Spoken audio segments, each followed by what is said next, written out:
welcome. Go ahead, take a seat. We ran out of office space here, so we're making do. Listen, I don't know if anyone's kind of told you what we're doing today, but we're just gonna have a chat. And honestly, I would prefer to call you by your real name, if that's okay. Oscar? Yeah, Oscar Canelis Colocha. Actually, no, we're just gonna stick with Maxwell. Okay. Listen, I know that you auto-dub a lot of your content into English. Are you planning on doing that for this interview? No, this is my normal voice, and I will use it in English. Also, you're a highly respected journalist, Avali. Thank you. Now, during your time with Counter-Strike, you played for more than 15 teams in 8 years. Was that because you couldn't make friends? I actually have a lot of friends, but it's hard to make friends in gaming because people are like you, like rude. It's kind of personal. Did you ever think that maybe in those 8 years that you were the problem? Was it hard for you to leave Counter-Strike for Valorant? Or does being from Catalonia make the idea of separation come easily? No, it was really easy. It was really easy because I was tired of playing Counter-Strike already and I wanted something new. Because you aged out of it? No. How old are you? That's a very weird question to ask a woman. No. Did your mother teach you your manners? I think women and men are the same. In what way? I can ask you anything that you can ask me because we're the same. When's your next monthly cycle? But that doesn't have anything to do with your age. Hold up. We just said that we can ask each other the same questions as man and woman. Okay, I'm gonna answer them. All right, well, let's move on. You recently became sponsored by Red Bull. I can see it on your shirt. Yes. Is that because being over 30, drinking it is the only way that you could stay awake? I'm not gonna get rage baited by that. It's fine. Why do you think that's a rage bait? Your attitude. My attitude?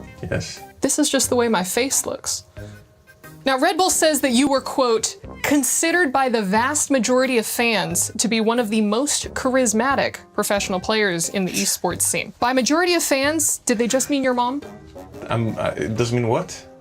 Sorry, I didn't auto-dub it. Red Bull says that you were, quote, considered by the vast majority of fans to be one of the most charismatic professional players in the scene. But by majority of fans, did they just mean your mom? Oh. That's a lame one. Your mom is lame? No, my mom is not That's lame. incredibly rude. She gave life to you. Yes. But no. I mean, it's a lame question.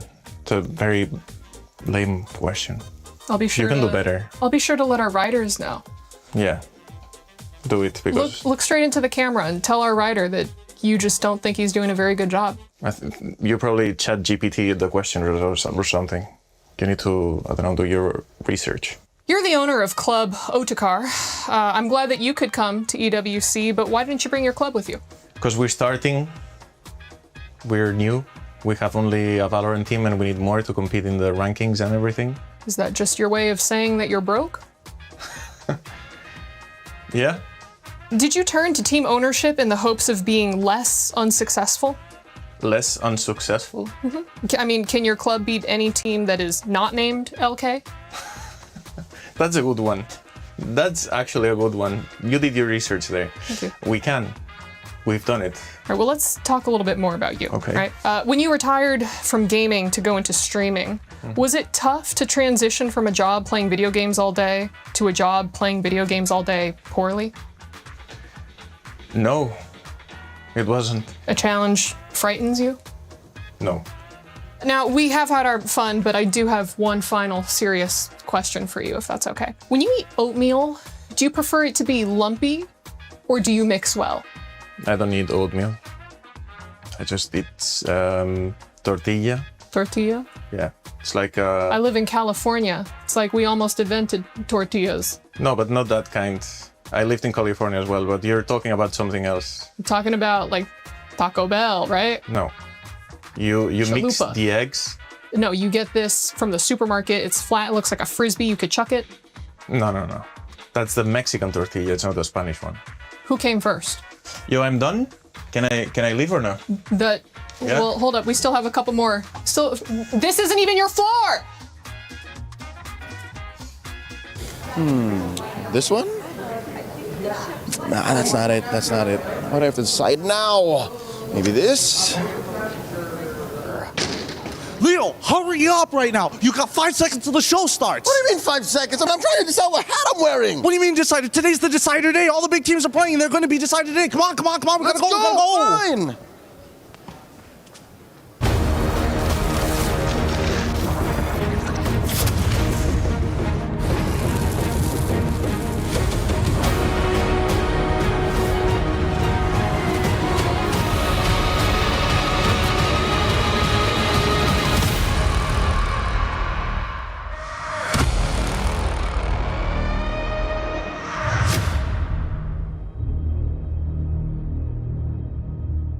Welcome, ladies and gentlemen, to today's Sports World Cup. Today is day 2 of the MWI.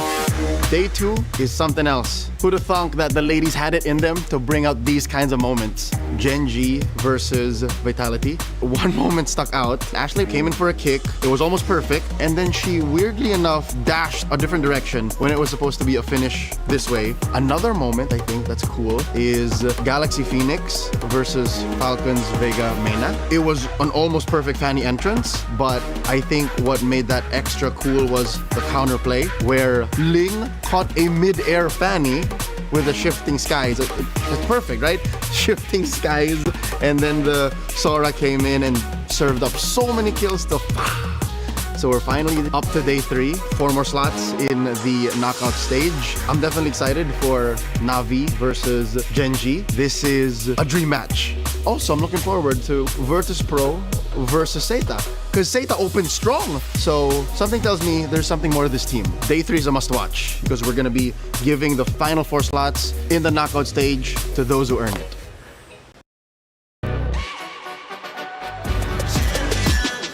This ain't no regular thing. I came for the ring, you know what I mean. You see my name in the lights, better get right, I'm champion.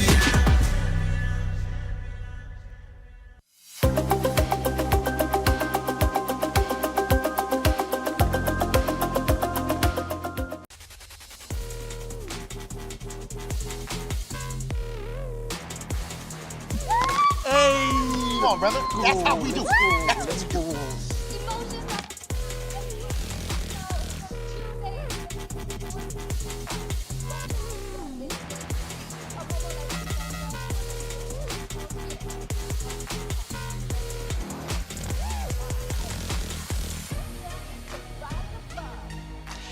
Everything counts indeed, Cheryl. Today, every single match will be tournament life on the line. We'll have a lot of keys crushed and a lot of keys surviving to go for day 4 playoffs. Every single match is important. Today, it's about who survives.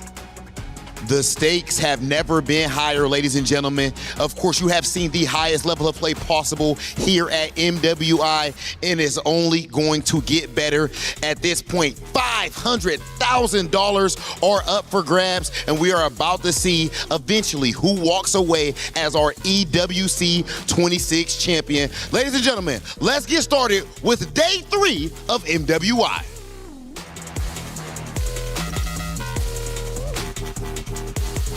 And welcome in, ladies and gentlemen, to the 2026 Esports World Cup. It's day 3 of the MWI. We have a couple more decider matches, and then we move into our knockout stage. Single elimination, 1 life to live, or your key is crushed. You want to be champion, you got to make it through the gauntlet. It's never easy, but being a champion never is. Welcome into the studio. I'm Taylor Reflections Noble, Brigitte, LaFell. Welcome to the desk, LaFell. How you doing? How is Stream B? Oh, I love it, man. Over here, you guys got a lot of cool stuff, I gotta say, in Stream B. Especially yesterday, it was amazing because the ladies played with a lot of heart as well as trust, because every single game went the distance. It went over 20 minutes. Yeah, absolutely. Especially as you consider Stream B to stand for B as the better stream. You started that day 1. I remember that. Day 1, what was up with that, man? Hey, either way, we're now on the same desk. We're bringing it together as a team, and we just watched them, I guess, playing a match over there with the stage host. You know Cheryl won that, okay? Bottom line period, smacked up Rob and Damascus. Today's going to be a great day, though, for sure, even for our first matchup that's going to be starting. But let's recap at least the past couple of days, because we've had some great matches, and I want to start with the biggest one that that we had with the biggest storyline. It was Vitality versus Gen G. This matchup was historic. Of course, grand finals from last year. LaFell, it was, of course, Vitality getting the win, and they did so in a convincing fashion. The question now remains, who are the contenders to challenge Vitality? Actually, I feel like that was a very good match for Gen G because I feel like that exposed a lot of the mistakes that Gen G really did. And I feel like they have to go through this for them to eventually become champions because in 2025, they start off very shaky. After a good loss against one of the Na'Vi teams, they started like, you know what? Now we know what's wrong. They fixed it and went all the way to the grand final. So I think that was necessary for them. Ooh, that's tough now that you mentioned that because we're assuming that this was a better spot for Gen G and they are going to go up against Na'Vi later on today. So that puts Na'Vi in a position which is equally as dangerous because they too, I think, have just very recently discovered what really works for them. And we're hoping that we see it continued and maybe not a bit too experimental in this very crucial match. And Bree, obviously, we'll be taking a look at our schedule in just a little bit. A lot of great matches to take place. However, we need to catch you up, especially if you're just joining us for the first time, because there's been a lot going down. Check out the recap. C'est magnifique. Bonjour, welcome. This is the morning here in Paris. I'm having coffee alongside with Athena, which by the way, you look amazing. How are you feeling? It is an amazing day. I feel excited, especially it's a day 3 for MWI. Yeah, I'm not gonna lie, this feels like a date. Either ways, yesterday was amazing, at least for Stream B. The girls, they played with heart, with passion, with trust, because every single game of ours, Athena, 3-way elimination, it went over 20 minutes every game. When there's love, there is also heartbreak, right? But while we're over to Stream A, we had quite a few surprises. We were able to finally see the Ling and Fanny showdown from Fa and Nara. Quite an awesome surprise for a few of us who are waiting for that Assassin Jungler matchup. Well, we still have more games for today. We'll see who advances to the knockouts, but for now, we're gonna enjoy our coffee. Au revoir.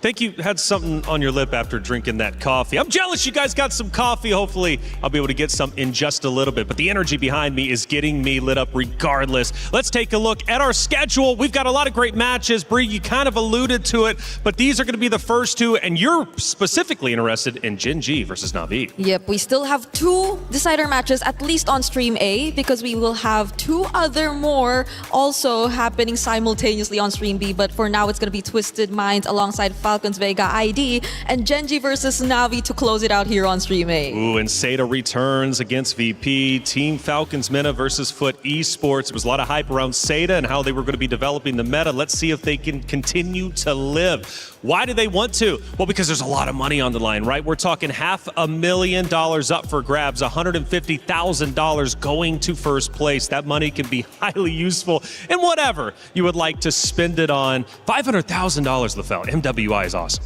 That is life-changing money. Basically, every single time we've seen champions came out of EWC, a lot has changed for them, but it's all for the positive. They basically reinvest into themselves just to make sure that they can keep qualifying to EWC every single year. Yep, and on top of that, I feel like even finals MVP awards too and prize money is another topic that we aren't really sure who to expect will eventually get that title anyway, because based on the matches so far, I know we've had a day 1 full of 2-0s.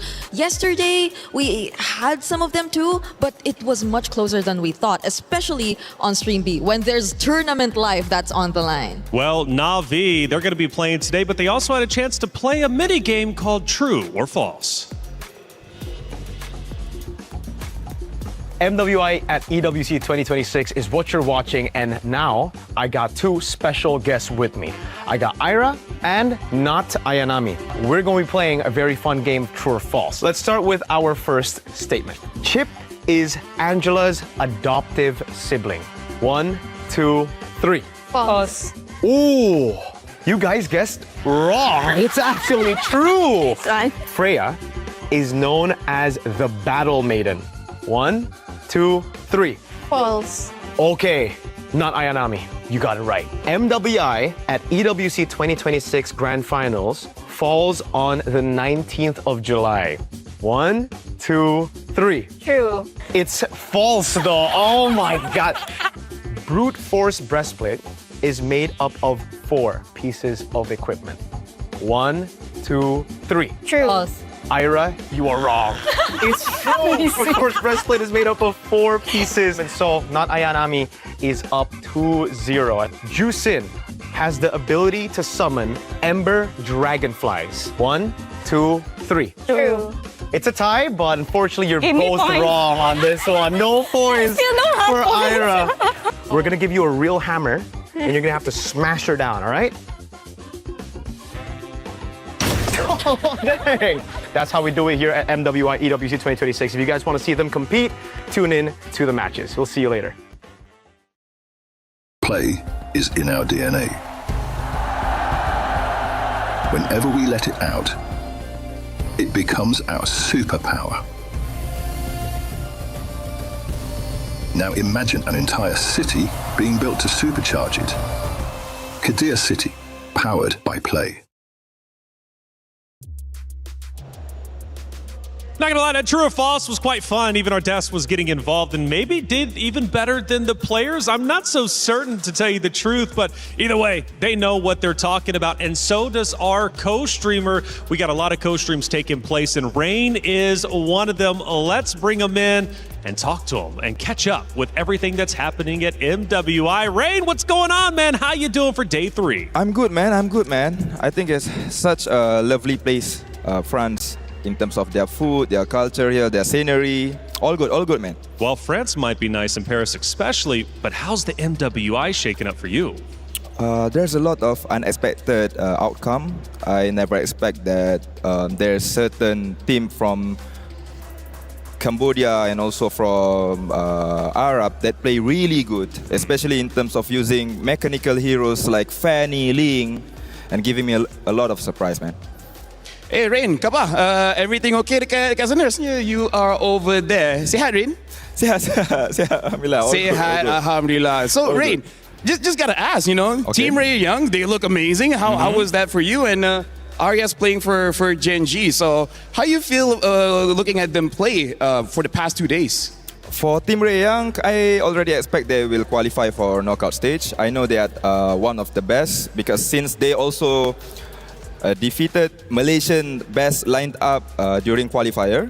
And also for Gen G, I really hope they can go through, man, because knockout stage without Arya, without Gen G, without Ashley is quite weird for me, you know? So Yeah, I'm true. hoping they can give like a good draft and also good gameplay for this time. Okay, so at least we might just see, or so that might just suggest the potential matchup that Rain wants to see, no? But I'd like to go back to what was previously mentioned by Rain earlier on. There were a lot of unexpected picks. You mentioned it earlier here in MWI. But for at least the past 2 days, we've seen a certain trend in the meta. Do you think this is something that we might see carried over once we get into MSC? Or do you think it's going to be a bit different? I think personally it's going a bit different. For women's scene, I noticed that most of the teams give priority towards comfort hero or comfort picks. But for male team, most of the teams are really comfortable with a lot of heroes and can play counter draft really good. But I'm not saying that women incapable playing mechanical heroes, okay, but it's just in terms of data, they just playing heroes that really the identity of their own team. There are teams that play hero like assassin, but there are also certain teams that playing utility jungler.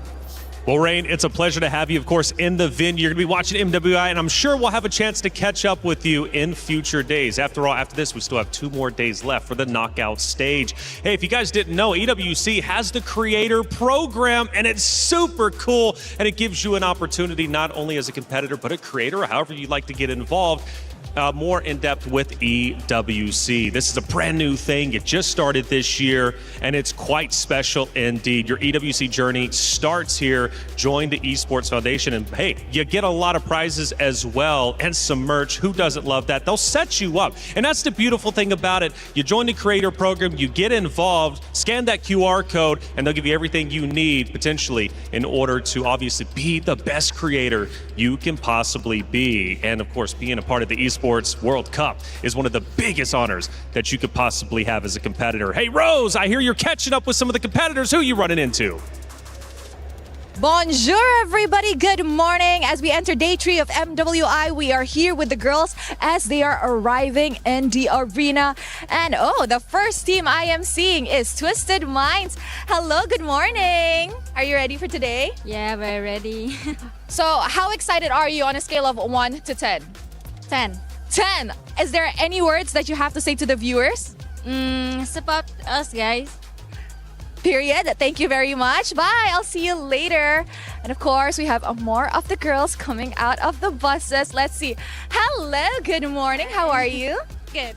You're excited for today's match? Yes, but it will be easy for us. Oh, easy? Why do you think it's going to be easy? Because we always match with the Falcon Mina and always we win. You always win. So you think it's going to be an easy 2-0? What? You think it's going to be easy 2-0? Yeah. Okay, good luck. I'll see you later. Wow, confident I see. Now, let's see who else is here. You know what? Hello again. Hello again. How are you today? Doing great. You're doing great. How excited are we for the match today? Like rolling and excited because I'm so ready. Because you're so ready? Yeah, I want to take the 2-0 today. You want to take a 2-0 today? Who are you going up against today? I'm not sure yet because I don't know which team we're gonna choose yet. So it's depend on our coach. But it's gonna be a 2-0 either way. Yeah. Girl, good luck. I'll see you later. Bye. Ooh, the girls are rather spicy and confident this morning. I cannot wait to get started. So with that, let's show it back to you guys.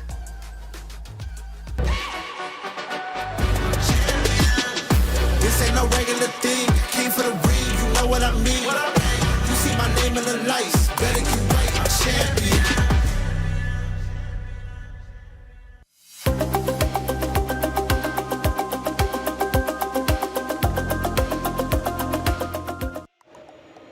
Comes to show you, sometimes you don't even need to know who you're playing. You just know you're going to dominate them either way in a 2-0 win. Thank you, Rose, for catching up with the players as they're heading into the venue, and they're going to be taking the stage in just a moment's time. Speaking of which, it's time for our crunchy story of the day, and it's going to be one of our first matchups, too. It's Twisted Minds versus Falcons Indonesia. Family becomes the enemy. The history on both rosters runs deep. This is going to be a fun matchup. Yep, I agree. And I think that's also why even Eterna has been very vocal about she's so not used to seeing Chinchao on a different team, or maybe even them split up in general, because these members, at least for the 3 players we're seeing partake in this first best of 1, have been together ever since the beginning, in the very first MWI, even when they were still Team Falcons Vega, and now they will have some sort of reunion, but in a way on the other side of the team. Yeah, it's tough, isn't it, LaFell? Falcons Indonesia, they did take an early loss in our tournament. It raised a lot of questions on how good this roster truly was going to be. After all, they were considered a contender to Vitality, but they fell short. However, they picked themselves up ever since. And I feel like if they're looking at the matches that Twisted Mind has, they have one common ground, which is Twisted Minds always win, I would say, this first 2 minutes all the way to the 12-minute mark. But then all of a sudden, they give over the map to their opponent. So I feel like for Twisted Mind, they gotta fix that. If not, they're gonna fall against Falcons ID. Yeah, the big story again, when family becomes the enemy. Chinchao versus Maylane, they will face each other and only one side survives. So adds even more layers, right? Only one team can move forward. Who's it gonna be? It's up to them to decide. Not gonna be an easy matchup at all. And Indonesian representation on both rosters. Now here's the thing, honestly, this is something quite interesting for a Twisted Mind because Maylane is known as an assassin player, but so far she's only been using tanks in the jungle. And Chinchao is really moving away from the meta. She has an amazing carry, but she even brought a 1-1 into the game. So I'm really looking forward to see if they will play the same or just against Falcons ID, they'll change it up. Got to change it up, though. Bree, what do you think? Well, Team Falcons ID, for sure, they've already changed their very own play styles.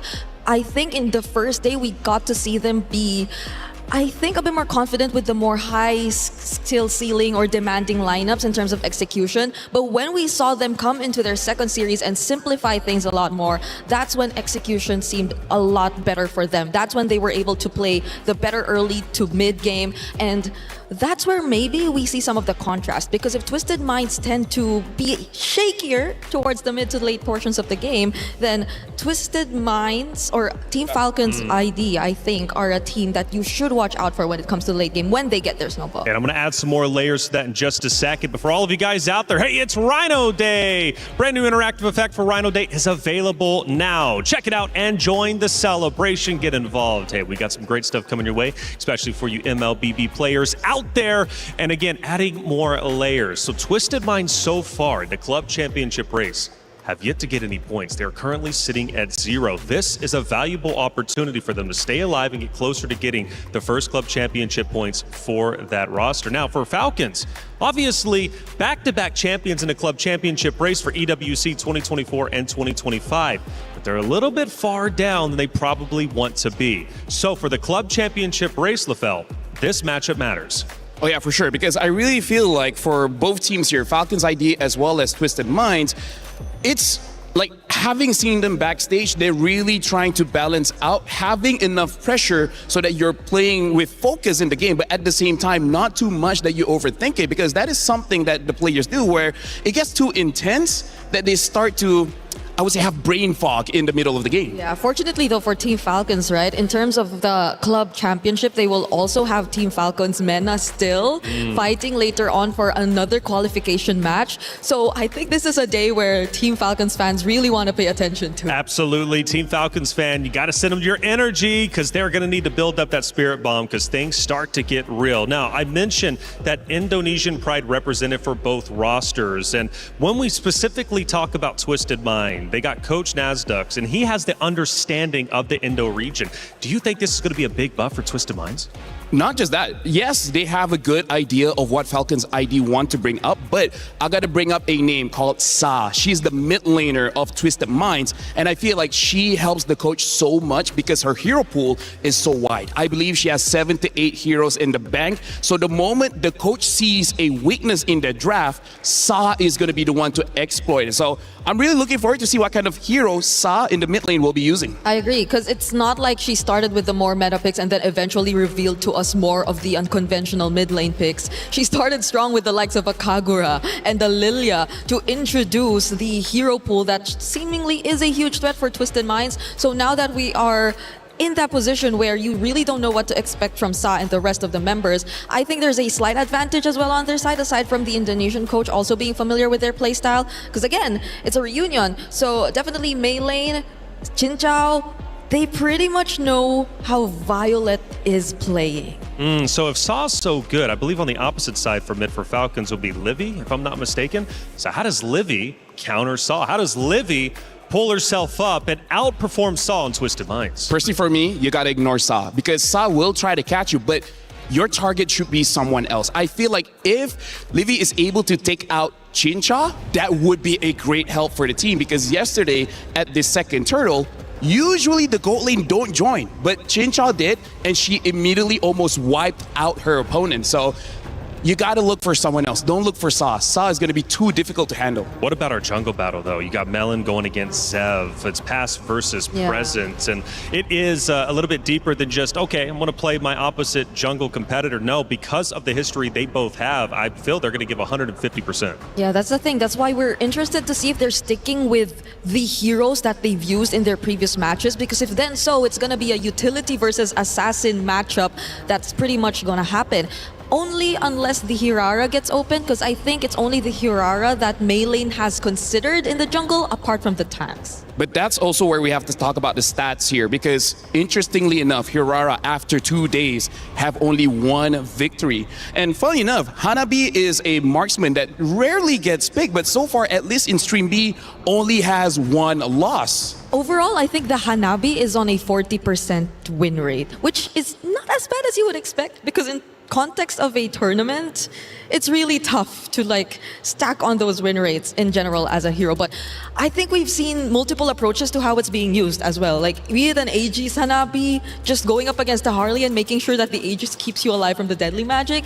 There are multiple approaches to this, and I think we have yet to explore its full potential. LaFell, this is the most personal matchup we have had yet. Of course, we mentioned Vitality Gen G, granted grand finals last year, but in terms of friendships, pride, formal allegiances, they now clash into this one decider match. How do you prioritize that as a competitor? How do you put that to the wayside and simply focus on the game? That's an amazing question. I got to talk about Chincha because Chincha has been playing since 2021. Now it's 2026. Multiple times she tried to get onto the EWC stage, but was stopped short by Team Vitality. So right now, I really feel like she wants that revenge, and one step at a time, she got to win against Team Falcons. For now, looks like Falcons ID will be first pick, Twisted Minds on the second pick, Dangerous Grass will be the map. Matilda as well as Esmeralda immediately banned out, which I do like. Now the Marcel as well as the Hirara. So this does show that perhaps they just want to fight against a jungler that doesn't want to fight a little bit too early.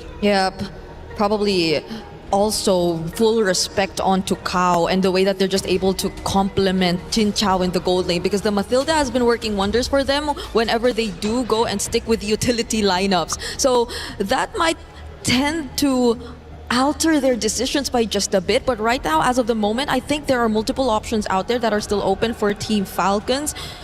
They haven't been using the Atlas recently though, so maybe some of the mid lane options could be considered here. I mean, like Belleric also has to come into the conversation because in Group B, only 1 or 2 losses for the Belleric. Belleric has been winning a lot, but looks like they will prioritize the Eve here. And I feel like Twisted Mind, they're still okay with it because Sa has a map in her head. You pick A, I have a different kind of option. Usually she would pick up something like the Kagura to burst out this immobile mages. I don't know if she will go for that because sometimes, even if it doesn't make sense, she will go for something like the Valentina or the Lilia. Yep, but something that makes sense though is the Claude, which I think Chin Chao will be using for the first time here in MWI, a direct answer to the Eve that they've already decided to pick up. And now Twisted Minds, that's the thing, if you mentioned Saw, they could probably save that for Red 3 and pick up a different priority here, which is the Atlas that we previously mentioned. Something that we have to check out here, they prioritize the Eve, so perhaps they do want a carry, which has been performing very, very well in Stream B, and part of the reason why Claude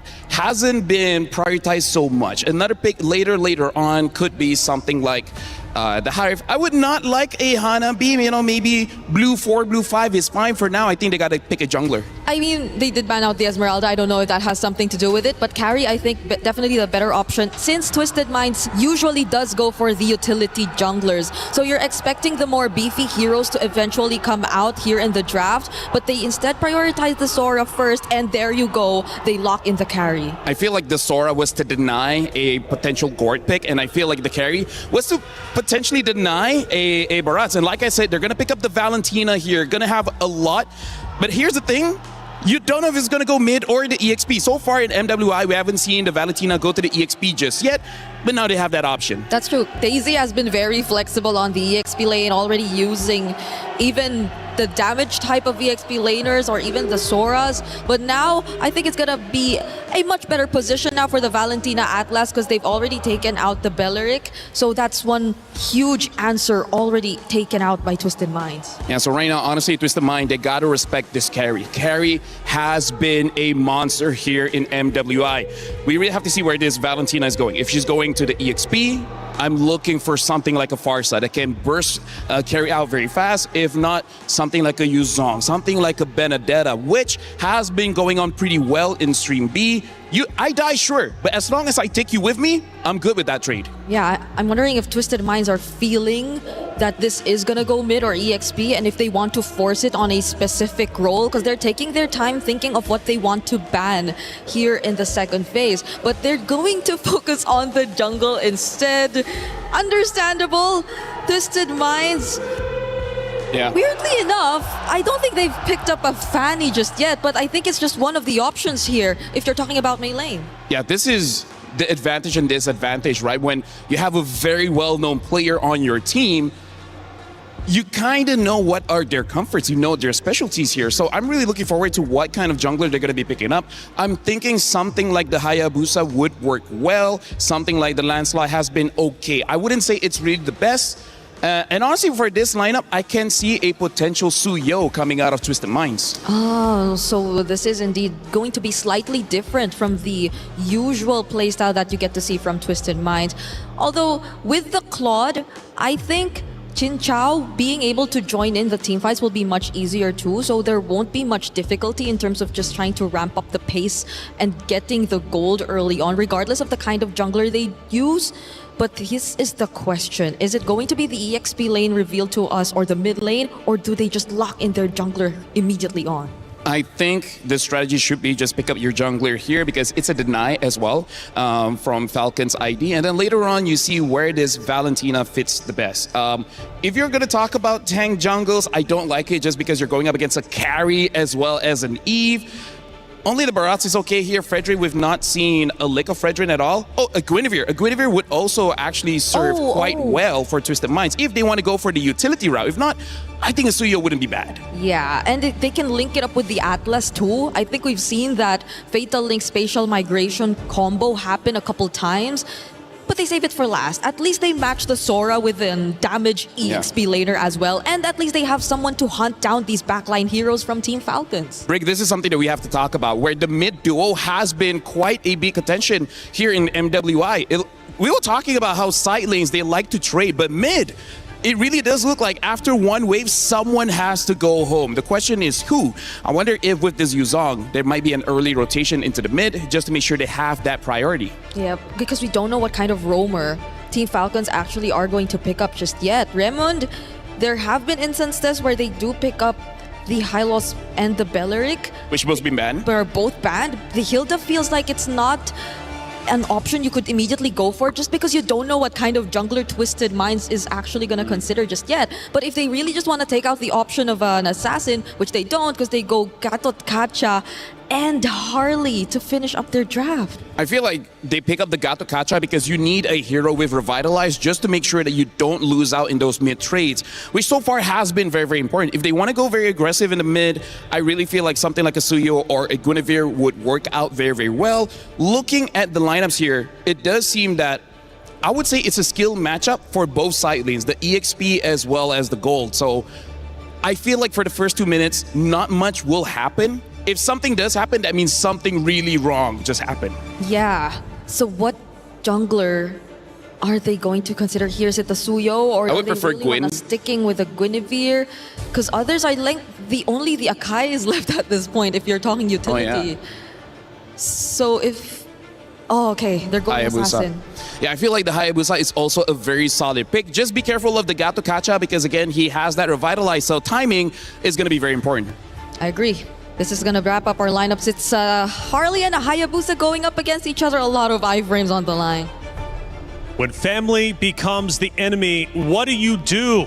Do you focus on the history and let it affect you in the game, or do you put it to the wayside and destroy your opponents? This is going to weigh heavy on the minds of Twisted Minds and Team Falcons Indonesia. As they go toe-to-toe, the history will ignite. The players are ready, and it's time to get into our first game of MWI Day number 3. Athena, Gideon, take it away.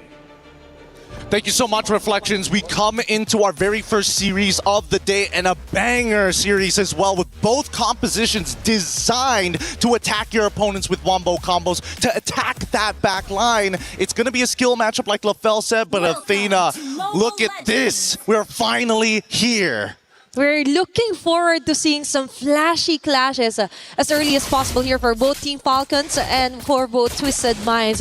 And looking back, we've mentioned that this is kind of a mini reunion, right? But that reunion wouldn't be stretched so far because this is still a lower bracket matchup between them and also a deciding match. It's really important that any one of these teams are going to be closing out the series 2-0. But for now, let's see how this early game is going to progress with so much on the line. behind. The pressure is on, especially when we start looking down at the gold lane. Jin Chao versus Liv. So far, we're already seeing Bargain Hunter being taken by Liv, confident that, hey, I'm going to get my 3 items faster than you. So far, we've seen a lot of teams do this as well on the gold laners. It's all about balancing out as much as they can. Plus, they want to compensate that fast aggression that Twisted Minds might do against Team Falcons this morning. But now, for Raimundo, it's all about protecting the jungle for Seb as well. But that wouldn't be the case, as Maylin will still be able to pick up some of those jungle creeps in the process. Beautifully done. Beautifully done. When you have first rotation and priority from the EXP lane, you can make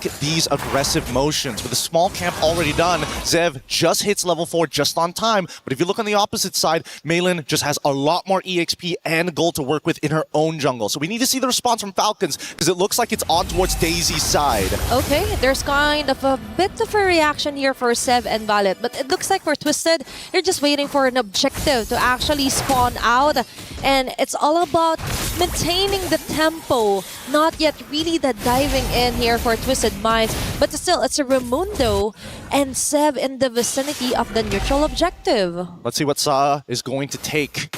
It's really important to have the correct ults for the right situation, and so far it's a 50-50 with both sides controlling 2 opposite ends of the turtle pit. Maybe it's best if she could copy or be in the vicinity where Liv is at, and that is exactly what she's doing. But no, she is going to copy Violet's ultimate rather, but still, it doesn't make sense. She slowly backs away.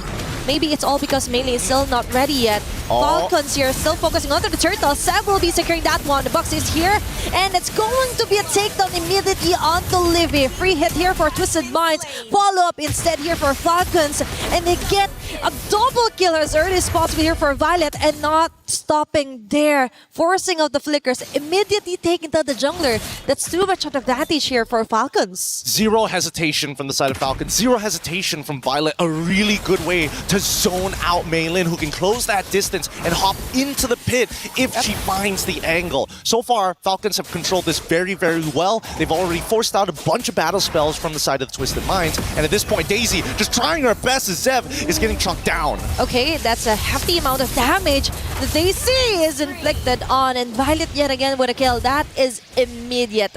That is immediate annihilation here for Team Falcons, and it's quite looking good. They're preventing the snowball. They're preventing Maylin to actually get those numbers rolling as fast as possible. Now, there are bigger things happening in play. All these early game deaths coming in from Daisy, it's going to start affecting the mid and later stages of the game. Daisy is not going to be so strong enough to be able to one-shot some of the back liners. Zev is probably the only one, but even then, you're going to need that Petrify, which is coming up in 2 seconds. For now, another kill should be happening here. Fatal links into the next, but again, out of position and no control over the goal to support. Okay, that is kind of tricky here for Twisted Minds. There are a lot of mishaps happening around the map. Even AOG committed here for Raimundo. Jin Chao definitely will survive, but at what cost? She is kind of delayed in terms of the XP right now, and even the gold shields has already been kind of staggered over here for Team Falcons.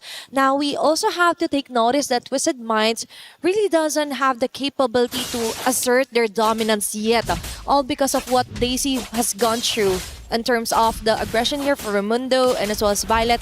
But now they try and level things up here onto the mid lane. How?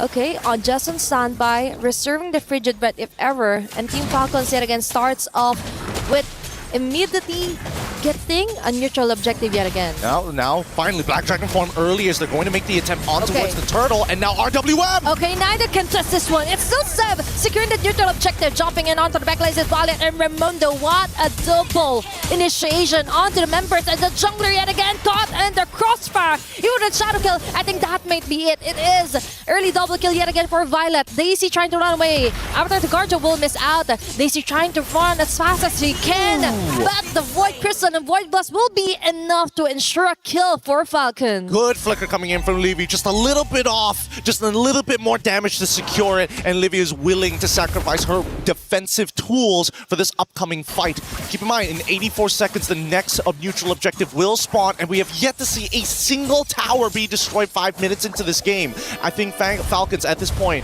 with a 7-1 lead, they've taken everything that they've wanted to, and now are going to start invading into enemy territory. This is kind of tricky here for Twisted. I just saw Maylene build up her Sky Piercer.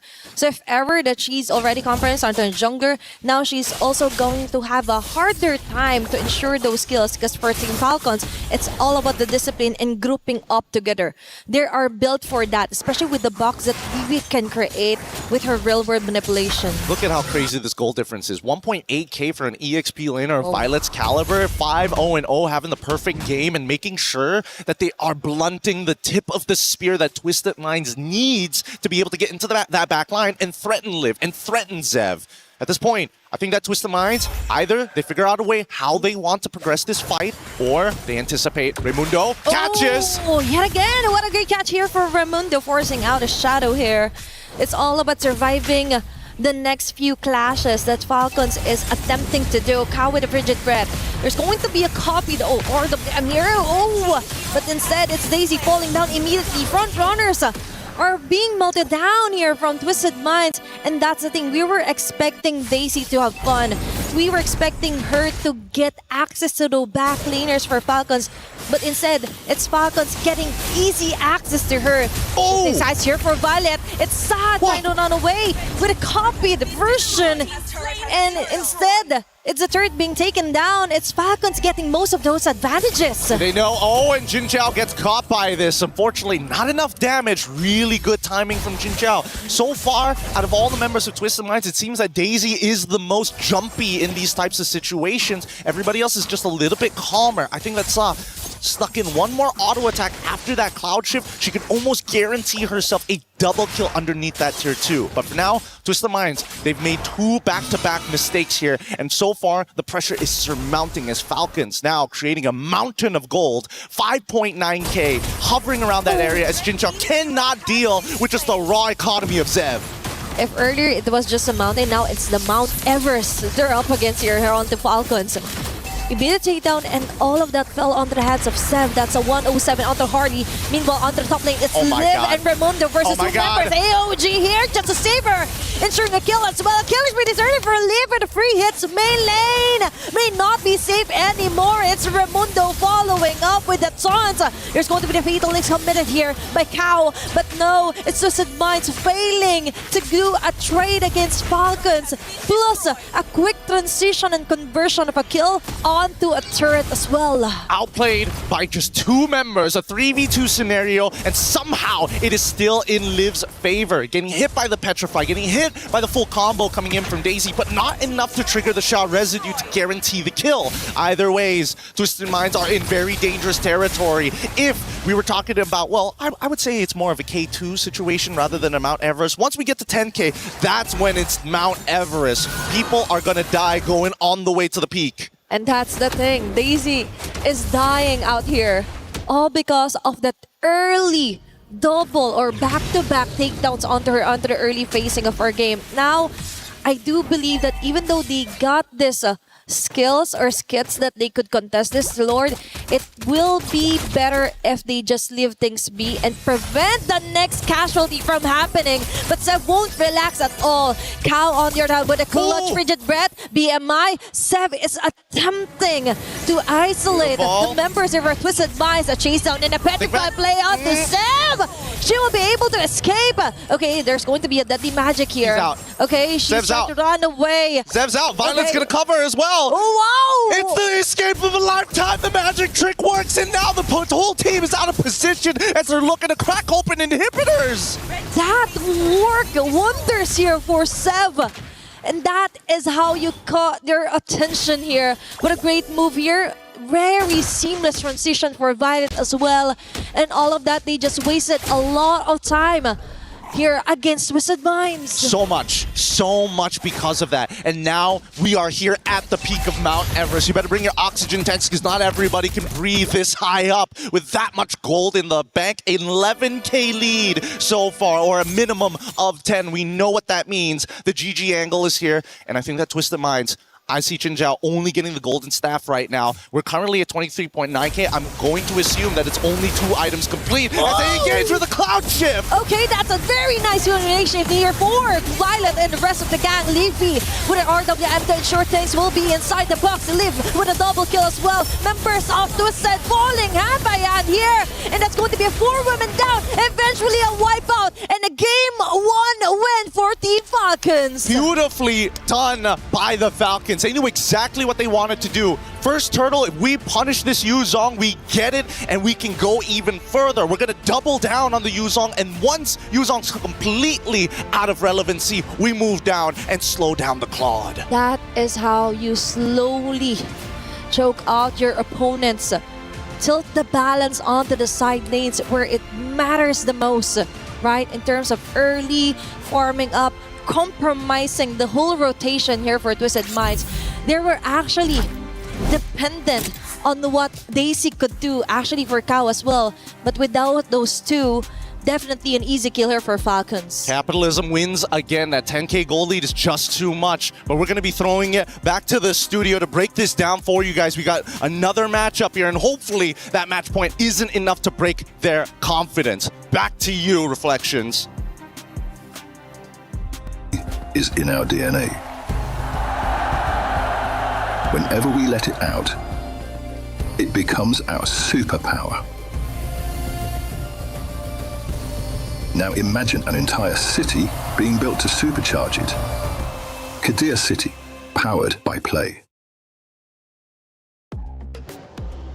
Well, if you blinked, you missed it. What a dominating map number 1 for Team Falcons Indonesia. Twisted Minds, wake up. You're not dreaming. This is real, and your tournament life is on the line. You want to make it to the knockout stage, you need to fight hard.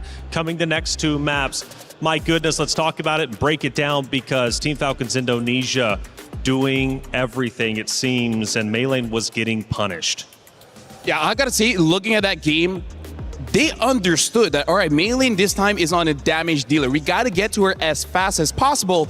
And that was off of Violet, man. Violet on that Sora just keeps on, number 1, winning her lane, and then dominating like the jungle of Twisted Minds. Yeah, and the fact that we were, of course, expecting a bit more of the proactive gameplay since they were on mostly aggressive setter types as the fronts. It's an Atlas, it's a Yu Zhong, but the matchup in the XP lane didn't go their way, and the mid duo too, I think it all fell down for them when they really lost out hard on that EXP lane matchup. Well, we got a play to look at. Let's take a look at one of the great moments from match number 1, and it's most likely going to be the very end, and it is in fact LaFell, as obviously this is where Team Falcons Indonesia start to close the vice grip and eliminate map number 1 for Twisted Minds. Yeah, looking at that play itself already shows what happened the entire game. Violet, you go in, you pull them towards us, and then we will win based off of range, because as we're looking at the draft later on,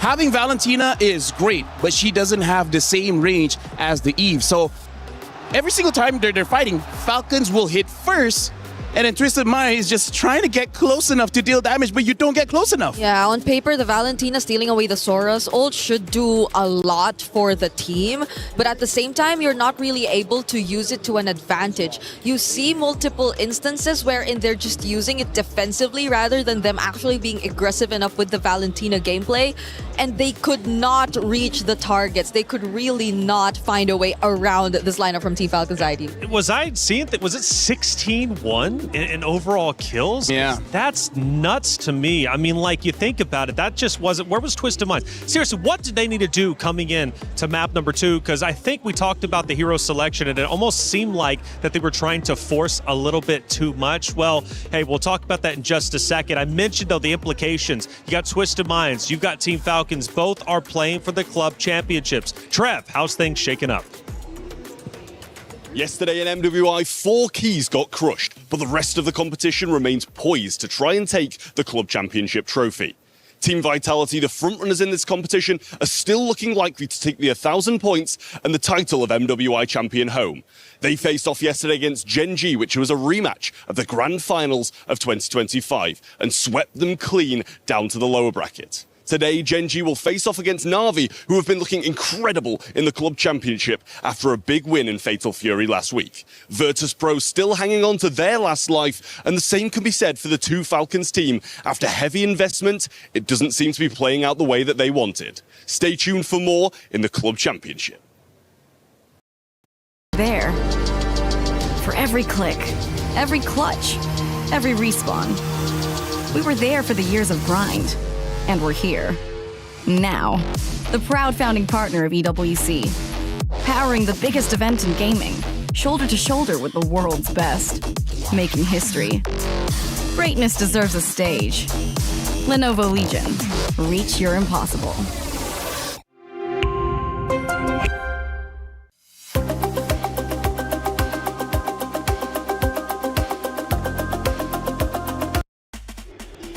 Well, Trev mentioned it. For some of these orgs, it's a heavy investment into the games that their competitors are playing. This is no different, right? Twisted Minds, Team Falcons, both tried to gain the club championship points. And for Twisted Minds, again, they currently sit at 0. Twisted Minds need to stay alive here for the hopes of a Twisted Minds club championship race moving forward. It's only week 2, it's early, but you fall too far behind, you'll just simply never catch up. Now, going back to the hero discussion, you mentioned something that I found quite interesting. For some of the hero picks, you mentioned it was an expression of skill.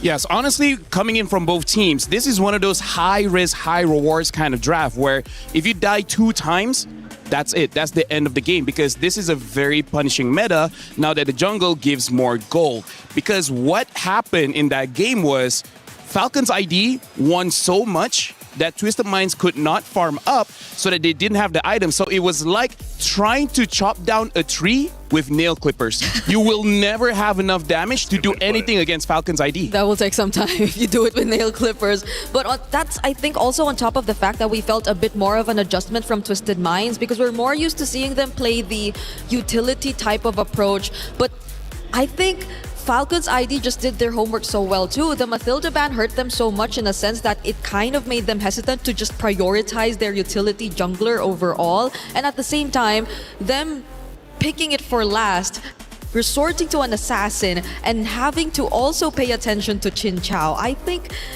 they had to do some certain significant adjustments from their end. And I got a key talking point I want to bring up to both of you out there. But for all of you at home and also in the venue as well, check it out. My Champion Pick. It's here. 2 champions, 1 game. My Champions Pick event is now live. From July 27th, submit your predictions for the MSC and MWI champions for a chance to win 50,000 in-game diamonds and MSC 2021 and 2025 tournament skins. Don't forget to leave your picks under at MLBB Esports for even more chances to win. Lock in your champions now and cheer for your favorite teams. My Champion Pick now live. Get involved. It's some good stuff coming your way. Now, again, going back to the hero selection, again, it was a bit drastic. I mentioned the coach, though, for Twisted Minds, knowing the Indonesian playstyle, coming from Indonesian himself, of course, players also represented on both sides. Do you think he tried to get a little bit too tricky, thinking like, okay, I know the mindset of the Indonesian team on the opposite side for Falcons Indonesia, but maybe he just did a little bit too much? Indonesia as a region, they're a very fight-heavy region where it really is very, very short games just because you win the first 3 minutes. After those 3 minutes, it's very hard for you to make a comeback. So I think that's why both coaches tried to draft a little bit more risky and kind of hope for the best. I want to see them pull that back just a little bit and try to help out Chin Chao just a little bit more. I feel like she can get more help. She could eventually get them the W. A bit more for Twisted Minds, I feel, because again, we mentioned how risky these lineups already were, and the fact that they are both very team fight heavy lineups. They do really like to brawl. The moment that they lost out big on that early game, on that EXP lane specifically, then it was very difficult for them to scale back into a position where they could just really constantly fight back. How do you deal with Violet? Because she was disgusting out there. Absolutely nasty. Violet, even within the first 4 or 5 minutes, up to 5 total kills. She's clearly a problem. I feel like they're going to change just a little bit on the strategy, because what happened in that game was that the mid duo tried to make sure that the mid duo of Falcons ID does not move. I think this time they're like, you know what? let's help out the EXP lane. How about 3 people go there? How about 4 people go there? If they can shut down Violet early, maybe the game would have looked different. Yeah, maybe give the more Sa type of heroes that would just really catch them off guard. Have more range and have more range, movement around the map, because with the Valentina, range given, it's not so good as the other mid lane picks out there, but I think also movement really restricted because she really wasn't able to get the advantage in the mid lane up against the counterpart, up against the Eve. My biggest concern though for Twisted Minds, they lost that so quickly. Now they're immediately going into map number 2. The regain is going to be so hard. This is something that I have to talk about because in Stream B, even after losses, Chincha was smiling, having fun, same as Maylin, and this shows their veterancy, right? They've been here since 2021. They've suffered losses before. They know how to recover. And looks like part of that recovery is banning out that Sora. So quite unorthodox. We haven't seen a Sora ban for quite a while. Speaking of, Twisted Mind is going to be the first pick, and then Falcon's ID on the second one. They're playing Flying Clouds for this one. Sora as well as Atlas banned out. But you know, Sora was also used by Daisy on Twisted Minds, and she had a phenomenal job with it. So wouldn't you think maybe, even though banning it out is a bit risky, why not try to risk the fact that you might be able to get Sora yourself? I doubt that they'd prioritize it for first pick though, so there will be a greater chance that Team Falcon's ID will get their hands on it all over again if they don't take it out here, because they prioritize it the same even knowing that the Valentina's open in game number 1.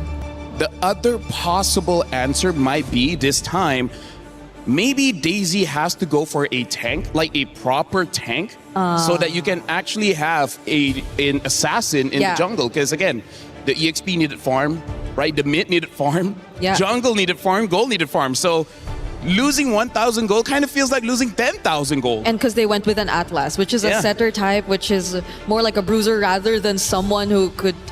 Less of a bruiser rather than someone who could just keep standing in front of your way. He doesn't slow down their rotation. No, if he tries, he'll die. Yeah, so that's why I think there has to be some adjustments, because the EXP and the Roamer definitely are the anchors of the team if they just really want to spread out the gold that way. And by the way, you mentioned over on Stream B, they were smiling after a loss. I just saw a smile there. So Twisted Minds is coming back into this. They're feeling good. They are not fazed by that early loss. Because I feel like they understood why they lost, right? Like that's part of the reason why they're still okay. It's like, it's something you can solve. It's not something that they're too strong. It was just our mistake. Yep. So now the Marcel gets open. Oh, Marcel. Okay. This is gonna change things quite a bit because we barely see it open here in Stream A. But the fact that Falcon's ID have already secured the carry yet again, I feel like this is gonna be a staple in their lineup up against Twisted Minds.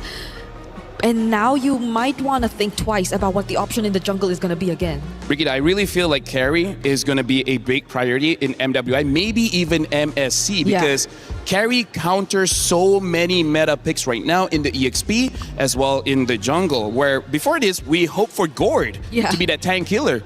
Now the job goes back to carry, which, you know, is why she was designed the way she was designed. Yep. Oh, the Paquito gets picked up. So Twisted Minds are still going for a... This is going to be Esme. Okay, this is going to be Esmeralda fighting against the Paquito, wins the lane, as well as the counter is not there anymore. I don't see why not pick up an Esmeralda here. Yeah, at least for Twisted Minds, though, they revert to something that's more common to them. It's the utility lineup and a damage EXP. So maybe just maybe Daisy gets a bit more comfortable here.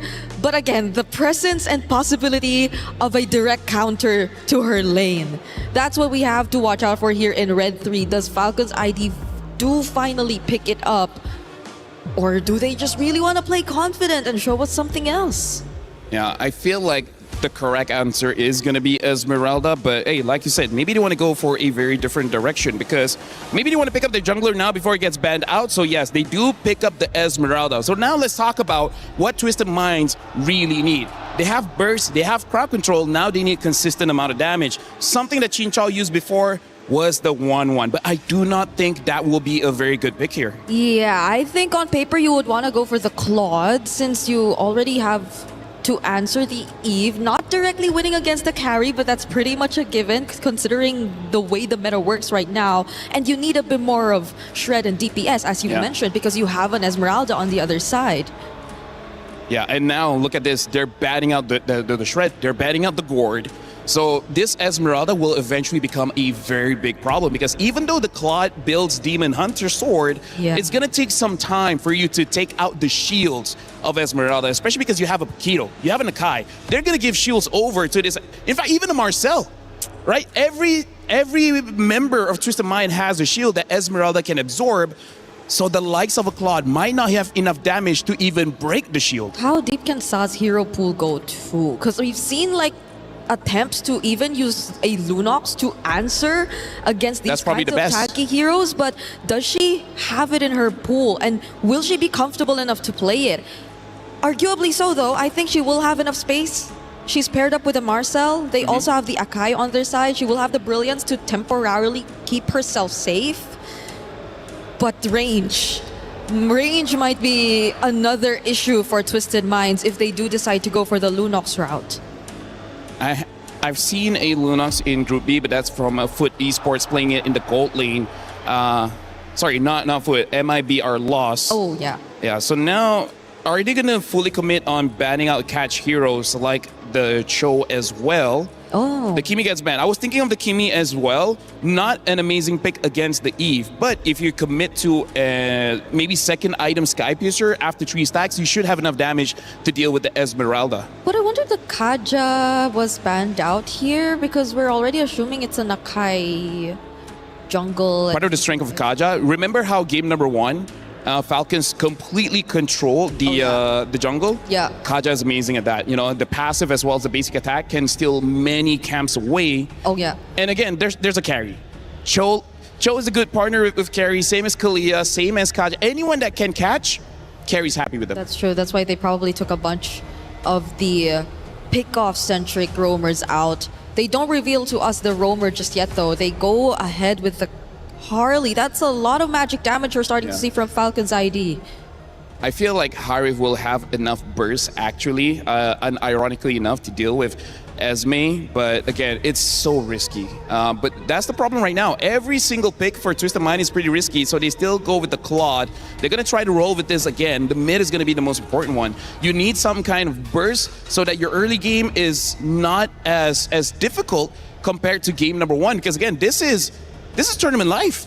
Yeah. Lose here, you're gonna go home. Someone who's not as easily caught, someone who can probably also kite because you're expected to run around a lot of times. It's a Harley, it's an Esmeralda in your face, apart from the fact that you have to deal with the range from the Eve. So Sa is really taking her time thinking about this, but she will default back into her Kagura. Because I asked her in an interview, your Kagura was amazing. Do you feel anyone else will use the Kagura? And she's like, maybe, but I'm the best. I'm the best Kagura. So I feel like this is do or die. This is her telling her coach, I don't care if it's not good on paper, I want to use my best hero. Yeah, and maybe just be very specific with your targets too, because the Kagura, once it's actually farmed up, can deal decent amounts of damage, especially to the likes of the Harley and the carry altogether. So maybe they will just really try to focus fire majority of their burst damage onto one. We also don't know what the Paquito is actually going to try to build from this point onwards. So that can be another layer to the burst damage that we're expecting from Twisted Minds. But Falcon's ID, the roamer, is it a Cho? I feel like a glue will be fine here. They don't have the damage profile to take down a glue. But looks like they're going to go for the Hilda. So the Hilda is just to match the Marcel. We're going to have a woman-on-woman defense, making sure that the Marcel is always marked. I got to say, Brigida, looking at Twisted Mind, they're drafting like their life depended on it. And now Falcon's ID, they're trying their best to counter every single pick of Twisted Minds. But will it pay off? That's the question. For Team Falcons Indonesia, they struck hard in map number 1, and Twisted Minds are forced to come back to protect their heart in the tournament. The key, will it get crushed after this map, or will we go the distance to a map number 3? It's up to them to decide. Athena, Gideon, let's get it started. Thanks so much, Reflections. Also, big ups to both Lafell as well, breaking it down perfectly. So far, this game is really going to boil down to how those first couple of minutes is going to go. Because, man, Team Falcons with a draft like that, trying to cover every single position is kind of wild. It looked like a chess match, actually. Answering each and every move that we've seen Twisted Mind try and take. Actually, for the Kagura, I'm a bit concerned. Although it's all about the mechanics and the pilot, right? That's true. It's all about who uses the perfect timing as well here for Twisted. Immediate Insta-punish. interception here for Twisted Minds and a punish onto Seb. First blood here for Count Daisy. Violet might fall as well. It's Daisy right up front. They're so with smart. an early double kill. They're so smart! They're so smart! This is the first time we're finally seeing the counter jungle actually happen. You're predicting your opponents, giving them no information, walk up to try and invade, and instantly body slammed into them. And you've got a Paquito who's strong at level 1 to make that happen. That was great. And now Litho for free. Great minds do think alike. And now it's Cal onto Levy and Raimundo. Now we see some action. Now we see the countermeasure that Twisted Minds change from game 1, now reflecting heavily onto game 2. So good. So very, very good. This is the best start possible that we can see from Twisted Minds' side. However, it's not over just yet. Just because First Blood was given over doesn't necessarily mean that the entire game is over. It's just going to be a little tough for Zev to come back into it. And I think Violet, unfortunately, just does not have the base stats to contest with Paquito until first items are purchased. Yeah, and it's actually one of the analyses earlier onto giving Daisy a hero that could actually withstand and do some action. And now it's up to main lane to actually try and bear some of the responsibility to setting up bigger and better team fights here for Twisted Minds. And now onto the top lane is going to be Chin Chow yet again being targeted. There's Sev onto the side lanes. Very nice BMI out here just to disengage. Yeah, they didn't see the BMI, unfortunately. They could have waited just a little bit longer just in case it times out and see whether the mistake was going to be made. But with the Deadly Magic already gone and information on where Zev is, this should be a pretty free turtle as Raimundo opens up the map to see Kao. Okay, Violet is there as well. They're still waiting for that big square, that big RWM that TV might do, but instead they just focus on trying to level things up here for Twisted, not giving them any more kills than necessary. Oh man, the turtle already slain and Zev in position to try to make another attack and another attempt on that top side. Mid gets attacked instead as Twisted Minds are sending the reinforcements. Okay, now they react. It's Chin Chow yet again being left defenseless. Even the Deadly Magic committed. BMI just enough of a shield to get back and survive. And now it's Kao living some of those frame moments with a chucking shot, but all is still good. No kills yet, just yet here for Team Falcons. Yep, and now they're going to take their time as Twisted Minds know that they have enough of a lead to start stealing away some spare change from Falcons. In this case, one of the small camps. Zev just has to watch. Okay, it's all about maintaining their tempo as well. Main lane committing the heavy spin. Raimundo will be falling down. What a smooth transition for game 2 here for Twisted. Yep, Raimundo a little should be careful here because at this point, Twisted Minds, they don't mind just ripping the ult. They don't mind just finding even more picks. They already have the lead. They're not going to play from behind. They're showing that they have enough dominance to play ahead. Can Zev steal this away in time? Zev does not have retribution just yet. Okay, she's just rushing through everything. And it looks like it's still main lane here. Possible punish? Lost me. Okay, onto the top lane. They go for the counter punish. Raimundo onto the back, targeting Kao. It's it again, going in with the golden orb, but no one is caught here onto the side of Team Falcons. But yet again, what a great answer. Trying to push back a little against Twisted. A slight adaptation. Oh, the ENG overturn connects, and now the Blazing Duet in the back line! Chin Chow does a great job to committing a damage, but still isn't enough to actually turn it into a kill. Now, across the map, there was also an attempt here for Team Falcons, but unfortunately, though, it doesn't succeed. It doesn't still equate onto any kills. 4 minutes into the game, and they still haven't found the right rhythm yet. Maybe here under the turtle, they will. It's all about adaptation. Now, Violet trying to maintain as much pressure as possible to create that space. Sa needs to clear that midway before they get it, and now the fight starts to begin! Oh, now it's Raimundo forcing out Daisy. Missed position here for Twisted Minds. Still, it's Sa follow up closely with the Thrasho and Seimei umbrellas being thrown all over the bush. Neutral objective still up. They might not reset this one as Twisted continues their dominance here onto the top lane. Raimundo and the rest of Team Falcons will disengage and not contest the turtle anymore. Sa, and again with Yin yung overturn, Liv trying to run away. Golden Aura as well. Look looking for the side steps just to try and survive. And she will not, even with the flying clouds, still isn't enough time to actually help her. Very nicely played. So far, Twisted Minds are coming out of this with 0 deaths. The kill score is 4-0. Falcons have yet to find something against them. However, the lead isn't running away just yet. Yep. Despite what happened in the early game, Zev is still trying to make plays across the map. Now getting caught. Is this going to be a death? Okay, it's going to be the magic trick here. Trying to run away, but it looks like there is no way out but to go down here for Sev. I mean, they made the attempt, right? Try to clear up the wave really, really fast so that Violet has a little bit of time to kind of maintain control, or could have gone to roam had that wave been completely destroyed. But at this point, Zev is getting targeted hard by Twisted Minds. They are not letting this transition into the mid game go to waste like in game 1. Okay, now they're finally maximizing what their composition is made for, right? Immediate turnarounds. And it's all about delaying things up here for Team Falcons. Now they're trying to find a way to somehow let Liv farm up as much as he can. But for Twisted Minds, they just did a really great job until finally getting an answer back for Daisy here, especially for that Paquito wonderful pick. And so far, it's been doing wonders. Oh, another Yang reaction with a Sky Piercer on top of it. Sa finds the pick of a lifetime, and Zev continues to get punished. That is just messy here for Team Falcons. An early 0-3 onto your jungler, and now it's Twisted Minds written all over the map.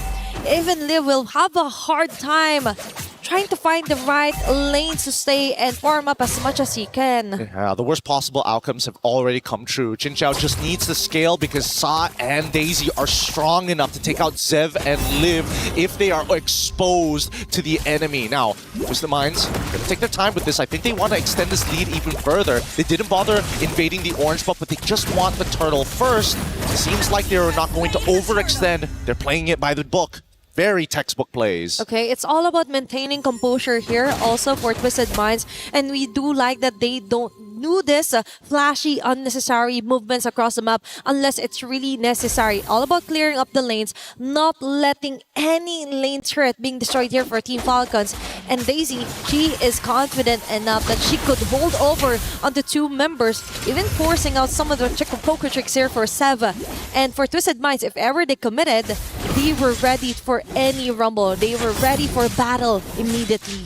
It's a gradual climb at this point. 4.5 is starting to come into dangerous territory for the Falcons. They have yet to find anything. Not a single kill on this game. Not a single turret on the map. Yet they understand one thing. We can scale. We just need to hit our item power spikes. How do we stop the bleeding as they now try to intercept this dive? Okay, now they put some pressure onto Ramundo. Heavy spin will miss out most of the heroes here for Team Falcons. But now Livy is trying to find a way to alleviate some of those pressure. But it's going to be at cost of her own life. Chin Chao and the rest of the members of Twisted Minds still got a better trade onto that one. And now they continue.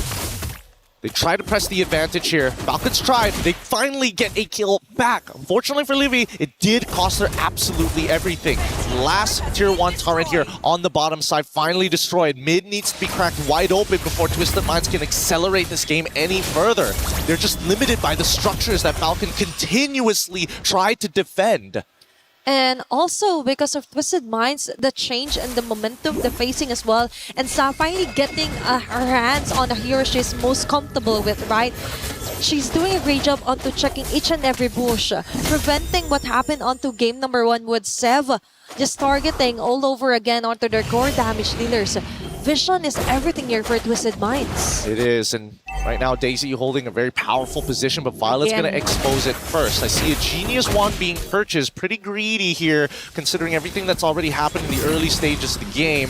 And I would have imagined, at least with the composition that they have, shredding that MR is vital for Violet and Livy. At this point of time, there should be an attack from the Falcons, but it seems like they don't have enough manpower or the resources. They will find one in Kao as the Lord goes into the hands of Twisted Minds. It's all about the baby steps here for Team Falcons.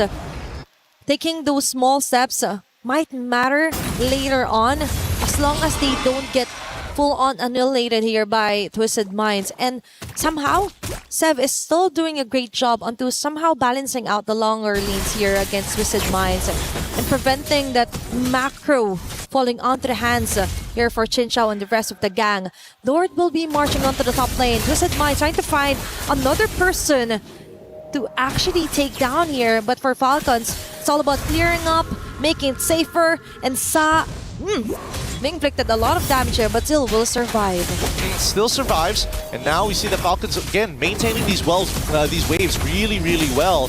Twisted Minds really lost a lot of confidence once Kao ended up going down. They didn't have their dedicated man, woman to walk into these bushes and absorb that kind of deadly damage that we're expecting from the Falcons side. Actually, let's pull up the item list before. Zev should not die here. They'll be able to get out, even deadly magic being used. Maylin takes little to no damage. I'm assuming Maylin already has Radiant Armor as Chinchao backs up. Let's look at this, right? Yep, Radiant Armor, Chastise Pauldron already done for Maylin. On the opposite side, it seems that Zev even more. First item decided to go for concentrated energy just to survive the early game. And now with the Genius Wand, provides a little bit of utility for everybody else. Oh, Daisy played that well. Good composure. Okay, it's all about maintaining the lead here for Twisted Minds. They're not letting any cracks here to be seen by Team Falcons. And now they slowly somehow negate some of the jungles, the macro as well. They're trying to somehow control it against Team Falcons. But for now, it's still Sev focusing onto the small things here onto the map, trying to and get a single person out of Twisted Minds. Raimundo for the follow up! Immediate shutdown onto Daisy. They've got a plenty bounty right there here for Team Falcons. Now it's next on line. Flicker as well committed just to try and escape that one. But no, it's Livy with a shutdown kill. Haven't seen here for main lane. Trying to corner out Livy, and they will do so with Chinchao with a double kill. It's 2 on the 3, and Sev will get those numbers as well. And Team Falcons kindly get a very beautiful play here. Chinchao forced out onto her Flicker. Now we see some action happening here on the map. Really tough for Chinchao especially because again, you're coming to the point of the game where you already have your Trinity items. It's just maintaining the Art of Thievery stacks on top of the Golden Staff stacks. Daisy nearly one-shotting Zev, but the counterplay is just too much. Just like predicted by our studio, Violet on this Esme is a problem. Just let her cook, right? And she ate well enough to actually absorb some of those shields. Not some, most of the shields here from Twisted Minds. And now for Team Falcons, they were just waiting to pounce on their prey. And now finally we see the tables have been turned. Now they got the chance to take down an objective, and then top of that, a possible takedown yet again. Ramona on the Sa. They're forcing out Twisted out of their position. Chinchao goes in with a blazing do it. Immediate shutdown on the Sev.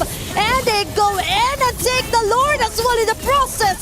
Liv and the rest of the gang tries to go in with a trade-off, just enough to finally get an advantage. Shutdown immediately on the Chinchao. They continue here on the purple buff side.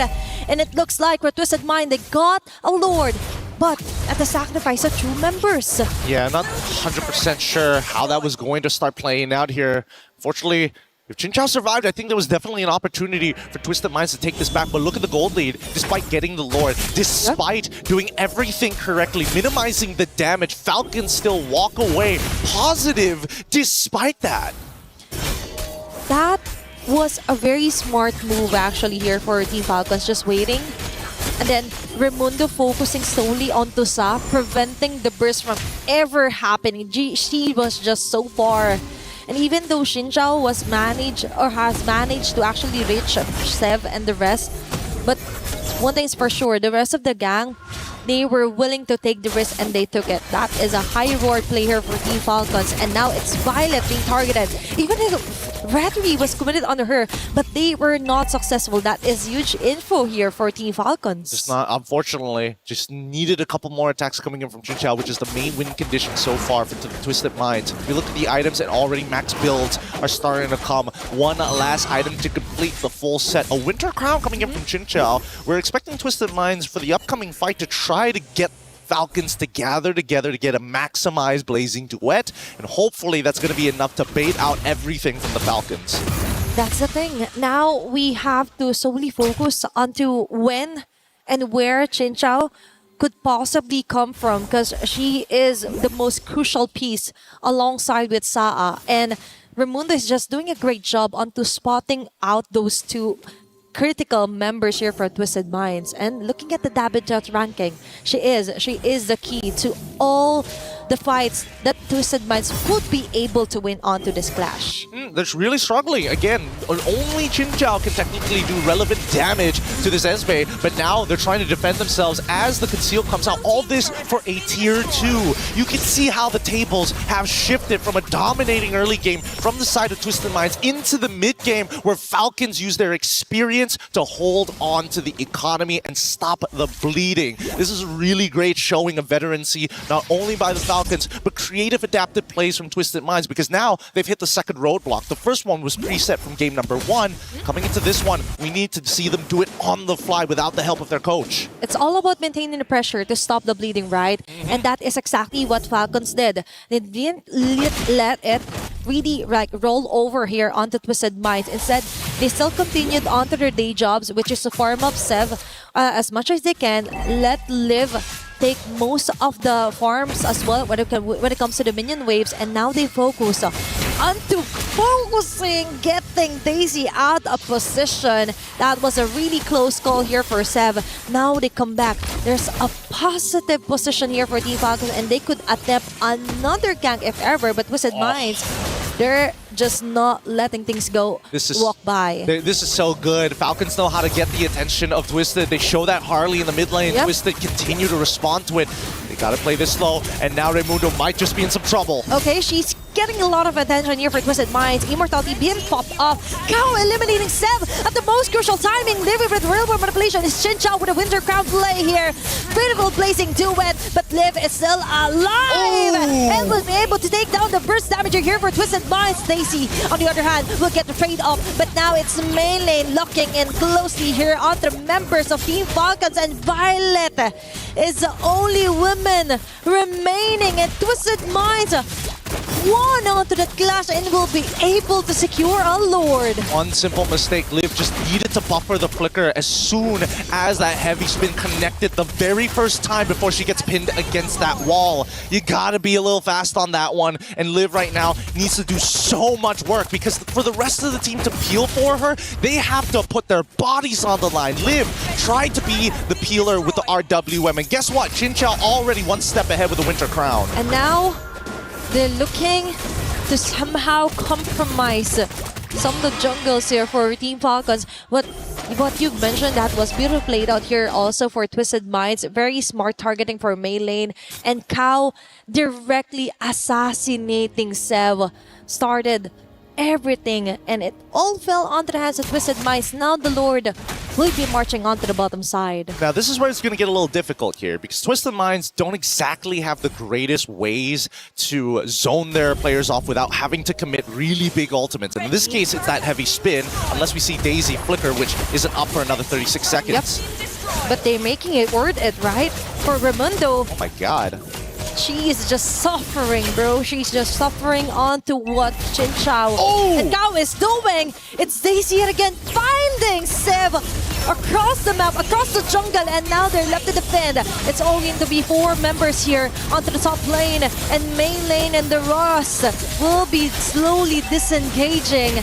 That was an immediate answer for Team Falcons, but that was a close call, by the way, for Sev. Oh, can they save the turret? No! The inhibitor turret gets broken down.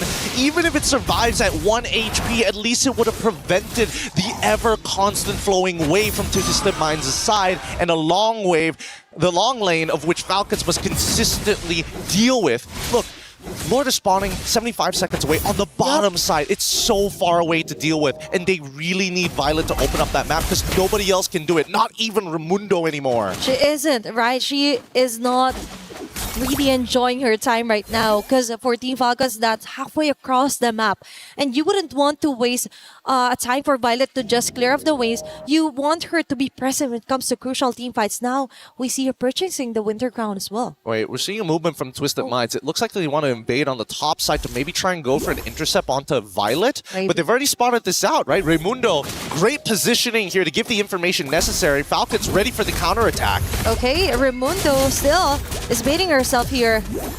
Just debating whether they should go for a kill, but Violet onto Daisy. This is what we're talking about. She is strong on the 1v1 scenario.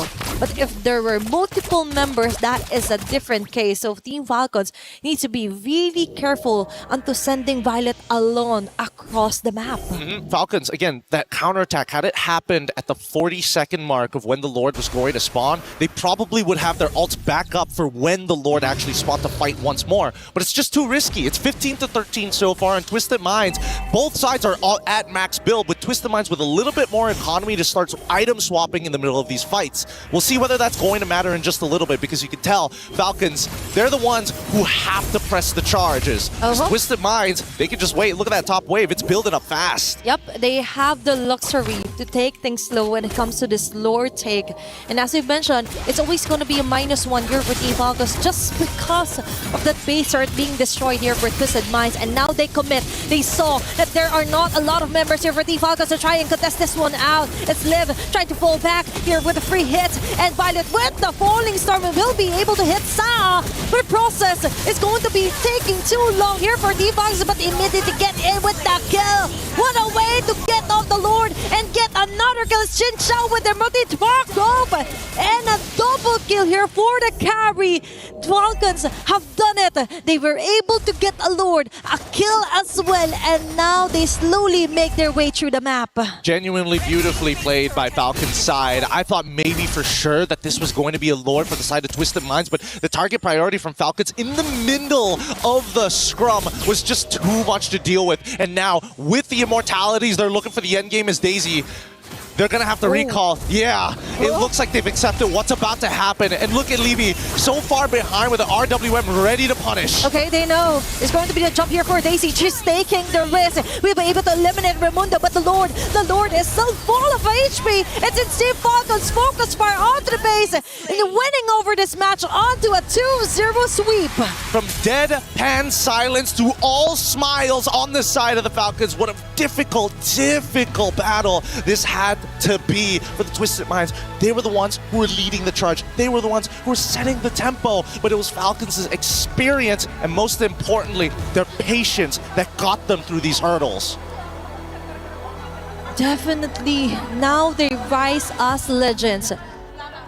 Many had doubted them from the first day of MWI. Now they put their mark yet again as Indonesia's finest to stay here at MWI at EWC. Ooh. What a game. If this is what we're expecting from our very first series, I don't know what's in store for later on today. The quality is already going up, and we are seeing some high-level ideas being implemented here in MWI. Let's look at this replay one more time here at the end of this match when we were looking for that closing moments. Both Daisy and Sa desperately trying to not only clear this wave, but they needed to pull the Lord's attention. And unfortunately for the Falcons, they said, no, we will not let you aggro the Lord. We will not let you distract our minions. And they made sure, hey, we're not baiting this out. We're playing this good and honest. They're playing it right to their strengths. And the redemption now continues for the side of Team Falcons Indonesia. What a start here for our deciding match of the day. Let's throw it over to our interview up on stage.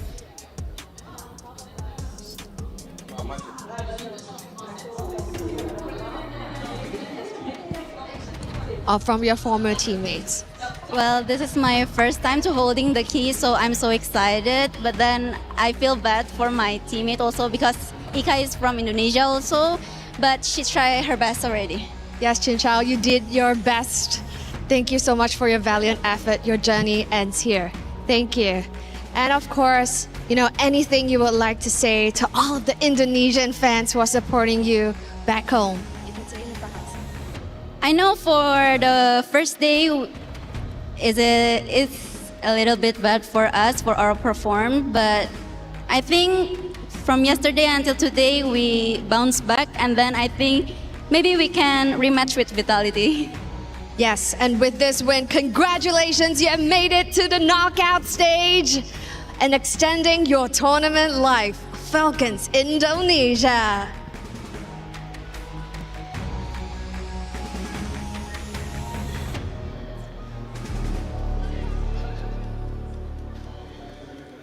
is time for that very important moment. We have a tradition here at the Esports World Cup. This is the key crushing. Congratulations again to Team Falcons, Indonesia, punching that ticket into the knockout phase. We got to make sure we careful here. Stuff get real serious. Making sure that our key master lets you know exactly how it's done. Okay. We've seen the respect on stage, but at the end of the day, ladies and gentlemen, there can only be one when it comes to competition. Nothing is given, everything is earned. Oh my gosh. Yes, sir. Oh my. You see the reaction there. Congratulations again. Ladies and gentlemen, they are officially qualified for our knockout stages. Let's go ahead and take a look at the match highlights.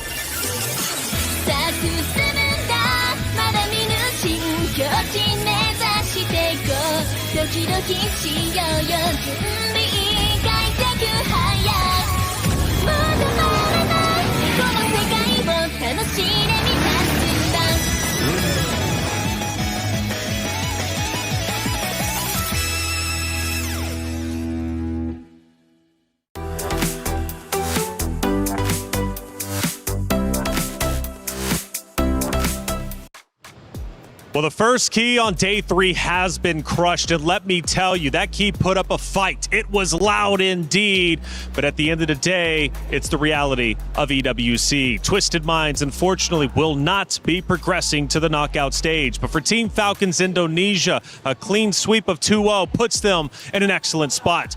During the match, though, Rose had a chance to catch up with some interesting people out in our audience. We're having fun here in Paris, but I do have a few questions because it is an interesting match right now. We know that Falcons ID is going up against Twisted Mind. Now, I'm pretty sure Funi is split because if you guys remember, Funi used to play in Falcons ID, but her sister is in Twisted Mind. So how are we feeling about this matchup? Actually, right now, I'm very nervous. I'm trembling nonstop. Oh my God, I almost cried. Oh my God. Okay. But yeah, I can feel you're nervous. Yeah, but yeah, Funi, does this match makes you feel sentimental? Yeah, I mean, on one side, it's my sister, and on the other side, it's my ex-teammate. So, of course, I feel a bit sad. Yeah, either Twisted or Team Falcons lose, I will end up crying. Pretty sure. Oh no, please don't cry. Please don't cry, girl. Now, of course, we also want to ask Sabila. Now, Sabila, as the Indonesian reporter here on ground, I want to ask you, how do you think or what do you think is happening with the Indonesian representatives here in MWI? Okay, it's a hard question because you know what? As we see from the Falcon ID, their play on their first match is not that good. They lose 0-2 from Seita, but now we can see their step up from yesterday until today. I'm sorry, Funi, because as we know in the first game, we saw Falcon ID playing so good, playing so well, but on the second game, we don't know. But Falcon ID, you have to reset. You have to do your best because this is your last chance to go at a knockout stage.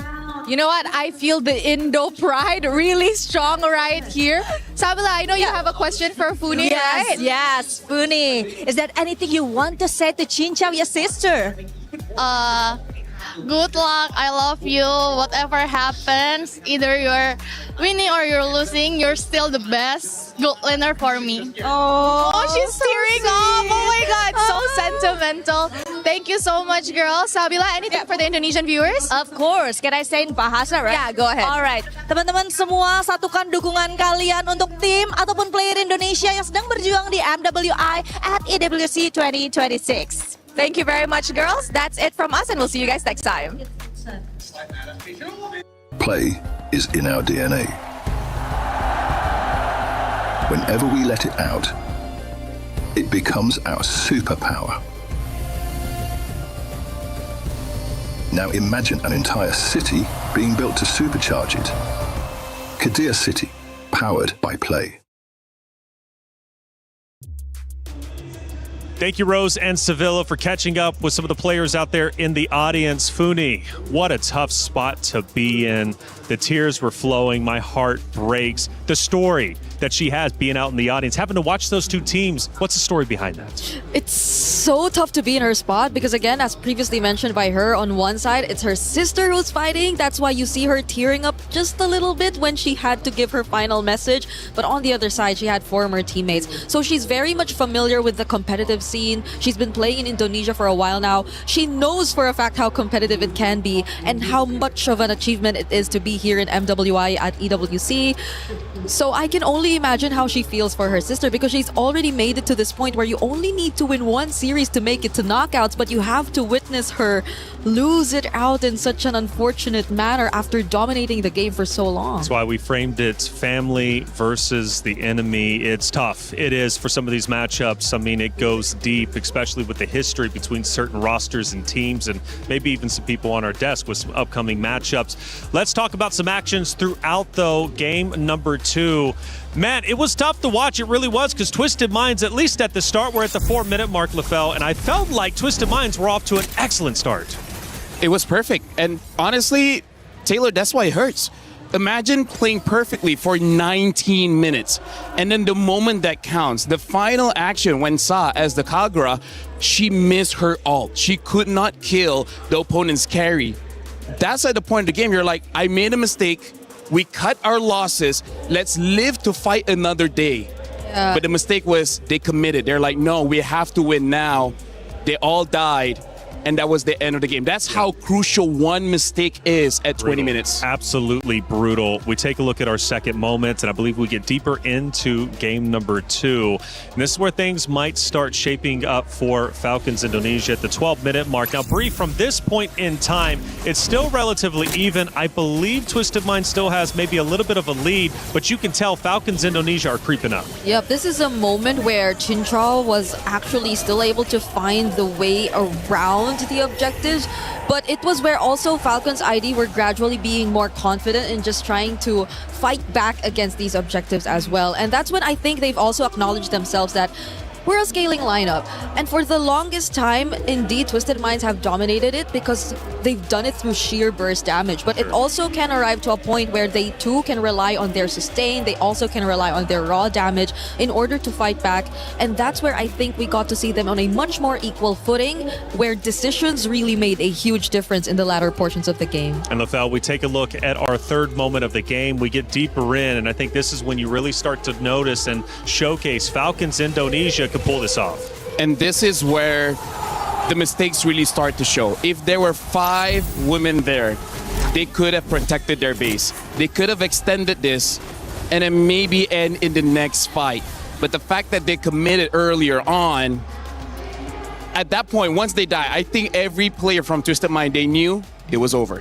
But even one mistake, right, which can catapult and snowball into ultimately a loss. During the hero selection, though, we did notice that Falcons quite literally picked just to counter the Twisted Mind setup. Do you think that late game setup with their picks ended up playing more of a role than we thought? Oh yes, 100%. And especially because Falcon slowed the game down.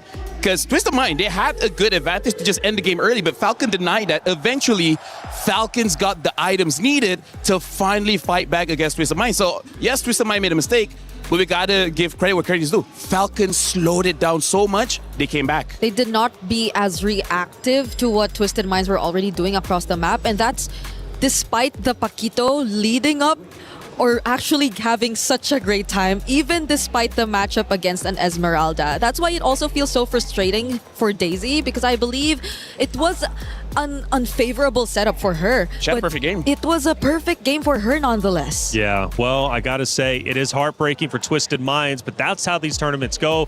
Again, like I always love to say, making it to this stage is a massive accomplishment in its own right. Shout out to Twisted Minds for being one of the best teams out there when it comes to the MWI. Now, the question is, how do you be cool? I actually don't know, and Damascus, from what I'm hearing, you're going to teach me? What do you got? Au revoir, gentlemen.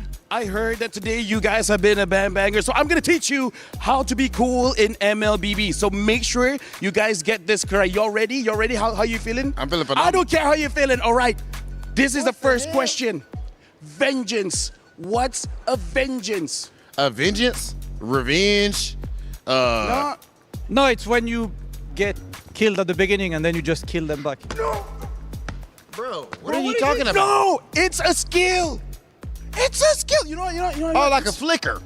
Exactly. It's flicker. Stop. He pretends he knows words. He does not. You don't know what a flicker is. Bro, I know MLB. Bro, what are you talking about? I'm gonna forgive you. I'm gonna forgive you this. Okay, what's an inspire? It's easy. What's an inspire? An inspire? Yeah. Martin Luther King. You're not wrong. See what I'm saying? Yeah. It's a character's trait. Like there are tanks and there are inspired characters. They inspire the others. You know what? You're the They kind of give people buffs. that make my mom cry. Oh All right? This is not being sorry, cool. Mom. Okay, you know what? Last one. You guys have to get this because you guys have been hosts, right? Yeah. After a passionate game, you see the players standing up and then shouting to the opponents. What do they say? Bang, bang. No. Why are you laughing? Bro, it's Mobile Legends bang, bang, bro. No, they shout. I love. You know what? I'm done. You guys are hopeless. You know, I hope someone else can do this because I'm out. See, Bro, see you guys. See me on the goal lane, bro. See us in the goal lane, brother. Yeah. We gonna remember this when it's time for vengeance and we inspire on the goal lane.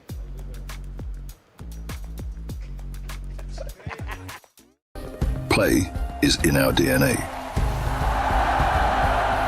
Whenever we let it out, it becomes our superpower.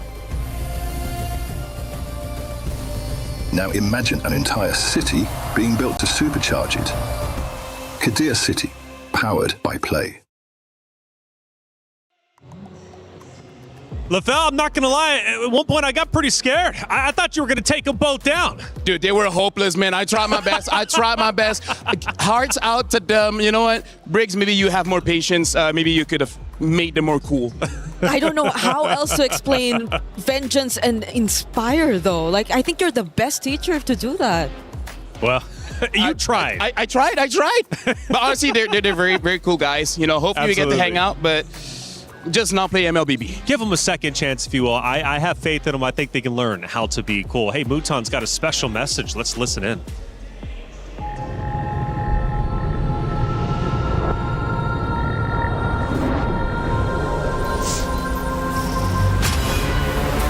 In the past, we were always in Asia. This year, we came to Paris. What stories are still left untold? Kami sudah membuktikannya. Tapi ini baru permulaan. Tiada siapa akan ingat siapa nombor 2. We need the win. Bukan sekadar keinginan, tapi tekad. Hindi ang pag-abot sa tuktok ang pinakamahirap. Ang korona ang mahirap ipagtanggol. What happened last year became fuel for us this year. This time, we bring it to Paris and finish it. A new lineup, new chemistry, new fire. Once champions, not settling for podium finishes. World champions, defending MSC champions. As the final boss of MLBB, can anyone stop them? Names have been made, stars have risen, but now they need to show the world what it takes to rise above. This time, the world is bigger than ever. Like every year, new challengers step on to the world stage. Some carry the ambitions of 2 continents. Some fight for the pride of home turf. Some have never stopped chasing the throne. So who will finally rise to clinch the title? This is where unresolved stories find their ending. A new shot at glory. one more chance at redemption. We are back. Kali ini, sekali lagi. Manggulan atau tidak, Pareho lang ang chance namin. no one is untouchable. Let's fight. Buktikan ako kalau bisa. Two champions, one game. Paris breaks through limitless possibilities.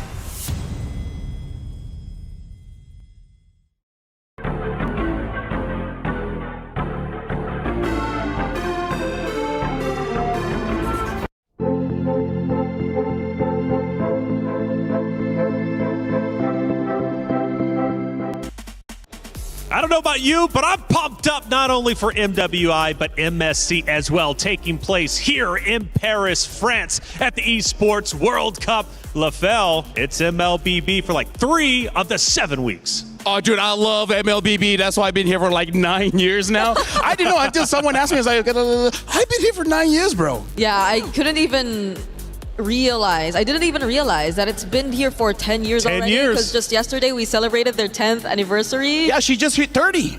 Hey. Oh, whoa. I am far from. By the way, she's like literally like 22. Okay, now me, I'm 34. I'm the old man on the I'll take desk. LaFell, I don't know how old you are. I'm 32. 32? Yeah. I'm the elder here. I'm the elder, baby. Hey, Seda Esports over on the B stream ended up taking a big win. They stay alive. They move forward. They win 2-0 over their opponents. Now, this is a big deal, right? Because Seda Esports, man, coming into it, we kind of question, would they be able to redevelop the meta? They're representing a region that has been underrepresented. In this case, though, they managed to take down VP in a dominant way. We'll keep you updated with all Stream B. One more matchup to go there, but we need to head to the stage with Cheryl and Rob.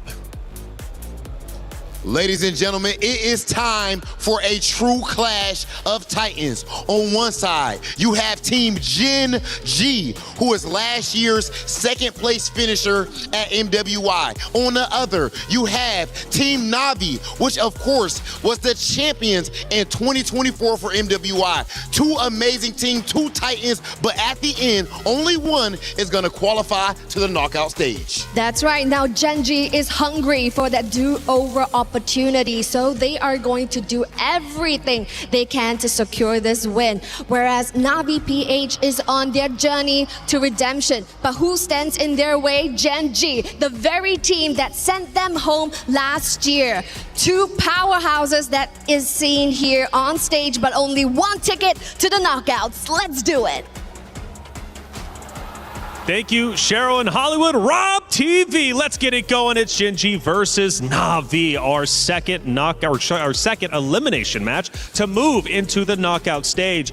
And this is a big one. It's a blockbuster matchup. You've got the 2025 EWC MWI runner-up of Gen G taking on the 2024 EWC MWI champions of Navi. This one means a lot, not only for the club championship race, but also for the history they both hold when it comes to the MWI. Yep, I cannot believe we might just see a replication of last year take place here in another elimination series, simply because they meet yet again in the lower bracket where life is at stake. What if it just so happens to repeat? Because yesterday we saw that Vitality swept Gen G all over again, similar to last year's grand finals. And now could they be the ones to send back Vitality or Navi home again? That's right, and you're obviously alluding to last year in the knockout stages. Navi ends up losing to then Gaming Gladiators, but now Gen G. This is a matchup of epic proportions. And for Gen G, they might not want revenge on Navi. They don't need it. They've already beat them before. However, they want revenge on Vitality.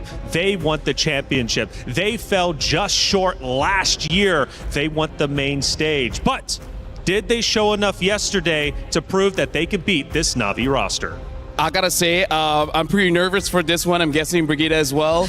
You know, it's her home country, and for me, my sister's playing on Gen G, so hopefully they do very well. I feel like Gen G, they have this pride. They have this ego where they're really like, I don't care who you are. I just want to be the best. And the fact that they lost against Vitality might be dangerous for Na'Vi because Na'Vi is the one that has to go through their wrath. Yeah, and I think even in interviews, it reflects so much that they had a change in mindset even. Because even Ashley, in terms of her character, she no longer really wants to compete for the title Mother of Tanks. It's more of her being want to be known for something else. And I think every single time they go up on stage, you tend to just realize how much they've matured because they're just after the wins. Now, as we get into our pick and bans, something to note, Na'Vi has an extremely deep hero pick pool. 22 unique heroes in this tournament. We're talking debut picks of, Chip, Masha, Bauman. They know how to play around different team comps, and we're about to see a little bit of that now. It's a deep hero pool, but I think very limited have worked for them. There seem to have been more strategies that fit best of one type of situations rather than best of threes. Honestly, like their hero pool is deep, honestly, because of that. They could not figure out what works. So they tried this, didn't work out. Now they try something else, didn't work out. I gotta tell you, Brigitte, Mirai is kind of like a talent manager.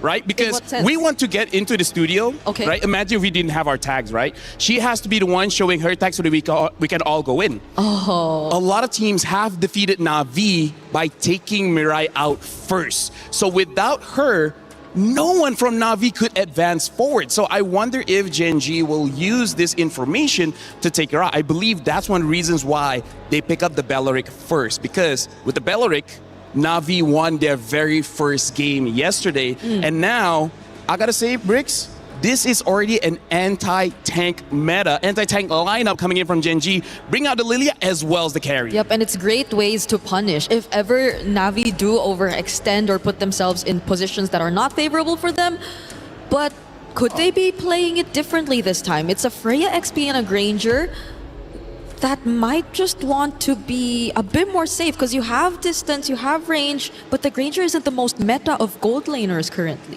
In this situation, it's not too bad because out of every mage in the game, Lilia has one of the lowest HP pools, so it's easier for you to stack up on the Sky Piercer. Yeah, and it seems like they just want a different route in the gold lane matchup. I'm not so sure the route is okay or not. Let me be very clear because Na'Vi, every single game they play, they change the strategy. They play global ban without playing global ban. Yeah, this is why I think even a lot of us are really searching for that identity of what does really comprise of Na'Vi. What does Na'Vi I have the answer. establish in terms of their identity?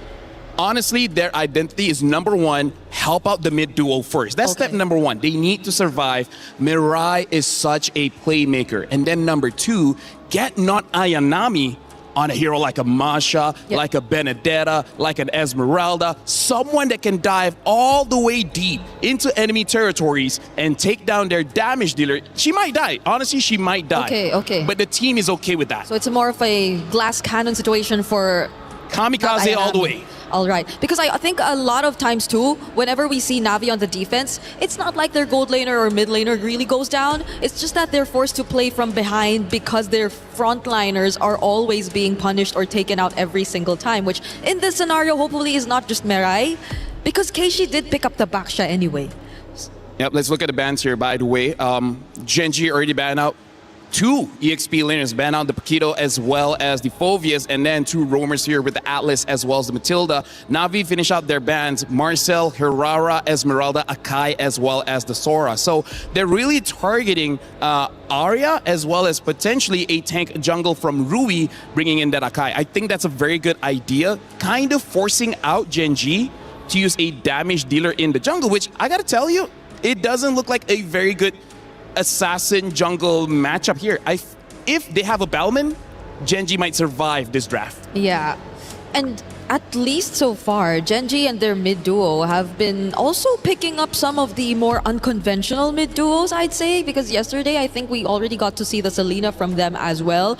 But you might not really want to consider that if Navi just really want to go all in. You do have the Belleric, yes, and the Lilia, but at the same time, backline access showing that the Granger might just be a very vulnerable target could also be one of the considerations for Genji in this draft. Right now, when it comes to elimination, I want teams to draft simple, right? Make a composition that has very little room for error. Even if you make a mistake, it's not that big of a deal. So I'm just worried on the EXP pick here. And now, Navi, they committed onto this Eve. If they want a tank, something like an Alice might still be able to work out. Heck, maybe even a Uranus. Maybe not the best because you're going up against the Baxia, but that is one of the comforts of Genji. Yep.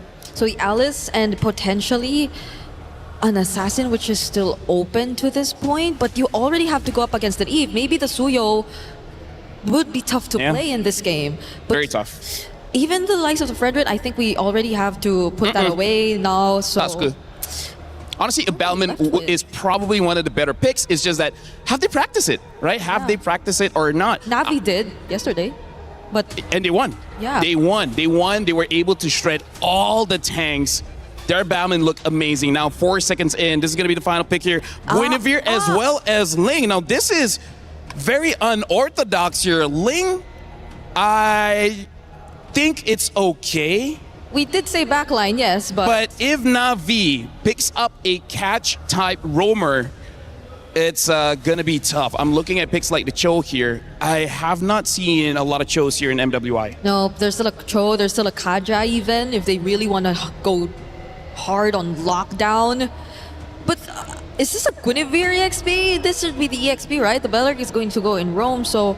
There's a chance the Belleric could go EXP, actually. You think so? I've heard rumors from, let's be real, credible sources, right? So I'm thinking the wise choice, Belleric Rome, Guinevere there, and then the chip. They're showing the chip again. I don't know if this is the lineup for it. And look at this, it is probably going to be Belleric in the EXP, so... Oh my god. I gotta say, reflections based on this draft, I think we're going to have a very chaotic game one. I like chaos, yes I do, and we're definitely going to get it with the historic teams of Genji and Navi. It's a blockbuster matchup. History between the two, not only in terms of their accomplishments in the MWI, but also last year in the knockout stage. But who gets revenge and who wants to move forward to the knockouts? We're going to find out very shortly. It's Genji versus Navi. Athena, Gideon, take it away.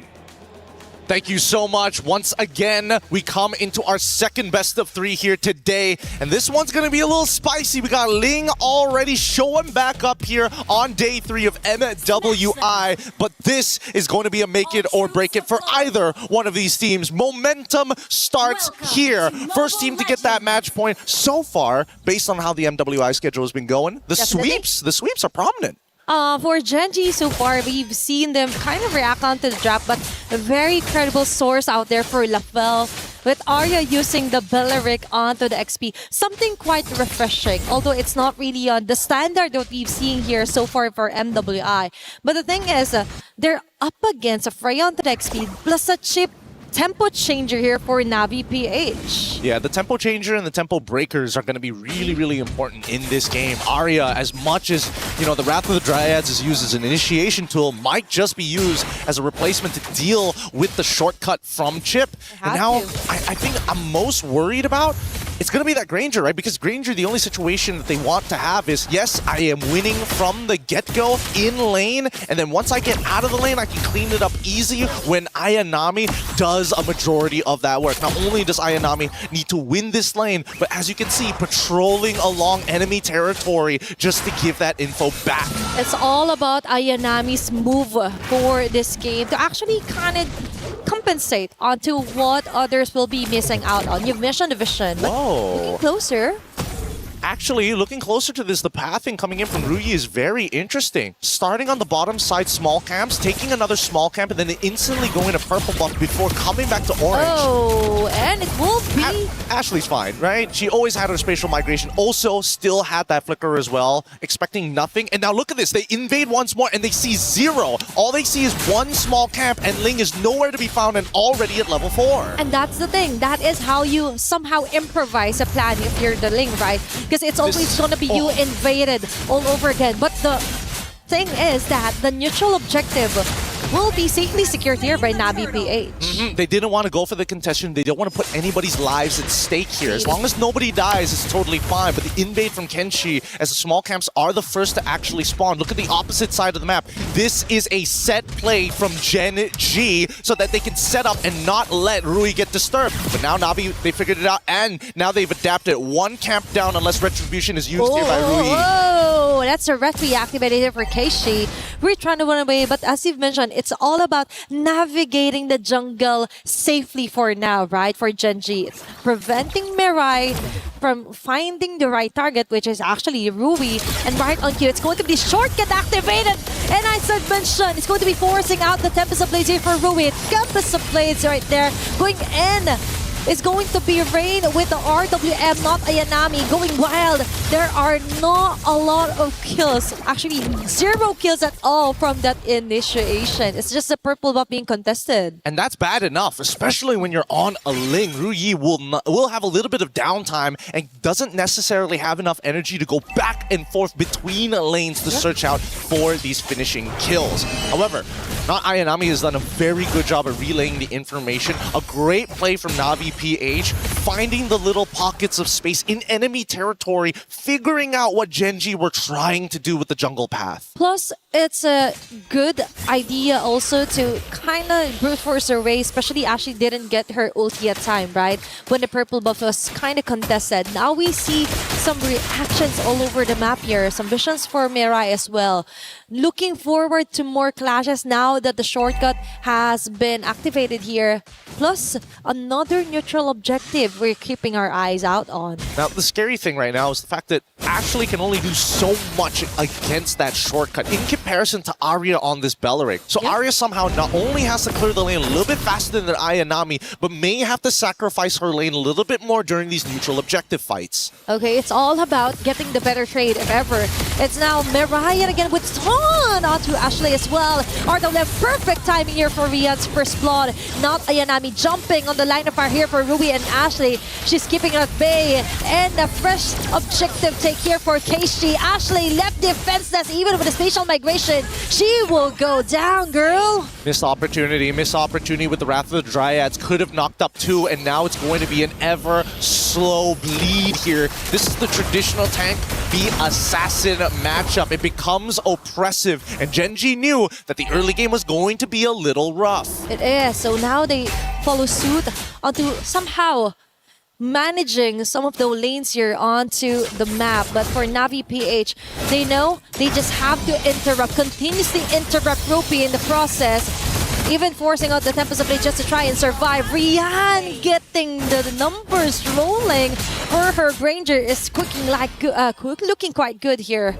And Arya is just all over the place. She has to be at 2 places at a time right now. It's a losing situation for Arya at this stage of the game, right? Ideally, Gen G wanted to stay as even as possible to Navi. This is not their other item power spike. Sayori already is, again, getting zoned out in a majority of these fights, and now finally putting the influence onto Panda. Even the gold lane isn't safe anymore. And a waste of a Rain of Dryad. And a big info here for Rain. Although Panda 1 will be able to get the kill, a jump and a space of negation. Better to climb onto Ashley, not Ayanami from the back with the Valkyrie descent. Ensures a double kill. Might go for the triple, but Sayori flickers just in time to escape the wrath here from Navi PH. Rui being cornered out. Things are not looking good. The 3 women here targeting her, continuously hunting her down. A turret in the process taken down as well by Navi PH. Oh, and look at that. I just love the protocols that I'm seeing from Navi PH. They're like, even if we do give up that space, let's double check it again. And Mirai coming in to join this fight doesn't have the shortcut, but is enough to show presence. And now the rest of Gen G must contest. Okay, Ashley, with a good entry point, but the damage just isn't there yet. They need to find a way to relieve some of the pressure, but without thinking so, now the last turtle for this round obviously might go onto the hands of Navi PH Arya, though she wants to contest it. But Run of the Riot, perfect timing! And a clutch steal home for Rui. Rain with the RWM, but Gen G manages to get out of the way. Rui with attempt to blaze, just one blade that she actually got off, and that is going to be a chase down kill here for not Ayanami. Considering everything that has happened, pretty good overall. Like Rui still, despite, oh, hold on. Oh, that's an immediate takedown onto Panda 1, but she will do. She will survive it, and that is quite scary now that Navi has tempo, and at will, they could actually go on for team fights. Yeah, this 3.7k lead is starting to expand very far out of control as Ayanami is becoming a legitimate problem. The lane that was supposed to be controlled by Arya was going well at beginnings, but after this point, 3 turtles, it's not looking that great. This mid-game is going to be very vicious as Ayanami now controls the entirety of this bottom side, and they're even going for a lane swap from the side of Gen G. But at least we saw some great catch here for Arya, right, with the Wrath of Dryad. But the thing is, you mentioned the gold lead was quite onto the side of Navi PH. So with that said, they have to be really careful onto where they will be sending at Panda. And right at you, he just purchased her a golden staff together with the corrosion side. Now we kinda get some action or little bits of damages coming in from Gen G if ever, but still, it's a never-ending deny and somehow vision here onto the purple buff. But now Rui finally gets the purple buff, but in the process, it's not Ayanami doing their job, taking down turret after turret. Again, Navi PH, they come in, they say, you know what, let's give them a forked option. In chess terms, is putting 2 pieces under threat at the same time. And unfortunately for Gen G, they must only pick one. They chose the purple buff. They sacrificed their T2 because of that. And Ayanami is having the time of her life. Panda on the opposite side. The last hope here for the late game for Gen G. They're going to need a lot of time for Panda to get to where they need to be because of how much pressure and most importantly, the shortening of the laning phase. It's all about stretching out the game here for Gen G, just enough to try and give enough time here for Panda 1. A failed attempt there for Ashley. It's like a go here for Mirai, going in with a shortcut. It's only not Ayanami being called in. Very nice action though for Gen G here. Just try and negate, cut their losses as early as possible, but no, it's Arya taking the risk again. A Rain with the early RWM, and Wrath of Dryad will be catching up 3 members, but not long enough for Arya to stay alive. Not Ayanami out to Ashley, focus fire. Panda 1 with the free hits, now they finally do it, but at what cost? It's too expensive of a mistake to overstay their welcome there as Navi PH slowly backs away. It's going to be a catch onto not Ayanami and Keishi. 2-4-2 trade-off there, right on cue onto the Lord Jungle. Oh my goodness, Ryu honestly could have maybe cleaned up the rest of this and they got the Haas Claw in time. Unfortunately, just didn't want to give another Sky Piercer stack over to Riyadh. They need to find this shutdown onto Riyadh somehow. If they can, that extends the game for them and it doesn't allow them to actually snowball out of control and they can focus all of their attention back onto Ayanami, who so far has been the big chunker. Even with Arya flickering in with the Wrath of the Dryads, bringing some members to a quarter depending on lifesteal or spell vamp, some of the squishier targets, man, even Rain taking a good chunk of damage. It's all about not Ayanami and Mirai doing a hell of a job here for game number 1. And as you mentioned, this is the kind of scenario that she really wanted, right? To give her a hero that could deal a lot of damage, plus sustain the hell out of Gen G. Now, we're noticing that Panda 1 actually has some of the items that she needed.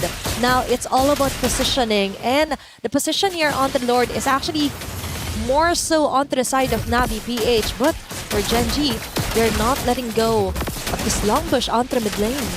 Nope, they don't have to do much. They're gonna try and threaten the T1, but Navi is still trying to set up this fork. Getting a good push on the long lane is gonna force Rui, the fastest rotator they have on that team, to go and respond. And that's going to be quite a sacrifice here, because Navi now knows that it will be possible to try and catch a member here for Gen G. Nice touch onto Ashley, but not Ayanami again with a chase down. Ashley's down, KG with a follow-up. Panda 1 already taken taken down. Rhea with those bullets hitting on the right target. 3 women down immediately for Genji.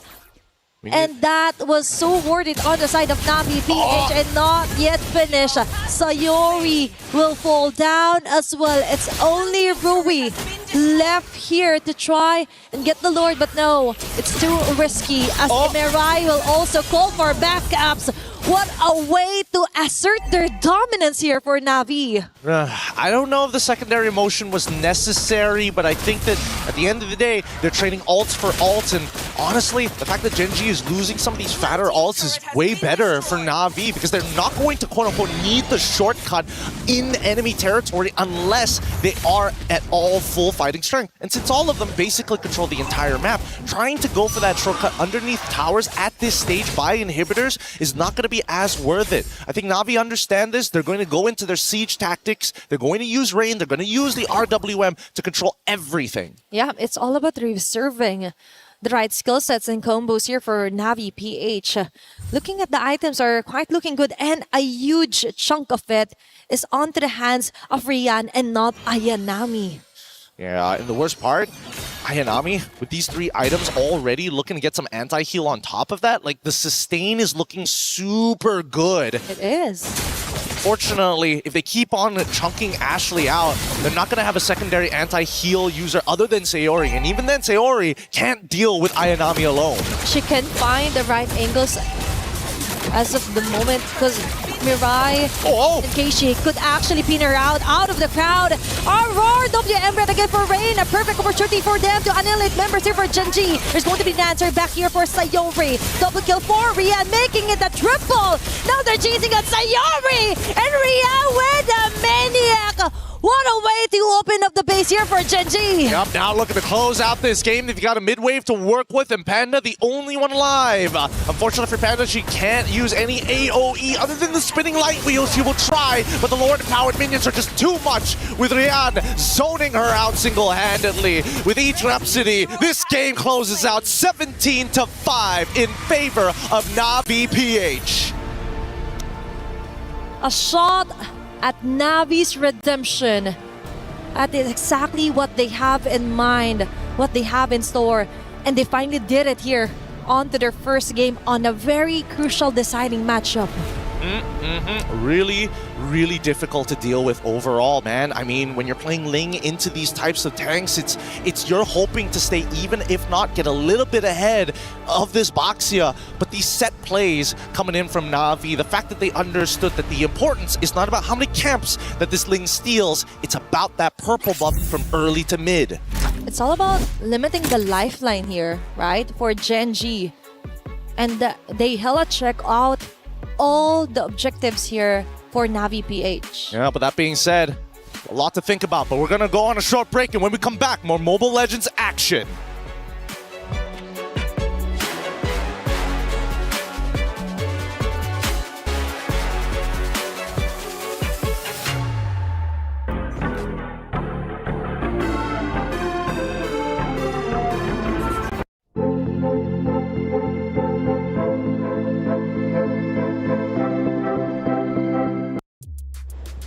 Navi takes map number 1 to put Genji at risk of having their key crushed. But Genji, they've been here before. They know what it is to have the pressure elevated. Let's see if they can come back. Hey, welcome back into our studio. I'm Taylor Reflections Noble, joined by, of course, Brigitte, Lavelle. Good to see you two once again. First off, to open up the section, Belleric and EXP for Genji. It was a risk, right? We knew it was. If it pays off, excellent play, but it didn't pay off. Yeah, but the question is, why didn't it work out, right? Because here's the thing, Belleric is a great hero, but he is slow, right? So that was a mismatch because that is a situation where you're on a racetrack where not Ayanami was a sprinter and Arya was a strongman. It was not close when it comes to what they're supposed to do. Yeah, because even for the composition of Genji in terms of the engage, it's mostly on maybe landing a spatial migration or two onto specific targets of Navi, but the ultimate that you expect from a Belleric seems like it's more of a means to just respond to what Navi might do. It's more of catch to the dives, and we saw it happen multiple times, but in the first few moments that we did, during those crucial times, Arya wasn't really able to be present because, as you mentioned, it's a pretty slow EXP laner if you're expecting a response from. And we have a couple of big moments from that map, number one. We take a look at least at our first one. Now, one of the things, Lefel, you were educating me on, Gen G, early game. Right now, they just want to stall. They want to get into that late game because of the hero composition. Yeah, here's the thing. If we're looking at the heroes, once Rui gets around 4 items, once Panda gets 3 items, they should be able to deal enough damage to take down Na'Vi. But that's part of the problem, right? You're playing a waiting game. You don't want to wait when you're going up against previous champions. You need to be a bit more proactive. So I feel like this is a very ambitious draft, trying to hope previous champions play the game a little bit slower. Yeah. Great synergy, by the way, in that clip. You could really tell that obviously Na'Vi was firing on all cylinders. We take a look at our second action of the game, and I think we get towards the end because that was about the 13-minute mark. We now start to push through. This is where Na'Vi says enough is enough. Yeah, it was a conceal from Ashley, a combination of a spatial migration and a flicker, but at that moment, I'm not even sure who the target looked like. It was Keishi who was trying to like roll around the area, but even then, I don't think catching Keishi would be the best priority. So maybe they could have attempted to go for the likes of Rian or even Rain, but these two seemed like targets that you just could not reach. And that's on top of the fact that Rian actually had Purify. She barely had to use it during the entire game. And you know what? That's a problem. Clearly, at this point, I did bring up with you, Ashley. Last year, she didn't have as deep of a hero selection. This year, she's switching things up. She's trying quite a bit. She does go with the squishier hero. She tried that against Vitality yesterday. It didn't end up working out. This day, though, she goes for it again, and it doesn't pay off. Yeah, this is one of those things where a lot of professional players go through, where they're mastering 1 or 2 heroes, but the meta just keeps on shifting is not enough. Right now, Ashley's at a problem where she's a jack of all trades, master of none. And now going up against previous champions, you need that 1 or 2 hero that you know you're going to win. So does she go back to default, Bree? Is it time to give up the squish, go back to the tank? I understand she doesn't want to go with the moniker of Mother of Tanks. She doesn't want that battle.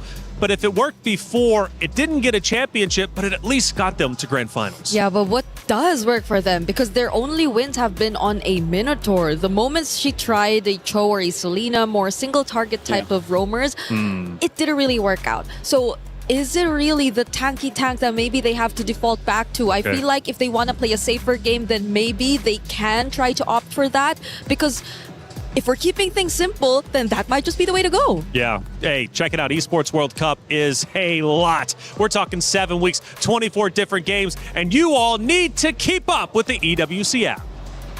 Thinks he can come in here and play my game. He knows nothing but go! Tyler Wine, you're done. This is my ladder. You can't climb it. That's an L airline. Somebody better hold me back. Okay, yeah. Do something then. Raw energy. House for far, blow the house down.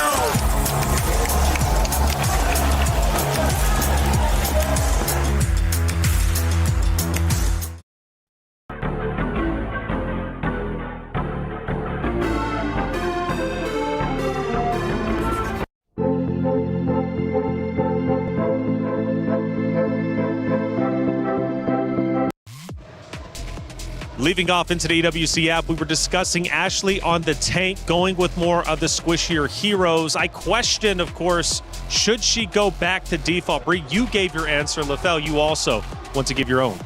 Back in 2025, these are the 2 heroes that Ashley did so well on, which is number 1, the Grok, right? Amazing way to engage the fight, as well as the Gato Kacha, a hero that has revitalized that can actually help you win out the early game. So those are very simple heroes that's not in the meta, but he has proven that it works before. And I don't know, this might be crunch time because you might get eliminated if you draft wrong for this one. Yeah, and I think these are roamers that can pretty much work with regardless what kind of comp that you want to go for. It also gives you a bit more flexibility in terms of what you might want to put in the EXP lane, because I feel for Arya, she might have wanted to opt for also something that could have been more of a playmaker. Yeah, a fighter type of XP laner to complement the lineup. So in that regard, to put off a bit of the responsibility off her shoulders to just be on the receiving end of majority of the plays that Navi could create. I think you can play slow, that's one thing we've established, but you also want to play much more proactive if you're Gen G in this kind of situation. So a couple of players, at least over the past couple of days, not living up to expectation. For Gen G, Rui was one of them.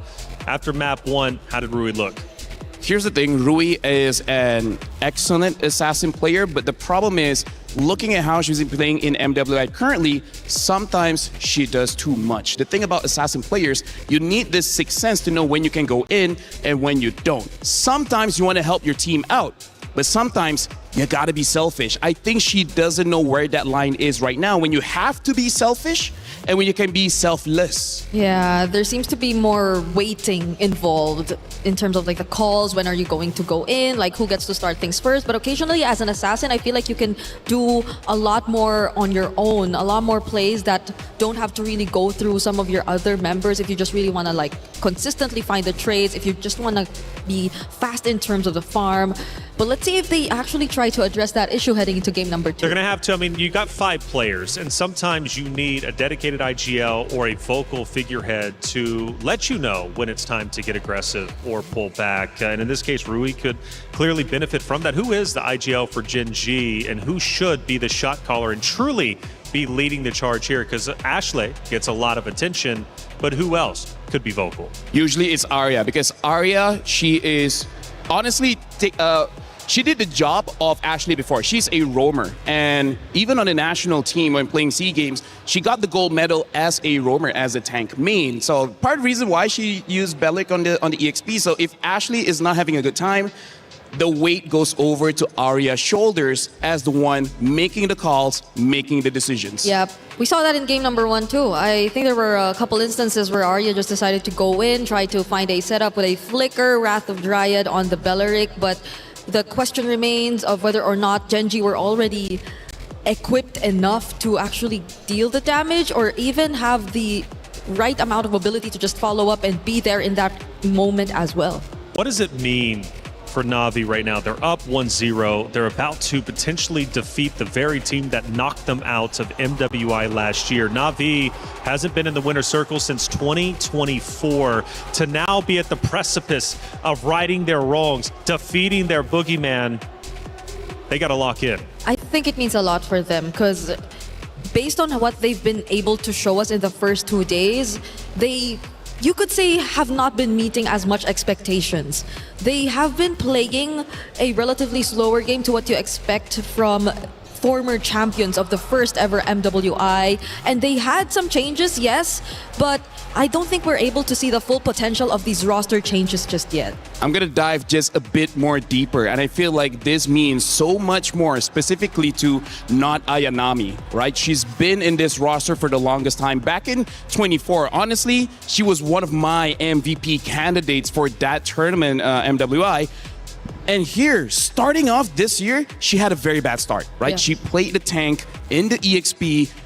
She could not do anything. The moment she changed back into the fighter, she found her groove. She found her identity. She found the win. So I feel like as much as there's a lot of emotional weight on Navi, I gotta say, not Ayanami, I feel like she feels it the most. We felt it too, not Ayanami. We felt it in that Freya game. The way she just constantly went for the chase against members she just spotted out. Against Ashley, I think, to be exact. That she never let her off whenever she did find her. And I think it's also an upgrade in some way.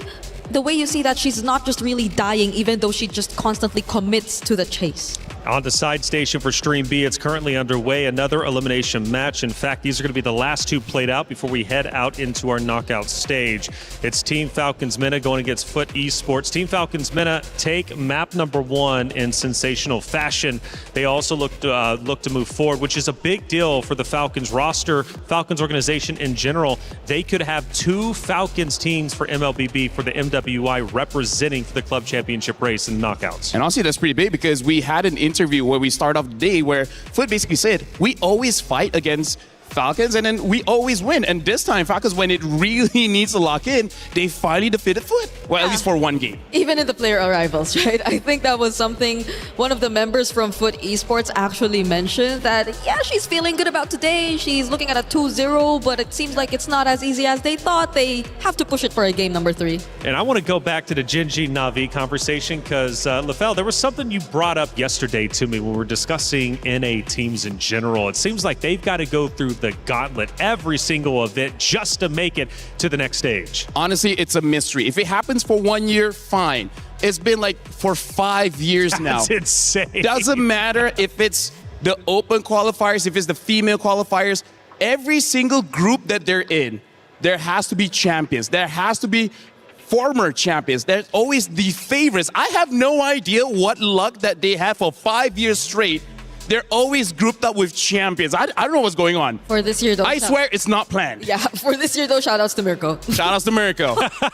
Gen.G. He was the one drew it, and then you know what? C'est la vie. He's a script writer. He's a script writer. He's a script writer. He just needs to fill us in with the script, right? I think that would help us out a lot here on the desk. But it is tough, right, for Gen.G. Fortunate Fire, though. My goodness. And it only makes, I think, victory, especially, think about it. Gen.G making it to grand finals. They hoist the trophy. They think about their journey to get there here for the 2026 MWI. It'll make victory all that sweeter. I gotta say, Gen.G, they sacrificed a lot. They spent quite a good time flying from North America to boot camp in Malaysia just to train so that you can face off against Indonesia, Philippines, quite strong regions in preparation for MWI. Right now, Gen.G, what they need to do is actually simple, but will they do it or not? Which is play back to their identity. I really feel like, here's the thing about philosophy. You're condemned when you are alive, because when you are alive, you have freedom. When you have freedom, you will have to face your own consequences. It's not on other people. So with with a lot of options for Gen.G, they got to strip some freedom away and just be like, this is what we're good at. We're going to stick to it. We're not going to go too crazy. Brother, I'm going back into VOD. I'm writing that down. I'm putting it on the wall, okay? We're talking bars from LaFell. We got our pick a band starting back up. It's a big moment for Gen.G. This hero selection is going to mean quite a bit. And the big question I have is, Ashley, where is she going to decide to go? Squish she one more time? Does she go back to what we know works, which is the tank? Let's find out. I would also be on that same page of hopefully Ashley just goes tanky frontline setup kind of roamer for the team. The Guinevere is, yes, a setup type, but it's not the tankiest of roamers available out there, and that particular lineup demanded them to have one because it's an assassin. They had a marksman in the gold lane, and they had the tank in the EXP lane. I gotta say, Taylor as well as Briggs, one of the reasons why IGLs or whoever's making the call, they gotta use Comfort Hero is because the more you know about your hero, the less you have to think about your hero, right? It frees up a lot of brain space, making it so that you make the right decisions. When you're using something unfamiliar, you're overthinking, how do I create my combos? How do I find an opening? But if you use something that you're familiar with, you don't have to think about it. Your hands just move naturally. Yep. And that's very important in this scenario where you have to play for an additional game just to secure your tournament life. Esmeralda's with the world like watching, this is a lot of pressure on the players. It is definitely a lot. A lot of XP laners already taken out, even the Freya from Not Ayanami alongside the Phobius. Look at how much Arya and Not Ayanami. Let's see, 1, 2, 3, 4 EXP laners already out of the picture. I would say the strong one now is like Arlet, Yuzong, but Sora. Does Ashley consider the Atlas here? It's the first time I think we see it open. Atlas is good. Bellaric is good. One, honestly, squishy hero that is meta is Matilda. Oh, but right. We'll see whether they pick it up. They go for the Valentina. This is, in my opinion, Briggs, very risky. I think they're picking up this Valentina to potentially deny an early Sora pick coming in from Na'Vi. But this gives Na'Vi that Bellaric, and Mirai has been able to use the Bellaric very well. I agree. at least they get a Wrath of Dryad of their own if ever it does end up that way. But I guess it's a matter of comfort. Them also resorting back to that idea. If we want to ask it from Ashley, might as well do it for Sayori as well. Because Sayori has been phenomenal on the Valentina either way. So maybe they're just sticking with that because it's indeed such a crucial match. But the Claude gets picked up. They secure it for the team. So the carry option is still going to be open for Genji. They already also see the glue on the other side if they want to match that. Personally, for me, I would go Baxia carry.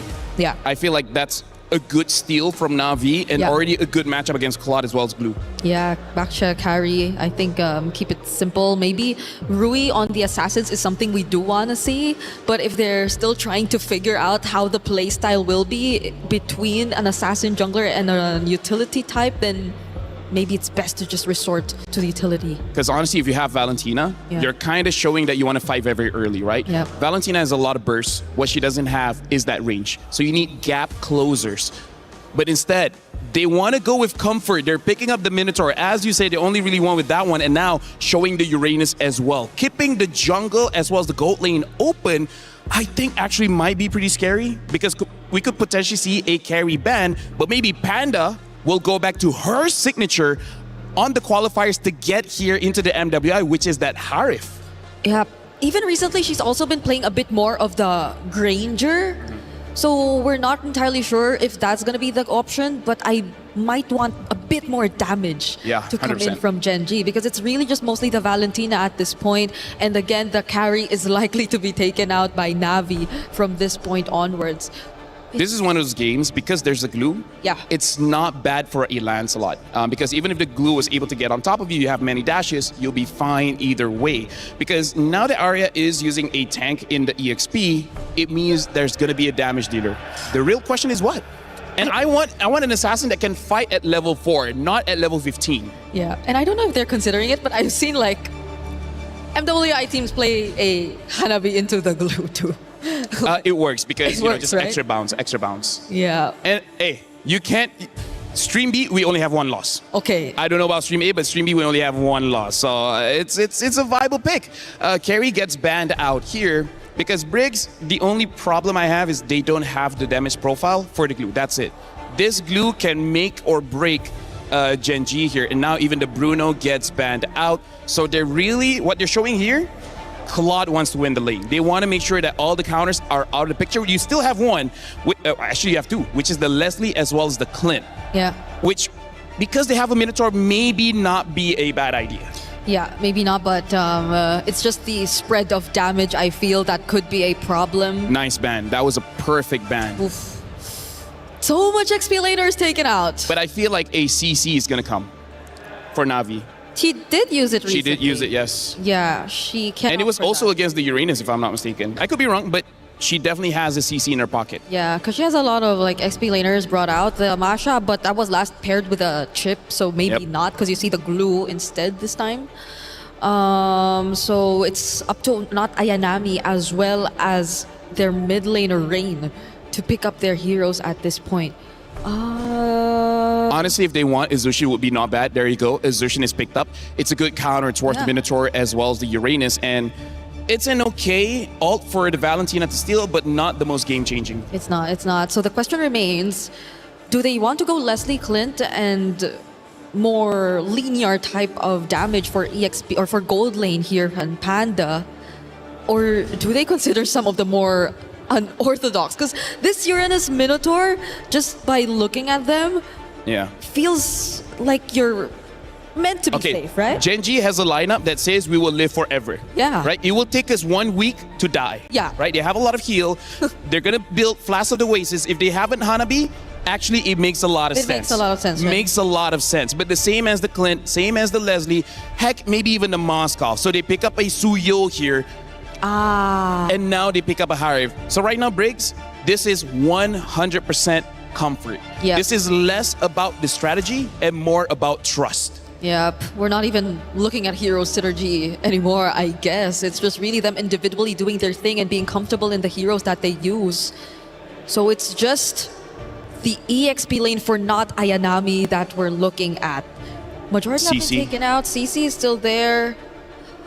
The pave is also gone. Technically, you can go for something like a Lapu as well.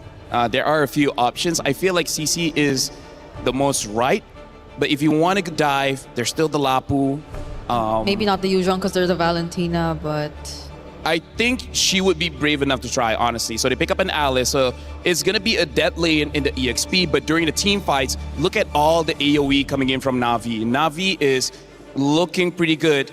I gotta say, Taylor, Gen G, they're putting a lot of trust on the individual players here. And I'm okay with that. You know, you just took a heavy loss. You know that your key is at risk of being crushed. What do? Go back to your comfort picks. So, like you said, LaFell, look, you don't have to think about playing. You already know what your hero is capable of and what it can do. Now you can just focus on the game itself. Gen G, going with the comfort picks, will it pay off? That's the big question because Na'Vi is knocking on the door of the knockout bracket. They want to reclaim gold. They want the championship. But will Gen G shut them down one more time? Let's find out. Athena, Gideon, take it away. Match point here, and Gen G trying to find the equalizer to turn it into the game 3. So far, Na'Vi PH has been playing real good, but this draft has been interesting. When you thought they were not going to give a good ultimate to Valentina, right at the very end, they get the Throne of Ruin. Okay, that took quite a U-turn here for the draft for Na'Vi. But for Gen G, that is quite fortunate, right? You finally get something that is very useful in terms of flashes for Sayori. And speaking of the comforts as well, sticking to what you know best, even with your eyes closed. Let's see if that will reflect heavily as well here for the playstyle for Gen G. I want to see how this is going to play out, especially after level 4. I feel like there's going to be a kind of nothing burgers in the laning phase, especially both sides. And I mean, look at even Ayanami as well as Arya having, you know, a wet noodle fight here over a Lithal Wanderer as they lose EXP on the top side. One minion already gone here for the Alice. Yep. It's all about who's going to find the perfect first blood here. And as you mentioned, we're not gonna be seeing a lot of team fights yet, or even 1v1s here for not Ayanami and Arya. It's all about roaming around and giving vision and assistance if whenever needed here for Na'Vi and Gen G. It's about controlling the wave, but most importantly, it's about maintaining the tempo. Both compositions kind of want to play the fights really, really slow. They're looking for the high-impact engages. An early rapid boots here from Mariah as we see the gank on top. Okay, that's going to be somewhat of a vision, but not really enough to get the first blood. We might see that on the body of Panda, but great assistance there for Ashley. Now, in a few seconds, it's going to be the turtle up in the mix, and it's Mirai finding her way already here to try and predict things on where members of Gen G will be focusing their lots for. They did lose a little bit of tempo off of this. Mirai had to reposition as they are looking for the right targets. And in this case, it's going to be Rui. Mirai did this the last time, right? Made Rui's life really, really difficult. But now that Rain is level 4, look at the positions. Okay, it's Arya off to the backside. That took too much. And it gave Keishi the perfect first blood. Rain with a force crimson beacon. And assistance with a not Ayanami, resulting onto a kill. That's 2 members down. XP and room immediate takedown for Gen G. The chain CC was just a little too good.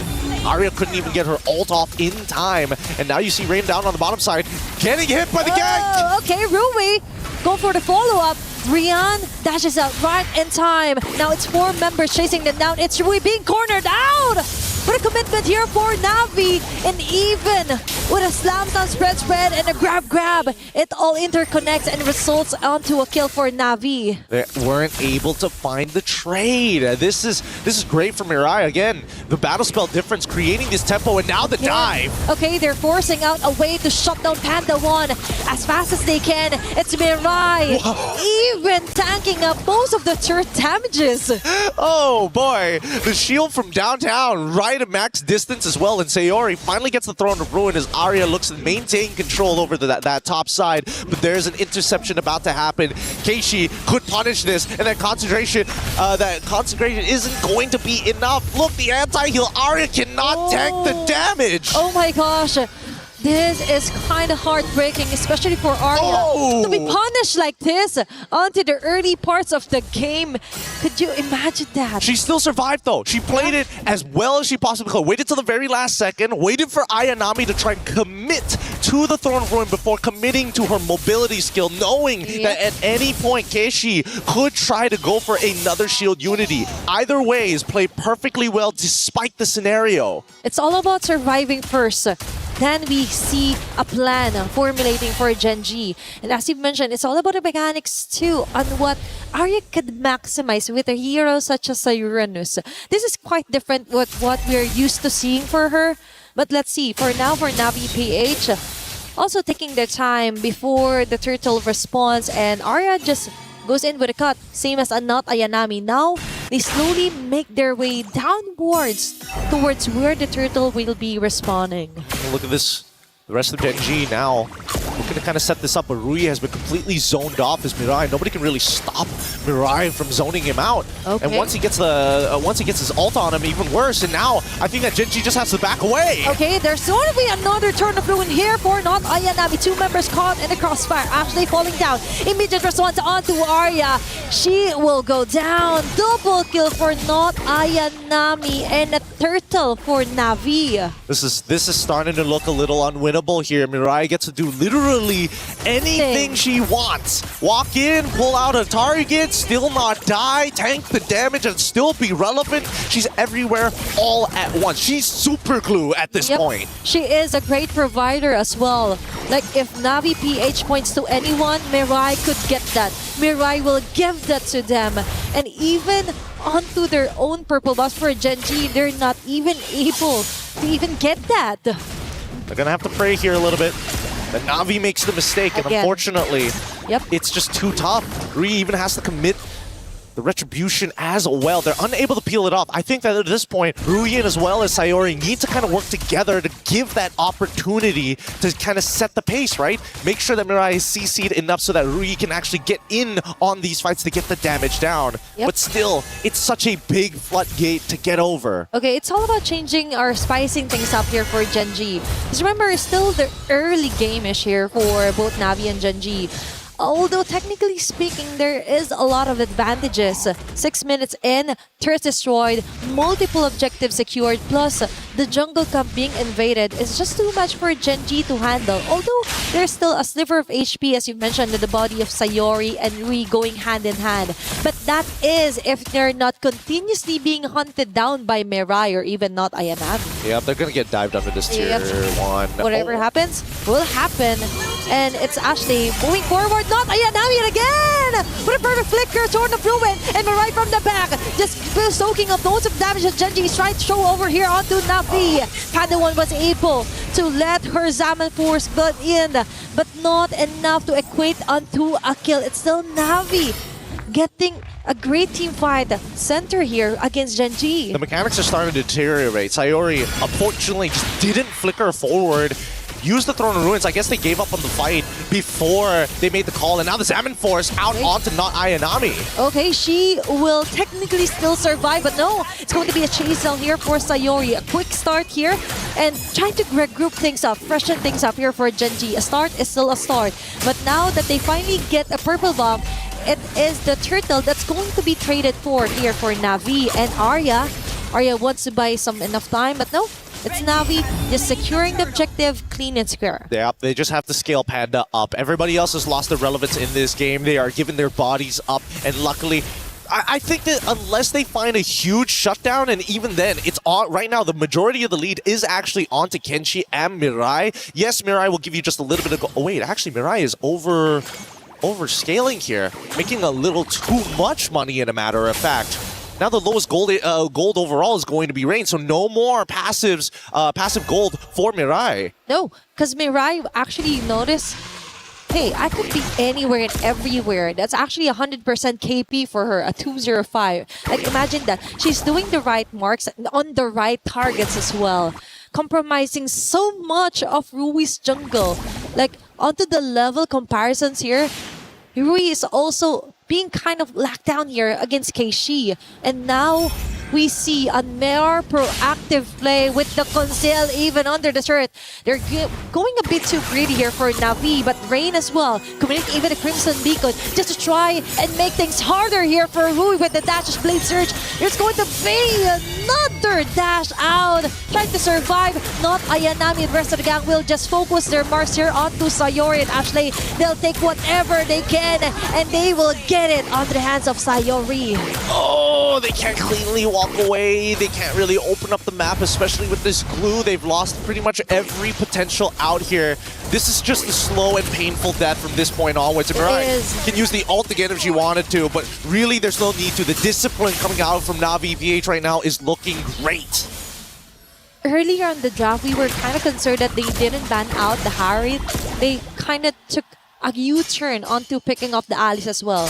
Now we do understand, even though Sayori has a wonderful ulti that she could copy, but she has to technically go in the front lines, find not Ayanami on this sort of a mess, and then commit to go for a setup. But that's not happening at all, because the moment that they're being shown on the map, that's an immediate kill here for Navi and an immediate takedown of an objective as well. They're going to take their time with this now. The next fight is about to begin as Mirai has already initiated. Oh, now Ayanami with a catch here on 3 members. Panda 1 with his Diamond Force, but it's backwards all over again here for Gen G. And it's Ashley right now trying to find a way to escape, and she will. Mirai might be the sacrifice, and Rui finally gets a kill onto her hands.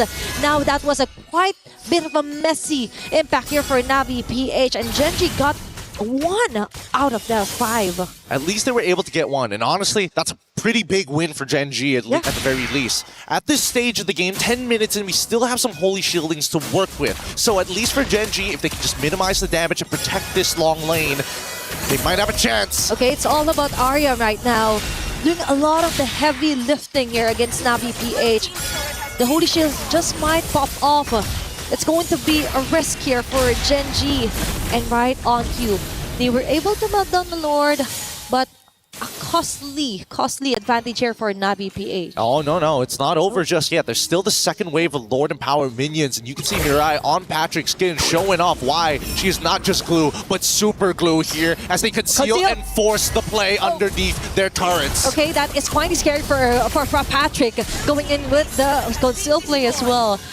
They just wanted to scare off some of the members, then finally get a base turret out of Gen G.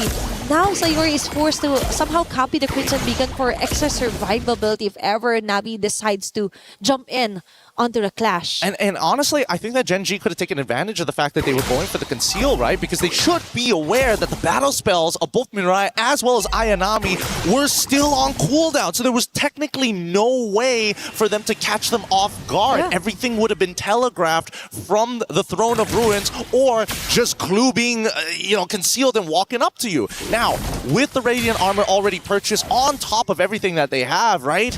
The Glowing Wand, Cursed Helm, Panda has got to be careful. Without that Diamond Force to maintain those shields, naturally, without the Chrono Dash, she will burn. And definitely that's the next target here for Navi PH. You mentioned about the timing of the battle spell, so someone has to keep track of that for Gen G. That is quite the opening, actually. The small opening, but still, that is somewhat of a win if ever they be able to time those timings or the battle spells out of Navi PH. Now, they're slowly making their way. They're still conserving and denying as much as they can against Gen G right before a Lord take onto the top lane. I think they know they kind of got this in the bag at this point, right? Ideally, they would have finished the game a little bit earlier. They have a 7.1k, which is a phenomenal lead. And this next Lord should be the final nail in the coffin once it's right at the base. The question is, how does Gen G, knowing that this might just be their last chance here, how are they going to win this fight? It's either they somehow steal the Lord or they annihilate Navi right now. It's Arya falling down low here for Gen G. Engaging from the back. It's going to be a nice setup here for Ashley, but not enough still. It's Navi PH chasing them all around the map. Panda 1 is not a position that you would want her to. And Mirai single-handedly zoning up 2 members in a row with a grab as well. Taking a hold of Sayori. It's 2 members immediately down. which is kind of good, would be helpful in some way for Gen G if they manage to survive. But for Navi, PH jumps on to continue their dominance, targeting Arya in the process, and there's going to be a lot of blast. Their stacks as well, enough to totally tore her down.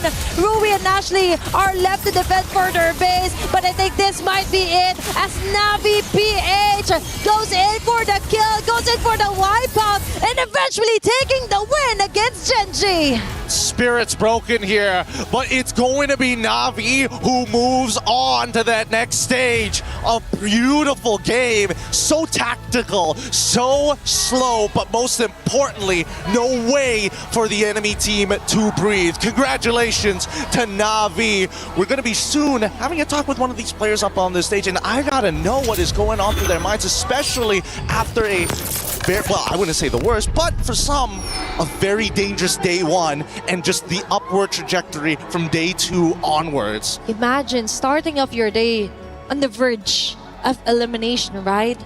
But now, they could finally exhale some of the nervousness or pressure. But so far, quite a sad day here for Gen G fans out there. But let's take a look back here onto our STC replay on what happened onto that final moment where Navi PH totally ended that round. Well, let's go straight to our stage here. We gotta see how these players are gonna go, because again, this is a devastating moment. Let's go up onto the stage for the crushing.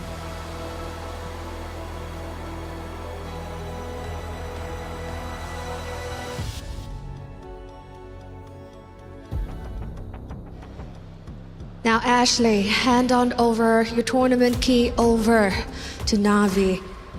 Thank you so much. You fought valiantly, and your journey ends here at MWI. Thank you. Ladies and gentlemen, and that was the exit right here for Gen G. Now, heartiest congratulations to Navi Philippines. You guys have clocked that ticket to the knockout stage. Congratulations. Now, with that being said, you guys were sent home by Gen G last year. So this is essentially a grudge match. How did you guys feel going into this match? I think this time it's our revenge for them because we lost against them last MWI, and I think my teammates were so confident then we can beat Gen G.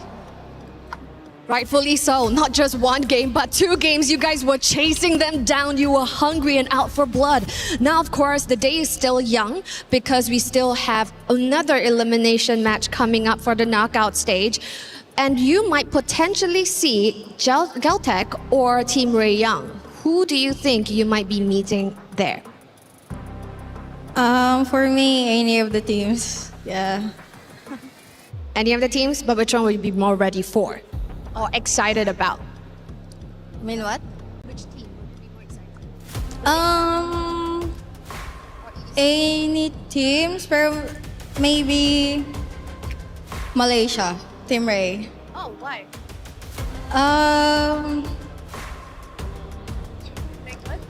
I think we play good against them. All right, so we're excited to see how that pans out later.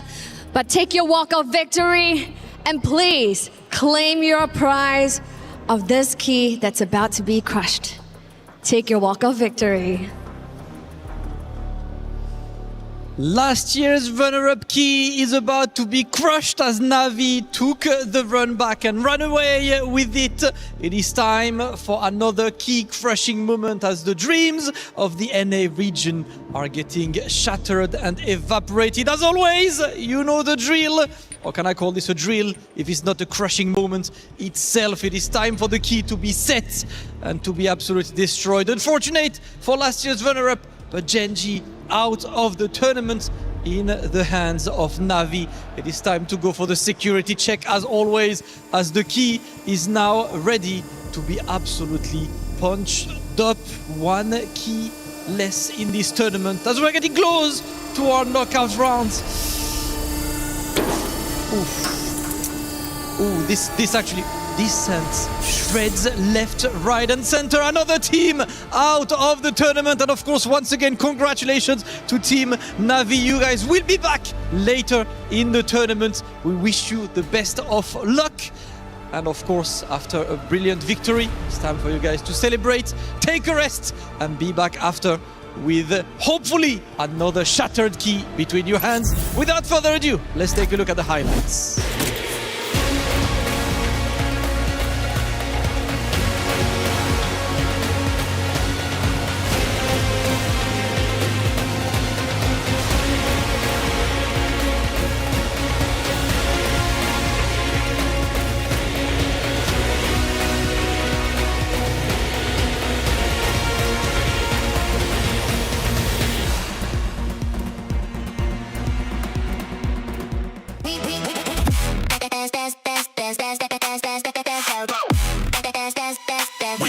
Expo's World Cup.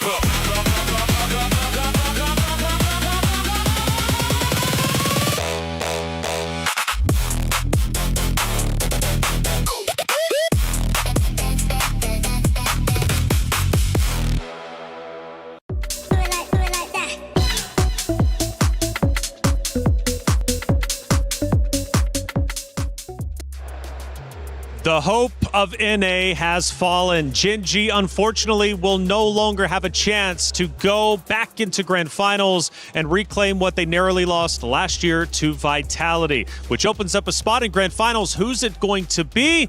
Well, maybe Na'Vi. An impressive win, 2-0. They have officially punched their ticket into the knockout stages.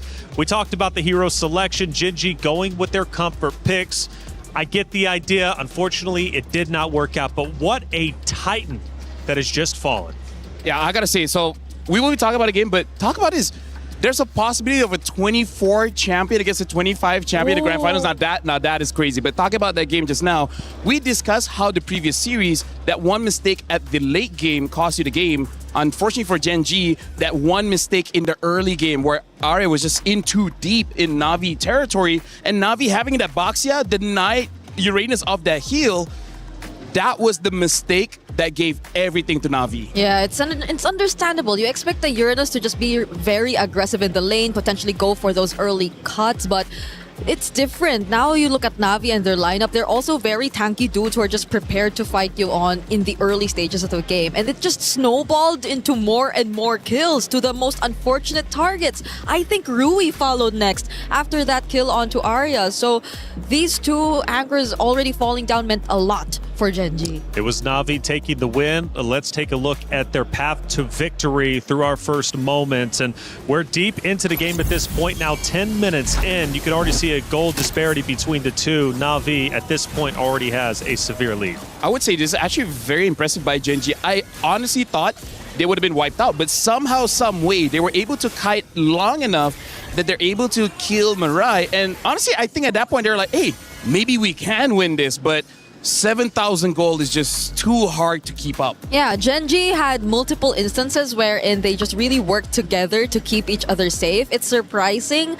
although that's not the kind of mid to late game you want to see from them, because again, evidently they were on a Suyo, they also had a Harith, which I think they also really thought hard about, because that's where their main carries are going to revolve around. But the fact that the ones who were supposed to protect their carries already fell in the early stages, it hurt them a lot and it was hard to come back from. We have one more key moment to victory. Let's take a look, obviously, as Na'Vi starts to again close that vice grip, taking down Gen G. Ultimately, we're now 13 minutes in and the troops are pushing forward. This is where Na'Vi was being very patient. They understood the intentions of Gen G, which is Gen G tried to take a surprise fight against Na'Vi around that Lord. Na'Vi smelled it a mile away and just waited for Gen G to expose themselves and then go in and then fight, because they know they had the advantage. At that point, there was nothing Gen G could do. Yeah, it was a very honest lineup too for Gen G. You could see the kind of plays they would go from for a mile away. You know that it just should be typically starting from Ashley. Sayori, most of the time, did get the Throne of Ruin a couple times, but it was just mostly just keep her teammates safe. And we didn't really get to see her play the aggressive type of Valentina that she successfully did in Dame number 1. It was a blockbuster matchup for sure. Long-standing history between the two, not only in MWI, but also here, or excuse me, last year, whenever it comes to the knockout stages. And it is the revenge arc now for Na'Vi. They've already won 3/5 of the roster in 2024. They're looking to do it again. Did they show to you, LaFell, a lot of strengths during this matchup? Because, again, you mentioned their hero selection, their hero pool, right? They have a plethora of heroes that they can use. With that deep amount of hero selection, I mean, for me, versatility, that mentions, for me, I think a champion. I think Na'Vi could very well make a deep run. They showed improvement, and that's very important because they started off looking very shaky. A lot of their fans showed doubts, like, are we sure this is the Na'Vi that we thought could be champions? This is nothing that we hoped for. But then, day 2 of MWI, they started slow, but they got there. And today against Gen G, they look like they're in 2024 prime position to win it again. Man, and also, too, for Gen G, losing out on this means they don't get club championship points for that organization. But Na'Vi potentially does, and they need them because last year they had a storied run. This year, they want to do the same, and this is one step forward in the right direction for this Na'Vi organization.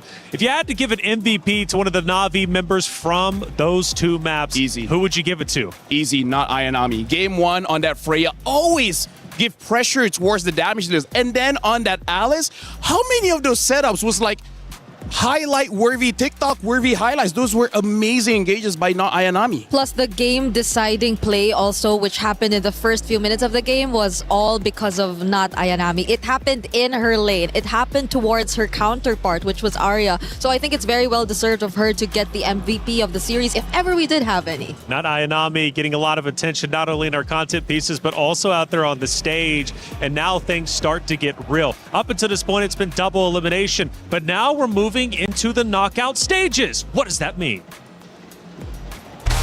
In the knockout stage, the stakes escalate with every single step. Teams start in a best-of-3 quarterfinal before advancing to an unforgiving best-of-5 semifinal. Teams who fall short of the grand finals will be granted the opportunity for a podium finish in the third-place match. Finally, the top 2 teams battling for the title in the best-of-7 grand finals. In this single elimination format, every match is do or die. On the world stage where dreams are shattered and history is made, a monumental $500,000 prize pool and crucial club championship points are on the line. But only one team will rise above. In the first of 2 MLBB championships at EWC, who will be crowned the queens of MLBB? 2 champions, 1 game. This is MWI at EWC26.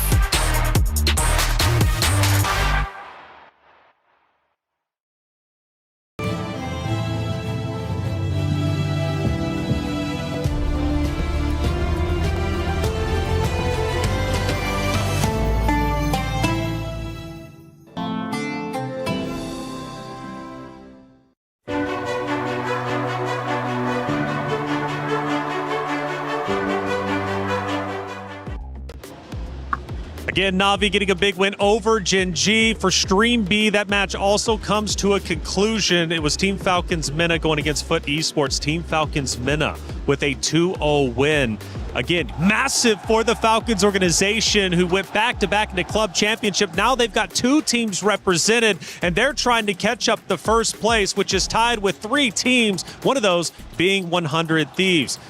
Falcons Mena, strong team making it through, defeating Foot Esports. Is this an upset, a surprise, or should we have expected that result? Honestly, I expected it because despite Foot having the upper hand or the upper foot against Falcons for quite a long time, I believe that after seeing their game in Stream B, I'm like, you know what? They're kind of like Na'Vi. They started off slow. They were trying to figure out their identity, but once they figure it out, it's game over. There's nothing you can do to stop them. I was supposed to say it's very similar, not because of just the slow starts, but also because of the veterancy, which I think took a bit of download time before they eventually were able to flesh it out and really guide the other members of the team. Because again, if you would remember, in Team Falcons Mena, they are really very experienced players when it comes to the international competitive scene. Absolutely. Well, Falcons Mena get that big win, which means our knockout bracket is about to be at least drawn up. But until then, we have Rose with an interview with one of the players from Na'Vi. Hey guys, Keshi here from Na'Vi. First of all, congratulations on qualifying to the knockout stages. We feeling good? Yeah, thank you. Now, let's talk a little bit about your journey in MWI this year, because as we can see from the first 2 days of MWI, Na'Vi's performance shocked everybody else because it looked rather shaky. So tell me, what did you guys fix in order to get a very clean win today?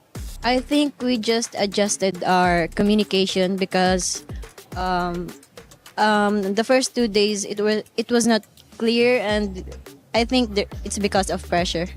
Pressure as the only sole representative of the Philippines, right?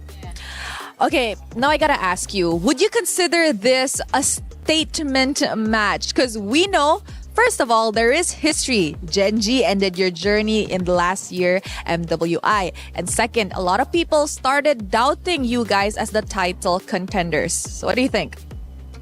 I think it's a statement, yeah. Are you happy with the statement you put out today? Yeah. Proud of Very your happy, performance? yeah. How would you rate your performance today? I think 10 out of 10, but there's still a game later, so we'll see. All right, we'll see. And you know what, Keshi, since the Filipinos are in the knockout stages, is there perhaps anything you'd like to say to the Filipino supporters back at home? Thank you for supporting us and continue supporting us for our game later. Thank you, Keshi.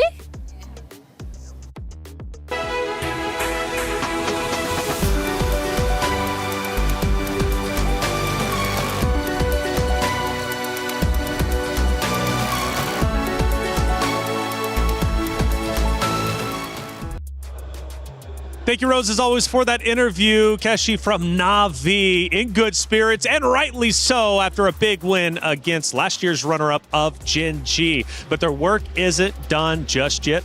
They've got more to do in the knockout stages, which is going to be coming up very shortly. But for our elimination matches, they are done at least for the group play. But as knockouts start to come in, there's a lot to talk about because there's some potential big matchups at play here. We take a look at our Group A bracket, how it ended up unfolding. And Lefel, obviously, yesterday we started with Team Falcons Indonesia, 2 days ago now, Team Falcons Indonesia versus Seda Esports. And Seda impressed us all with a big win. The Falcons Indonesia, they weren't done just yet, taking down not only Twisted Minds, but also moving forward to potentially having a chance in the knockout stage to make history. I gotta say, Group A is looking absolutely amazing. Team Ray Young as well as Galte looks so good. Seda, that was a surprise. I'm really looking forward to see how they will perform in a knockout stage. And Bree, this bracket, this Group B bracket is insane. We had 3 Titans come in. Unfortunately, one of them would be eliminated. Yep, it's been perfect records for at least Team Vitality and Galaxy Phoenix as they secured their tickets to the knockout stage. But things seem pretty closer for the lower bracket matches that we got to see here in Group B. A lot of unexpected results as well, because even MIBR Lost, who we did see push Team Vitality to the limit, eventually didn't make it after all. Unfortunately not, but fortunately for all of you, it's Rhino Day. Brand new interactive effect for Rhino Day is available now. Check it out and join the celebration. Get involved. Rhino Day, it's hype. We love it. MLBB doing things right out here. Man, coming up, though, is going to be the knockout bracket. Super excited for this one, and it's unique and fun because the competitors themselves will be choosing who they want to play. And for whoever's not chosen, well, they unfortunately will have to play whoever the other ones do not pick. So starting off, it's going to be Galaxy Phoenix choosing first. They ended up being the #1 seed because, well, throughout our bracket, all of our teams in the upper bracket finished 2-0. We needed a decider to figure out who would be seated higher, and it came down to time finish, which Vitality now probably scratching their heads thinking, well, we wish we probably would have known that. I don't know if they did, because they went, 26 minutes? They could have had first pick. Yeah, I feel like they're a bit upset with JG. JG also made their game win a little bit slower. Yeah. And this, honestly, right now for Galaxy Phoenix, they're choosing for themselves as well as Vitality. Yeah. Like, I feel like for the teams in Group A, they're like, please choose us. We don't want to fight against Vitality, which, I don't know, personally for me, I think if they were to choose anyone, It's either Seta or Falcons ID. That's right. I think they would choose Falcons ID. Oh. Falcons ID, Bree, I want to hear your opinion I think in Falcons ID. just a second, because we got a theory craft on which matchup would be better. But Muton is doing things right when it comes to EWC, and we have 2 incredible events, one happening now and one happening in just a week or a couple weeks' time. Check it out.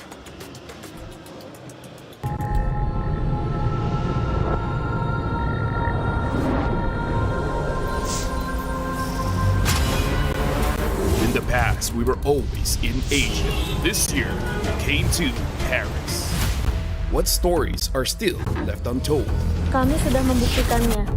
Tapi ini baru permulaan. Tiada siapa akan ingat siapa nombor 2. We need the win. Bukan sekadar keinginan, tapi tekad.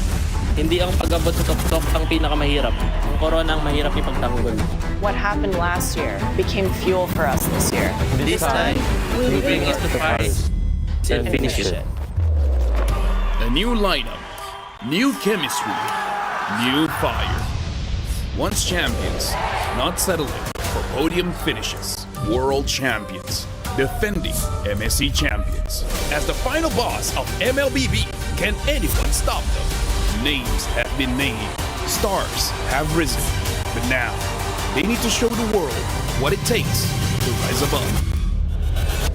This time, the world is bigger than ever. Like every year, new challengers step on to the world stage. Some carry the ambitions of 2 continents. Some fight for the pride of home turf. Some have never stopped chasing the throne. So who will finally rise to clinch the title? This is where unresolved stories find their ending. A new shot at glory. One more chance at redemption. We are back. Kali ini, sekali lagi. Bulan atau tidak, Pareho lang ang chance namin. no one is untouchable. Let's fight. Bukan ako kalau bisa. 2 champions, 1 game. Paris breaks through limitless possibilities.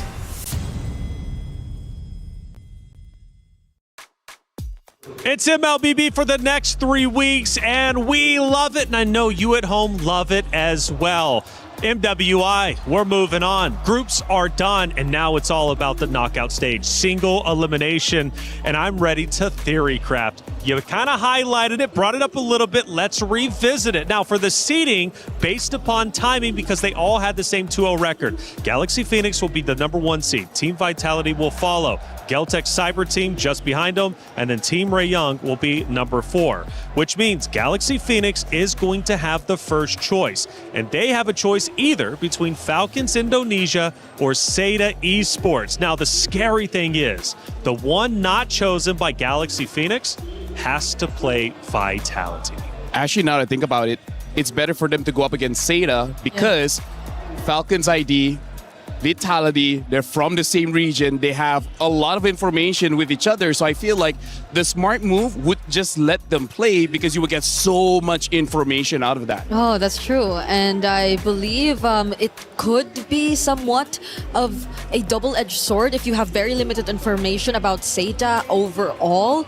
But at the same time, you might just want to risk the edge of having more experience compared to a newly coming region to the competitive stage of MWI. And you got to think for Falcons Indonesia, though, if they are chosen, one of the things, Galaxy Phoenix matchup will be taking place first. Oh. So Falcons Indonesia goes from matchup straight into matchup. Now, talking such a short time period, Lefel, how do you prep in that such a short time span? Because, man, you're going from a match on B stream straight in to the mainstream.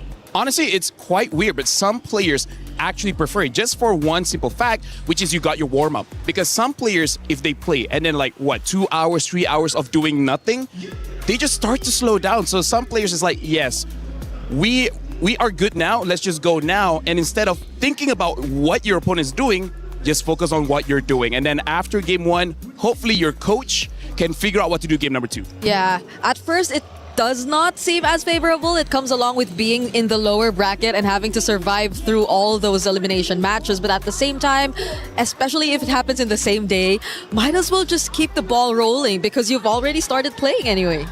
Hey, the comms are flowing, and Sadia had a chance to get our listeners from day number 2. Let's hear what the competitors were saying during their matches.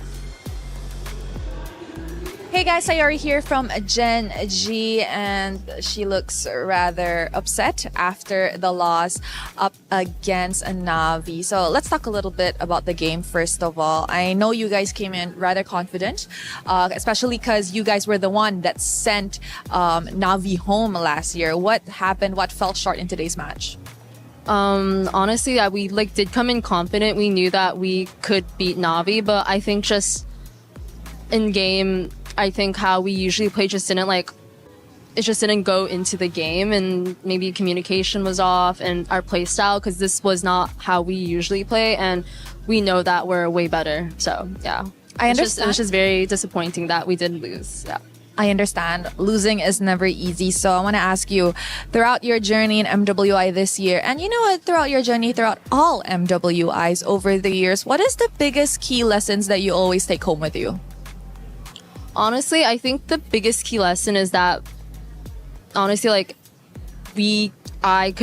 me and my team and like everyone else can always push to be better, since I saw during this MWI there was a lot of upsets at the start, so there's not ever just one person on top. You know, anyone can take the crown. So yeah, there's a lot of contenders this year. Yeah, nothing is impossible. So what's next for Sayori?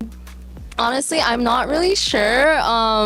We have to stay tuned. I'm very confident with my team. We are very close. We've been playing for a while, and with the addition of Rui as for this year, but it just really depends on the direction of everyone else. So yeah, I'm just gonna follow. And you know what? I think to wrap this up, since a lot of people were definitely rooting on you guys as a title contenders, is there anything at all you want to say to your fans out there? I just want to say thank you for supporting, and hopefully you'll see us next year playing other tournaments. But yeah, like, we'll come back way stronger. I hope to see you guys come back stronger next year. Yes. All right, guys. Thank you so much, Sayori. Thank you. Thank you, Rose, as always, for the great interviews, getting the coverage out there with the players where they matter most. Gen G on their exit interview, still in high spirits, it seems. They want to come back even stronger next year.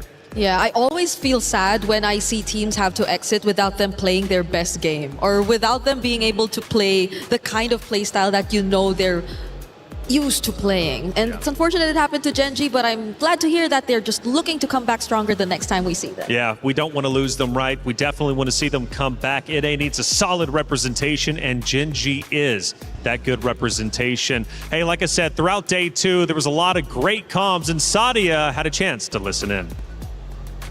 Main carry guys, nice. Carry no masa satu Jod. Dah guys. Jessica. Nice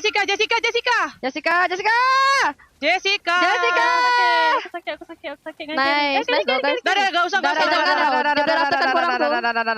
Nih. Aku cari nyawa guys. Carry. Nice bro guys. Thank you do guys. Kita boleh menang. Main. Bodoh mas. Nice team. Thank you Rotan. Udah setengah Mon. Ayo gas aja Vets. Lihat gue ya. Hanabi. Udah IG Hanabi. Sabar, ulti 13. Lihat gue nih. Gue ke Hanabi. Hanabi guys. Hanabi lihat gue guys. Gua enggak nyampe sana. Aku yang bunuh Arlot. Mon, gas Mon. Marcelnya di sini guys. Gak ada IG-nya deh. Marcel lihat Marcel tuh. Aman. Yuk, Lord yuk. Nice. Kasih gua aja yang clear guys. Thank you, Sadia, for the radio comms. That was yesterday, and it was Falcons Indonesia. Given the good comms, man, they were talking away. Yeah, as well as Team Reyna. Let me just say, I understand both teams, and even I need subtitles, because that was I know the language, but there was so much, and I was like, yes. Yeah. Yes. That's when you know they're hyped. That's when you know they're hyped. And good communication is when you hear one thing, and that's just who you want to target. Jessica. That's it. That's right. That's all you need. I always love listening to comms across multiple esports because it's chaotic and sometimes fun to decipher, as you were saying, LaFell. Hey, EWC's doing a lot of things right. Check out this EWC play. He thinks he can come in here and play my game. He knows nothing but go! Tyler Wine, you're done. This is my ladder. You can't climb it. It's better than being hard-sucking masters. You're going too far now. Your eyes buggy. Your elbows ashy. Is that airline? That's an L airline. Somebody better hold me. Okay, yeah. Do something then. Raw energy. House from blow the house down.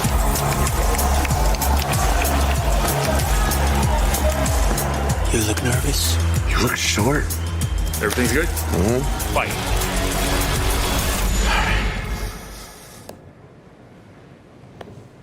Okay.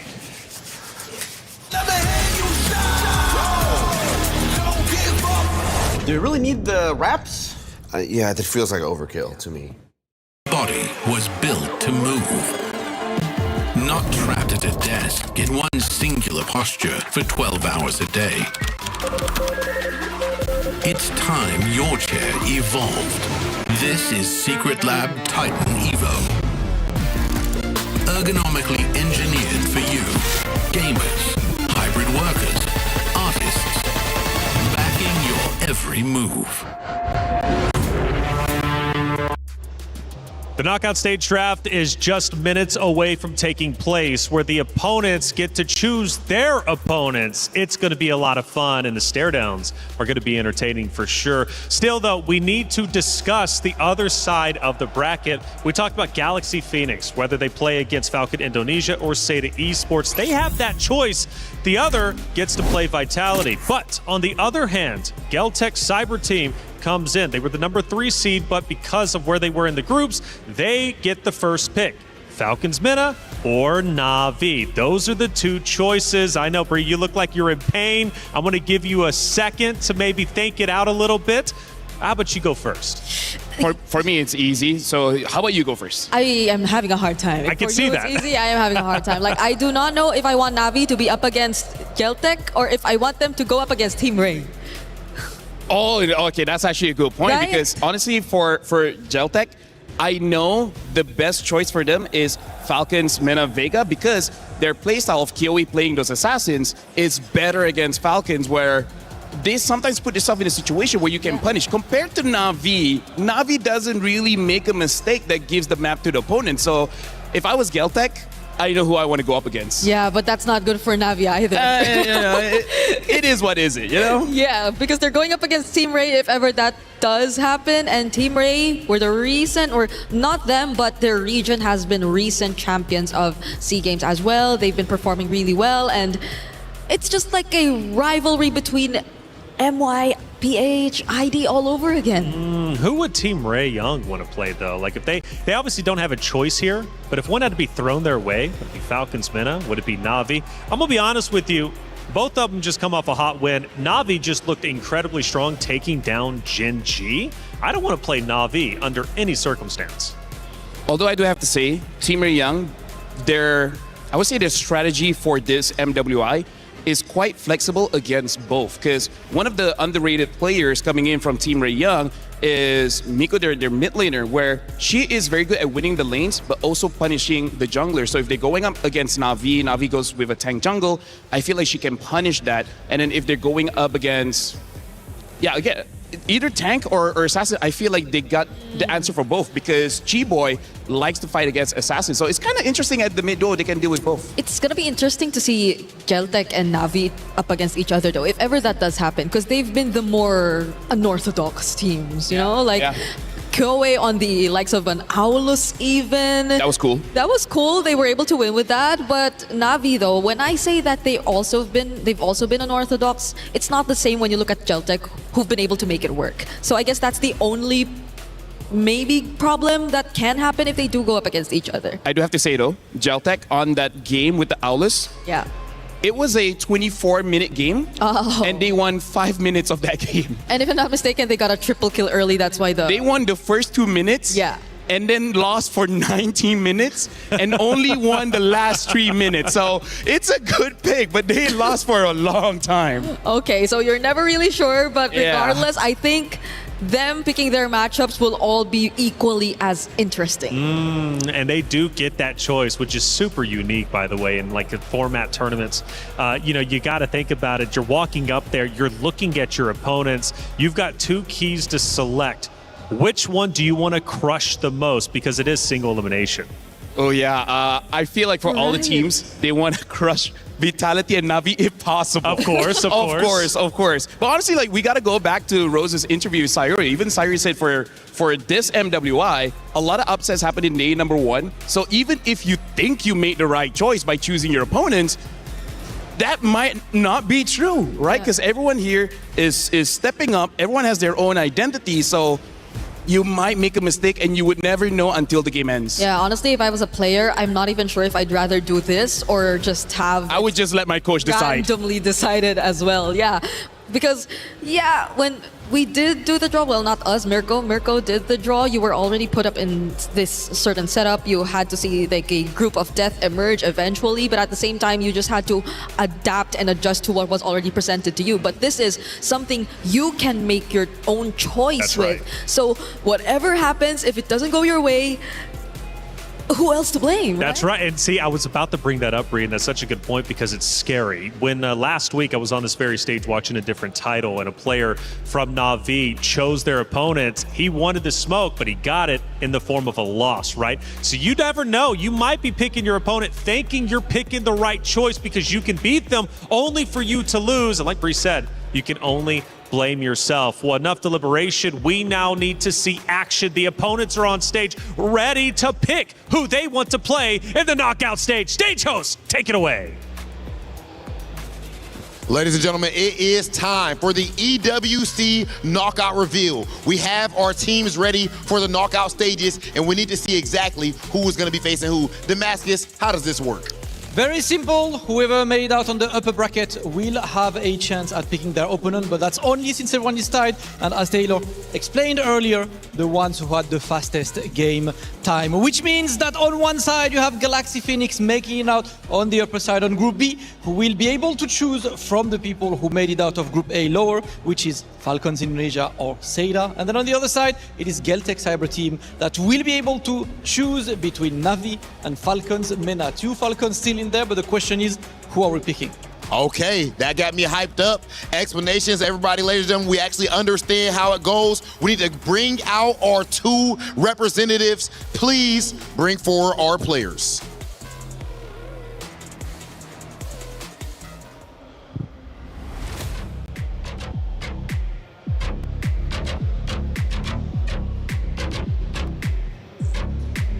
Okay, first, Team Falcons coming to the stage. Of course, qualifying through the loser side, and now they wait to see their fate. Who are they going to end up facing in the knockout phases? And that is the question, and of course, they are coming next to another team, a team that they faced earlier, a team that made a surprise at the beginning, representing the regions of China, Team Seda pulling up. And of course, they will be there to witness who is going to get picked live on that stage. Yo, Seda already threw down a gauntlet earlier, as you said, showed us the big time upset. Or so people felt like, people thought it was an upset. Seda is working at this point to show everyone, nah, that's no upset, you're just late to the party. We've been here. Absolutely godlike squad right there, standing next to Falcons. That said, I believe we do have our next team ready. Next team ready, of course, it is the other Falcons, the MENA representatives. Of course, we said it, there are 2 Team Falcons moving forward, and Falcons and MENA being represented. They are on the other group, so they won't be a Falcons versus Falcons match just yet. But the question is, are we getting picked, Rob, as always? Okay, in a situation like this, Damascus, do you think that all of the teams here have certain teams that they're hoping to get picked by? Or is it like, hey, it doesn't matter who it is, I'm ready to cook? I mean, Vitality is not picking. I don't think anyone want to face. This is very true. I don't think anyone want to face the Queens right now. Speaking of Vitality, we do know, that, of course, that Vitality is our last year's champion, but back in 2024, this next team was the one to win it all. Na'Vi coming to the stage.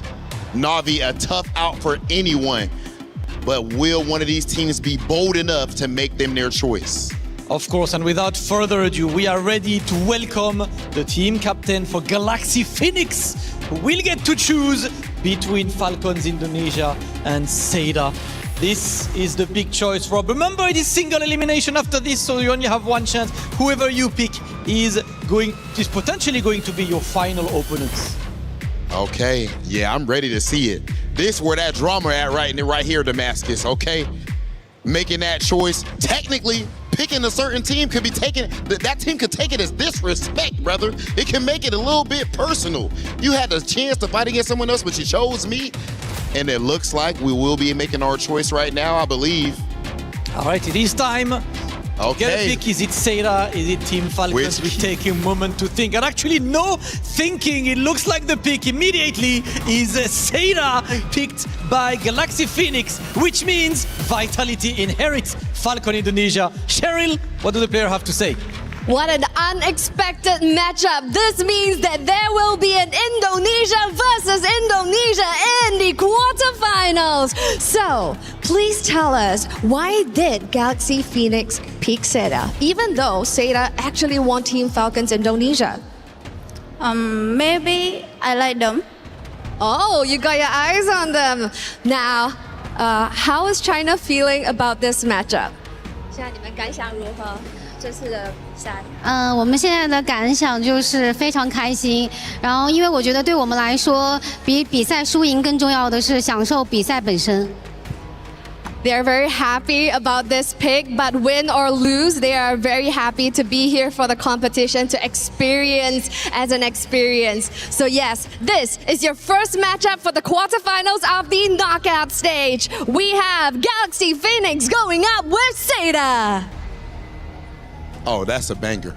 That's an absolute banger right there, Damascus. And I like the interview as well. Wholesome answer coming from the side of Seda. But we've seen a whole lot of confidence in that pick. I love to see that. Stingy with words, but the confidence definitely shows. And on the other side, as Cheryl said, it's a full Indonesian match with Vitality taking on Falcons Indonesia. But on that side, it is enough as we have to move to the other side. And it's now Team Geltech Cyber Team going to pull up to select between Navi and Falcons. Mena and Rob, I've got to say, you and I love the drip. I absolutely love the Geltech drip. Oh yeah, I need one of those fits desperately after this. That is an elite fit. I've ever seen one. Yes, and we are immediately picking Team Falcons Mena. We do not want to face Navi just yet. Geltech picking Falcons Mena. Team Ray Young will be the one to face Navi. And Cheryl is with our players on the stage. Now this is going to be a very exciting matchup. Now I have to ask Team Falcons Mena, is there any comments about this matchup? Are you guys excited about heading into this match?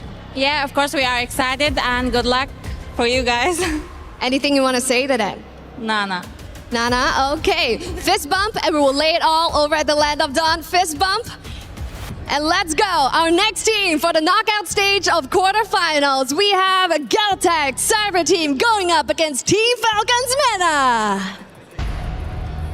This is what we want to see, and with these picks being done, all 4 matches of our quarterfinals are now set with the big bracket on display. And to take a look at this bracket in detail, I would like to send it to the studio. Taylor with our experts in there. What are you guys thinking of that bracket?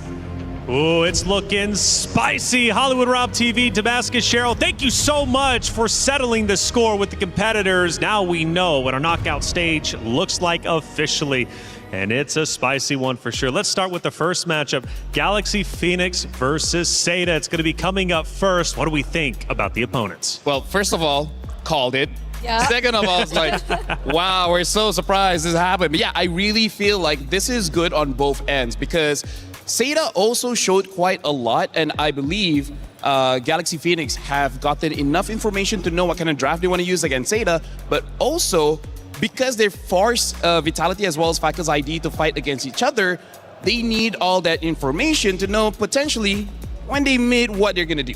Yeah, but it's an early Indo matchup that we're gonna see, and again, only one of the few, if not only representatives, to send out at least 2 teams from a single region, and that's gonna be, I think, one of the closest we could possibly see ever because they know each other so well, and that is something that they could not really control. So talking Galaxy Phoenix, they are about to play an opponent that they know, but they haven't played just yet, at least on the stage for MWI. And this team is incredibly talented, have gone through the gauntlet. They did, in fact, have some early struggles as a roster, but they ended up as Queen's Legend Season 3 champions. They also have competed in other leagues for the first time as an all-female roster. So they've got a lot going for them, including, of course, winning out their group.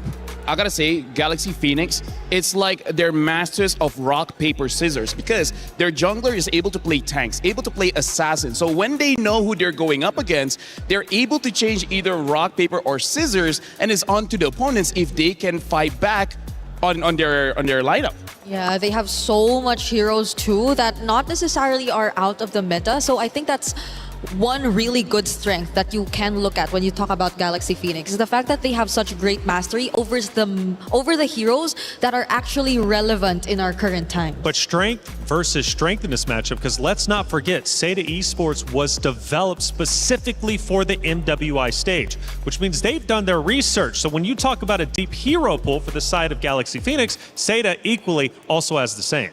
Yeah, but I feel like watching how Seda has been playing, once Galaxy Phoenix is able to control the first 4 minutes of the game, that's where they start to use their advantage, which is their experience. They know how to play from a lead, and they will maintain that. Compared to Seda doesn't always look that well when they're losing by 1,500 gold, 2,000 gold. So if they can get onto that first win condition, they're already looking pretty good. You know who Galaxy Phoenix has, though, that Seda Esports doesn't have? Is Fa. And we were screaming her name. Fa was going off just a couple days ago. She's incredible, and Seda's got to deal with her. Yep, Seda, especially as mentioned here by Lavelle, may not seem the cleanest in terms of the executions when we get into the mid portions of the game. So I think it's crucial that in this matchup against a team like Galaxy Phoenix, they're always remind themselves of housekeeping. Like they cannot let go of the most basic fundamentals when it comes to the game. Let me just say, Fa is a mercenary. She is precision as a person, because going up against Na'Vi, she only targeted Mirai until there's nothing Na'Vi could do. So as long as they know who's the right target for Seda, I will feel bad for whoever that is, because no matter the pick, either Guinevere, either Ling, Hayabusa, Yisashi, I really don't care. I think she will get her target. Let's find out if she does. She's a serious competitor. I love that you call her a mercenary, and she absolutely is a mercenary. Look, Seda, though, again, not to be messed around with. They are truly phenomenal and absolutely insane. Obviously, that matchup is going to be coming up relatively soon and first, but the Vitality was just shown on screen just a second ago, and Vitality has to go against Falcons Indonesia. Another big matchup. Gotta say, man, I'm a big fan of Falcons Indonesia and the way that they continue to play and face adversity. But Vitality, come on, they are the queens after all. I mean, like, not only are they great mechanically, but they can get into the heads of Falcons ID. Yeah, and if I'm not mistaken, I think the revenge storyline continues because Falcons ID in the recent qualifiers that they had for MWI 2026, I think barely got to get a game against Team Vitality. They went up against each other in the upper bracket semifinals only to get dropped down to the lower. But the moment they meet again in the grand finals, they got the exact same result. You know, I'm so encouraged, though, from Falcons Indonesia to improve from day one. When I was watching them as a contender, we set them up as the top dogs. And, well, they finished 0-2 defeat. I was like, well, that's not what I was expecting, but they've come back stronger than ever. But there have been questions about Vitality and if they still look as strong as they did last year, and a lot of that comes from that MIBR loss matchup. I gotta say, even though I saw that matchup, but Team Vitality is like the final boss that when they die, they get resurrected, and then they have more layers of HP, and then after they die again, they go to the next phase, and then you're like, when is this going to be done? And then you're trying to get a health potion, and then they just take it away. They just evolve. And Bree, speaking of evolving, Geltech's Cyber Team, they chose their opponents, and it's Falcons Mena they've got to go against. Now, Falcons Mena just came off a big win, so they're feeling confident going into their matchup. Later on today, mind you, we've got 4 of them. We're starting off with quarterfinals. We will finish them all here on this very stream. Falcons Mena is going to have a long day. The Geltech Cyber Team has been a big surprise in our tournament, and they have looked stellar. I agree. The way that people have been awaiting this comeback, again, we have to remind everyone that Kyoei, I think one of the star players that we've constantly been highlighting, took a bit of a break from the competitive scene. I think that was exactly 3 seasons of Lady MVP before she eventually got back. And it took her exactly 3 seasons as well to get back here to the MWI stage. But that showed significant growth from these players. I gotta say, Kyoei's Hero Pool is amazing, but this is where I want to talk about their coach, Osprey, because Osprey has been in the MLBB scene for both the men's division as well as the women's division for a very long time. If there's a Mount Rushmore in ECA, he's gonna be there. His picks are unorthodox, but on paper, they always make sense because he's like, this hero can counter this hero, even though it looks like it's a funny pick, but when you see it in action, you're like, wait, that makes sense. I like unorthodox, though. I mean, it's tough to obviously plan around that. I think being unpredictable is definitely the way to go. Now, Team Ray Young, this team, I think, surprised the desk, at least on day one, based off their performances. Bria, I think you were also surprised. Like, Team Ray Young playing incredibly well, but Team Ray Young's got to go against Na'Vi. Now, that's not going to be easy, especially after watching Na'Vi dominate Gen G, beating them 2-0. This matchup is stacked. Yep, and if you have personally felt like a fan for Falcons ID and their story that they've been able to build here in MWI, I think I've been drawn to Team Ray more so because of their personality. Like, they're such a fun bunch to look at, and even their interviews just stand out every single time. I think I'll have my eyes on Chiboy just simply because of the way she just presents herself, and I think that helps boost her team's energy and confidence so much. I would say part of that is because of Queen's experience back in the SEA Games, where I believe during that grand finals, she's seen her team when they are like so stressed, so worried about losing. And at that moment, they're like, you know what? Let's just have fun so that we can actually go into the game fresh. And I think that's the experience that she's telling her team. Like, yes, most of you guys are new here in the international scene, but if you're so worried, if you're so anxious, you're not going to be able to play your game. So let's have fun. Let's play rock, paper, scissors, and then let's actually play the game. Which I think they were playing rock, paper, scissors. Yes, they did. Which is actually pretty incredible. And we had a chance to actually catch the action. Now, the thing is, though, in that matchup, Na'Vi, they know what it is to be a champion. And sometimes you really have to get that feeling in order to get it again. For Team Ray Young, they haven't, at least on the MWI stage. I think that's going to give Na'Vi a big advantage. Na'Vi hopefully get to really carry over what we get to see from, or what we got to see from them in this recent match that they just did up against Gen G. And arguably so, of course, Gen G too wasn't able to show their best, but it was still a very dominant performance nonetheless. Here comes the knockout brackets though. So I'm wondering which goes first. Yes. All right. Well, first off, we know it's going to be Galaxy, Phoenix, Seda Esports happening first on main stage. But I'm looking at the future for semifinals. LaFell, I'm looking at potentially Na'Vi. Let's say if they continue to play well, we could have a Na'Vi Vitality Grand Finals. Actually, hold on. Looking at this, there's a chance that Na'Vi could go up against Galaxy, Phoenix, action. And if that's the case, I think Na'Vi really wanted that one because Galaxy Phoenix had their number, and I feel like that matchup is going to be very personal. It's like you made it look humiliating day one. I want that revenge. Oh, more and more revenge storylines happening here, and we might just see one that will eventually replace one of the biggest revenge storylines that we actually had last year, because the underdogs then, Gaming Gladiators, are no longer part of the tournament, just recently eliminated by Na'Vi. So now who is next to actually possibly be that seeker of revenge? That's a great question. Ashley, she has been a big conversation. Unfortunately, her team was eliminated. However, her knowledge is still incredibly valuable, and she teaches you how to be a roamer. Hi guys, I'm Ashley, team captain and roamer for Gen G. And for those who don't know me, we're about to find out. I'm here to dissect some of our qualifier games. Taking you to our second game in the finals against RQ Shira. So if you take a look at what's going on the screen right now, we have control of the H bush on the bottom side area, which we're winning, by the way. If you take a look at our lanes, both mid and bot are winning. The Claude is segregated from the rest of the team, and you're about to see the Hilda walk up with no support from her whatsoever. And our comp has a lot of poke, a lot of freezes, and a lot of rolling. So here we were able to burn the Hilda's flicker, and that was going to be useful for us since the Lord is coming up in 4 seconds. And what we're doing is we're clearing the mid lane, we're clearing top lane, and we see the Claude still bottom lane. This is good for us. You know, if they decide to come in, we can also just punish the Hilda. Knowing this, we're just zoning them out. We got vision of the Fredrin. As soon as we saw the Hilda coming up from the H bush, since we cleared it, and alongside the Claude, my Harith was able to just keep poking him along with the Lilia, no flicker, and immediately she goes down, right? So once the Hilda goes down, I knew that this positioning was to our advantage since they're coming from the red side. Our comp specializes in just bunching everyone together. We have a spatial isolation from me that can just freeze everyone in and outside of the circle. So right here, Arya is getting into position to cloud ult everyone.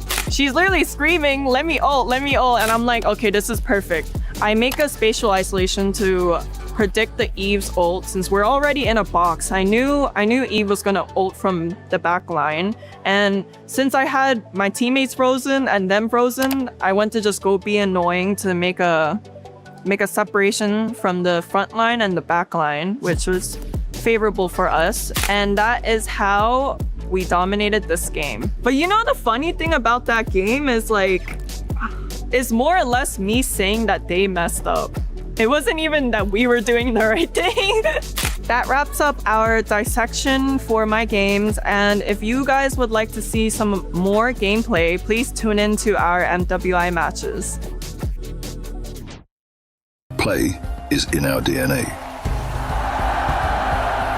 Whenever we let it out, it becomes our superpower. Now imagine an entire city being built to supercharge it. Kadir City, powered by Play. It's still day 3 of MWI, but now we move into a new iteration, our knockout stages. The competitors chose their opponents. Did they choose an easy route to semifinals, or did they choose their undoing? We're about to find all that out and more as we head to the stage with Damascus, Hollywood Rob TV, and Cheryl. Ladies and gentlemen, it is showtime here at the Esports World Cup as we are about to get rolling with our knockout stages. Right now, we are about to find out who is going to step one step closer to lifting up that trophy and being the best MLBB women's team in the world.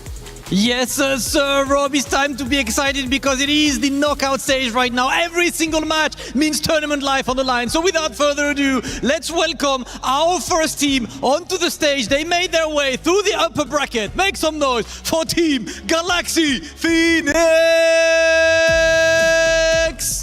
Galaxy Phoenix does not know the taste of defeat.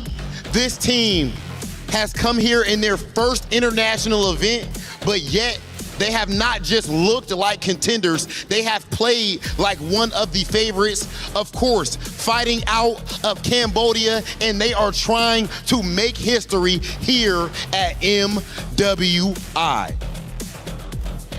Now, I do have a few questions for you guys before we head into the match. Now, this is an incredible showing right here, being the first time on the international stage. How are you guys feeling? Right now, I'm feeling so proud. So proud. Yeah. And anything you would like to say to your fans back home so that they can cheer for you, you can say it in your language.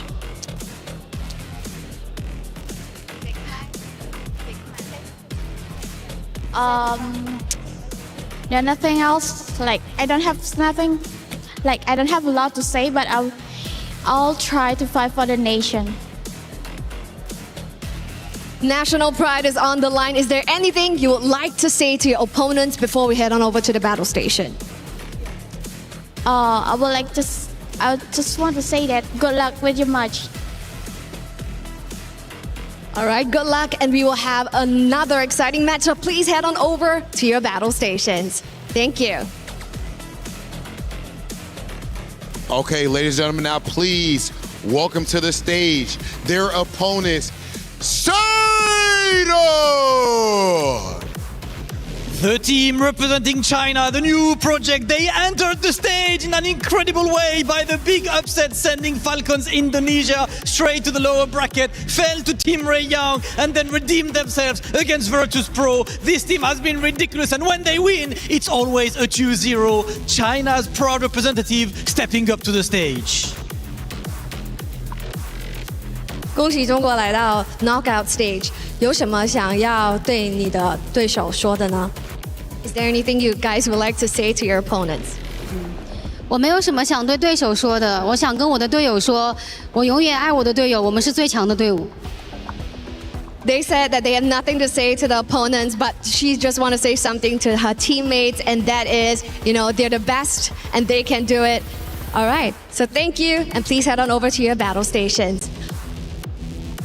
Now, this is a curveball that we did not see coming. Immediately after selecting their draws, they are going to play the match. This means that both teams are going in essentially blind, and this is what it takes to be the champion right here at MWI, because to be the creme de la creme means you have to go in prepared as always, and this is match 1 of the knockout stages. Over to you. Cheryl, Hollywood Rob TV, Damascus, thank you for setting the stage and as well for the interviews. The players are ready to go and they're about to get it underway. It's Galaxy Phoenix versus Seda for our first best of 5 matchup. It is single elimination. You only have 1 life. You lose, your key is crushed. You move forward, the championship is that much closer. We've already talked about these 2 wonderful teams. Let's break them down just a little bit more. Now, overall for Seda, biggest surprise we had, looking at the roster, Miss was supposed to be there, but Miss hasn't been there to my knowledge. It's been Fanwa who's been the sub. However, a sub that has led Seda to where they currently are. What do you think about that, Bree? It's a very explosive sub at that. I think her being the roamer and being one of the main leads in the team has really helped a lot.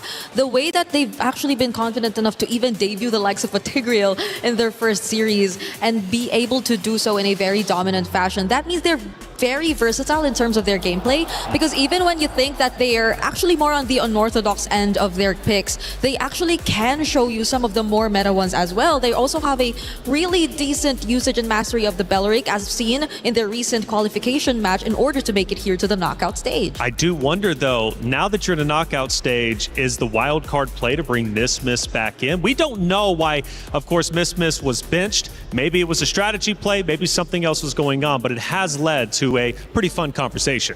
I mean, like, because of the meta change, perhaps her hero pool just didn't suit the current meta. That's a good point. And by the way, can we just say this might be the start of a legacy coming in from both organizations, because they haven't really had much success so far in MLBB, but now they're in the knockout stage. Winning this one, every single win each organization has after this just cements their position in MLBB lore. That's an excellent point. I mean, for both, right? Really the first time showcasing what they're made of as an org, as well as players here on the international stage. And this is a big moment, and I love that you set the stage with that very statement, because that's what the MWI is all about. And in fact, what the Esports World Cup is about in its entirety. It's about making history. It's about cementing your name, not only in the history books for the Esports World Cup, but the history books of esports as a whole. And Galaxy Phoenix and Seda could very well do that. This is just one of those road stops that they have to get through to the grand finals.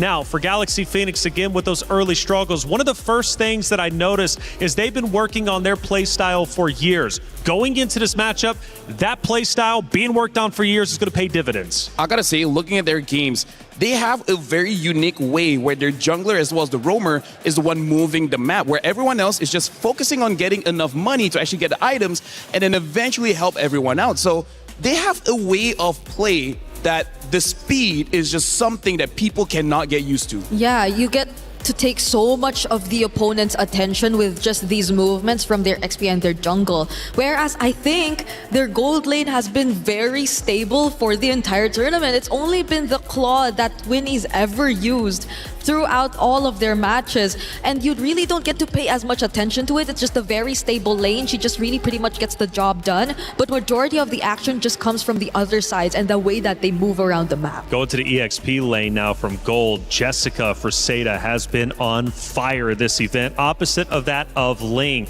A power matchup for sure. Jessica, I mean, talk to me about her, LaFell. She has brought so much to this competition for the side of Seda, not only from the hero selection, but just from the slayability. Honestly, I gotta say, like, yes, we want to talk about the players, but this entire day, Taylor, whoever loses that EXP lane is super punishing, because you get immediate access into the jungle. And if I'm gonna compare between the both of them, I kind of feel like Jessica might have a hard time. Of course, it depends on the heroes, but I don't know. I'm actually leaning towards Galaxy Phoenix for this one. Their EXP lane is so strong. Yep, because their Lane is amazing. Their hero pools are pretty similar. If it's just that, like they both use the Alice, they both use the likes of the.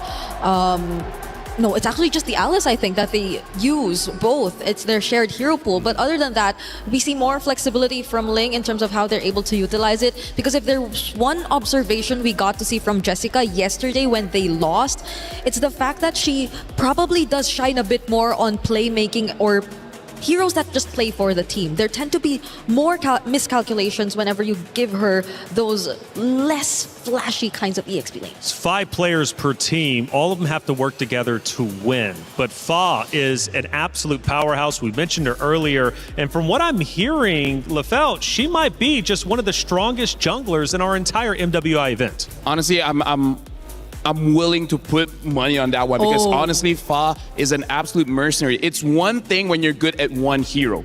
It's another when you're the master of each element, right? If you want someone to be the front line, she can be that. If you want someone to dive to the back line, she can be that. If you want her to use a selfless hero where she doesn't need to farm, everything else can go over to the goat lane, she can do that. Like,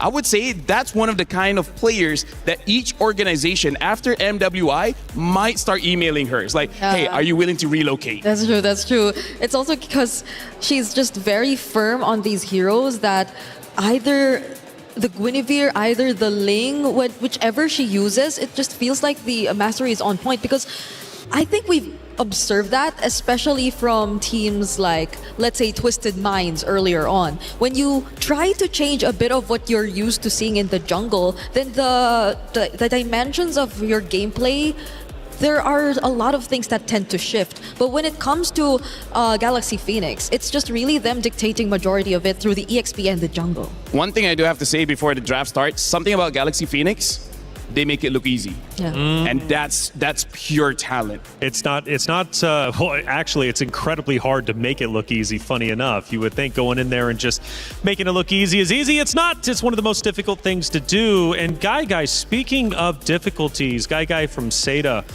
even through defeat, she finds a way to still perform well. She's the anchor, if you will, for this Seda roster. Guy is going to be the one I at least think that Jessica, Zhao, Name, Miss, or Fanwa, whoever decides to come in for this matchup, is going to be looking towards when things get rough. I'm starting to worry for her, though. Like, if it does so happen that Galaxy Phoenix tried to go for the assassin route and we see another Ling gameplay, wait, is she taking a selfie? Yes, and I actually saw them checking the heroes out as well. But I think it's less about the draft and more like, which skin do I want to use for this one? Well, you have to really pick the best skin. Yes. You're already in the knockout stage. Yeah, I'm not going to lie. Some of the skins, though, are incredibly funny. Like Patrick, for example, running around. Oh, yeah. Imagine losing to a Patrick. Yes. Guy would be furious. I got to say, Patrick running towards you at light speed is one of the most terrifying things you could ever imagine. And it's made a lot of Glue users happy because Glue is actually one of the heroes with very few skins. Yes. And you get surprised because he suddenly receives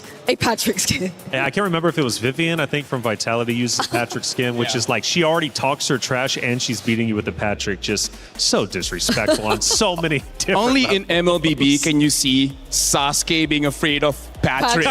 That's only in MLBB. The logic is a bit different here. Even AOT characters like Eren Yeager, I'm pretty sure he doesn't want to face against Patrick. I know. It's not like we get to see the Yin also played as much in competitive gameplay, but it's weird here looking at Patrick just dominating over everyone. But that's just MLBB, isn't it? It gives flexibility and the opportunity for you at home to pick your favorite skins and play the game how you want to play.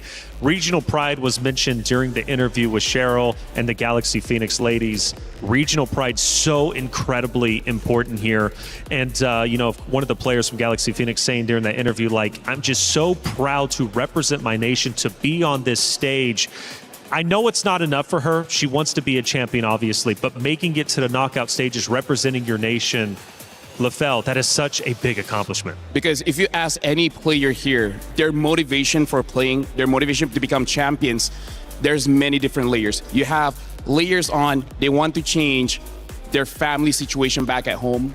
They want to make a name for themselves in their own country, in this game. They want to help out their friends.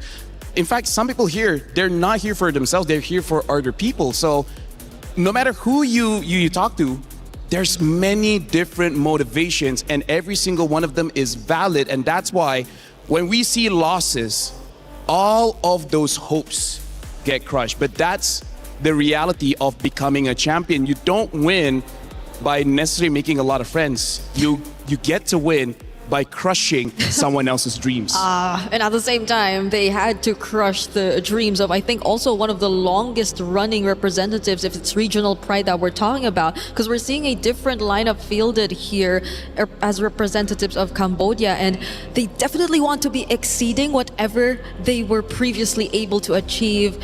It hasn't been a significant finish in any of their previous MWI records, but now they're so close to exceeding all of that.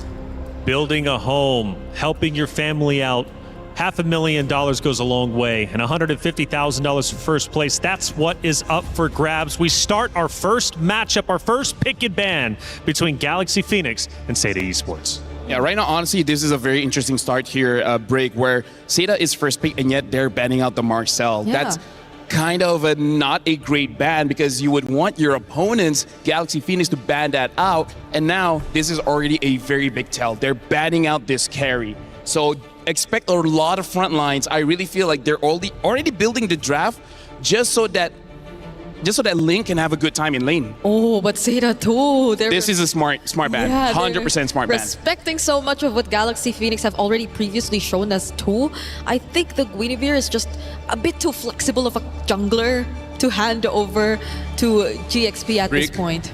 I was watching that game where Galaxy Phoenix went up against Na'Vi. That kind of experience makes you uninstall the game. Let me just say that. It was so devastating. Yeah. Do not let Fa on that Gwyn anymore. Yeah, because it's like sort of in between the Ling or either the utility type. She first builds the concentrated energy so she can 1v1 and she can also play for her team. Right. That's why I say she can be selfish and she can be selfless. Yeah, there are only very few times we see the Gwyn really punished. I think it's mostly when it's also in Rome.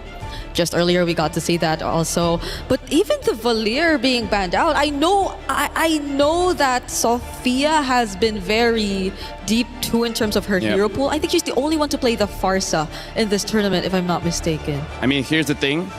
They're clearly showing they're going to have a very heavy front line. They're banning out all the anti-tank. So I feel like they're going to charge for it. They're going to dive. And they're gonna say, Seda, you have nothing in your arsenal that can stop this charge. Yeah, so I wonder what this Valentina ban is also trying to say. Because it's not likely going to be a sort of priority either here for Seda. There are a bunch of options out there. The Juicein's still there too, but it hasn't been as prioritized for first pick as well. I feel like they need to take the Esmeralda because that's what Galaxy Phoenix is setting up. Oh, right. They don't want anyone stopping the Esmeralda from just getting close. But does Jessica want to play that kind of hero? Or is she willing to just pick up another comfort pick similar to the Alice that she already shown us previously? But definitely not in this spot. Here's the thing, if she does not take the Esmeralda, there is one other hero, well actually two heroes that can counter it still, which is the Lunox as well as the Balman.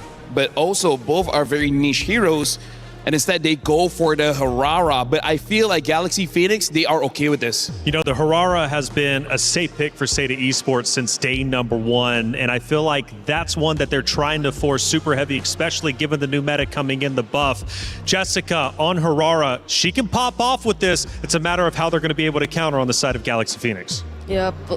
It's still a 50-50 in terms of stats, in terms of the win rate if you look at the Harara, but it's a very considerable comfort pick if we're talking about Seda. Now they get the Claude. A lot of the roamers are actually available as well, such as the Atlas and Belleric if they already want to consider that. But knowing Galaxy Phoenix, it's been mostly just the Belleric, and there you go. They take it alongside the Claude. Yeah, still very strong opener coming in from Galaxy Phoenix. I gotta say, Seda, on this Hirara pick, I think Hirara is a good hero, but she's not a win condition. She enables a win condition, so they still need to have that in the bag. And with carry gone, now you know you're going up against the Claude.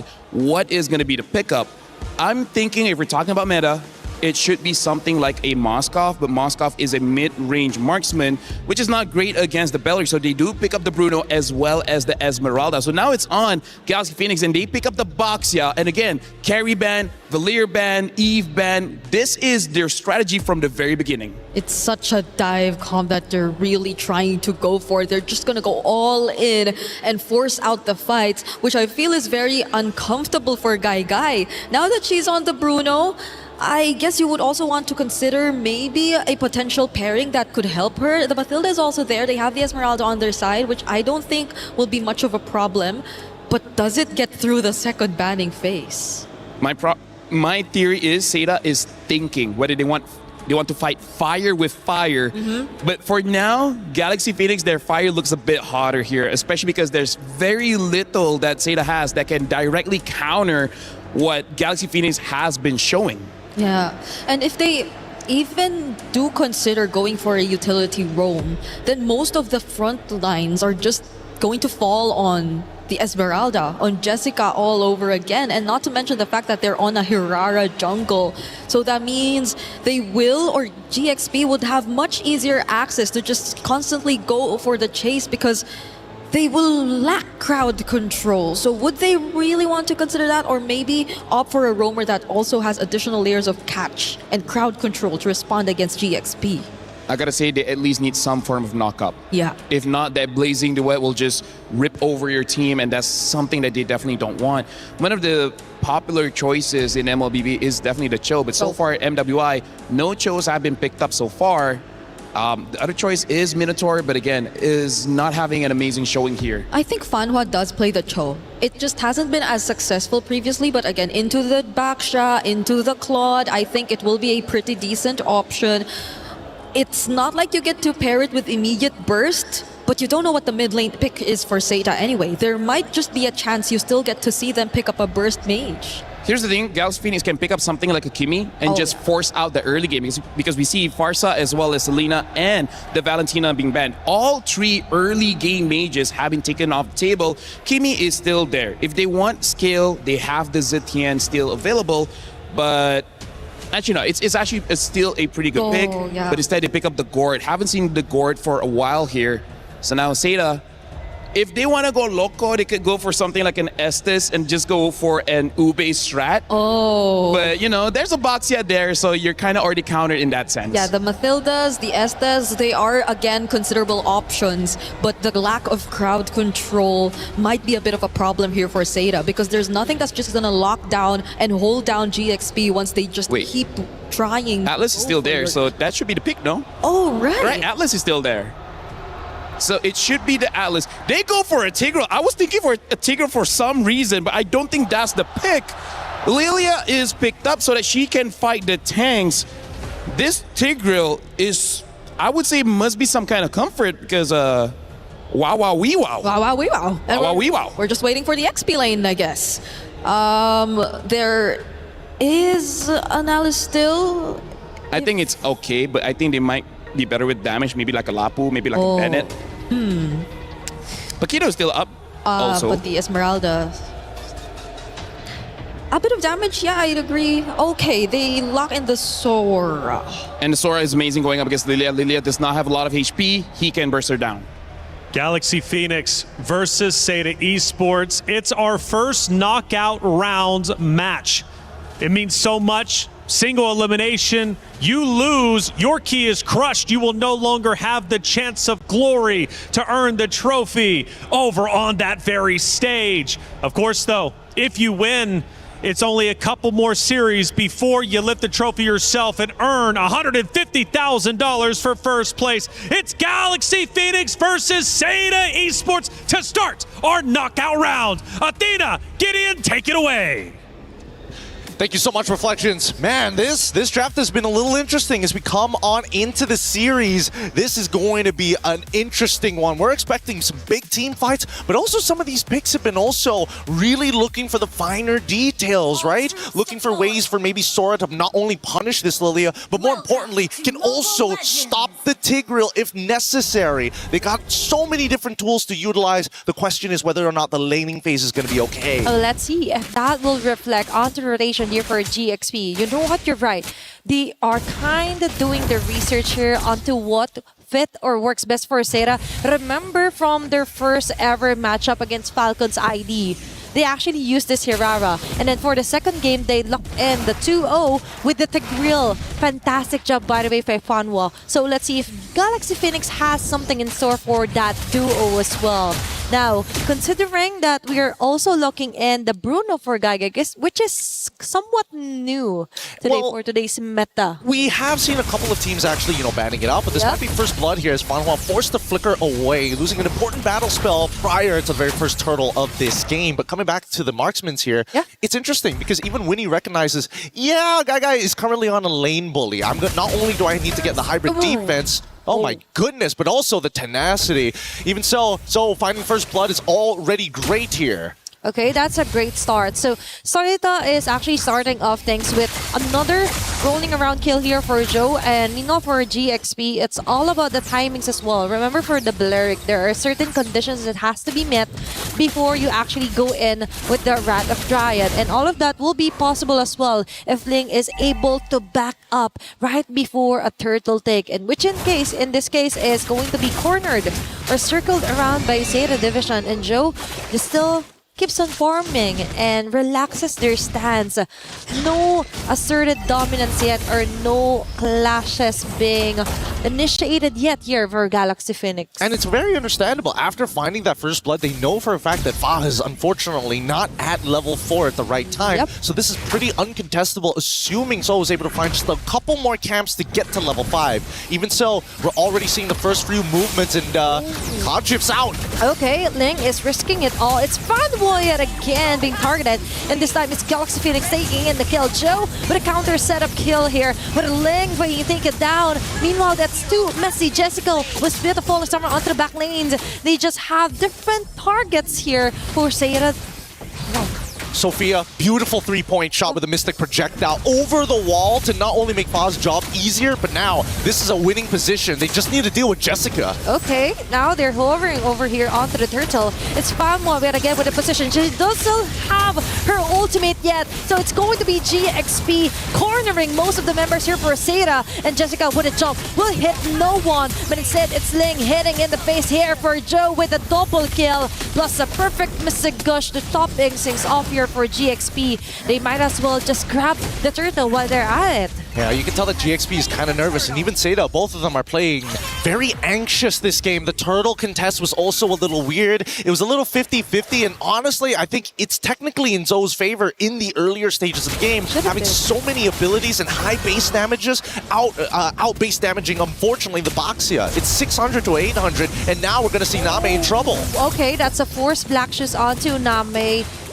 GXP knows there's no pure fight yet. Meanwhile, for Zeta, the plan B in motion right now. Just let Guy play her lane. But it's Fanboy yet again. It's a continuous harassment onto her that makes Zeta Division, Zeta rather, had a hard time to actually initiate some of those fights. But look at this. Both sides are not wasting too much time. So made this similar invasion early on, netting them first blood. She's back here again just to slow down Fa even further. Okay, now for Galaxy Phoenix, all they have to do is somehow continue this kind of dominance into the map. And speaking of which, it's going to be Jessica66 being targeted here. That's two women onto her. And Fa will get the last hit. Even one of the backbone here for Zeta is having a hardest time against GXP. Yep, this is the beautiful plays coming out from GXP. Very high level, showing presence down by the bottom side, already assuming after me mentioning and also seeing Zoe on that top side. It's still a bit of a mistake and an overextension from Jessica. Even so, though, Ling is coming up big time. 3-1-2, gonna get plenty of money off of this. In terms of the side lanes and who's doing really, really well, it's Guy with plenty of money. It's Winnie with the EXP lead, but it's Ling really leading the charge. She is the master here onto the XP. Meanwhile, that is not going to look good here for Jessica26. And now Sophia initiates with the Mystic Gush. Lemas will follow up rather dry. There's going to be the taunt. Joe trying to run away with iframes. It will be enough. But sadly though, onto the top lane, they won't be able to try and contest their positions here onto the neutral objective. Beautifully played. Oh, okay. Really, really well played for GXP's side. Seda tried an attempt here, but they don't. I think they need to understand that GXP's combination is very plug and play. It doesn't matter what order it comes out in. As long as you get CC, you are going to die to the Gush. Simultaneously happening here onto the map. There's going to be a kill. Solo kill here. Still laying on top of everyone else. They're really transitioning quite well here for Galaxy Phoenix. Getting a turret, getting a kill. You already have the turtle as well. So now we totally see the importance of what it does to our XP laners when you're kind of bullied early facing into this game. I mean, when you make back-to-back mistakes, unfortunately, in that laning phase, that's when it gets really, really rough.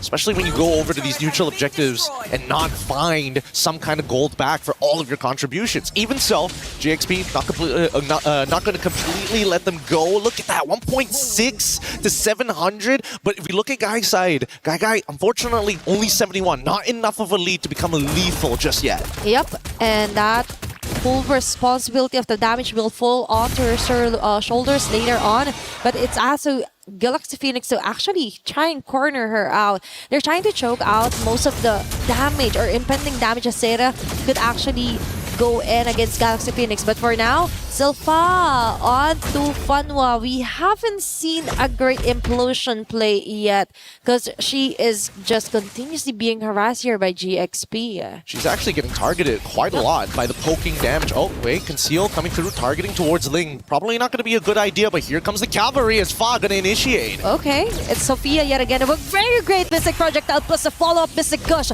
Okay, falling down low air is Fangwa. No frontliners here for Seda Division.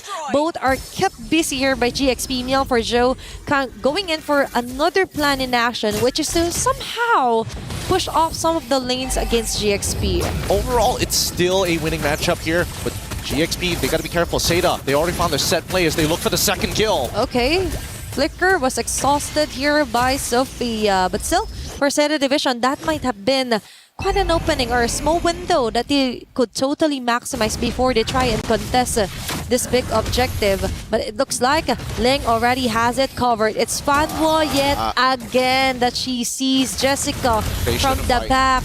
Will they be patient enough to wait for the perfect timing? Conceal play. But meanwhile, it's Ling taking down Guy. And now GXP finally gets a chance to actually shut down most of the damage dealers are supposed to be.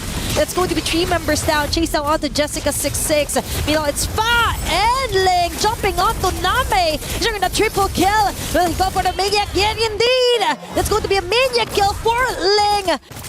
It's a queen for this game.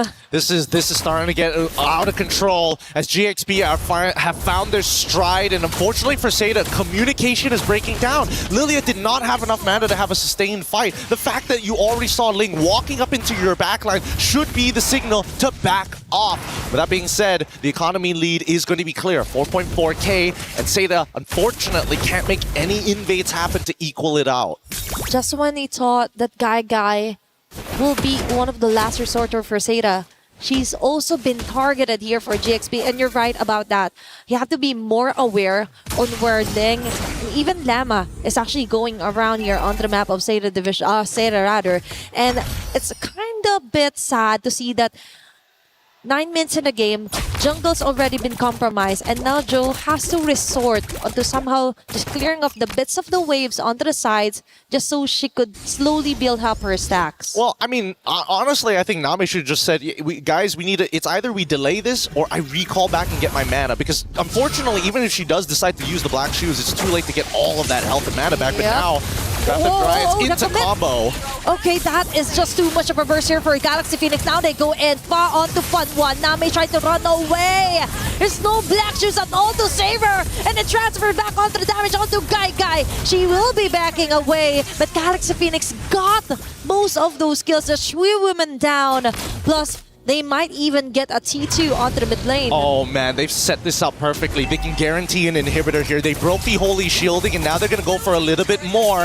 With this next Holy Shielding about to fall, they have perfectly set up the next potential fight. And it's going to be, I guarantee you, they're going to get this Lord. If Seda can steal this somehow, that would buy them a guaranteed 6 minutes into this game.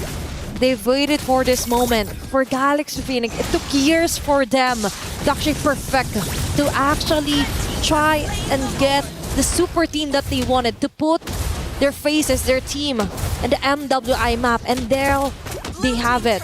Very dominating win against Seda. One of the teams who fought away to actually win a fight against Falcons ID. And now it's GXP asserting their dominance. Looking at this one, of course, we see some clean discipline as well when it comes to rotations, plus the easy conversion of kill, then turret, kill, and then objective. Very clear attitude here for GXP. I mean, it's reflected by the score, 2-15 so far. It's just closing this game out. It's going to be a little bit harder than it looks, especially since Name is starting to scale and dealing with these waves well. So, fortunately, not going to get caught here, but they find Fanhua instead. Okay, Flicker. Fortunately, hasn't been activated here for Seda, but they have another task in here that they have to melt down as fast as possible. It's going to be the Lord that GXP has and marching onto the bottom. Very nice of them to kind of delay things off onto the middle lane, even onto the top lane. Now the pressure is on. Macro control here for Galaxy Phoenix. Winnie onto the sidelines here, and Lemma with a Wrath of Giant. Funnel immediately down. There's no more counterplay here for Seda. All they can do is run away while Lane chases them down onto the back lanes, and Winnie goes in with a blazing duet. The cherry on top, Galaxy Phoenix is doing it. Complete members marching in towards the base. It's Seda trying to fight for their life here. Jessica and Joe Gai will manage to do that, but still, they're on the brink of losing here for game number 1. So close, but still, they can definitely still survive for a few minutes or so against GXP. Yeah, unfortunately, they're not able to cut through absolutely everyone just yet. And the spawn timers is going to allow the rest to actually come back into this fight. GXP could have forced the end there, but decided to take the safe route. This could be a potential mistake if Seda is able to find a turnover fight, a complete wipeout against GXP to close out the game. I would say closer towards the 14 to 16 minute where the death timers are long enough for them to crush through 2 to 3 towers in one go. And for that, for Galaxy Phoenix, they just kind of want more cleaner and clearer assertions of clashes here. I think that if they're going to look for the cleaner and an assertive way to play, they gotta ruin the position of Sophia. But just like mentioned in the beginning, right? Their plug-and-play combinations, now that all 5 of them can get involved, it makes Ling's job really easy. Instead of just, hey, I gotta go Cloud every single time. Not necessary if the combo actually lands. And now, let's see if something will finally land here for Seda. But one thing's for sure, those bullets are gonna land onto the last bit of base hurt onto the top lane here for Seda. This is making it harder for them to go outside and try to somehow form, even contest the Lord that will be spawning right on cue. All right, now they're going to have first position here. This should be a pretty free Lord for the side of GXP. Seda, unfortunately, must play the defense. As soon as they start walking out, but more importantly, since their jungler is about to get revealed on the top side thanks to that top wave, GXP have nothing to fear. Now, Seda, how do we play defensive in a composition that just has so much counter-engage? If Fanhua decides to flicker forward, unfortunately, a majority of the important members on the side of GXP have some form of counterplay. Sophia will never be anywhere close to the front lines. Winnie has a Purify, so that only leaves you with just a bunch of tanks, one of them who wants you to be in their face. Yep, and problems keeps piling up here for Seda, especially Fanhua being the first to go down each and every clash. So for GXP, it just makes it easier for them, right? No more frontliners. All they have to do is do their thing. Ling goes in with punches, and the rest could just focus fire onto the base, which might happen into the next wave. Well, let's see, because now It's about time, and you can see that Fa is already trying to pull the attention apart. Okay, Lord has to be melted down here for Seira. Now they're too focused on the setup here for Fanwa, risking it all, even with the dark out play, is able to do it, but the damage just isn't there yet. GXP focus fires onto the base, gets the game number 1. That is the cleanest closing I've seen from many different teams here today, yesterday, and the day before, but GXP, they do it by the book. They do it honest, and it feels like a snake wrapping around your neck. You just choke out. You don't even feel the pain. It just goes black and the game's over. Definitely. And now for Galaxy Phoenix, they only need one more win to stay another day and fight for their way onto the semifinals. Meanwhile for Seira, man, they're going to have to hit the drawing board again. I think that they had an opportunity in the draft to actually punish this composition, but unfortunately decided to go the safe route. And the order, if the order changed just a little, it could have definitely helped at least GXP slow down that early game in the middle of this game. With that being said, though, we're going to go on a short break, and when we come back, it's going to be more MLBB action here at MWI.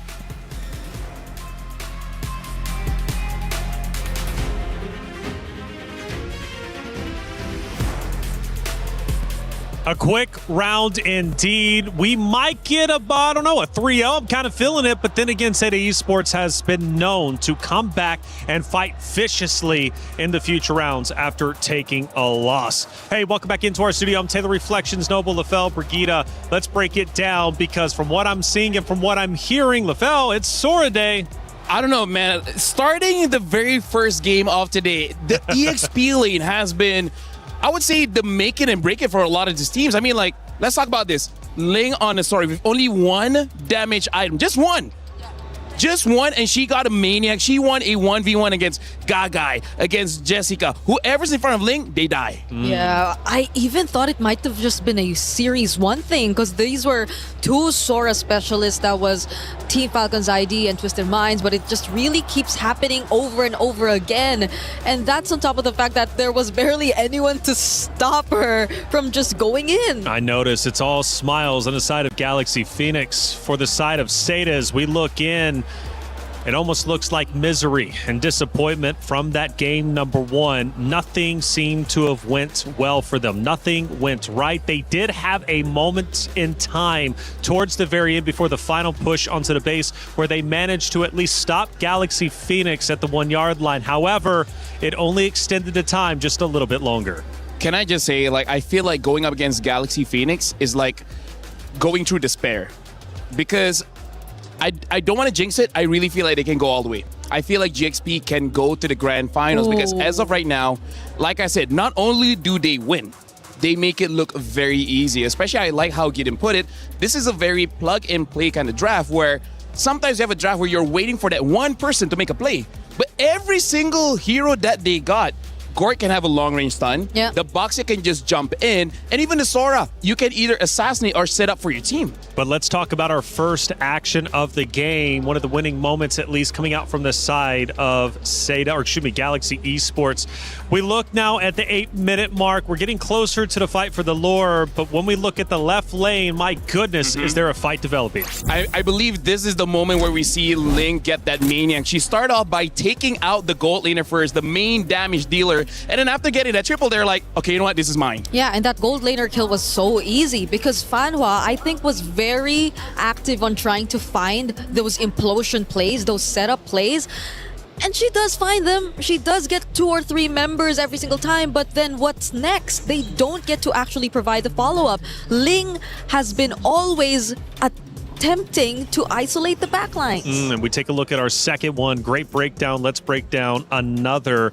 This one's most likely going to be about 10 minutes in. We're just nearly there. Again, we go back to the mid now, even to the bottom right, and we start seeing another skirmish develop. This also just shows how individually everyone from Galaxy Phoenix, they can take care of themselves because there's dice. This is basically like a 1v1 everywhere else, and it's just like, you against me, who's gonna win? And every single person from GXP won that bout. Yeah, and it's great because whoever starts to try and go for the fight and jump in, it's always them also being on the same page. Because sometimes you see people just trying to go for engage, but the targetization seems a bit off. Like they go for very different targets. But in this scenario, GXP, if Fa wants to go in, she jumps on a single member, then you could expect just everyone to focus fire on that before they move on to the next. One more final moment to check out during that first map that we ended up witnessing. And this time we go to the 11:30 mark. I believe this was one of the first base attempts, and it was in fact Seda Esports who was able to hold them back, but only for a little bit of time. This is kind of showing how GXP, they're able to win by taking out all the firepower, right? Just like how Brigida has been saying, like, you can have a good setup, but without the damage, it really doesn't matter. It's like getting a bowl of ramen and then having no spoon or fork or anything. You're just worse. You're just looking at it. Give me 2 twigs. I'm still finding a way to eat it. Imagine having ramen, just nothing. At most, you can just get the soup. That's it. I'll figure it out, though. LaFell, me and you will figure it out, okay? Bree, that final moment, though, casters were even saying it was one of the cleanest attacks onto a base they've seen. In a way, And I agree. But also, it's partly Seta putting themselves in that position because Fanhua again tried to go for something, and that's with the knowledge that the Belleric still had the Wrath of Dryad. You just always have to be aware that this is such great catch. This is such a great way to just intercept whatever you want to do. And it's so low effort. They barely had to do anything. Lema just had to wait so she could cast the Wrath of Dryad, and that's it. Now, one of the things I brought up during the hero selection, breaking it down, is for Seda, they love that Harara. Now, you did point it out, LaFell, that's not a win condition, but more so a piece of the puzzle that Seda Esports is trying to put together. Felt like Seda tried to do this on day one. It actually ended up working out. Relatively similar hero composition. Are they too reliant on the Harara? Do they need to switch things up?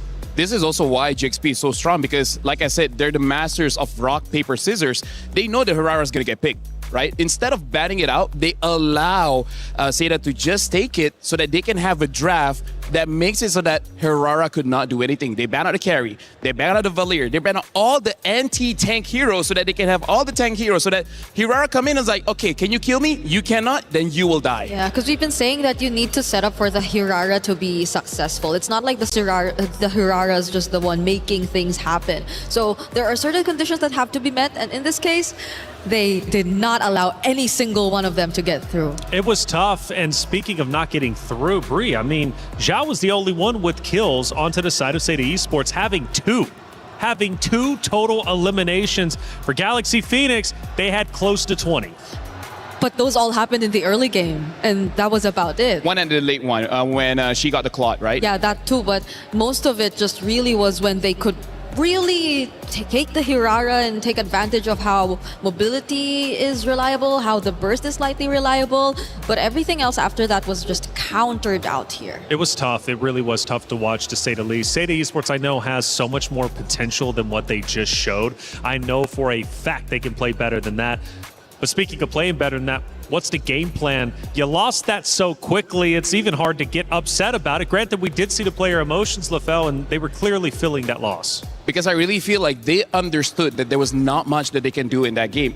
That was the phases of saying that they knew what we were going to do before we did it. So how do we outplay that? Because let's talk about the bans.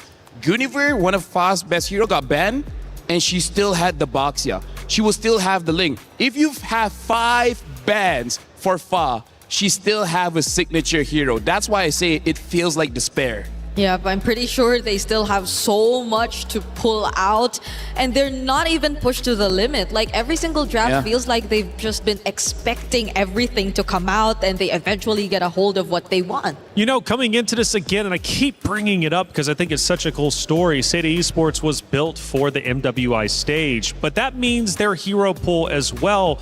Do you think they're maybe overextending past their comfort zone and they're finding themselves trying to counter the heroes on the opposite team, but not really understanding fully how to play those very heroes? I mean, we're talking about how both organizations is trying to make a name for themselves because this is new. This is a new lineup built for MWI, and because of that, they don't have the experience of being pressured this hard. So I feel like have they stretched themselves too thin? Honestly, maybe, just because now that you're in this situation, what do you do? This is scary, Bree. We go back to Flying Cloud, and Seda cannot afford to go with the same hero composition, because we know what Galaxy Phoenix is going to do. They're just going to choose their own that just defeated them, and after such a heavy loss, going back to the same map, this could have devastating effects for Seda. It's tough though, because if they don't really want to overstretch their possibilities in terms of hero pool, then does reverting back to comfort also help them? Because their comforts seem to be really countered out well by Galaxy Phoenix nonetheless. That's a good point, but we just witnessed Gen G try to do that. They went with their comfort picks, and they unfortunately ended up losing. So it's not a guaranteed, but it is something that I'll still stand behind. It does help, especially whenever you're feeling uncomfortable going into the next map after losing in such a severe fashion. I feel like you need to find a good middle ground. Middle right? ground, yep. Because like maybe 2 or 3 players need those comforts.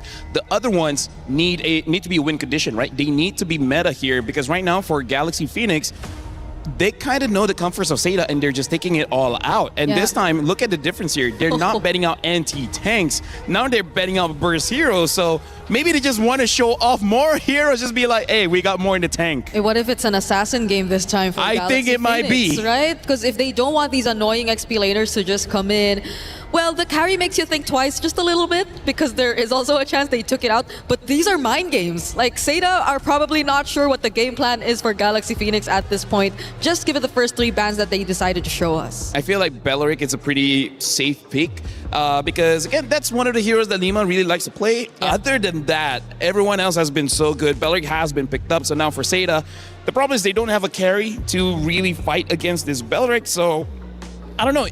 Even taking away the Sora is so dangerous because the Valentina is still there.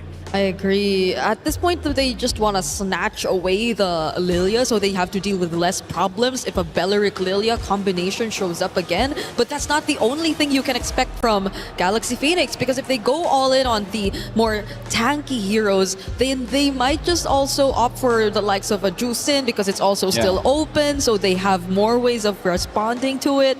But it's scary, but comfort is the game, I guess. They're showing comfort with the Sicilian pick, but that Sora early pick. A reason why we don't see Sora so early, it's so counterable, especially with that Valentina. So that's a risk, saying that I don't think you'll pick up the Valentina, and they don't. They pick up the Phoveus, but Phoveus is also a counter towards the Sora. And now that the Phoveus sees it's a Sicilian, it's not a Gord, it's not a Lilia, the Phoveus will be fine. I feel like Seda, they just overcommitted on that Sicilian pick, making it an easy Phoveus pick. Yeah, and you're forced to play slow. You have to play slightly slower than usual. You do have a Sora, but the fact that it's already countered out, then you have much limited movement across the map. And now they get the next best option, I guess, which is also the Claude. So not even the Sicilian is safe. You'd have to be worried about sudden entries from the Blazing Duet. The way that the draft has been shaping up, they even got the combo Carmilla as well as Cecilia. The way it's been shaping up is like Seda is running in one direction, and then Galaxy Phoenix is taking brick by brick, making a wall, making sure that you're gonna run into that wall. Because as of right now, Seda said, you know what?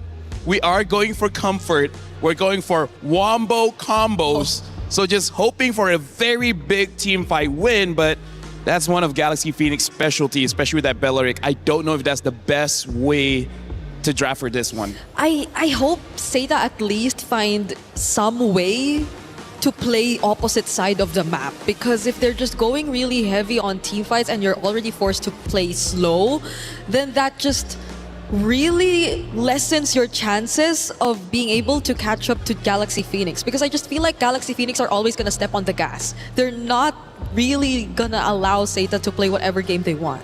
At this point, Galaxy Phoenix is riding an electric vehicle. It's so instant. You just can't stop it, right? After the game, they'll charge it up. But during the game, it's all speed. Seda now, banning out the box, very good ban, because as of right now, it seems like a different kind of dive comp coming in from Galaxy Phoenix. And Seda, I guess the flex here is Carmilla, I guess. We've seen it in the jungle. It could be Roam. What I think Seda needs is wave clear. If they have wave clear, they can slow the game. Exactly. No minions, no turrets destroyed. But what other good wave clearers is there? Right? They already showed their mid. They kind of showed their EXP. So now it's gold lane. Yeah, that's why maybe There's no quad. the Moskov, if they just really want someone to take charge of the lanes. I almost want to make a risky pick of something like a Granger so that the early game is Granger. there, or a Harv, because I'm just worried the Moskov needs 3 to 4 items. It does. Cecilia needs like what, 20 minutes? Also, because you're already forced to play slow, you're scaling in mid, so might as well go for an early game gold lane. They need some kind of early game. If not, this is gonna be super one-sided. So should they just go fighter sides and maybe like a YSS in the jungle to Actually not bad. balance it out? Actually not bad. Or fighter in the jungle. We haven't seen Lucas for a while, but No, Lucas used to be good during that time. And there's a Valentina option still, so maybe, actually, maybe you know what? not. You're right. Okay, they ban it out though. Maybe. What other picks in the gold lane here? If you want, I can see something like a CC. A CC. Wait, hold on. Wait, the Freya's actually still open. What the heck? I was looking, like, wait, something's missing here. Freya's still open. Okay. Which is not bad if Seda wants it. It's not bad. It's good. It's wombo combo everywhere. Phoveus kind of counters that Freya as well. Yeah. So like I said, Seda is walking straight, and Galaxy Phoenix is building a wall directly in front of them. Yes. That wall is looking a bit too sturdy now because Very Seda sturdy. is just limited in options. A Bruno will be the option. It's very scaling right now for Seda. And not a lot of wave clear. This is one of those games that either ends by 9 minutes or ends by 30. There's rarely any in between. Okay, shoutouts to our casters who are casting this game. Let's see if it does end less than 9 or maybe 30 if they get to successfully defend, because at this point the Juicin option, it's just picked up by Galaxy Phoenix. They pretty much see what to expect. Kasuyo maybe? Just so that you can be very, very fast? Honestly, they can pick up anything at this There's point. a Nolan Hayabusa too. the Nolan as well, yeah. I think the Nolan too, just so you could just... Oh, they're the ones who go Yisun Shin.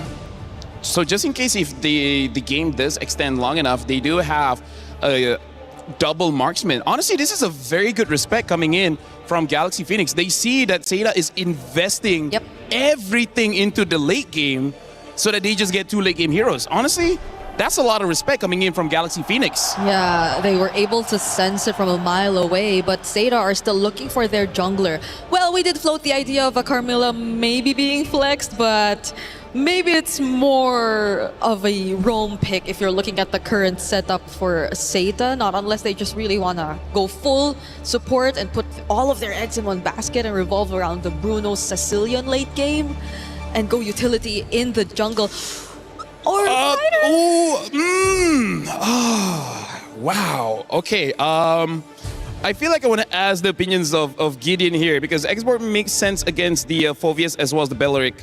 But hey, maybe it can work. Maybe it can work. Maybe it can work. Well, it's going to have to work for sure. Seda Esports built this roster specifically for MWI, and it's worked out so far. But is this going to be the end of the road? Well, they need to come back in the series. It's a best of 5 after all, and Galaxy Phoenix is already well ahead of the game, winning Game 1 in such a convincing fashion that Seda Esports now has to go for their comfort picks just to feel alive in Game number 2. It's Galaxy Phoenix versus Seda Esports Map 2. Athena, Gideon, take it away.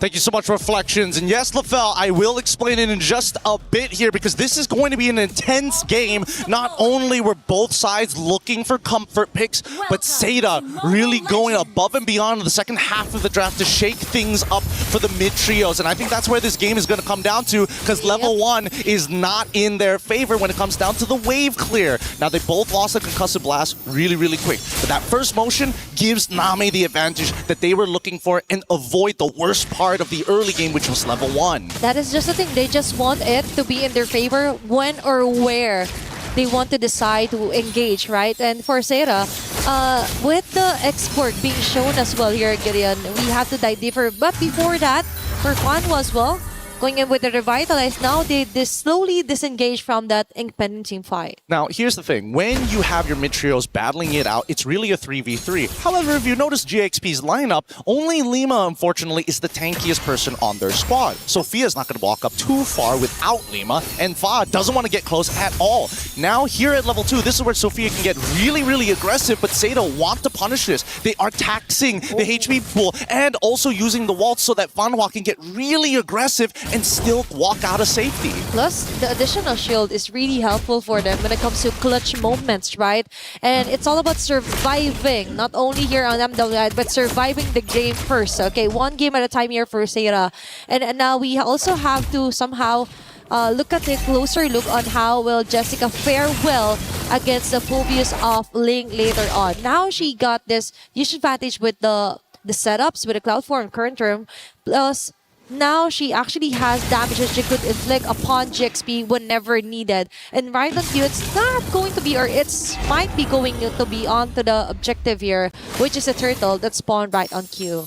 I think step one for either one of these teams, they may want to go for this neutral objective, but they don't necessarily have to take it. Wait, turtle ball hits! Okay, they're turning into the bait. Name almost falling low. It's going to be a Virago armor being pop up here, but the last Insanity Joe with the first blood. It's Ling being the first blood against of all people. Now Seira semi-standard hard here, but surprisingly they let go of the turtle. They just focus on to getting that huge first blood kill for Joe. That was actually a pretty insane fight there. Like, Jessica saved the day. Name was meant to die, and Jessica saved 2 lives with a single flicker and cloud shift. Now we see Fanhua getting aggressive, but at the same time they notice it. They don't mind if she dies, only because Kai is going to be their late game insurance policy next to Name. At this stage of the game, I would say that Seda, again, they're going to contest basically everything, but there's no real commitment to it. Maybe for now, because Seira just has to be really careful. It's all about digging in onto the lane and going for the free hits. Is going to be Name. Perfect bat speeds there, getting a kill onto Sophia. Now the numbers are quite rolling and going onto the side of Name and Fanhua. And this is exactly what you want to see. Some sacrifices from the side lanes that isn't in your late game scalers. The Phobius knows that later in the game, he's going to be a lot less relevant. So at this point of time, you see that Jessica is going to take advantage of that. You know what? I'll miss out one wave, but if I can set up 2 beautiful kills for Name and speed her up, this game will be free. Who says that you have to play the long game, right, to activate a Sicilian? It's all about making it faster here for Seira. And now they also have this great vision when it comes to Name with the Sanguine Claws as well. When it comes to checking out each and every bush, if ever or whenever necessary.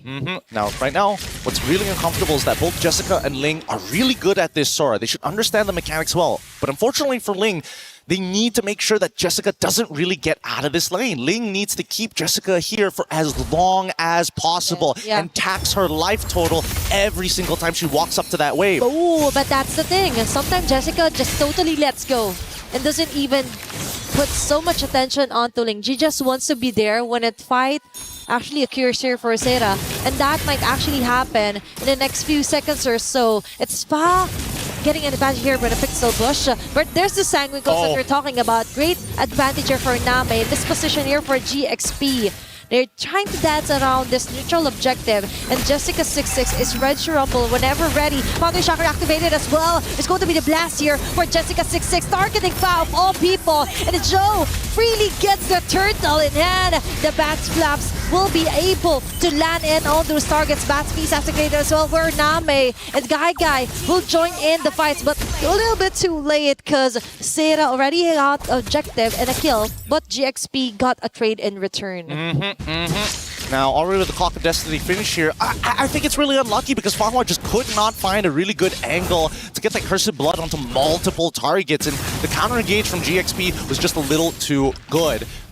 This comes down to execution, and I think that right now, both lineups, to a certain degree, is going to be very even towards the later half of the game. My biggest concern is whether or not Fa will be able to scale in time, because Fanhua is kind of unstoppable when Name is not too far away from her. They need to find a way to actually like zone out and let Fa do her job, which is to actually farm up as much as you can. So if ever that doesn't happen, what they wanted to do is somehow let Winnie do the talking, let Winnie do the damage if ever Fa doesn't get enough of the resources that she wants. And now Sera here on the mid lane, they could actually force out some pickups here, but no, they're playing it safely for now. Personally, I think that Winnie, once she gets 3 items, she's going to look to Blazing Duet Name as soon as they can.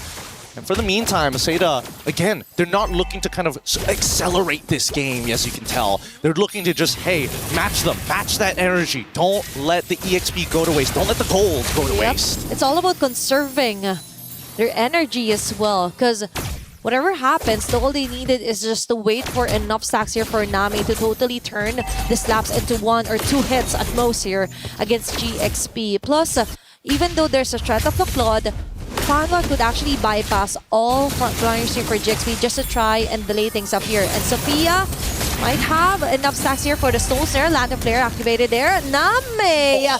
Okay, we see that coming.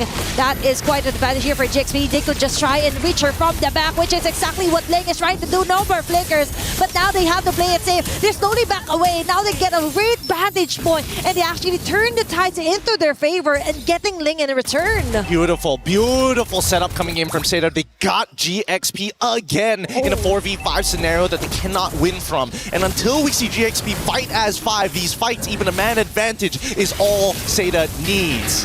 And that is exactly what Seda wants as well. That's going to be the last turtle falling onto the hands of Joe. Nino Hua goes in with a plan B, just split pushing onto the top lane. And as you've mentioned, they need to fight on 5-on-5 here for Seda, but that isn't happening. So Jessica26 takes advantage of the fact. Fast speeds yet again for Name, collecting all those stacks to win it with a side blazing duet.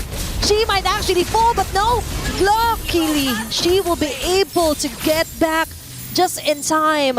But still, it's Ling taken down yet again by Seda. Good teamwork coming in from Seda. They had to make sure that the chain CC was going to be effective. I mean, yes, it broke a little bit, but it was enough to chunk down Ling enough and get Winnie out of there. Oh, that's a Crimson Ear activated by Sophia. A slap is there, but Last Insanity committed here by Joe just to try and ensure the kill if ever necessary. Name with a bad speed free hit on the win. Finley, of all people, will be taken down. Flicker out here for most of the members of GXP. But still, for Seda, it's all about showing the body Fanwa to get something more in return for Seda. Yeah, but the thing is, they're not finding any more moments. Now GXP is starting to get into a scaling, starting to scale up into this match. Endless Battle already purchased for Yi Shin. It will be able to start sustaining and getting in and out of these fights more effectively while still maintaining high bursts. When we look at everybody else, Guy so far already with 2 very valuable items is looking to get that Malefic Gun to extend her range, and then the composition is complete. Yep, it's all about making Guy more dependable as well. Like compared to game 1, she didn't have enough time to actually scale up. Now she has the advantage. She has the position. Now they destroyed her onto the top lane. Controlling the macro as well is one of Seda's weakest points from previous games, but now they're also focusing on balancing out waves. And with Winnie, on the other hand, she just wants to focus or force out reactions from Seda, but no, they have their own plan in mind, and that's to target Sophia. Still no flicker yet. They know that it's just a Crimson Beacon. Now they transition here onto the objective. They're also going to break the Holy Shielding on the top side with a slow pushing wave as they're about to fight. Oh, Jessica6 is forced out of her ulti just to get away. It's Ling onto the front line. They let go of the Lord. It said there's going to be a taunt. Fang will be securing the Lord on her way to annihilate members here for Seda. And now they catch them. Silas will pop of immortality. And Winnie finally gets an opening that she needs. It's Guy and Joe being left here. And Winnie ensures the double. Meanwhile, for Guy, she gets the triple in return. As Seda still got an advantage all over that messy clashes that GXP did. A 3 for 3. What? Hold on, no, Jessica in trouble. Unfortunately, no ult, and now it turns into a 3 for 4 in favor of GPX. Okay, now they finally get something more out of messy teamfights, miss initiations, and what mattered is that they were able to actually get an objective while they were doing so.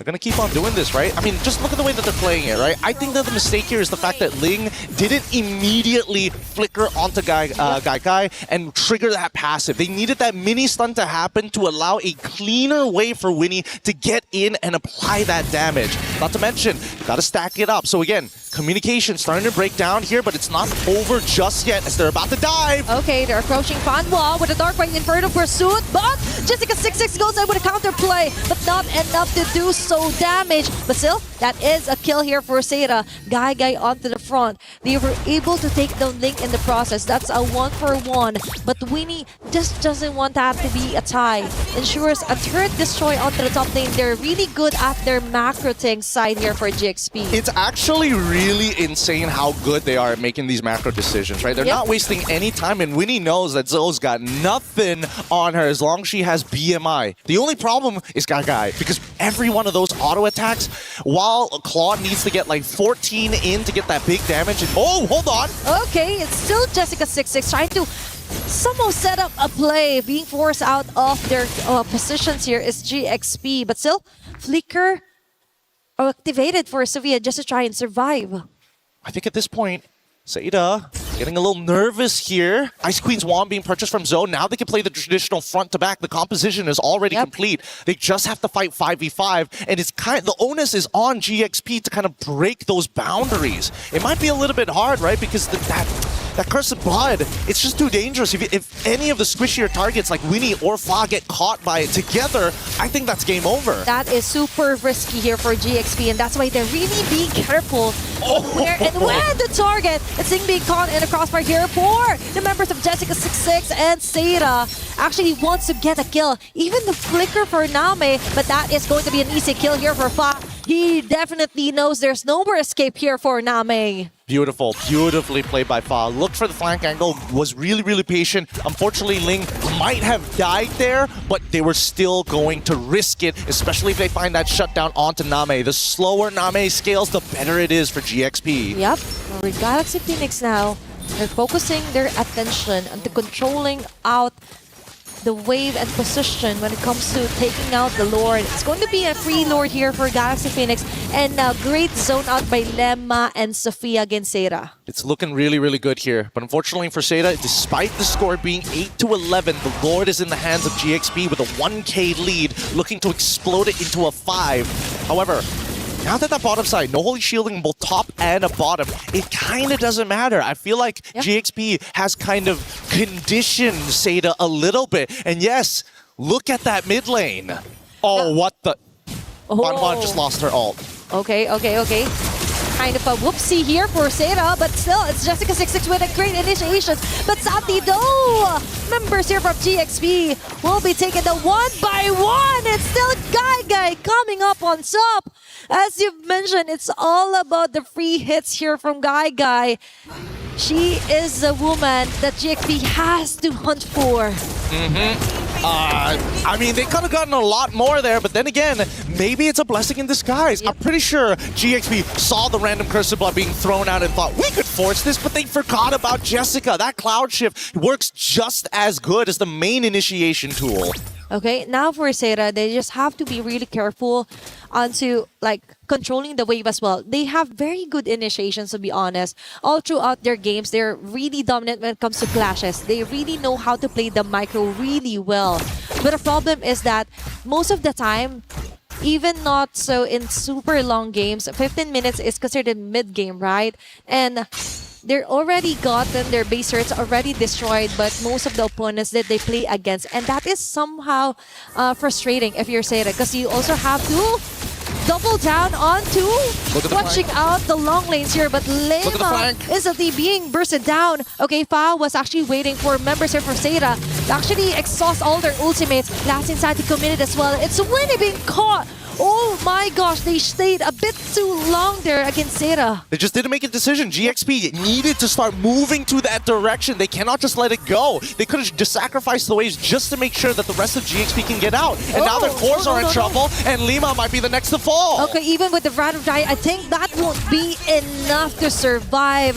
And it's still Name collecting all those stacks. Oh my God. Now it's Joe onto Fa, trying to run away. Immortality remove entirely. Last Insanity just to try and get away, and she will successfully do so. But Seda, on the other hand, will be punishing most of the members here onto GXP. Focus fire and actually destroying a base turret in the process. Okay, well, I thought maybe that flank was already looking so good, but the rest of the team, and especially for Lima, losing so much HP, just didn't have the right conditions. Now, both sides missing inhibitors. Seda needs to go back to clear up this wave and then look to contest the Lord. So right now, GXP gets first move to position for this Lord. Is nobody going to clear up that top wave? Thank God. Turnaround coming in from Lima. Okay, and that's the thing for Seda. They have to think of the bigger picture. And with them thinking that they have to go out or go home to defend, it took what? Like literally a few seconds for GXP to actually burst down and get the Lord. Again, I was saying that Seda was able to match up with the macro of GXP, but it seems that now it's starting to slip. The fatigue from the 16-minute game where every single one of these moves could be the difference of extending the series or sending you right back home. And either way, GXP, they're the cool, calm, collected ones, yet we haven't seen a very clean 5v5 just yet. It's always somebody goes down a little too quick. Somebody isn't as committed compared to the others. Once GXP gets on that same page, Seda's going to be in a lot of trouble unless they once again forget about the two big ultimates. Cloud Shift coming up from Jessica26 or the Cursed Blood from Fanhua. Okay, two things to check if you're GXP. And now, they're slowly approaching top lane here. Lema onto Joe. There's going to be lack of flare. Last Insanity just to clear off the minion wave that GXP brought onto the base of Seda. Now, it's going to be a defense, and they're not willing to risk it at all here, Gideon. Why does nobody want to hit the turret? Just somebody, anybody at this point. And now they're pulling. Guy is literally pulling it because the mid-tier 2 didn't break. Okay, now they're talking. Seda just wants to go in for a kill, but Fanhua immediately melts down here onto the heads of GXP. And we have winning here with a Blazing Duet going for free hit. Sophia with a double. Now that's going to be a disaster here for Seda. They have to defend for their base. It's still complete 5 members here for GXP knocking in onto their base, approaching the mid lane. Oh, this game just got extended for little to no reason here. Yep. And now the inhibitor's still being threatened, and yet Seda are going down as easily as you think. GXP, they got a little disrespectful there. They should have remembered, hey, you can't get the inhibitors without taking the tier 2s, so why did you hard push it on the long lane? They were too focused onto taking down base turret that they forgot. Wait, we have to go back to the basic fundamentals, right? You have to prioritize first on the turrets that you really want to destroy, then you go by there. Now, for GXP, game extended. This might be a pro or a con, depending on whether they get the Lord or will Seda even contest this one. Yeah, this is kind of interesting, actually. We see that Fa has decided to go for the War Axe as her last item. Despite everything, usually people make the decision of maybe it's the Malefic or whether we go into the War Axe. Usually the War Axe comes in as your second item over the Endless Battle. But let's see this Conceal first before we go any further, because Lima is really out of position and didn't see it in time. And now they rush in. Immortality removed entirely just before a Lord take here for GXP. Although technically, she still survives, but for Seda, they have another layer of info that they have. But still, first things first, they have to clear off wave after wave before they try and position themselves into trying to contest this objective.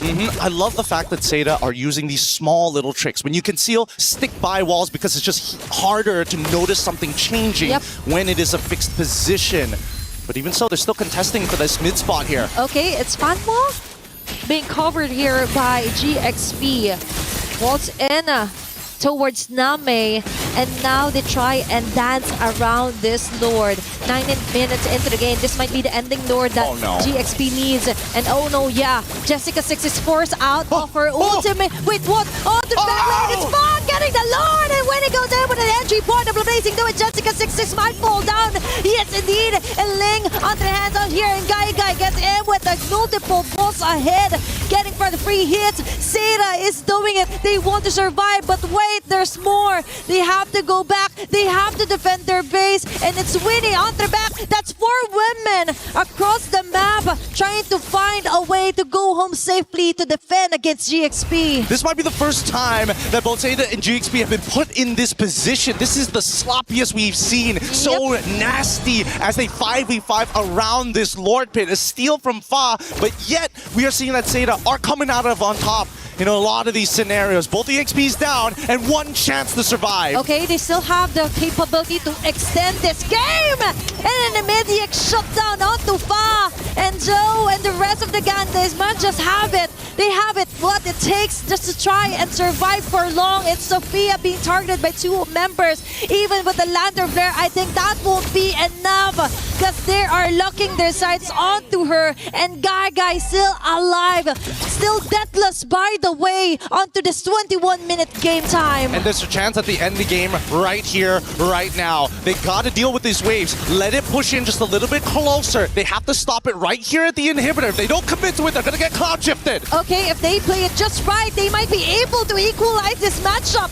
It's Lang and Winnie with the Blazing Do it with their ground. They just want to delay things up, but Seda just isn't having any of it. A minion wave will cross over, and it's Seda taking in game number 2. They extend it. They bring it to one chance, one more game to see Seda versus GXP. Holy! Both of these teams are pushing each other and are grinding each other down. Their plays are looking a little more sloppy, but at the same time, this is a new environment. No teams have pushed both of them this far, and they have so much to fix upon, not only in fundamentals, but just in the raw mechanics. It's a scary moment to be in here, because can you imagine the stress, the pressure, which is causing these consistent players to start deteriorating? We're going to take a breath here up on the table. We're going to be throwing it back over to Reflections at the studio. More MLBB action right after this.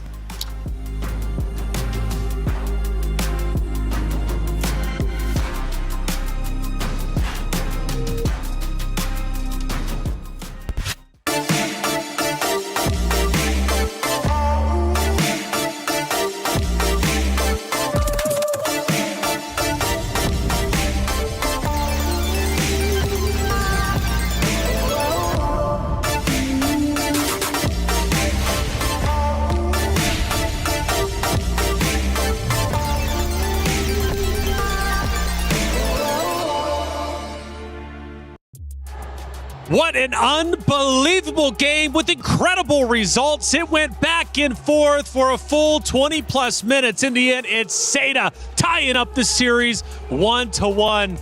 Bree, I thought you were going to lose your voice screaming. You were losing your mind. Have I not? Oh, did you hear that? I feel like I lost a bit of it just because of what happened there in that game. It's, what, 20 minutes long? We didn't hit your 30 minutes, but yeah, we were close. We were close. You know, it's funny, LaFell, you did say it's either going to be a 9-minute game or a 20-plus minute game. When I saw the 9 minutes, I said, well, we're in for the gauntlet. Oh, yeah. I mean, like, Cecilia needed 20 minutes to get there, and they got there, right? I feel like I cast a curse Galaxy Phoenix just a little bit by saying they could go all the way to the grand finals, and then that just happened because, let's face it, Seda had an amazing game, but Galaxy Phoenix, a lot of misplays, especially from Winnie. Well, you're very passionate about that one. He did put a disclaimer that he doesn't want to jinx it, but you know, Caster Curse might just be a bit too strong for today. It's a real thing. Sora is a real thing too for Happy today. Sora Day. Sora Day. It's been, what, all wins for whoever gets the Sora here. It seems to be the cheat code. My goodness, though. Seda at one point fell behind, and I was thinking, okay, we're probably going 2-0 here, but through resilience, they ended up fighting back. Talk to me about that back and forth, LaFell, because, my goodness, felt like Galaxy Phoenix was winning at one point. Seda then took back over. Galaxy Phoenix had a very real chance to push the base. They didn't. They pulled away. Seda took advantage and ultimately won. That's a good question, and to answer that, they have different layers of damage that you can't defend against. Number one, big big burst magic damage. Phoebe is one of the tankiest heroes in the game. One hit, half HP gone. Yep. So that's number one. Gagai, big burst physical damage, right? So that also deals with the likes of the Claude. Yep. And then you have continuous true damage coming in from the Xborg. So they have ways to deal with the tanks. They have ways to deal with the squishies. And look at Jessica. Even Jessica, after that win, I feel like some tears there because she's like, serious emotions, man. That was a very hard game. Serious emotions. I mean, to lose how they did in map 1 Breed, right? Yeah. I mean, just such a convincing fashion. Zhao was the only one with 2 kills. That was it to like the 17 or 20 on the opposite side.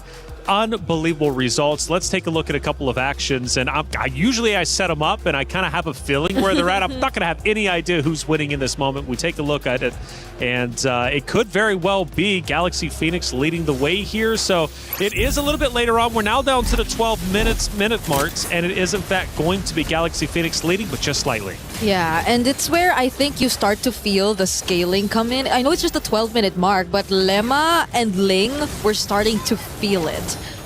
If it weren't for those individual plays, I feel like Seda could have just went all in. And looking at the second moment, LaFell, we get down towards the end, and I'm hoping they show the base push that ended up failing for the side of Galaxy Phoenix that then forced Seda Esports to come back. We take a look at it, and that was a huge turning point, obviously, throughout this series. Getting now down to the 13-minute mark, we do see a little bit of a middle battle, though, taking place. Yeah, honestly, this is where we start to see the damage coming in from Name, the Sicilian, and that is why when they were about to push for the end, which maybe we'll see later on, I was like, I told the Brigade, I was like, I don't think this game is going to end. Because the way that everyone was positioned, it was a very good defensive position coming in from Seda. And then it turned out to be true. I got to say, sometimes I wish I'm not right. Yeah, because it all looked like it was towards the end, but then you gotta see the burst, you gotta see the damage, you gotta see the defense from this Xborg, the Sicilian, and those were their timers. You gotta give it to them. That was a moment where they just could defend until the very end, and they did. They did indeed. Athena and Gideon were giving it their absolute all. We have a caster reaction. Let's listen in and hear how excited they were. The GXP brought onto the base of Seda. Now it's going to be a defense, and they're not willing to risk it at all here, Gideon. Why does nobody want to hit the turret? Just somebody, anybody at this point. And now they're pulling. Gagai is literally pulling it because the mid-tier 2 didn't break. Okay, now they're talking. Seda just wants to go in for a kill, but Fanwa immediately melts down here onto the hands of GXP. And we have winning here with a Blazing Do It going for free. Hits Sophia with a double.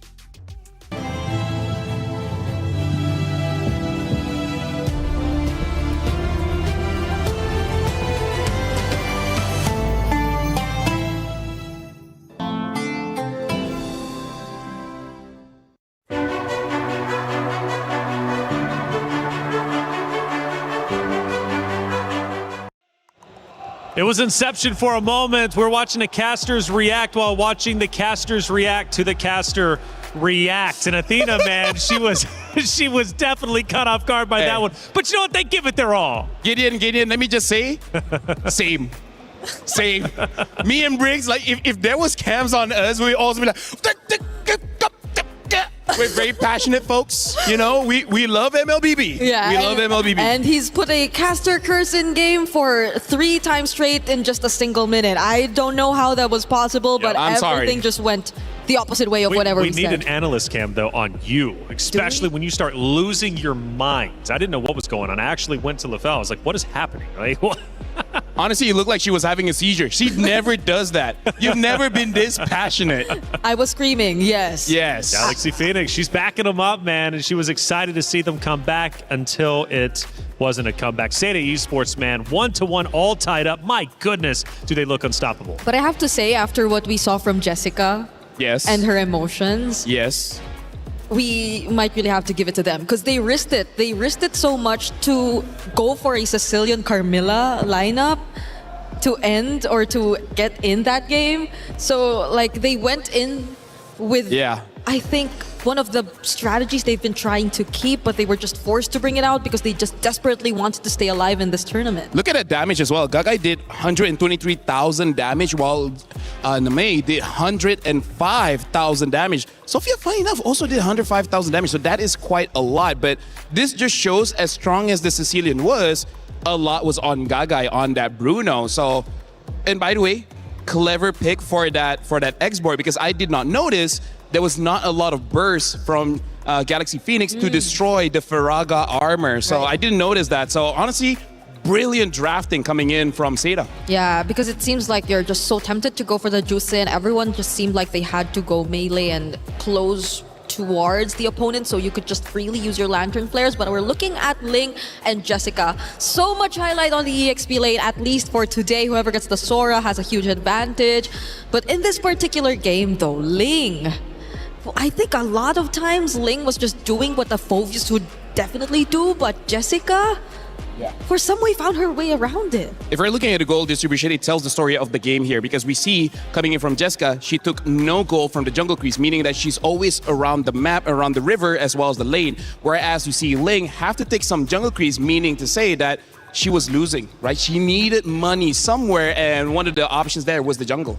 Well, let's head back to the stage for the two teams now to get ready for the pick and bans. And Galaxy Phoenix, Seda, this is going to be an incredible matchup now, clearly. You know, after map 1, I'm thinking, this might be a hot 3-0. We've only got 2 O's on our stage after all, but not the case this time. In fact, this is a historic moment. It's the first time we've actually had a 1-1 scoreline on our stage in its entirety. So this one could very well go the distance, and Seda finally gets some wind in their sails, and I think much needed after that game 1 loss. Now, for Galaxy Phoenix, that's a narrow loss, but sometimes those can sting more than a blowout. Honestly, reflections, I feel like Brigitte is so happy because she loves extended series. She hates those 2-0. So finally getting it, you can feel her joy. Yeah, well, we might as well, because this is the last day we'll be seeing best of 3s. We're going to best of 5s, right? So we just want to make the most out of the best of 3s. Why are our casters doing this most? No, the casters are looking at us. We're looking at them because here's the thing. We have develop what we call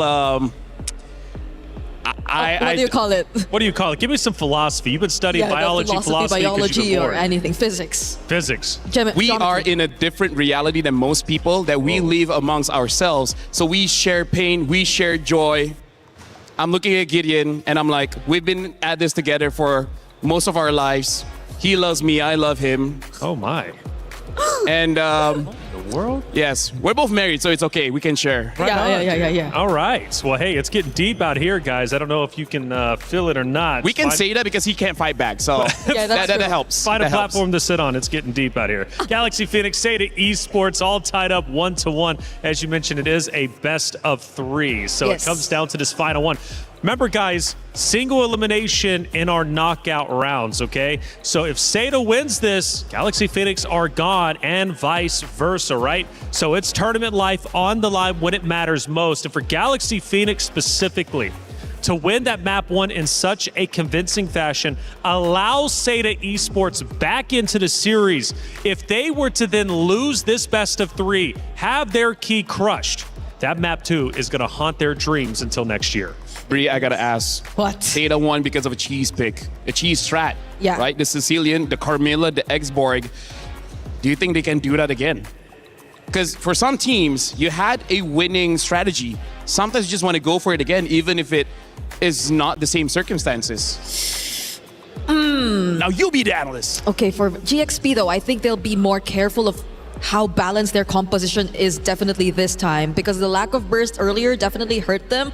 The lack of range earlier definitely hurt them. They had to scale for both of their carries, and they might want to spread it out a bit, but it's another Flying Clouds map. Hey, talk about Sora Day, am I right? Yeah, I was going to say, dude, we need a Flying Cloud at this point because we're tied up 1-1 on Flying Cloud.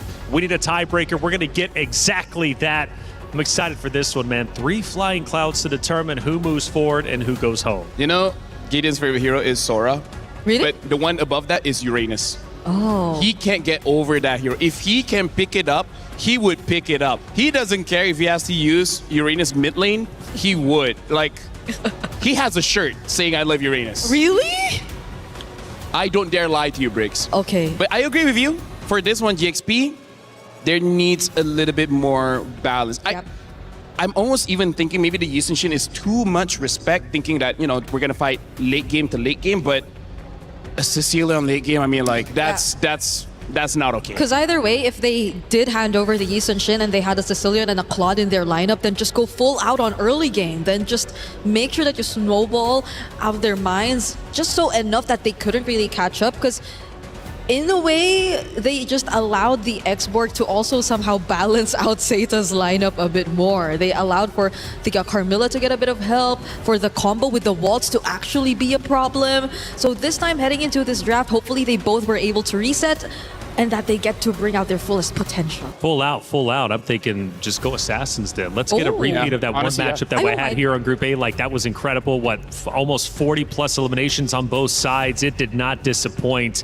I'm ready for it, and I hope you guys are at home, because this is really such a tremendous matchup. It comes down to this: one more map to determine it all.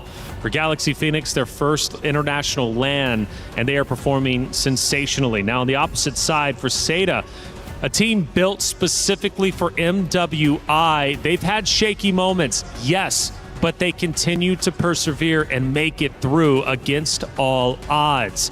And both of these teams could very well be making a grand finals appearance. It's not going to be easy, but nothing ever is if you want to be a champion. We're going to have our hero picks in just a minute. And we've had two diverse hero pools between both rosters for sure. I'm just hoping for Seita, they get that Sora pick, they're going to be in some good hands. Yeah. But Harara, that is also one of their defaults, and it didn't work out in map 1. So let's see what they do going into the pick and bans. I want to see what the respect is, because they had a counter for the Sora, and it was not enough. I think it's also really more on the Sora now as a prio rather than the Hirara. Hopefully, if ever Seita does go to blue side, because I think earlier they were on... Were they on red earlier? They were on red because it was red, an X-Borg red 5 Yeah, pick. so hopefully this time they might as well... Oh, but wait, is Sora really first pickable though? Here's the conundrum. Conundrum. Big word, huh? Big word. Say they get a Sora. Okay. And say you want to run that Sicilian again. Sicilian dies very fast to a Sora. The reason why Sora has been doing so well is because teams know each other so well. Seita knows Galaxy Phoenix. Galaxy Phoenix knows Seita. I know Gideon, right? So they know that these damage dealers need some kind of answer, and the answer is Sora. Sora. Deals a lot of damage and usually gets away with it. Okay, so maybe just maybe if they do go blue side, we get to see that. A bit of change, and it's something that will definitely apply. You call it, I guess, the tournament meta, quote unquote, especially in this context. But there are also a lot of other things that we're yet to actually see prioritized. The Freya, I think, was disregarded this entire series. Yes, I was very disappointed, but okay. So I'm wondering what the plan is gonna be, because they definitely are thinking hard about this.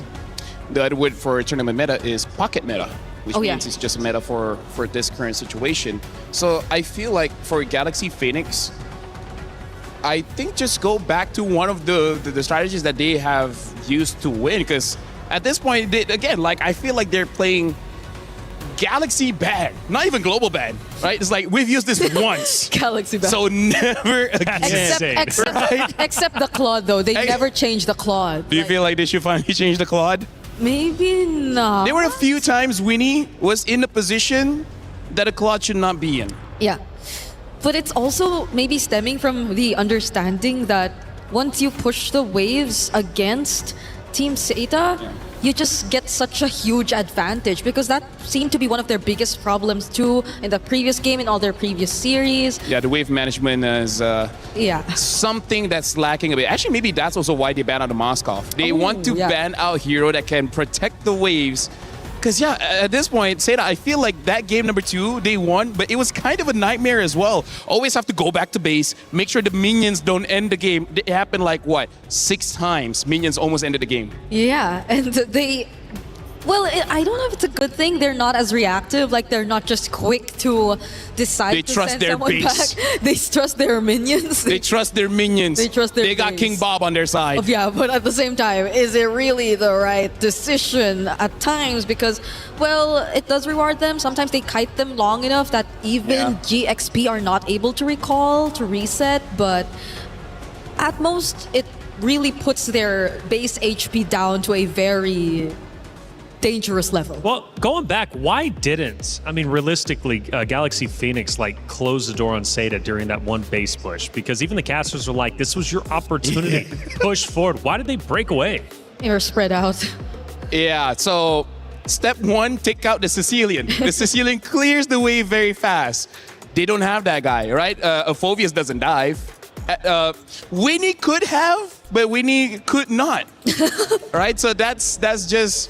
Oh my gosh. Look at that. A Carmilla ban. The respect showing from Coach Ririf.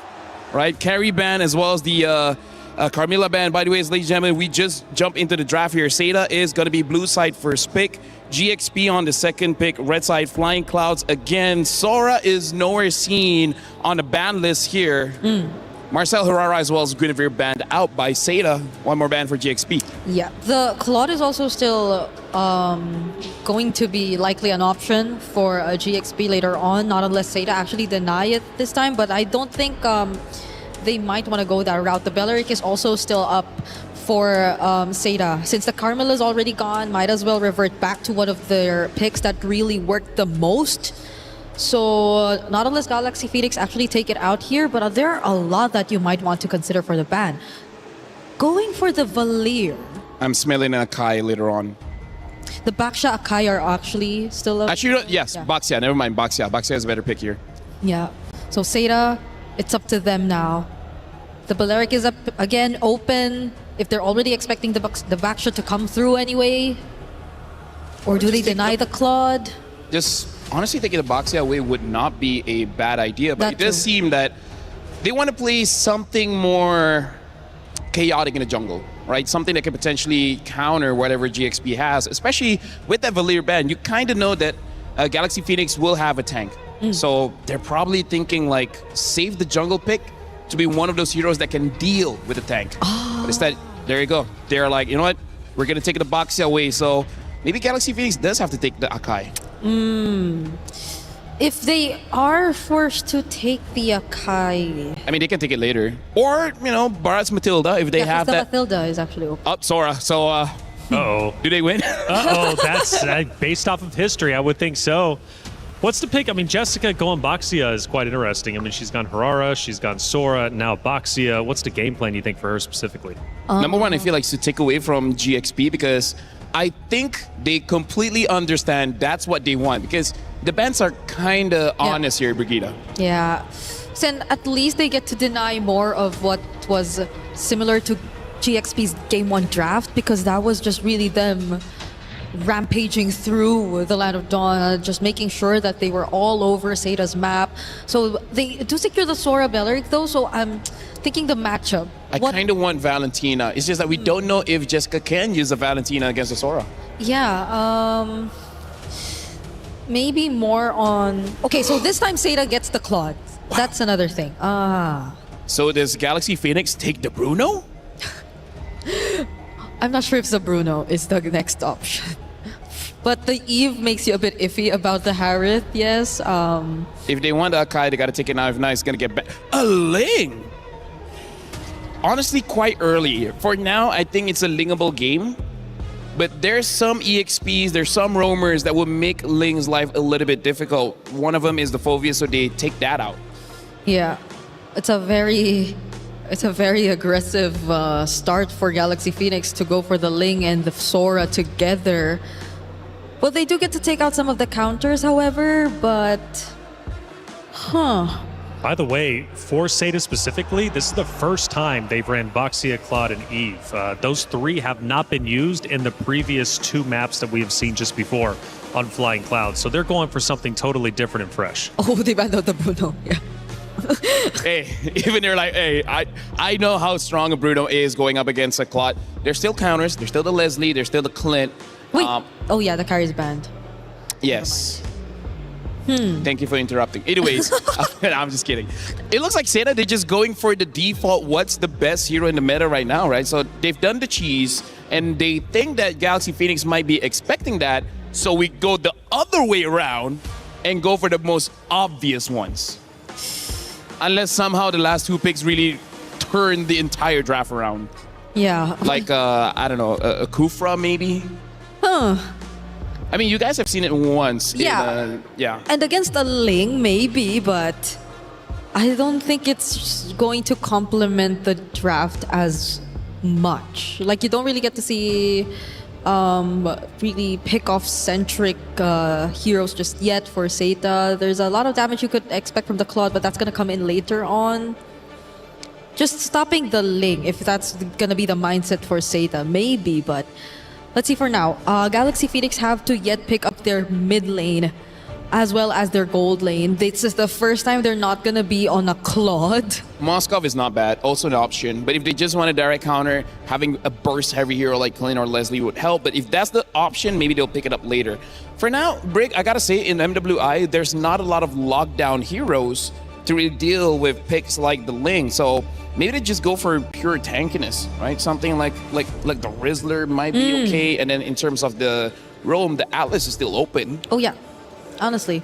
I really wanted to see a pushing gold lane for Galaxy Phoenix. However, they stick with the Harith, so they might just want to take on team fight before those, or rather than the likes of the Moskov. Zeta now, again, you mentioned the Atlas. Yes, it is going to be available. Anything that can just really interrupt the Harith from freely using the Zaman Force, and maybe the dashes from the Ling, since the Phoveus is also out. The Gatot is actually still there too, but they go for the high loss, a quick stun. Not the kind of idea I would think about lockdown. However, I do have to say the Law and Order is a very easy click stun. So able to stop the Ling long enough if they have the damage, which if 2 items honestly should be enough damage to, if not kill the Ling, make sure the Ling is no longer there. And the Benedetta does get picked up to deal with the Sora, so that's more of a skill matchup if anything. Yeah, so maybe more on the Benedetta actually being the help eventually later on. But mid lane for Galaxy Phoenix, so far it's been a very flexible hero pool for Sophia. But considering this lineup right here... Don't you wish you had a Valier? No, they took it out. Yeah, but, that's what I mean. I agree. Valier would have been perfect here. What is it there? There's a Lilia? Honestly, Lilia is probably the best pick. It's just that Eve counters Lilia quite hard because the burst is quite a lot. So they go for the Farsa here. I gotta say, maybe not the very best because Benedetta, High Loss, as well as Claude deals with you. But hey, if you kill people early, then it doesn't matter. Yep, it's a Farsa Ling. It's been a while since we saw this lineup. Really heavy burst damage too. Hopefully they get the early game that they want. And Zeta Esports for the first time goes with an entirely different hero pool for the third and final matchup to determine who moves forward and who goes home. Zeta Esports, Galaxy Phoenix, an elimination matchup here in the knockout bracket. Athena, Gideon, let's get it started. Thank you so much, Reflections. Here at MWI, at EWC, things are spicing up as both of these teams are fighting for tournament lives. One singular game could push them even further for not only their own region, but for their organization. Let's jump right into the Land of Dawn here, because this is going to be another Ling game coming up from Galaxy Phoenix. And the last time we saw Ling on Galaxy Phoenix, we were looking at 30 points worth of kills coming up from Fa. And that's exactly what they want to somehow manifest yet again. To get the kills rolling, be dominant as ever if you're Galaxy Phoenix. And you're right about the Reflections that map 2 or game 2 might just be the nightmare if they don't get this last point against Zeta. And now they're taking advantage. Oh, Sophia stole away that one camp. Now Jessica has to give this camp over if they steal it away as well. And deny level 2, that's perfect. Can you get the small camp as well? I managed to share it just enough. And now Zoe is still level 1. Oh no, there's going to be a taunt here by GXP. They're trying to chase down Joe! A midget first blood! They saw the chance, they took it, and they might go for a double, but nope. It's going to be Fa yet again, changing her mind. Fangua just little bit of a defense there and preventing from things from de-escalating here for Seda. Beautifully played, beautifully played. A great response from both sides. The instant invade, the Seda set play to try and take both of the camps. It was so close for being good, but unfortunately, GXP responded very, very well, noticing, hey, wait a minute, these motions are a little weird from the side of their mid laners, and especially their supports. Now, as this game continues to progress, and more importantly, looking at the emblems, nothing too out of the ordinary. This time, we have to keep in mind that Sophia is going to scale really, really well with that Weapons Master for the later stages of the game. You could definitely expect a change of facing here for Sophia, and they have this plenty of burst. So for GXP, it's all about the kills later on, and Seda has to really watch out for those kinds of setup here. Lemma with the Balearic as well did a fantastic job in the previous games as well. So for Seda, it's all about setting the faster flashes here for Fanwa, and Sophia goes in with a feathered airstrike taunt as well. Definitely an easy kill yet again for Fa, and Joe taking out in the process. Now they smoothly transition onto taking down a neutral objective. Beautiful layered play coming in from GXP, but Jessica, Electro final blow and even Petrified to try to get a trade. Okay, that's too flashy of a move, but still, that is an easy turtle, a secure turtle here for GXP. Now, we might take a closer look later on onto the Benedetta of Jessica 6 on what she can do. Can she do miracles with it, right? Yep, GXP, they're going to have to try their best here. Zoe now trying to set up another gank on that top side. Hey. Without Petrify, it's going to be a little bit harder, but unfortunately for Ling, overstayed in the lane, didn't have the ult to punish. Okay, that is something that Seda could capitalize on. GXP, on the other hand, is taking few steps at a time here, taking their time before they go all in against Seda. It's all about maintaining composure here for game number 3, because a lot of emotions were included for game number 2. Sophia carrying up the last bits of minions, just zoning up members here for Seda, and Fa yet again targeting Name. Tempest of Blades, going in for the first blade, second blade, third blade, and Lemma together with the rest of the gang will not be able to finish off and defend here for Fa. Bit of an overstay in my opinion here for GXP. Yeah, I can't understand. Why force it out? You already pushed them out of position, and at that point, you just need to get on out of there. And now looking at how this game is starting to progress, this is not going to be too great. Seda can actually bounce back because of that one mistake, and now the dive here on the bottom side. Okay, Winnie, just enjoying her Zaman Force. Just enough of a tower hug to prevent things from escalating against Seda. I do want to come back to the point that this is such a high-stakes game, and the emotions were so incredibly high as well. Like Jessica, after game number 2, was already shaking off of that, and now needs to play a high-mechanic hero. It's not like Sora, where you press a couple of buttons and you feel good about yourself. Benedetta's timing needs to be precise and sharp. You can have the biggest impact or little to nothing if you whiff all of your abilities. Did she have enough of a break to actually calm down her nerves and go through with Miracle Team's team fight setup play here for Seda? But for GXP, on the other hand, I do understand there might be some kind of a frustration. There were so many missed moments. And for game number 2, it's now or never. There's no more turning back, no more lower bracket line up, but now for Seda, they focus far out to the objective, laying onto the front line, targeting Zoe, forcing out the transformation here, while Name plans in the RWM. Most of the GXP members here just try and take their time before they go all in with a feathered Ursak. Ling with a follow-up with Lemma as well. That's the Blades committed just right on track here, and Joe can do nothing but try to run away as the very passive here for Sophia will ensure that kill. All right.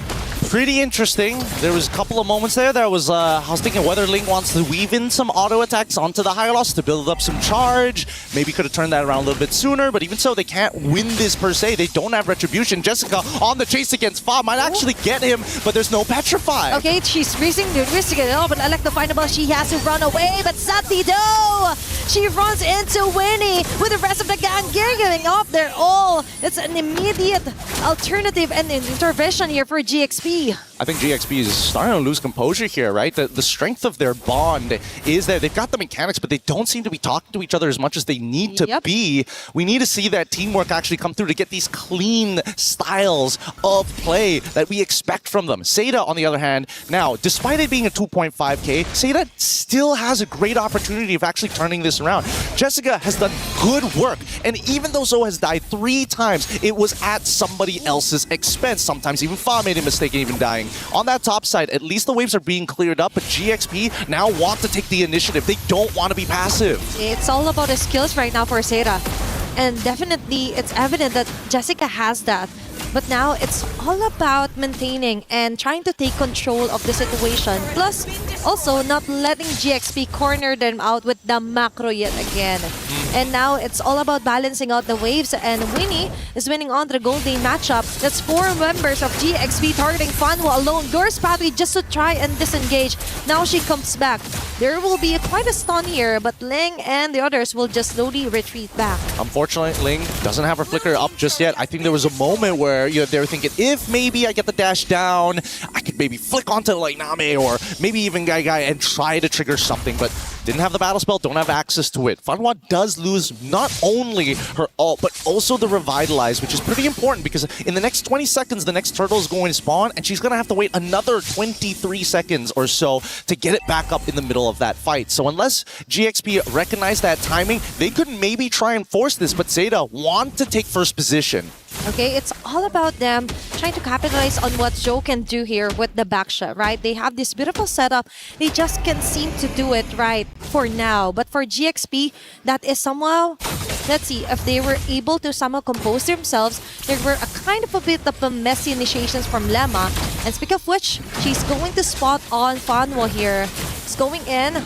Okay, there's going to be law and order. Sophia with the feathered earth strike forces out Name out of position. Lema with a rapid riot. Ling targeting 2 members of the row, and Fa just targeted Name onto the back lanes with the Tempest of Blaze. Beautiful play here, chased down by GXP. Now we're talking. Now they are very disciplined and have this plan in mind, and the plan is to kill before taking down an objective. What an outplay coming in from Ling. The Wrath of the Dryads as a follow-up was already great, but that Wombo combo is what GXP needs to secure this Lord right here, right now, to start a bigger advantage. And they were 5k ahead. Now they're going to turn it closer to 7 to 8k, depending on whether or not Zeta can stop this pressure, stop this momentum. They will lose some outer turrets for this, but how much gold will they bleed? For now, it's looking like too much, right?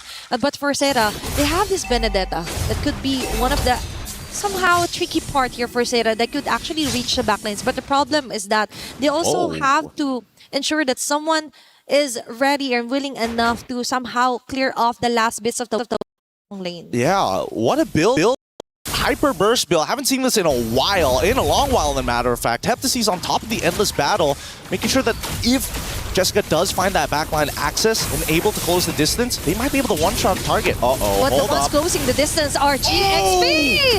With Ling yet again with a miracle Zeta winning, enabled to get those chrono dashes, the synchro visions in. Now they punch in from the air. Fa goes in with a perfect timing. Tempest of Blades, getting all of those blades, eliminating 4 members. It's just Jessica 6 is remaining to defend for their base. So Holy Shields will be popping off bottom and even onto the mid lane. GXP has their eyes on their prize. Clear the wave. They want to clear off the wave. They want to ensure a victory, and Jessica 66 has the proper kits to actually prevent GXP from actually ending up this game number 3. And that's a good thing about Benedetta actually building a lot of damage. It's moments like this, yes, I can actually deal with the waves more effectively rather than having to wait for my War Axe to give me the stats over time. I can clear it right now. And that's what Zeta needs. Instant impact. GXP on the opposite side, they can take their time a little bit because they're still waiting for the big ultimates from the side of Zeta. The RWM, maybe even the Glorious Pathway, but notice that they're putting a lot of their attention onto Zoe and Fanhua. Without that front line, you can tell that Zeta kind of lose direction of who really is the anchor of the team. And keep in mind, it should be Name.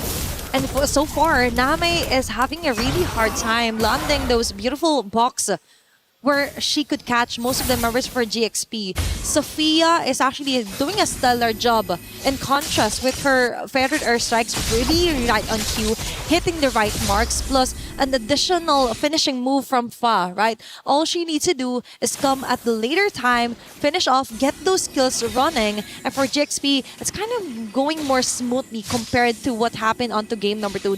Looks like they've got it all together for now. For now, the question is, when is it going to be enough to overtake it? It's 4-14 still with an 8K lead. The economy is in GXP's side. Third item already complete from Winnie, so that's her power spike right here. Unless Guy has 3 items, I don't know how they're going to compete.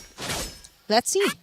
Because for now, the action is, or maybe the plan is just to survive for now and just let Guy get last bits of the minion and try to buy enough time for their items to slowly catch up from GXP. They've managed to do that from game number 2, but for now, it's all up to Jessica26 also to pull off some insane backline maneuvers against GXP to try and shut down most of the damages coming here from Winnie or either Sophia. Oh, this is interesting. Seda wanted to deny information. They end up showing down on bot side, and instantly GXP decide to rush it. Good informational play here from the side of GXP. And I think that Seda, they also recognize that this is not exactly the most contestable position. They don't want to group up against GXP. There's just way too many things going on with their composition. Lots of AoE CC, lots of way to finish them off, lots of way to hurt them before they get into the fight. So it's better, in Seda's mind, hey, GXP, you come to us rather than the other way around. Yep, it will save them a lot of time and a lot of heavy mistakes, if ever.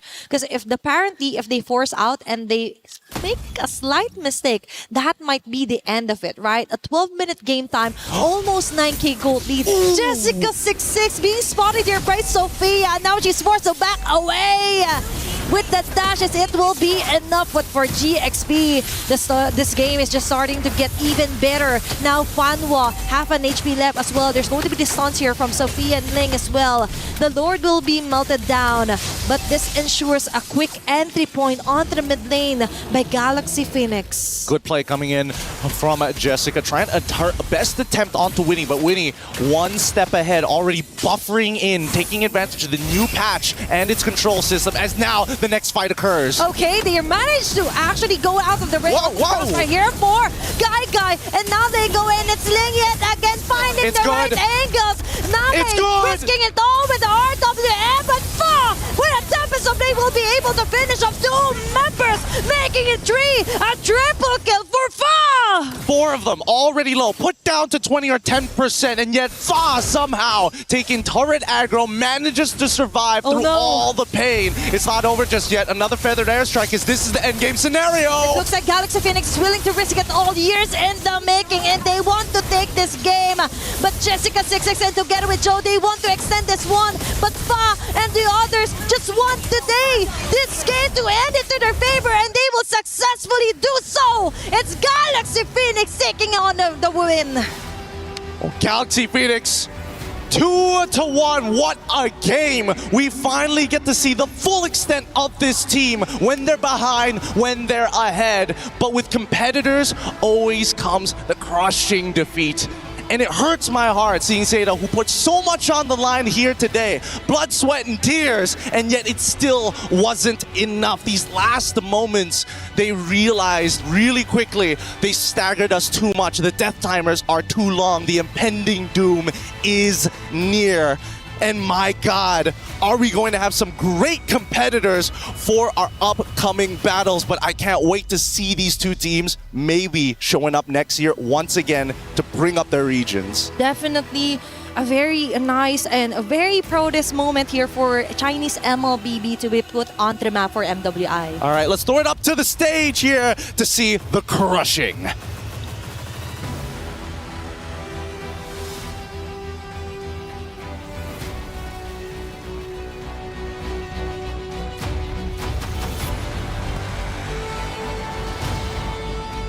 Have our winners of Galaxy Phoenix, congratulations, and of course Seda. So we will do the key handovers, and thank you so much, Seda. That was an incredible showing. You guys fought valiantly, but your journey ends here.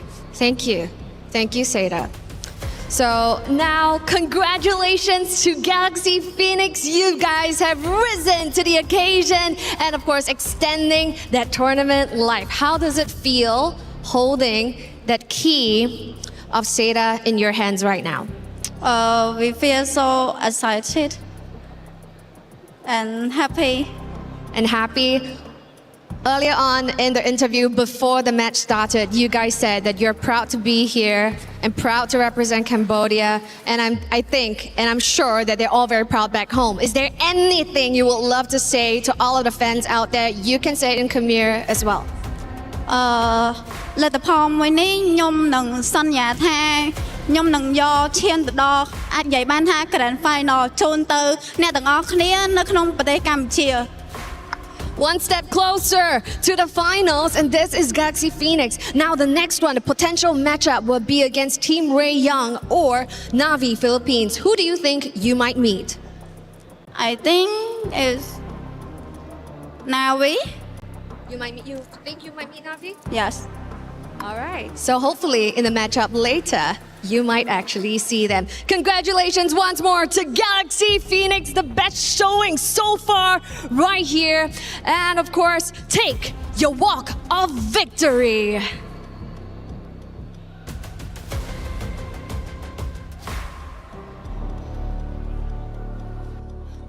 Okay, Galaxy Phoenix, phenomenal performance yet again, their first time at an international event. And this is how they decide to show up. You cannot make it up, ladies and gentlemen. This type of performance representing Cambodia, a region that some people might not have known how godlike, how phenomenal they are in the world of MLBB. Oh, it's about that time, yeah. Gotta be heartless with it sometimes. It's about wins and losses. Be careful. Okay. She didn't push it all the way through. Okay, we giving a little bit more or no? Oh, Derek. Oh my goodness. Are you? It's okay. All right, ladies and gentlemen. The key crusher, it was so much right there. But ladies and gentlemen, that type of energy right there, that's what we saw in the gameplay as well. Congratulations again to Galaxy Phoenix. Let's go ahead and check out our highlights.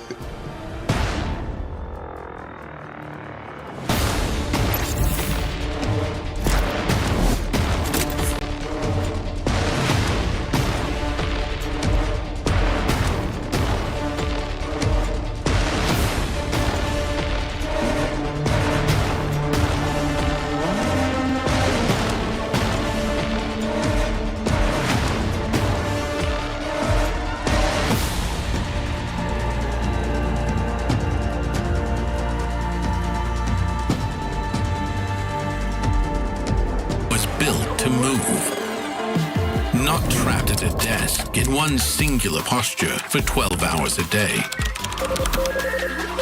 It's time your chair evolved. This is Secret Lab Titan Evo. Ergonomically engineered for you, gamers, hybrid workers, artists, backing your every move. On their very first international stage, Galaxy Phoenix gets the job done. It wasn't easy, however, it was our first ever third match in a best of three here on this very stage, but it was entertaining nonetheless. And one name that was being screamed, Bree, was Fa, the mercenary, making it happen. My boy, Fa. So talented. So talented. This jungler, I am now agreeing with LaFell when we say that she just might be one of the best that you have to watch out for here in this tournament. The mercenary, man. Like, she gets the job done, but shout out to Seda as well. That was an amazing play. Like, we can feel the emotions, even though, like, we're quite a distance away. Right. True wins, true losses. I hope they come back next year. You know, they were built specifically for MWI. They joined the stage. They made it to the knockout stage. That is a huge accomplishment to finish 5th through 8th, and one of their first appearances here on the international stage. You've got to give credit where credit is due. And you, like you said, the emotions, you could feel that from Jessica, especially after that Game 2 win. She really wanted it, but at the end of the day, it wasn't Seda Esports moving forward. But making it to the stage was a massive accomplishment. Shout out to Seda, Galaxy Phoenix, and shout out to Sora. It's Sora Day, and Sora gets the win again. 100%.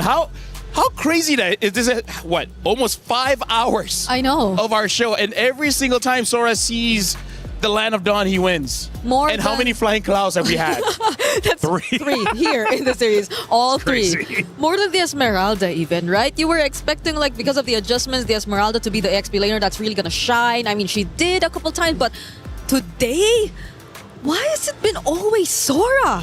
Sora has been making waves, the setups have been on point, and the matchups, they're always winning it out in the EXP lane. Seems to be the case. Sora, Grand Finals, you're a champion. That's really what it takes, right? Again, looking at the players' emotions, still feeling so much for the team of Seda. They really gave it their all. And shout out to the ladies, of course, for doing it. And shout out to Fanwall, too, coming in as a sub and playing so incredibly well and getting this roster to the main stage. But Galaxy Phoenix continuing to move forward. They are looking unstoppable. Oh, yeah, for sure. And I feel like even though they lost in game number 2, I think they already took some notes on what worked and what didn't work, right? Because if you want to become champions, honestly, getting 1 or 2 losses here and there is going to be very beneficial, because if you keep on winning by grand finals, if you did lose one game, you have no idea how to recover. There's no better way to discover more of what could be improved than before the grand finals. And they said it themselves. They think it's going to be Na'Vi. They want to go up against Na'Vi in the semifinals before eventually getting there. So that's an interesting pick, because I believe the record has been much smoother for Team Ray Young. Ray Young has definitely been looking great. The record has been a bit smoother. However, it doesn't matter if it's smooth, rocky, choppy, as long as you get there. That's all that matters at the end of the day.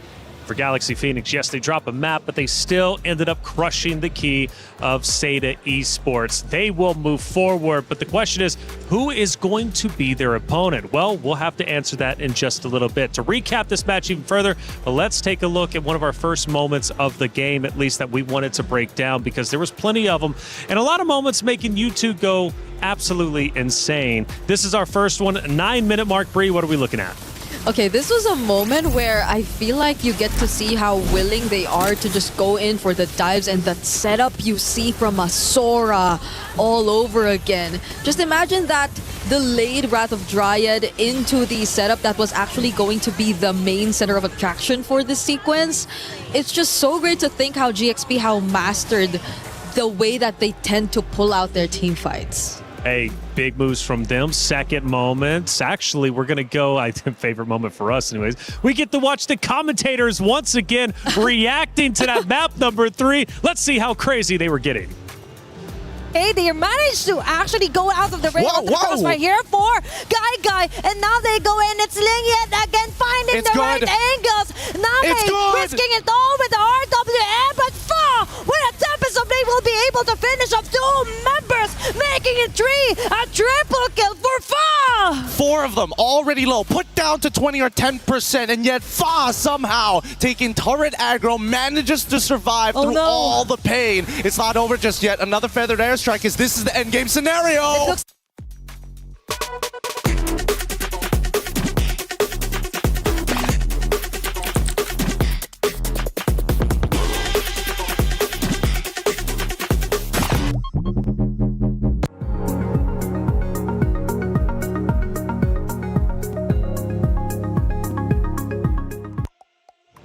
Pure passion, and this time I felt they were ready for the caster count this time around, because notice Athena was standing up. She's like, I'm not getting caught off guard again. I gotta say, Gideon is very expressive. Yeah, that's right. Like, whenever you see him, it's like his thoughts move faster than his brain really can process. Shout outs to Briggs. We don't always get to work together. Yeah, I know. For this MWI. But I miss working with you, man. Yeah, it's been fun. It's been fun. She's my boy.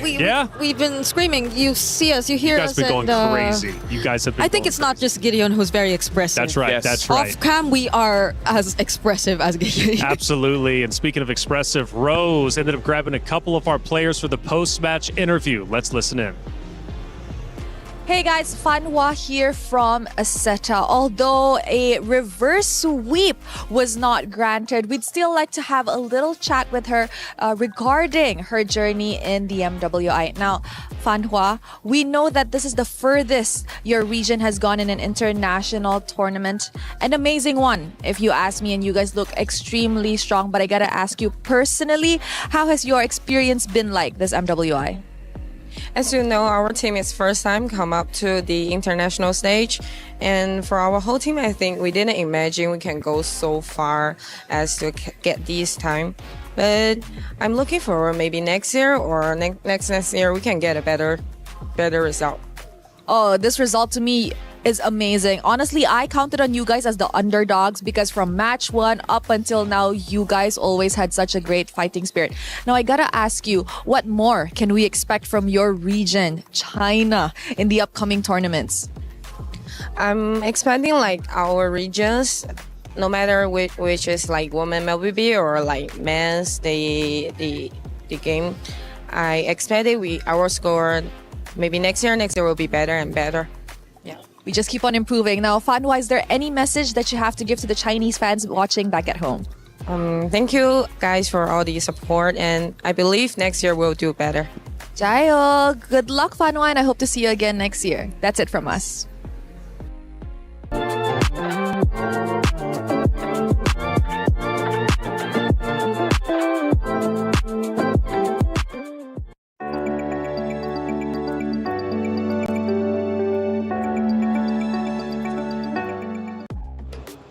Thank you, Rhodes, as always, for the interview. Staying in high spirits is Seda Esports. They want to come back even stronger. This was just their first appearance. Imagine what they can do next time. I've got full faith in that roster to continue to be able to push forward and pull off incredible feats at the MWI. Hey, we've got a lot of watch parties taking place, a lot of coverage in general, and this next one is going to be special. It's Zay Casting. Let's bring him in because Zay Casting is keeping all the coverage for the MWI out there for everybody involved. And I tell you what, it's been a great time speaking to some of these influencers. Zay, how you feeling? Yeah, I'm good, man. I'm good. How are you, man? I'm phenomenal, man. How are you enjoying MWI? I really enjoy it. This is my first time international experience as a official restreamer. So I really enjoyed it. I'm really thank you so much for this opportunity. Thank you, Mundon. Thank you, EWC. Thank you, man. And thank you, Zay Casting. Let me ask you something. A lot has changed. What do you think about the current meta? Current meta is, they enough Fredring like Juriba Jungle, Basha. So I think it's nice.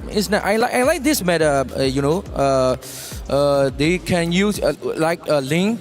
They play Link like Assassin are really good in this meta. I think So I really like it.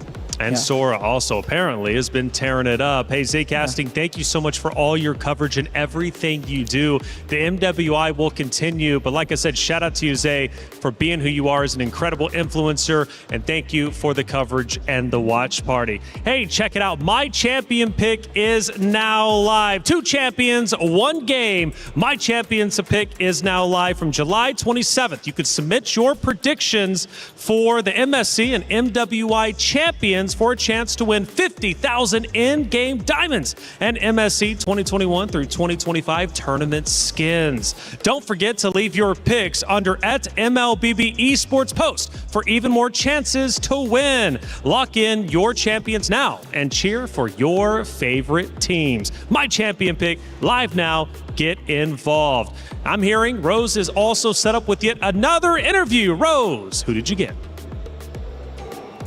2 Indonesians representatives going up against each other in this elimination match. This is Vival and Liv, and we're gonna have a little chat before we head into the game. Hi girls, how are we doing today? I'm good, very good.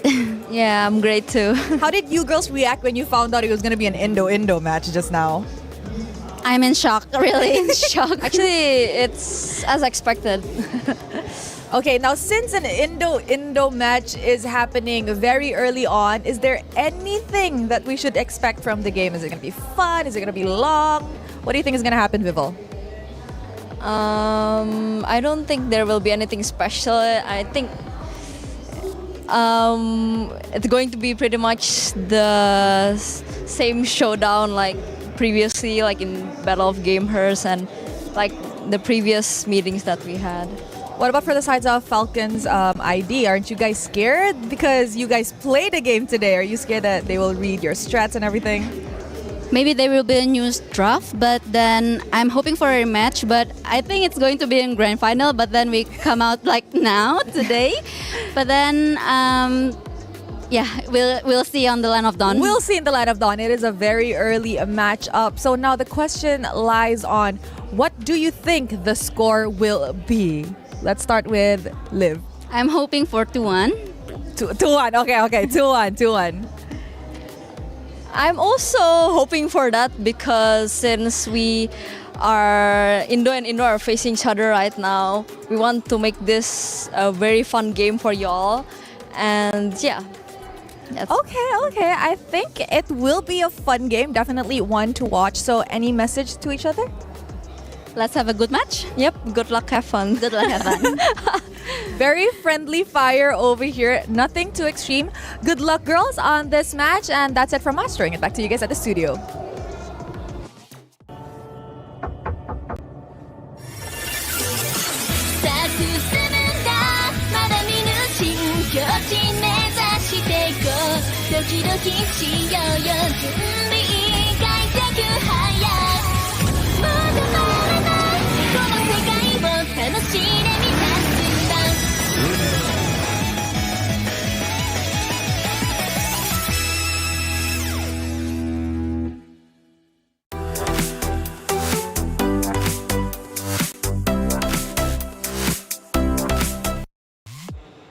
Thank you, Rose, for the interview. As always, hearing from both players in good spirits. However, only one team can continue their championship run in the MWI, and these two teams have a long-standing history, and it is, in fact, the great Indonesian rivalry.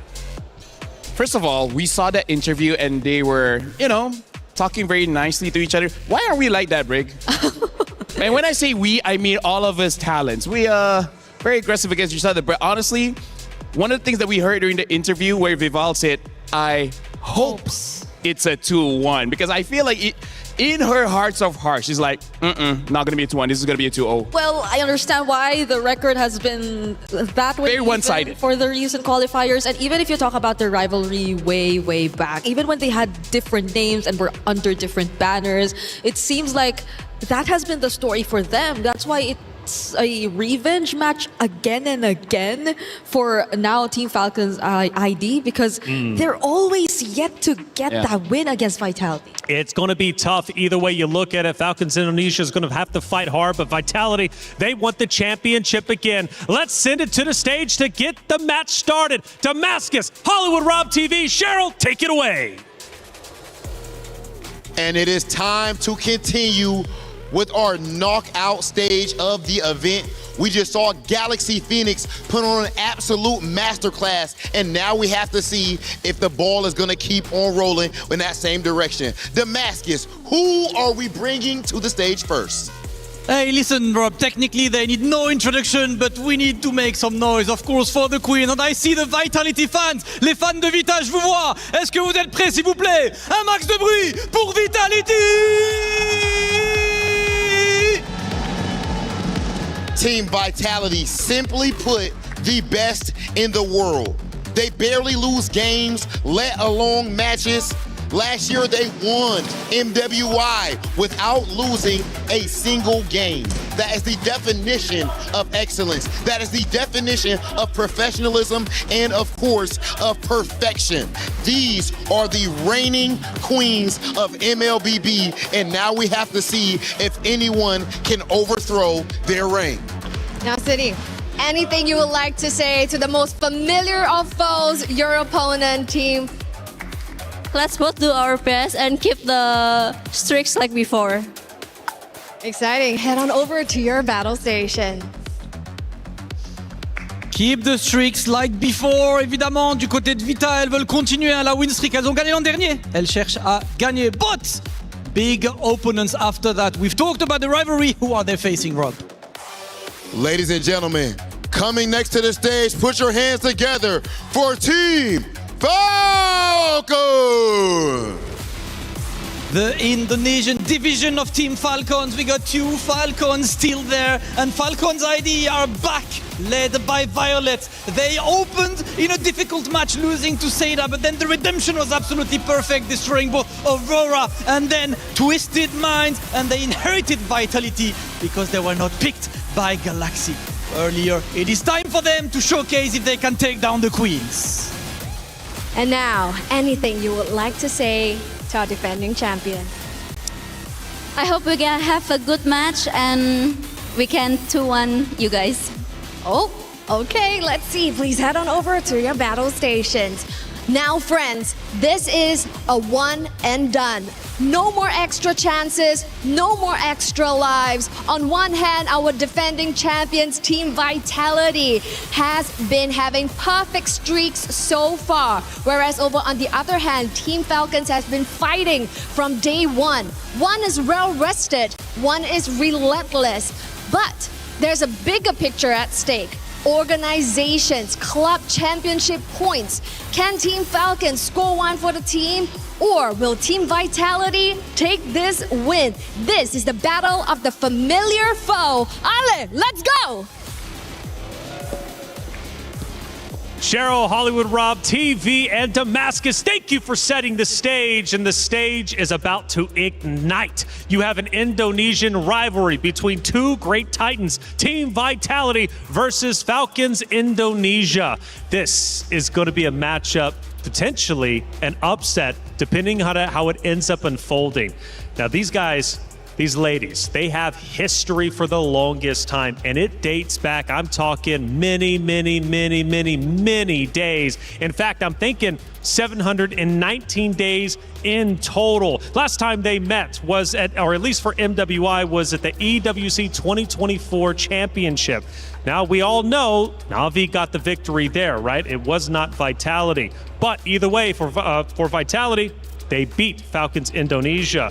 So, LaFell, they meet once again. I don't know. The rematch. Let's see how it goes. I mean, here's the thing. If we're talking about history, Vitality made a name for themselves because they don't just win. They dominate. They make sure when they enter that tournament, they don't drop a single game. So, honestly, for this one, I feel like for the players, for the organization, it's not enough to win. Yeah. It has to be quick. It has to be decisive. It has to send a message to every single team thinking they can get Vitality later on in the grand finals. Yeah, especially as they finally made their return to the MWI stage. Because if you would recall last year, they also weren't here. That's why we saw their last matchup way back. Because it was Onyx for TV, if I'm not mistaken, taking the stage last MWI 2025. And now that they finally made it here, they did reveal their roster. And they've shown up even though it was quite a bit shaky in day number one. I can only hope that the momentum keeps going because they played earlier this morning, and I hope that carries over. What makes Team Vitality so confident? Why did they continually win? It has to transcend just hero picks, just gameplay. The confidence they have is unmatched by any of the ladies competing in MWI. I would say they went through hardships because the way that they train against professional male players. Right? So even in losing matches, they went up in literal the best of the best that any region can really produce. And that's why they have such a big hero pool. And then in terms of gameplay-wise, how they've always been dominating, we got to talk about the Mother of Tanks, man. The way that she sets up fights. Doesn't matter if it's a Cho, a Grok, a Hylos, it really doesn't matter. Vivian makes life easy for everyone in Vitality. And in the last match, I saw Vitality going up against Genji. The Arlet of Fumi Echo, bro, that was popping. Yeah, and every single time you see Vitality encounter a slight mishap or a bit of a bump in terms of their road, which is always very dominant, which is always going their way, you just see them come back stronger and stronger. We saw this last happen MWI 2024. They failed to get the championship for themselves, but after that, eventually, they've been on a roll. You saw it happen again recently.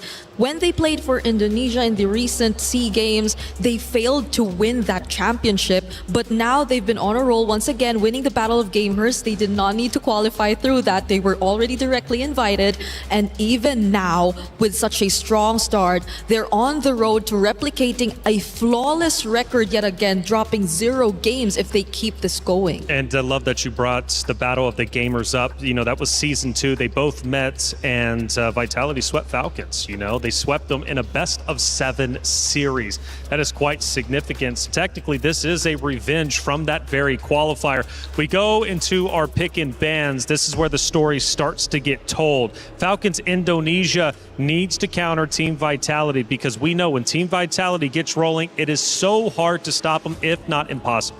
Yeah, we're starting draft here. Falcons is going to be blue side first pick. Vitality second pick on the red side. Flying clouds again. Today, you know what? You know what? Is a very airy kind of day. I wonder if we're going to rain. If today rains, I got to say everything is set up, which, by the way, right now looks like Guinevere, Freya, as well as the Atlas has been banned out by Falcons. And now for Vitality, betting on the Marcel as well as the Hirara. So it looks like Vitality is not specifically going for targeted bans. They just ban the most annoying things in the meta right now. Yeah. So we also have a fun fact right here. Vitality versus Falcons.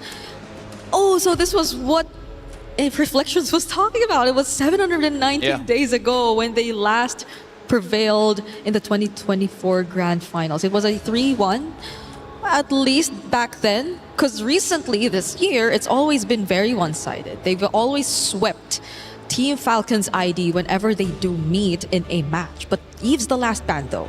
Okay, that leaves...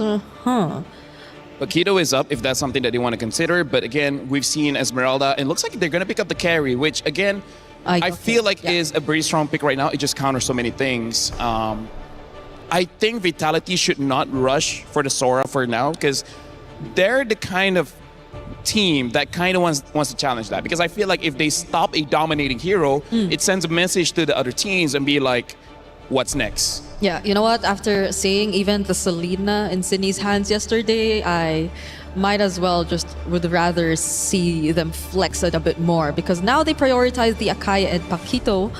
So there is a chance that Falcons, Violet with the Sora, phenomenal. I wouldn't mind if they do actually consider it here, but then do they also pick up the Valentina? Because then that also might limit their chances or their lineup in a way. You'll have to always be up close in order to fully utilize it. But I think it's okay, despite the Akai being present, they actually don't consider the Valentina at all. I think that is pretty okay right now, because I feel like going up against Vitality, a team that is amazing when they rush forward for a fight, having something like a Zushin to kind of like slow things down is going to be pretty good. The Sora as well. If Sora from Falcons ID gets a win over Vitality, Brig, I think we can just lock it in. It's Sora day. It's Sora day. I think it's going to be very hard. It's going to be an uphill battle. But if they do it, hey, c'est la vie. If that does happen to be the case, then I maybe don't want to see it anymore. Like, let's just take it out and let them revert back to the other EXP. You know, let's just put it this way. If Sora wins, right? You and me, we can take a break. Let someone else come in and hang out with Taylor. Right? That's true. Please don't leave me. Anyways, Kimmy has been picked up here, which, by the way, is a pretty good counter against the Zushin, especially after Zushin's current nerf of the range of her lantern, making it so that it's much easier for Kimmy to punish. I just honestly like how they're just so not reactive to the Sora, and how they're just keeping it simple in terms of their approach in the draft. They're making it like, oh no. Yeah. Anyways. Yeah, that's true. And honestly, in terms of just repositioning overall, I think the Kimmy would have a much easier time doing that compared to the other mages that could have been the option here. I mean, the Valentina definitely has dashes yet, but they might want a bit more of the DPS to come through, because we actually don't know what the gold lane is going to be just yet. You don't know what the pick for Chell could be. I think Harvey would be a pretty safe ban. Yeah. Because I feel like the carry can deal with most gold laners. Maybe even consider a Granger. Because right now, Break, my worry is, what about his Paquito? Yeah. Right? If Esmeralda gets banned out, then the natural counter has been, let through. Yeah, because the Freya could not be considered anymore since they've already revealed the carry and the Sora. Oh, wait, yeah, you're right. So, well, it's also banned. So, we no, honestly, right now, I'm just worried about that, right? Because the Paquito can deal with the Zushin as well as the carry. And we've seen Falcons... No, we've seen... Who did I forget? Either way... Violet. Paquito is one of those heroes. Once he gets like 3 kills, right around 3 kills, it becomes very difficult to deal with. Yeah, I agree.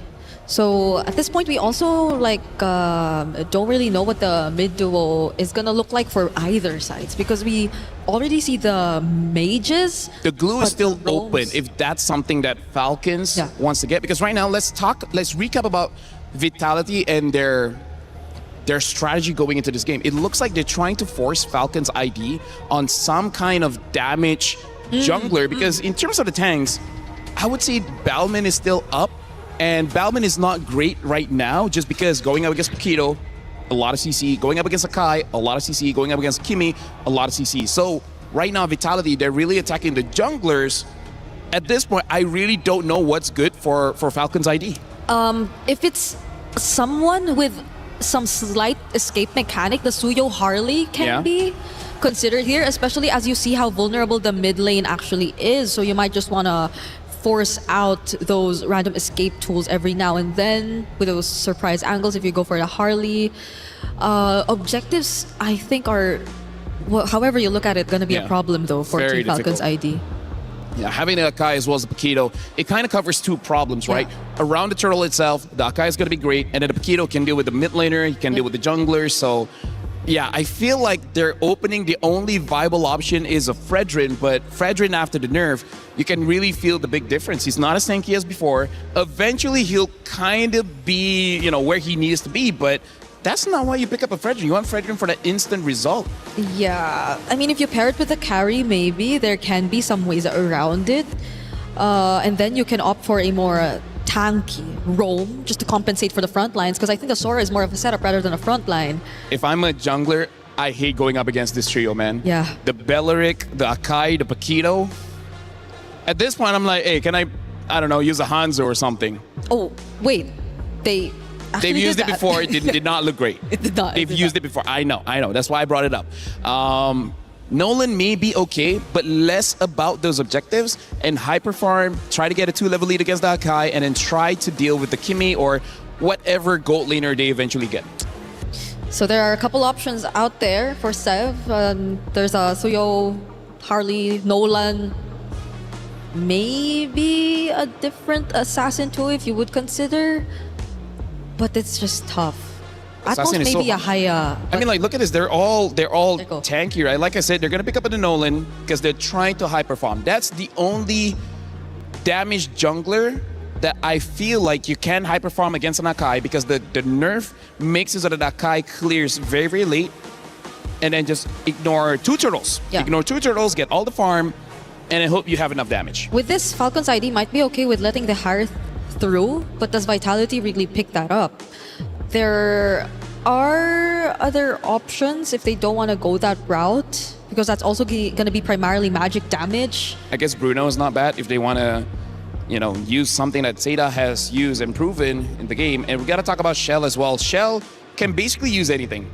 I've never really seen her being bad at any kind of heroes. Okay, so the Harith is going to be the go-to still for Chell here, putting enough faith in the team composition they've decided to field as well. For now, all looks normal. This is typical draft coming in from Falcon's ID as well as Vitality. Predictions, what are we thinking? I still think Vitality's got it. I have to go with Vitality as well. Okay, Vitality seems to be the favorite. Hey, these two met up 719 days ago. It was at the MWI at EWC26. But now in 2026, the great Indonesian rivalry will once again continue. It's Team Vitality versus Falcons Indonesia. Miracle Eterna, let's get it started.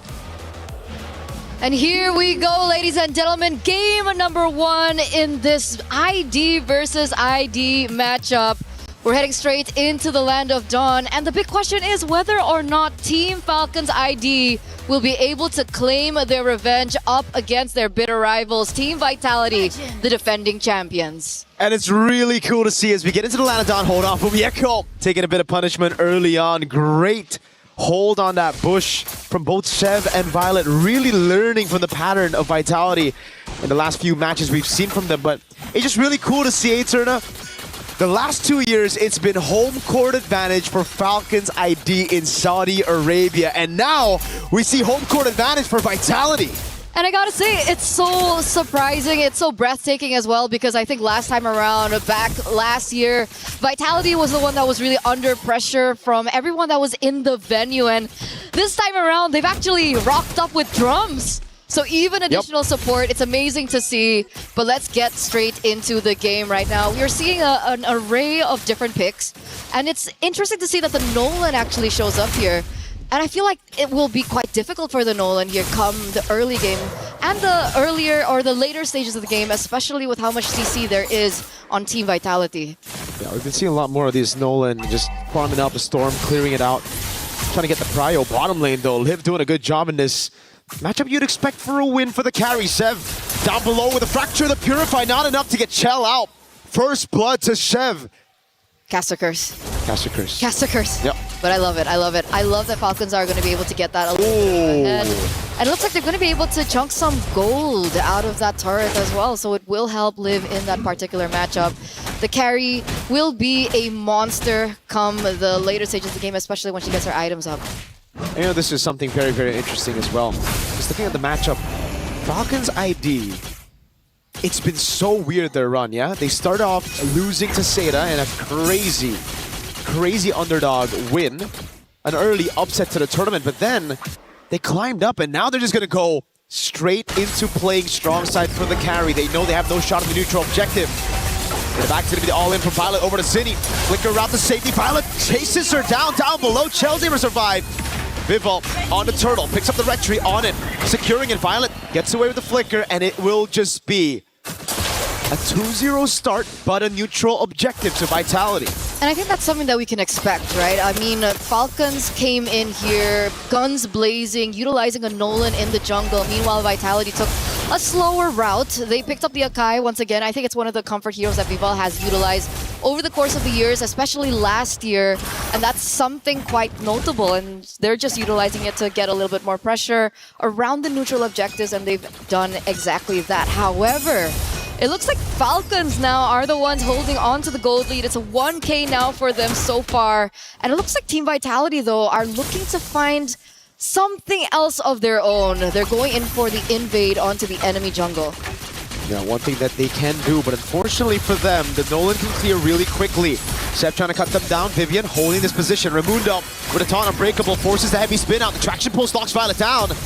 And it will just be to disengage as Fumi Echo on this Paquito. Lethal Ignition will continue to utilize the waves up top. Maybe trying to get a few more hits on it. Liv takes the gold crab away from Chell. Forces her back as well. Fumi, though, making quick work out of that turret up top. I haven't seen Shell in this position in quite some time. Wait a second. Viva will be actually able to pick it up. But I mean, Zev, so far, she's been playing the Nolan quite well. Fantastic. She's been clearing it out very, very well. Yes, the turtle went to Vitality, but this is why we expected the Nolans, the Assassins, to come back. It's just that farming speed that you cannot underestimate. And then obviously the fact that you can play for your winning side in the gold lane. Something we haven't seen in a while. It's been Claude, Moskov, Harrod. You just play weak side gold. Nowadays, especially with Zev, back on the Assassins, it's all right. We don't get neutral objectives, no problem. I'll just farm, invade, and take your gold lane down. But it is quite typical of Shell. I think last year there were moments where she was also forced in a losing lane. But eventually, she usually is able to pick things up a little quicker later on when the items start rolling in. And I think that's something that we can expect. But it looks like both teams are now corralling over the neutral objective. All in, AOG to try to help Violet escape. She actually gets over the shifting skies, forcing the flicker out of Zinni. She gets to a safe spot now with the Crimson Beacon utilized. Zinni gets knocked back with a Lantern Flare. It's still going to be Violet, shot down from the sky. Shev taken low, taunted up from the Echo is right there to capitalize. And it's Vitality who level the playing field 2-2 on the scoreboard. And there's the mentality, there's the experience flowing through for the defending champions as they are 2 men ahead. I don't think there's going to be a contest here. Team Vitality will pick up the next neutral objective. And they're going to stop there. They go for the quick invade there into the enemy purple. And Nolan, you know, even with the changes, still need it. Does he get it? Whoa. Fumieko almost getting an assassination up top. It's Raimundo. Yeah. Who secures the purple buff. Not the best person to be giving a purple buff, but it's better on her than on Vitality. Damage control. Damage control. Damage control. But a fair fight. Falcons ID at this stage in time. What are the winning conditions? At this point, it's really playing into the strong side. Liv has gotten such a good lead at the start of the game. I'm surprised they even contested that second neutral objective. It looked like they had the game plan ready. Fumieko overextending quite a bit, but it's a Paquito. Just flickers out of the way. Shev opens up against a Lethal Ignition. It's a Lethal Ignition battle. Fumieko in that 1v1. It was ticking down, but fortunately for Shev, she's able to escape. Vivian catches Raimundo with the Wrath of the Dryad, and now it's Liv picking up a turret down below, traded by Fumieko up top. Okay, Vival gives information there, but they don't have anyone to kind of back that up. But in return, Team Vitality still pick up the turret on the top side of the map. And that gold lead that Falcons had earlier on, 1K, almost 2K, has now shifted quite slowly in favor of Team Vitality. There is some damage being placed onto Raimundo, and it looks like Team Vitality are looking for the cut. Yeah, traction post lands as well on Raimundo. Liv's able to pop in the ultimate quickly, clears out the wave, and that's just it. Chev, though, has been struggling at matching the pace of Fumieko on the Paquito. Not even given space to go for the purple buff. Livy is in position, but Fumieko forces her to use the Crimson Beacon, and now Vivian's actually come in, backing Fumieko up. Vivian with the flicker after the Dryad. Good reaction from Sev. Raimundo falling back. Fumieko gonna go for the assassination again on Liv. Violet walks up onto Cine, no flicker. Vivo with a heavy spin, forces the flicker around. Raimundo's caught all alone. The purple buff stolen away by Vivo. And now it's Fumieko diving under turret. Traction post lands, but the immobilization doesn't. Vivo was ready with the body slam. This turret, can they even defend it? No, they have to concede it. And guess what's up? The turtle, final turtle of the game, up and available right as the tier 1 falls in the mid lane. Is this perfect turtle? Is this a perfect turtle? Is this a perfect game now for Team Vitality as they quickly find their own pacing here? 7 minutes being as aggressive as ever.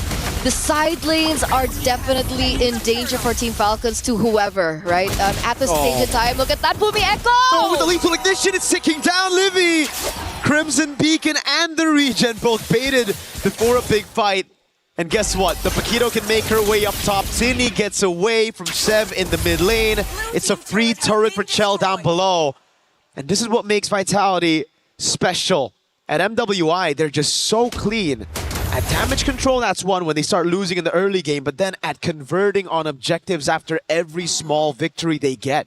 Once again, it reflects their experience, right? They've been in this position over and over. And the one thing that I really paid attention to during these particular team fights is the Sky Piercer procs that unfortunately Cine will have her hands on. I think she should be at 20 stacks at this stage. She already has the glowing one as well. So it won't be as easy now for Falcons. And they need to be aware of the stacks coming in. Oh, wait a second, Violet! Yeah, caught in the midst of it all. Already pinned down by the heavy spin. AOG and the Breakable coming down, but now he's gonna be living with the Crimson Beacon, knocking Cine up. Straight into Raimundo. Sev trying to flank, but look at Vivo. She's taking all that shred damage. Fumi with the flicker in, and a killing spree at that. Chell knows him on for. Still a bit of damage. That's going to be the conceal to bring Fumieko back into the fight. Fumieko on their turret. A triple kill for Fumieko on the Paquito. What has she been on lately? MWI has just been a highlight reel for her from day number 1.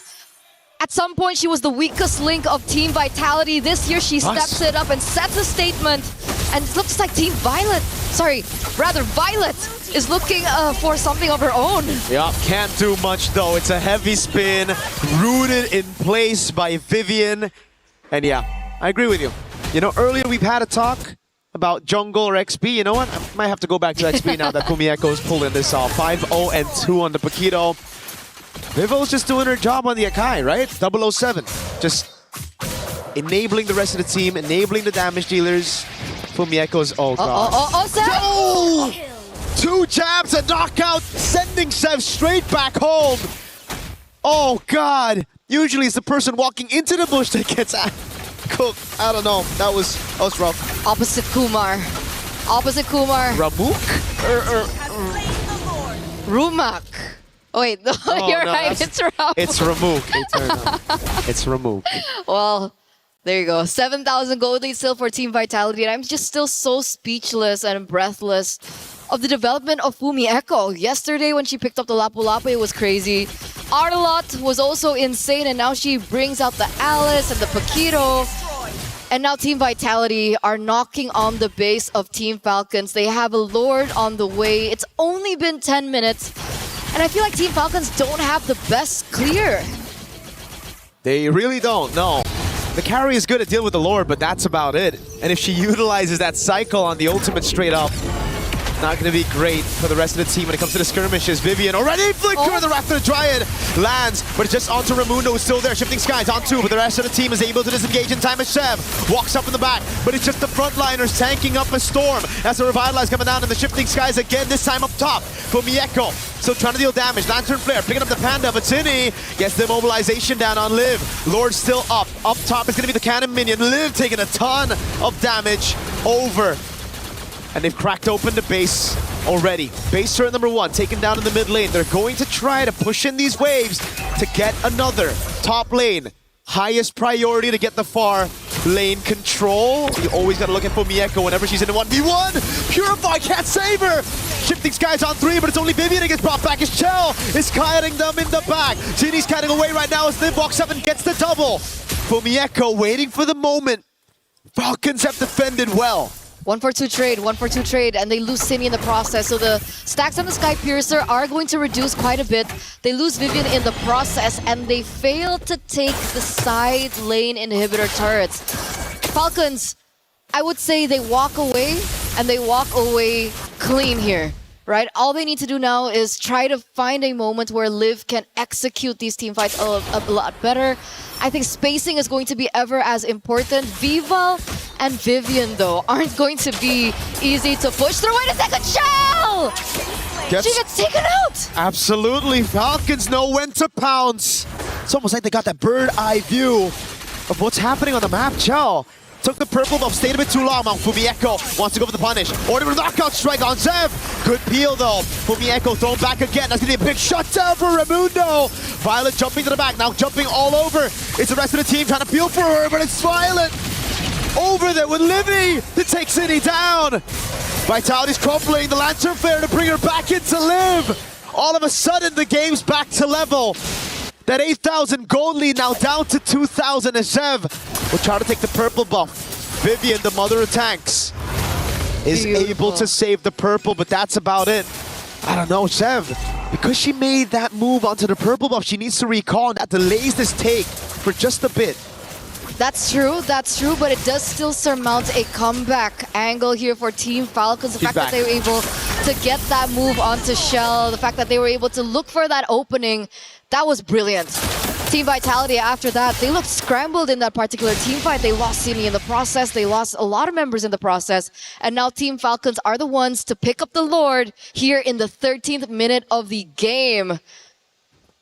Wow. Wow, wow, wee, wow. Wow, wee, wee, wow. Is that the new one? Is that the updated one? Could be. Okay, Falcons ID. Now let's see how they capitalize on the Lord. So far, they've been great at setting up ambushes. Just like this, just a bit of poke onto Vival. Straight to half HP. Chell's gotta be really careful, man. Gank down below for first blood. And the second time around, it's just overextension. Shifting Skies! Baiting on the Purify. Good right for the Dryad to disengage, but now the AOG comes through.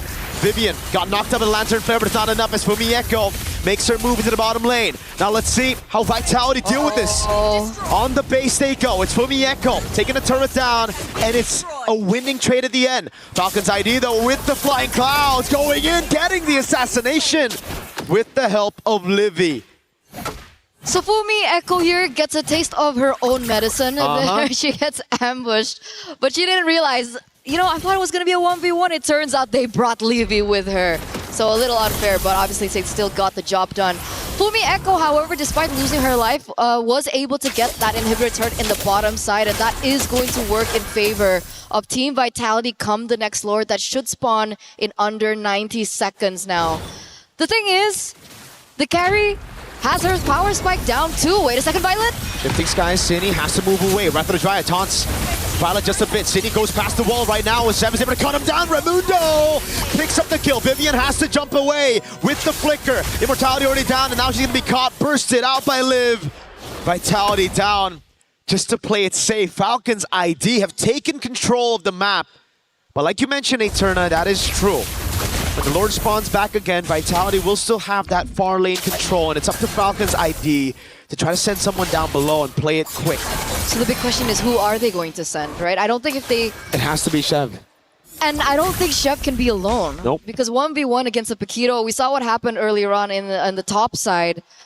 If they send Chev alone, See, this is the overthinking that is going to happen here for Falcons, and Team Vitality are sure to make way of it. You can see how much damage Fumi Echo is actually building here with everything popped up here, the Malefic Roar, the Hunter Strike. So imagine that first burst of damage from the Pito, the first jab that occurs. That is going to be a problem. They're going to have to send maybe one or more than two people down if they want to try and win that 1v1 against Fumi Echo, because at the stage in time, Fumi Echo is the king of the far lane.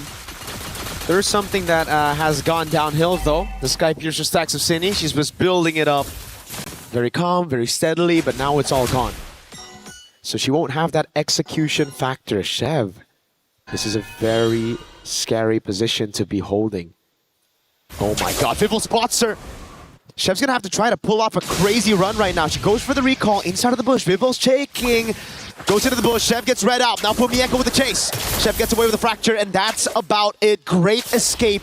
Crazy composure. Now it's Raimundo with a taunt on a no-flicker tree. Forces out the Wrath of the Dryad. The rest of the team can't really go and pop in. Flicker up in 10 seconds, but Vivian is already half HP. Has to pop in the region, and now Fumi Echo is going to collide with Chev again. This time with a knockout strike. Takes away the immortality. Baits out the AOG. Raimundo with Revitalize as well. Now Vitality take back control over the Lord with a Paquito. Clearing down bot. Falcons ID gotta make a call. It's either they send Chev down.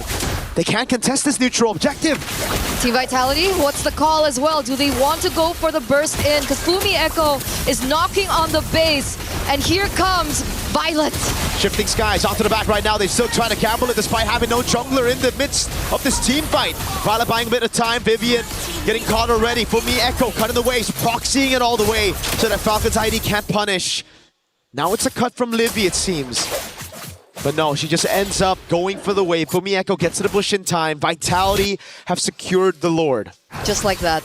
Just like that. It's simple chess at this stage, right? When we go around these Lord fights, it's a chess battle between two minds. They had to make a decision whether to stop pushing down below, sending someone else, or to fight. They made both decisions, but contesting the Lord with no jungle.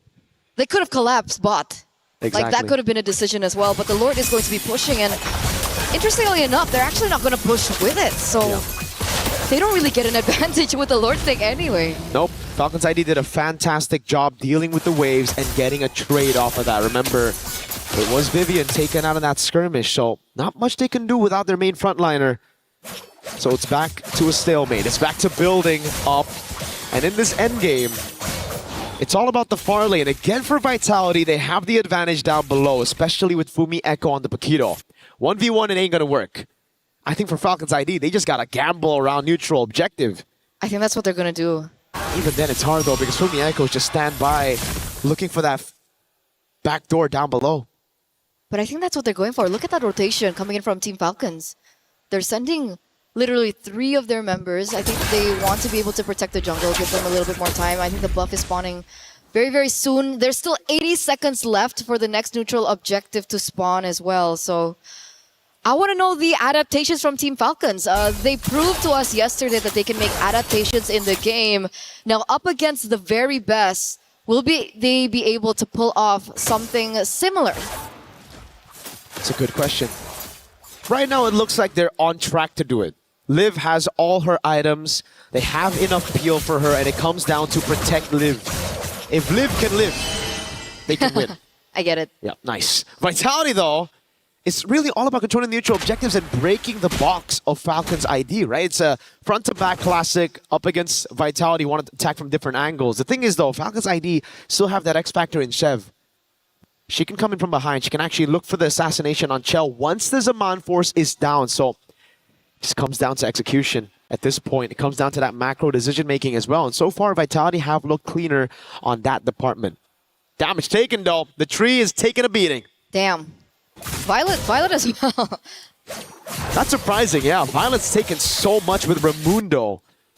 Because I feel like every time we look at these team fights between these two teams, it always seems like Violet is the one to initiate first, and then there's like that engage after with the AOG coming. So obviously they're the ones that are absorbing as much damage, and they're just there to kind of just stand there to allow Livy and Liv to do their thing.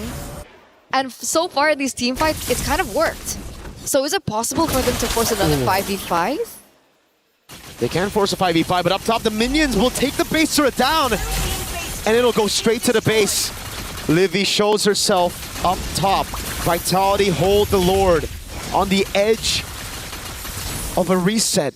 And they send Fumi Echo down below again. It's the build-up play. It's all about that Lord dance. And Vitality, they have the composure to do it. Falcons ID, they have to make a decision while the wave isn't shoved in. Now it's a bit too late. That's the decision though. They're sending Carry and Gatot Kacha on the bottom side of the map. And that gives Vitality the green light to go for this Lord. They're going to try to utilize this Lord as bait though. It's all about baiting Falcons into a 3v4.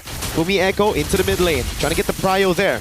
She knows there's going to be an auto build, slow push down below, as long as Vitality are the ones to hold this Lord. And that's the call. Fumi Echo looks like she's rotating back towards the bottom side of the map. Falcons, you gotta think about this housekeeping. There still is a potential backdoor angle that Fumi Echo could do. Oh, scary position to be holding there. Vitality, they know this wave is going to be slow pushing, so they just continuously reset the Lord. Fumi Echo finally shows up, so it's going to be two waves crashing down on Falcons ID. They send Chev down below. This should be it for Vitality. They should just go straight for it. Chev shows up without the reset. Vitality, they see the jungle down below. They're going to go straight for the Lord. No retribution in sight for Falcons ID. I don't think they can get there in time. What? That's a massive pick in the bottom lane. Now they have to go for the burst, but it's an evolved board. Vivo's right there, shifting skies, delaying it already. It's Vivo with a heavy spin. Chev's going to walk up as well. The knockup comes through. Wow. Chev with the steal, City with there. Knocked up, and now it's Liv tearing up the frontliners. Liv goes godlike. Wave down below is good, but it's an evolved Lord in the 23rd minute of the game for the Falcons. They've done it. They've done the unthinkable. They've outsmarted the defending champions. Ladies and gentlemen, Evolved Lord on the way there in the top side of the map. And that was a decisive, quick thinking by Team Falcons, I would say. They bursted down Fumi Echo. Liv's damage is already up there. And now 12 seconds left, 27 seconds left for Vivian and City to come back into the game. This is a bit greedy from Falcons ID. Instead of using the wave up top with the Lord, they're trying to utilize the waves in the bottom lane. They can just jump it in. Shifting skies, bait it out. Chell's able to escape with his on force as well. They're going in without the evolved Lord up top. Raimundo is going to get taken very low. They're fighting under a base turret with no minions. They're trying to brute force it, and they've gotten punished for it. Falcons ID, they had a shot, but Vitality survived. They don't even lose a single base turret. That was absolutely botched by Falcons ID. The Lord is still on the way. The Lord is still watching and marching, but Raimundo is out of the picture. Even if they close this out, it's still a 4v5 situation, and they definitely do not have the advantage with it, and I think they know. They're still rotating towards it. Sev is looking... Oh, wait a second. Violet looks for another pick. Yeah, Lantern Flare as well. Chell pops his on force though, and Vivel is able to pin her down. Violet goes down straight up as they play with Chell. They took this fight 4v5, and it's not looking good as Fumi Echo goes for the knockout strike. Winter Crown already used with a fracture as well, but Fumi Echo comes back in. Immortality delays the death by a bit, but City's right there and picks up the kill on Livy with the glowing wand. And now the questions start to arise again. Falcons ID, what was the vision of trying to brute force a base turret, Chev? Now in the mid lane. They did it out of haste, and it did not pay off. And opportunities like that don't come twice against a team like Vitality. Fumi Echo now in a 1v1 against Chev. Chev fighting for her dear life, but she's gonna be sandwiched. Raimundo with the AOG, a desperate one at that. Now it's Liv. 1v3 in the defense. It's everything thrown at her. Just a cannon minion. City takes her down.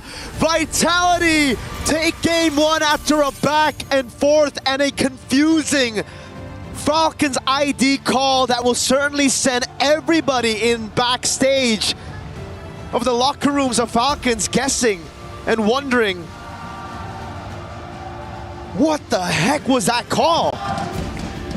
When you're on a stage like this, when you hear the supporters of the opponents like this, Sometimes decision making can go wrong. They had the opportunity. They did not take it to its utmost potential, and they will be going back to game number 2 on that quick reset. But what a game. It's one of the longer games that we've seen so far, 25 minutes. That was painful. Definitely was. Hopefully Team Falcons can reset after that, because obviously there is still an opportunity for them. They were able to do it once. Let's see if they can do it twice here in game number 2 to force a game number 3 under their hands. But there it is, ladies and gentlemen. Thank you so much for tuning in for game number 1. It's been me and Miracle. We're throwing it over, and we'll see you for game 2.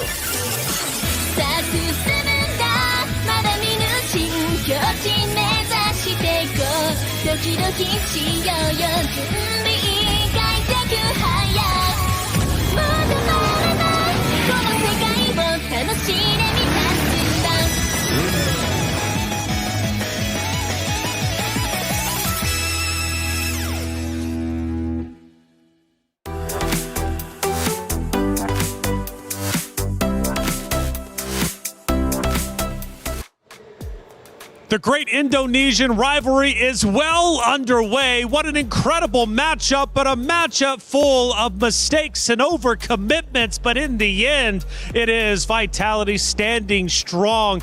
But you could argue maybe they caught a lucky break a couple of different times. What a series, 25 minutes, mistakes begets mistakes. Bree, I know we were screaming. We were going for it. The fans were also going nuts too. Let's walk me through from start to finish. Let's start at the beginning. Looks like Falcons Indonesia are off to a great start, and I'm thinking to myself, my goodness, we could have an upset. I agree. They had the start which reflected so much of the experience and learnings that they've had throughout the years going up against this team again and again. And it seemed at the beginning that they were already able to adjust enough for it. But it did not stay that way up until the very end. That's right. The decisions that came along with those small wins, or maybe I wouldn't even consider them small, they were wins that could have led to actual victory. So going back to when, of course, Falcons Indonesia, they're leading, they're looking great. All of a sudden, Team Vitality start looking like the champions they are. They start dominating the fights, taking them down. The fans are going nuts. And Team Vitality push towards Falcon Indonesia's base. They get there. They have one turret left on the left-hand side. They leave it. They back away. I'm thinking it's over with. But then all of a sudden, Falcons Indonesia had something else in mind. They flip the script. And they take the lead right back. So, Taylor, that's basically them riding a bicycle. They took a stick and they put it inside that tire. Like, that was honestly self-sabotage. I can see the vision where you're trying to force and engage, get the kill, and then that will be good. You know what make that look bad? That was over 20 minutes. If you did that at 12, you know what? Sure, right? It's not that punishing. But after 20 minutes, you're telling your opponents, hey, my base is going to be undefended, you know, have fun with it. It always has to be Vitality, you know, with the longer games. It's weird to think that it's actually the case because, again, they're the team to beat, so you would expect the cleanest of games to come from them. But eventually teams have found ways to extend the matches against them. And in this scenario, though, it's just frustrating. It's just frustrating to think about the way that things ended because it was already such a good one for Team Falcons. Such a good one indeed. LaFell, let's take a look at our first action of the game. And who knows who was leading in this moment. We take a look at it. Looks dead even, actually. Quite literally dead even. But I think this was the point where it was Vitality starting to really heat up and apply that pressure onto Falcons Indonesia. This is where Fumieko really starts showing off just a little bit because that Paquito from Fumieko, just like we discussed during the draft, if a Paquito gets about 3 kills, he can already start conquering conquering the map, and that's exactly what we saw coming in from Fumi Echo. But then when she gets a little bit confident, which we might see later on, she got caught and then she died. She did. And Bree, let's take a look at our second moment, maybe when Falcons Indonesia are starting to lead once again. Oh, that's the moment. That's exactly, yeah. So go ahead and walk me through it, Bree. Okay, so clearly there could have been a chance that they did take out Sev at that moment, but it's not just actually Fumi Echo who went down in this scenario. It's everyone else following through, and I think it marked the beginning of Team Falcon's ID really turning things around. We were so close to seeing another happy Sora day, but for the first time, it's not going to be the case. Sora falls for the first time. It comes to show you Sora's not a guaranteed win like we were thinking. Let's look at our third and final moment, LaFell, as we get, I believe, towards probably the end where Vitality starts to relinquish control, or not relinquish, but at least take it over for a fact. Taking a look at that moment, I want to say Vitality at this point starting to crowd into the base. That's exactly what they're doing. Actually, no, we go further back to 11:52. So this was the first attempt Vitality was taking onto the base. Exactly what Falcons did, but the timer is different, right? This is why I say if you do it at the 12-minute mark, you might lose, but it's not that devastating. But if you do it on 22-minute mark, that it's such a different thing. That's why Vitality was not punished that hard. Sure. Falcons was. Bree, there was a moment, though, where I felt as if, well, we'll take a look at the stats. I'll bring that up in just a second. I mean, dead even when it comes to overall kills. If we look at the stats, though, what story do you see? Because Fumi Echo was getting a lot of attention from you. All I just see is that it's been a very close, all 16 and 25 minutes. And yes, Fumi Echo, I think she really did stand out in this game. But similar to what we've been saying, there were just moments where it was a bit too much of trying to make the individual plays. But I think every other thing she did across the map somewhat compensated for that. The wave management too, the pressure that they applied towards Falcons, especially during the most crucial objective takes, I think that's also what really mattered throughout this game. Honestly, for me, like, I feel bad for Falcons ID because that was their game to win. How do I describe my disappointment? It's like I'm going to a friend's house bringing pizza and they eat it with a fork. You can do that. What? Eat pizza with a fork and knife? Would that really disappoint you that greatly where you're like, you're no longer my friends? Yeah. Are you going to end your friendship with it? I'm not Italian, but I'm pretty sure there's going to be a lot of angry Italians seeing you eat with that. But by the way, look at this. The rich guy, Zev, clearly able to get quite a lot of gold. The carry shell on that Harv still dealing quite a lot of damage, around 39,000 per minute. And then Vivian, the sandbag. But Livy, the best wingman. Honestly, it's quite weird we don't see any of the EXP laners here because they played a big role in this game as well. Yeah, it's maybe we don't count them anymore after what we've seen today. You know, like they've always been stealing the show, and they've been taking these. We don't have MVPs, but if we had a choice, like majority of the game MVPs would have been handed over to EXP lanes anyway. Yeah, I want to take a blast to the past, a step into the moment where Falcons Indonesia look as if they are going to win. But walk me through the moment where they get a bit too greedy, because I felt like they shouldn't have overcommitted. They also had the Lord who was behind them.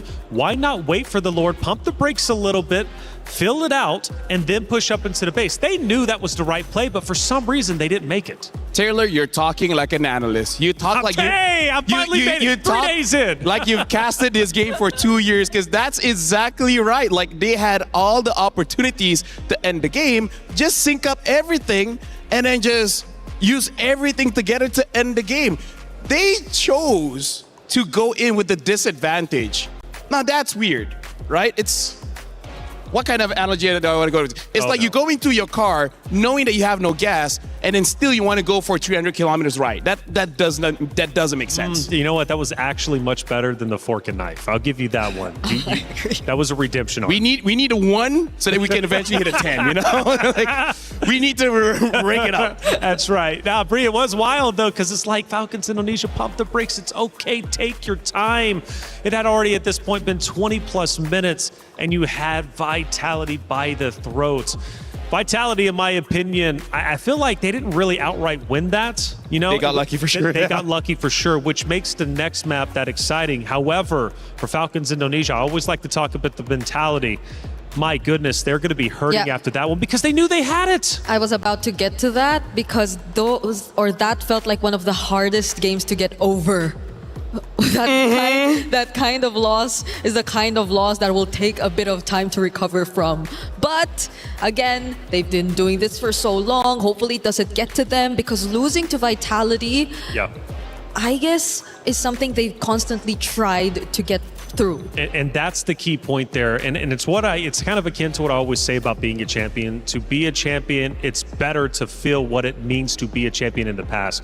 It's easier to win championships when you've already been a champion. It's hard to win your first ever championship. In this case, we're not even talking about the championship. We haven't even got there. But we're talking Vitality here. And for Falcons Indonesia to lose as many times as they had, and we're talking, honestly, I think it's hundreds of times in comparison over the time span of them playing each other.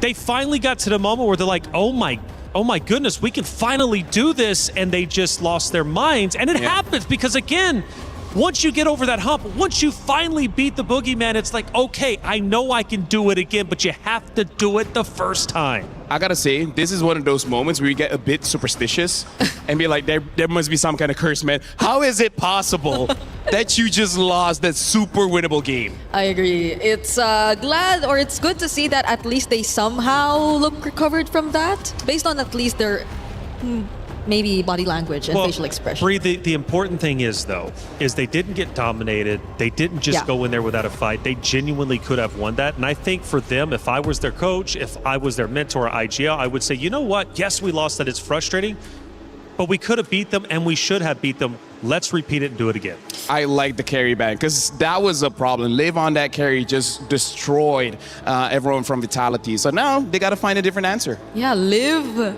had a really good highlight play in that game, and I feel like you don't want to really hand over that pick to her. I would also like to see Reflections life coach. I think that'll be cool. I got you. Based on the way he's been trying to give some advice. Well, I think LaFell too. Me and him should go into business. He's more of a teacher, no? Yeah, but see, he could teach, and then I'll just be like the life coach, and then we'll figure out the prices. We'll let you know if you want to hire us. Yeah, I mean, like, speaking of philosophy, there was a philosopher in the West that said competition is a healthy way of self-development, because you might think they're your opponents, but they're your friends, because without them, you will never get better. You will always be stuck in limbo. It sounded good, but dude just read that like 5 minutes ago on the back of a cereal box or something. Shout outs to cereal boxes. Either ways, yeah, right now, Vitality taking out the Eve as well, and even the Sora, even they're like, okay, you know what?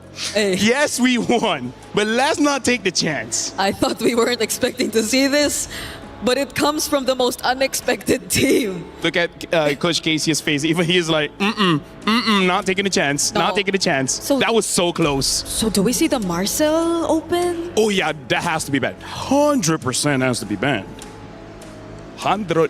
100%, but unless you want like a trade of Freya or something, so just, I don't know, ban a Paquito, let go to Marcel.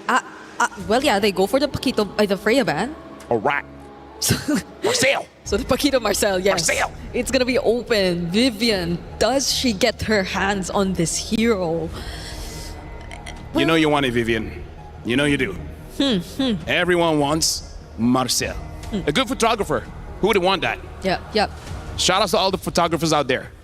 Y'all doing a great job. We have a lot around us here. Some of you aren't great, but the rest of y'all, pretty good. So I guess if they do get the Marcel, the Bellark will also be still there either way. So I'm thinking if they really want to prio Paquito instead? Yeah.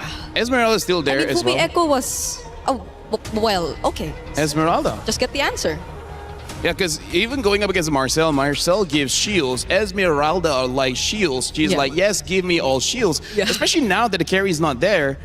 The viable answer now is something like a Balman, something like a Lunox, which I'm pretty sure Falcons ID have in their back pocket.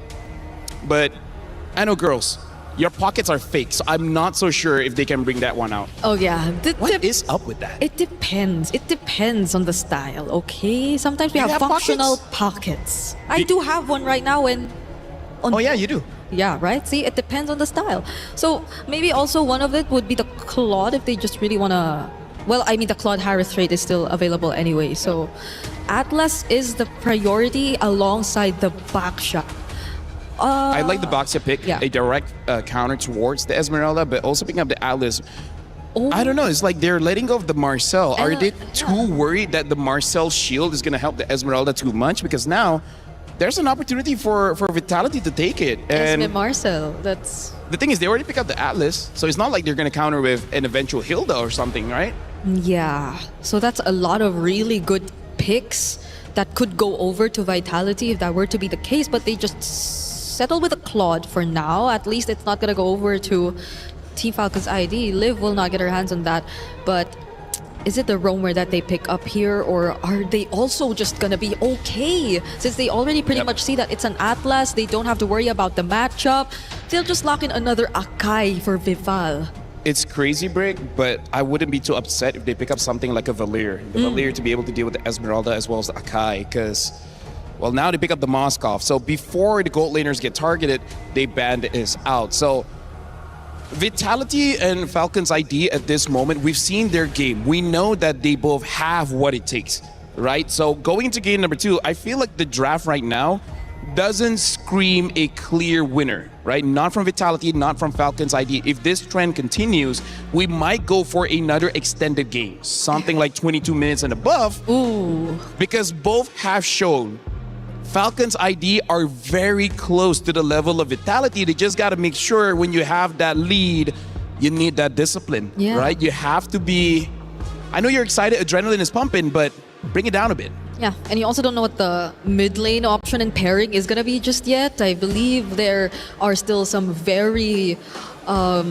go-to mages that are available. The Gourd even might just be one of the options if we're talking about Shred, because you see how tanky these lineups actually are so far. You have Esmeralda, Akai on the other side, you have an Akai and a Baksha, so you might want to deal with it through additional damage, additional burst and Shred, and Gourd could be one of them, but does it get through? It's Vitality picking first after this banning phase, and so far they've just tried to take out more of Vivian's options through the Matilda. Yeah, the Student Master, either the Valir or the Gourd, both would work pretty well here. They're banning at the Arlet. I would say that's a pretty good ban considering they have quite good amount of crowd control, especially because there's a chance they can pick up the Zushi later. So the Arlet could potentially be dangerous. Now that the Matilda has been banned out, in terms of the other roamers, I think Glue could be respected because looking at their lineup right now, they don't have the kind of damage profile to deal with the Glue. But at the same time, this is Vivian. Vivian has a lot. Maybe even ban out the Marcel just to not deal with that. Or still the Balearic, since it's open. Balearic as well, yeah. They could all just go in and just pop the Wrath of Dryad, so you already have direct answers. Plus, you could layer it pretty well. Again, we still don't know what the mage is gonna be. They're not paying attention to that. Oh, but yeah, Team Falcon's ID would not want that to happen. They take out the Balearic and the Matilda too. So the Glue maybe next option, unless they want something along the lines of a Gadot Gacha. I'm thinking of Falcons now because they have to pick up the mid here. Yeah. I don't think there's much that really answers the Akai right now because I feel like if they go for a Zushin, I think it will work, right? Win it out with both the Atlas as well as the Baxia. There's a very good mid trio. Yep. The only problem is the Zushin doesn't really help that much against the Claude, doesn't really, maybe eventually help out against the Esmeralda. So yeah, I feel like Gourd or Zushin might be the pick here, but picking up a Gourd is very dangerous when there's a Claude and Esmeralda. Yeah, on top of the Akai that could just keep spinning around and potentially push you away, but there goes the Paquito ban. So even despite them having the Esmeralda, they would just rather not hand it over. Benedetta is still available. But the damage XP laners too are still out there, like the Benedetta. I feel like Bennett should be one of the better choices now against Esme. What else? A CC is there if you want to go simple. Lapo too, if they just want to go for... Oh no, that's an Esmeralda. The matchup is not going to work. I mean, it's okay. Just you know, ignore the Esmeralda. Treat her like an X. Actually, no. Some people still go for their X. Either way, CC, the simpler option, gets picked up. Yeah. Okay. So the mage is just the last pick for Team Falcons at this point. There are a lot of options available. I think for them, if they want the Gourd, I think it's fine. Yeah, it is. Because in terms of the dive coming in from Falcons, there is dive, but not without them probably sacrificing at least one. They have the Akai as well as the Esmeralda. Yeah. Someone is going to get taken down with them. Yeah, and it's pretty much front to back. You kind of see who you really want to target down first. So I don't mind. It could also really pair up well with the Akai once you get to find a setup. But the roam options for Vivian have also been very limited. Marcel Glue. Considering that it's a CC, maybe not the... Well, the Gatot can go in alone either way. Whoa! Oh! Wait. Yamete Kudasai, hold on. Is this Akai roam? Because I feel like Balvin should be better off in the jungle, especially because you can deal with the Boxia as well as the Atlas. What? Or I don't want to hear an or. No. Balmain jungle. Okay, Balmain jungle. Let's keep it that way. Falcons, they definitely need the damage to come through. You know what? I'm okay with Gord. Just kill the front line so fast. The clot will be a problem, but that's a problem for 12-minute Gord later on. 0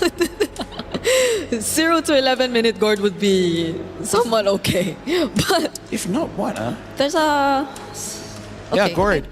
I mean, like, eventually the clot will be a problem, but hey, c'est la vie. That's someone else's problem when the time comes. See, I told you. No way. It's not Jungle Balmain. Wait, can't be Shell, Goat Lane, Balmain, no? Okay, no. No, wait, no, yeah. You know what? How about we throw that? Well, not only did game one bring surprises, so did our hero pick for game number 2. Once again, we go toe-to-toe with Team Vitality and Falcons Indonesia. But this time around, Falcons Indonesia, their key is at risk. It might get crushed, and Vitality is looking to do so. Can Falcons Indonesia fight back, or will Team Vitality end it here? Let's find out in map number 2. Miracle Turner, take it away. Everything is on the line here, Reflections. Thank you so much to the panel as we head over to game number 2 between Team Falcons Indonesia and Team Vitality from the exact same region. Indonesia. The stakes are high. Tensions are at the utmost peak as well. And obviously a very interesting draft coming through as we do see finally the Balmain jungle here on Stream A. And I just gotta say, did they think it was gonna be Balmain Gold? Did Brigadier think it was Balmain Gold? No way, man. That's kind of crazy. Anyways, yeah. Balmain in the jungle. I think we expected this as well, man. We got the crowd going crazy here in Paris for Vitality. And, man, I honestly think this is the composition to do it. It looks like they've covered all grounds. The Valentina to steal the Fatal Links away, and it's a massive threat to everybody up top. Violet, Chev, and Raimundo. Even Livy with a flicker. This Fatal Link steal is going to be massive, and you have to remember, Cini's going to get level 4 for Turtle 1 at the start, so it's a Fatal Link advantage for Vitality. On top of it, a winning lane up top, a safe lane down below, and a Balmain that clears so much quicker than the newly nerfed Boxia. Which is why I'm thinking about the winning conditions for Team Falcons Indonesia here, considering they are the ones that would like to force this game number 3. We do see some active rotations here in the mid lane here by Chev. Look. But at this stage in time, there's nothing that they can do. Raimundo. Oh, shove it. Almost taking Raimundo down. Flicker out though. And look. Vivil's already cleared her entire jungle. Chev is only now gone to the orange buff. Great stun. No retribution though. Vivil takes it away. And it's exactly as we mentioned, this clear is ridiculous. That's why Leo, a young man from the Philippines, has been spamming this in the ranked games here in Paris. And he has been destroying everyone.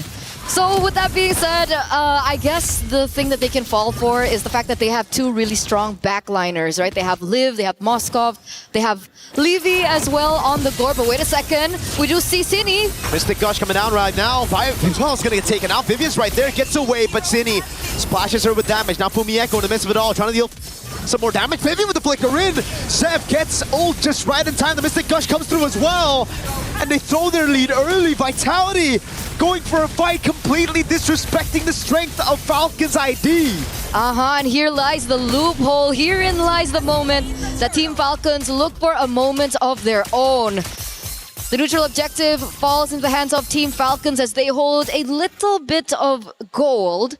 And it looks like they want to transfer this onto something else. Shell looks like she's in trouble. Yeah, she's going to be all good. But man, Cindy taking away the Mystic Gush instead of a Fatal Links, that really stopped everything from happening, right? Like, they should have been able to lock these guys down with the Fatal Links. She instead went for damage. And you got to understand, when you have Vivian on an Akai level 3, there's no one to set. It's a Bauman as well. The strength of a Bauman is that crazy clear, which she still has, by the way. She's probably going to steal the lethal counter and the Retribution. Fatal Links, there you go from Cindy. But Raimundo is going to answer with her own Fatal Links into the Mystic Gush. Good splash of damage. Vivil's able to survive. Fumi Echo trying to walk up with the Falling Star Moon. But you can kind of see the idea of the composition coming in from Falcons, right? I know we've been talking about Team Vitality and how it looks like they have a superior draft in comparison. Wait a second, that's gonna have to wait because Liv now is gonna die. Yep, that's what happens when Vivian gets the heavy spin up, right? Before this, they lacked CC. It was up to Cine to get the Fatal Links, but now it's all good, yo. They have so much to work with. They do. They have the splash with Terrify. They have Vivian with the headbutt. They have Fumi Echo dead up top. I don't know how that happened. Chev, I guess just caught Fumi Echo lacking there, trying to go for a trade against Violet. She's got to be careful. Vivol, though, oh god, already a level ahead with the turtle on the hands of Chev. And 2 kills, and 2 assists, and it's still Vivol. Yeah, it reflects the clear speed that you were talking about, that you were mentioning from Balman, and it really is reflected into the game. And despite everything that you mentioned earlier on, it's still Vitality that also holds that gold lead, 1,000 and counting.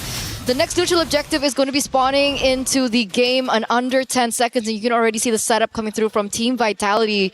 Vivian is in position. Raimundo is trying her best to give out information towards the team. But at this state in time, again, Team Vitality have so many resources they can utilize. Let's see the clapback from Falcons. There you go. That's a Fatal Link steal. That'll set them up in this fight. Remember, there's so many vulnerable targets to this Fatal Links. Violet's on a vengeance. Shev and Abaksha cannot walk up. If she walks up, she's got to choose between the heavy spin or the Fatal Links. Which one do you want to deal with? Raimundo pops in a perfect match. That's a free neutral objective, and Vitality will just take it and go back to their own lanes. And it feels like Team Falcons understand that, right? Yeah. They wasted absolutely no resources whatsoever, and they understand in a true 4v4, considering that, of course, Liv was still up top. But a second shell, still going to be able to get out of there, so no problem just yet. But yeah, back to that point. It looks like they're looking for a rotation of their own, looking for something that they can take over the map. I think Chev wants to rotate to the bottom side, but it looks like there's a pit coming from Vivian as well as Vival. Yeah, luckily Chev was able to get away in time with the shield unity. Liv up top though, going up against Fumi Echo. This should be okay for Fumi Echo. The rest of Falcons are planning something here. They know there's no Purify. Instant Fatal Links coming out with a perfect match and the Mystic Gush, but Fumi just runs out of there with a sprint.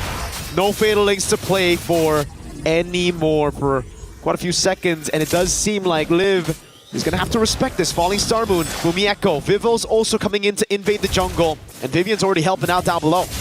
Vivol, now that's a lot of damage. No Spirit Misery, lethal counter, forces the flicker. Down below, it's Violet, who has to respect this damage. Purify coming out with a Blazing Duet as well to Violet. So low, SOD lands. Liv takes it. City comes around as well. That's going to be the pincer maneuver by Raimundo to get a pick on Shell. Not bad.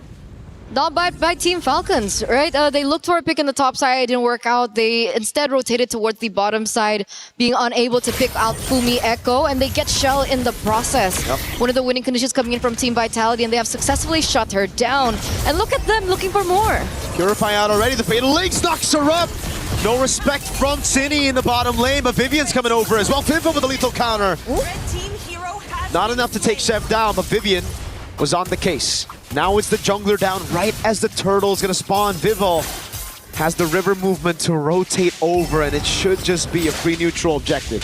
Good timings right now from Team Falcons, as they are going to be able, from Team Vitality rather, as they are going to be able to control this next neutral objective a lot better. Chev should be able to rotate. I don't know if they want to go for the contest, but at this state in time, it doesn't look like it's a good idea. Maybe look for a rotation elsewhere. Maybe take a pick down bot. Get that turret away from Vitality. Slowly but surely. Free neutral objective. It looks like there's not much that Falcons can do to contest. There's just too much CC. They can go for the trade in the bottom lane, and they do that. Exactly. And now it comes down to Liv to carry this game. Yeah, Livy and Liv, both the Livs. Both the Livs have a ton of damage to play with. It's just, can the front line sustain enough for them to deal that damage, right? Because for Vitality, they have crazy shred. One thing you have to remember with the Bauman after the revamp is the fact that Vivol can now use the skill 2 to shred armor. Mystic Gush coming down, but it's only onto the main frontliner. Again, it's Vivol taken out, but now it's Fumi Echo holding the back line. Everybody rotating as well. Fumi Echo is just dealing with them 1v3. Liv's doing a good job though, utilizing this chaos to get a turret up top. So it's a structural win for Falcons. They're slowly taking this gold lead away from Vitality. And this is what we want. We want Team Falcons to utilize the macro to their advantage, and they're doing exactly that. SOD taken? Yeah, Purify as well. Shev gets away with the shield unity, and now Vitality are going to have to back away, not getting a single turret in that trade. Very smart, very smart. They utilize that opportunity to clear in the top side and then SOD back into the mid to make sure that Team Vitality don't get a counter pick into the mid turret. So here and now, despite Team Vitality still going for that 1,500 gold lead, it looks like Falcons have an idea of their own. The Gord picks up the Sky Piercer here. It's either you start snowballing once you get the Sky Piercer, or it's a curse and you don't get any stacks. Looking at the way she's played the game, it should be a good thing, right? She's 004 right now, not a single death, and she's positioned herself really, really well. So, I've seen these Gords, man, with Sky Piercer, carrying a game, turning things around. If she gets just 2 kills in the next fight, that sets her up for greatness right there. And Fumi Echo is going to be the one sent up top to deal with the Moskov. Liv shows up, shoves the wave, has an SOD to play with it. That's why now it's going to be all in. Chell with the Purify, Bauman locked down. That's a Mystic Gush. Vivol's able to escape right now with Vivian doing a lot in the backline. Heavy spinning and bringing her into the Fatal Links of Cine. Livy unable to deal enough damage on Vivol. And now it's Vitality with a 2-man advantage straight into the Lord. Vivol at level 12. Zev not even in the arena right now. No chance. No chance. It's c'est la vie for Team Falcons at this point, right? They are going to lose that neutral objective to Team Vitality. A 3,000 gold lead once again. Going to be marching down in the bottom side of the map. Team Falcons, though, they do still have that hope, right? Liv is still catching up to her items. Would you see the damage dealt rankings here right now? And it looks like Violet is also on the charts. Yep. But it's the sisters who are topping the chart right now. Violet's doing a lot of damage at Liv again, waiting for that item power spike that should have hit now, right? That should have been that 3rd item power spike for Liv already. So we'll take a look at the item builds later on to confirm whether or not that's the case. It should be, yeah. Been farming up a Storm the entire game. That is the 3rd item. So now we'll start seeing Liv deal damage. Good clear onto the Lord right now. They also have a Gord. So now it's up to Vitality to start getting creative. Try to siege this base. Vivian trying to be creative, gets pincered. And the Holy Shield has already been procced. Up top, Tier 2 gonna fall as well. Tier 2 in the mid lane, the final one. Vitality have their sights set on it. And it's Chell sent over. Winter Crown for Fumi Echo to deal with that Mystic Gush if ever she gets caught in the pincer, and is a good take by Zev with the red tree. It looks like the defending champions here are covering all their bases right now. And Team Falcons, do they really want to experience this again? I mean, the qualifiers, right? They lost all their games completely to Team Vitality. And it looks like here and there, we do see moments of brilliance coming in from Team Falcons. We saw it in game number 1, and we do see it here in game number 2. And hopefully they find their moment. Hopefully they work around what's been thrown at them so far by Team Vitality, and they look for a moment of their own. Shell, is this it? Is this the moment that they're looking for? Purify's all up still. Vivian still has the heavy spin as well. That's why Raimundo's hesitant to use the Fatal Links. Now it's Cine with the Fatal Links over on Violet with the Vengeance as well. Fumi Echo, Conan's pincer. Now lethal counter. Vivol takes her down. A big shove it.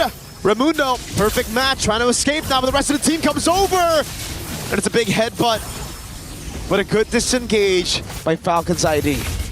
Again, not the greatest of results for Team Falcons, losing Violet here.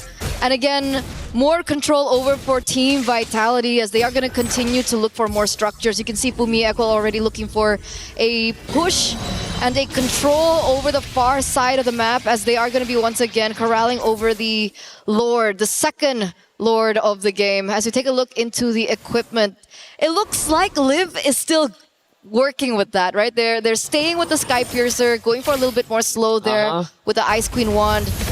Hopefully it can be enough.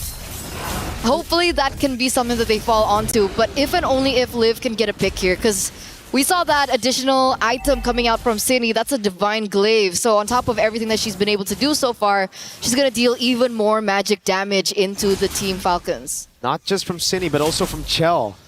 She has a Wind of Nature now, which is going to be such a big problem to deal with if you're Falcons. You think right now you'd be in a comfortable spot to try to look for these 5v5s, but Liv, one of the main damage dealers, the main damage dealer when it comes to consistent DPS, she's going to have to deal with Wind of Nature. She's building towards a Melfic gun, so she's chosen to go a bit more glass cannon, Liv. We'll see how that works out. Violet also the Sea Halberd. Not much survivability, but a heck of a lot of damage to try to bait out these resources before the skirmish, but it's responded over with Chastised Pauldrons at the same time for Fumi Echo and Vivian. These girls know what the win cons are for Falcons, and they want to shut it down with these items. And she knows that in the grand scheme of things, she's going to be controlling the far lane a lot, especially as we get into the Lord dances. And in that 1v1 against the Moskov, that Chassis Pauldron is going to come in clutch, and here is the decision from Team Vitality. They're getting a bit desperate though, Falcons ID, walking up aggressively. Perfect match already down. Cine stole the Fatal Links. Now Chell with the Blazing Duet trying to go for the shred already. Vivian with the flicker in and the heavy spin. Vivian is able to pick it up. Now the Fatal Links knocks Vivian down. The Fatal Links from Vivian. The SOD lands the Mystic Gush. Comes around as well, and it goes through the Wind of Nature. Sheb frontlining now for Liv with a Melfic gun, doing a lot of damage. Vivo has to run away. Vitality got the Lord, but Falcons ID strike back with a fight. Livy looking for the Mystic Projectile. Can she find it on Fumi Echo? Yes, she can. Now she's tied up. Good sprint. Vivo gets a lethal counter to take Raimundo down, but it's Liv sieging these turrets out. And that's what we were afraid of, right? The Sky Piercer and the Divine Glaive now on top of that. Livy gets a stack finally, and she's going to be able to work with that. Two, rather. In that particular scheme of things, the Lord does fall into the hands of the defending champions, but Team Falcons are able to strike back by winning out the skirmish, the team fight. And that's all they need at this moment, right? They need to buy a little bit more time, and it has worked. Luckily, Liv was on the Moskov. We were talking about the power spike hitting. It really hit at the right time. She was able to SOD into the team fight and help out Team Falcons to dish out that damage and eventually take Team Vitality down one by one. A 3,000 gold lead, and the Lord already dealt with. Falcons ID. Remember what we said, when it comes to scaling, they do have a very good comp once it gets to the later stage of the game. Liv, Melfic gun already, and the Wind of Nature that we saw from Chell didn't matter at all. They negated that with Livy flickering in forward, getting that Mystic Gush. But I think it all started, the mistake, all the way from the start. Cine kind of panicked with the Fatal Links, utilized it just on Violet, and it gave the chance for Raimundo to walk up, to get the fight, and also for Vivian. After she's utilized the heavy spin, they can no longer take the fights against Raimundo on the Fatal Links. That's one of the best ways to deal with it, and without it, already used on the Lord earlier, they need to start respecting Falcons ID's teamfight threat. So I wonder what the adaptations that Team Vitality are going to go for. Are they going to try and work out that execution in these particular team fights? Or are they going to create a situation where Shell is not as vulnerable? Do you think this warrants a magic defense item? Uh-oh. Right now, I think Vivian needs a lot more magic defense. That's going to be the heavy spin already. Fumi Echo with the falling star move. What? Dives in onto 4. Sprints ready. Cine with the Fatal Links. Lands on nothing in the bush. He's going to get shredded down now. The rest of the team comes around with Chell. Is able to get the Blazing Duet. Now Conrad the Mystic Gush has the BMI to get away. Fumi Echo runs him down, but that's the backup from Liv on the Moskov. Some really uncoordinated fights by Vitality. It's been really weird. And this is so good. Falcons have been able to capitalize over and over here in game number 2, like they failed to do in game number 1. And that gold lead that Team Vitality were holding on to is slowly shrinking further and further away. Team Falcons have complete control over this neutral objective, and this time around, there's no gap in EXP lane between both jungles. This is a 4v5. Sini's not back up yet. Fumi Echo, they reset the Lord. Falcons are afraid of that CC threat from Vivian. The decision is still to go. Violet's already used the current call. Now he's going to falling star move from Fumi Echo. Vivian with a zone on Chev. But look at the Battleman also zoned away right now. Vivos looking for the angle right now for the goal for it. It's Chell who seals the Lord away. Out of 2 retributions, it's Chell on the Claude. SOD from Liv. They get the fight again. And it's a crazy save of the game from the Claude with the Art of Thievery. That could have been so bad for Team Vitality. They lose 2 members in the process. You can already feel the damage coming out from Liv because of the items that she's already have under her belt. The Malefic Gun as well with additional range to her kit. You could even see Fumi Echo really struggling against the damage of Violet, right? I think the additional item of the anti-regen, the Sea Halberd there, really helped her out in that 1v1 against Fumi. And Fumi Echo's initial power, her strength that she had like in the earlier stage of the game has really been negated. She's so squishy now. Completely neutralized now. She is not... Whoa, Sydney stole the SOD. That's an interesting one. Don't know how she'll utilize it. We have seen a lot of pro players do this before. But I don't know how it will work out against Falcons ID's front to back. I don't think as a mage you want to dive into the backline of Falcons ID. Not right now. Hey, you're talking about the finals MVP of BOG? MWI 2025? Maybe she has a 200 IQ play. Maybe she does. Right? That's why, you know, we always gotta give her a bit of the benefit of the doubt right now. So we'll see.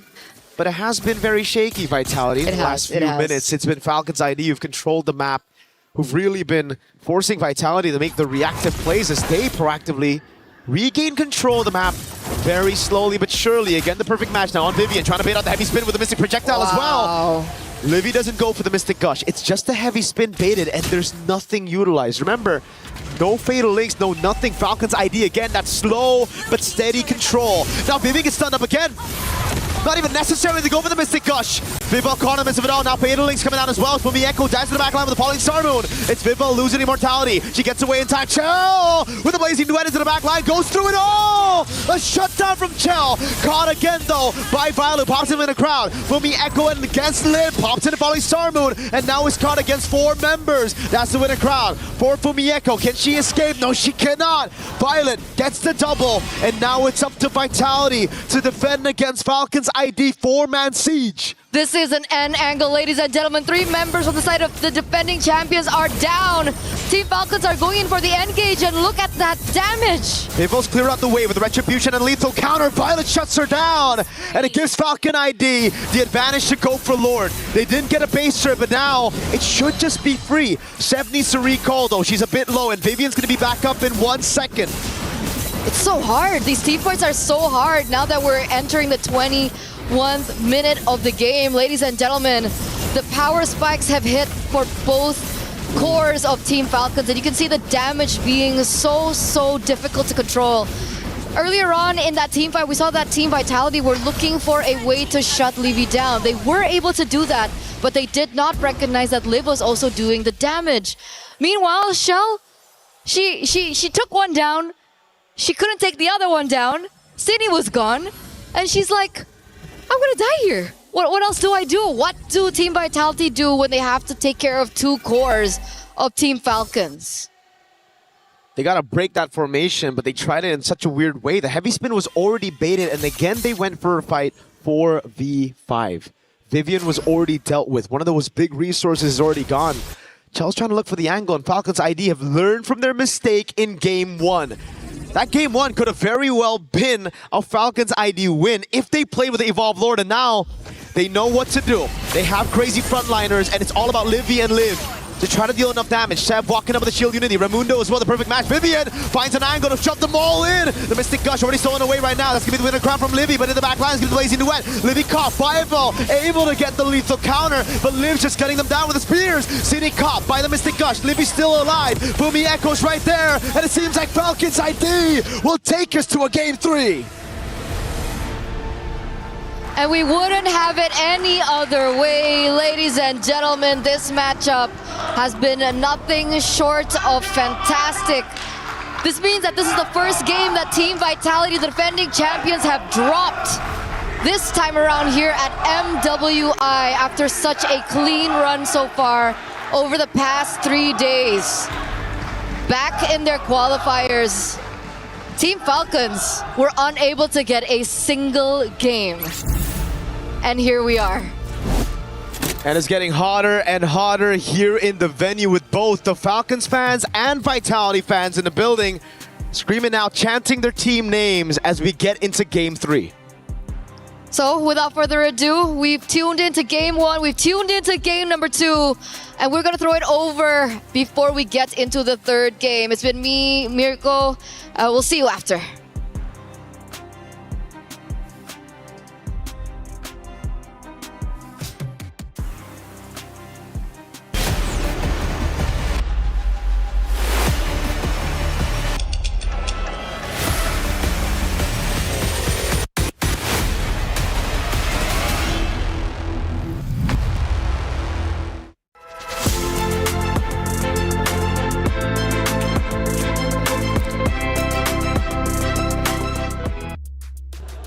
719 days ago, these two teams ran into each other with Indonesian pride on the line.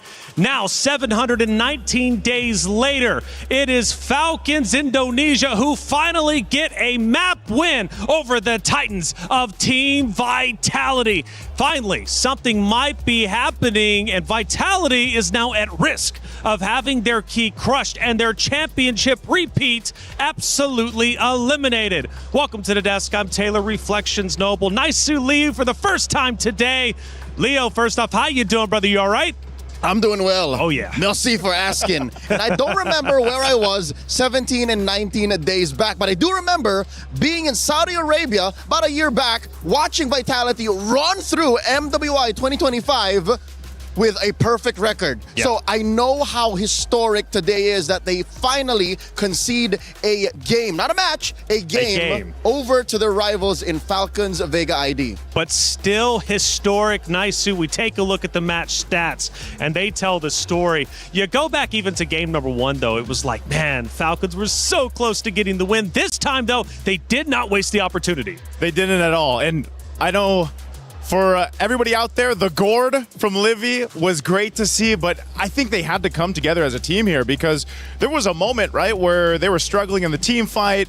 They really had to rely on Raimundo, Liv to come through, but the Sky Piercers from Livy is what I'm talking about, man, with that gourd. The big damn, Leo. Joseph, that's easy for you to say, given the gourd won. My sweet baby precious Balmond lost, all right? Despite the numerous shamalamalas that was dropped by Vival, just something about their communications and rotations and synergies, Falcons ran through, man. I think Falcons locked in when they knew that they fumbled it in game 1. You got to imagine this too, man. This is a 22-minute, 34-second game. The first game was what, 25? 25, yeah. Think about the distance and endurance now that has tested out Team Vitality. I mean, that's the big thing here that I would consider because, yeah, like you mentioned, what is it, 719 days? That's right. And for a team as familiar with Vitality as Team Falcons ID, right. This is the team to do it. I mean, you think about the history as well. I mean, Vitality has beat Falcons Indonesia, I mean, over 100 times in the span of them meeting up with each other. Minimum.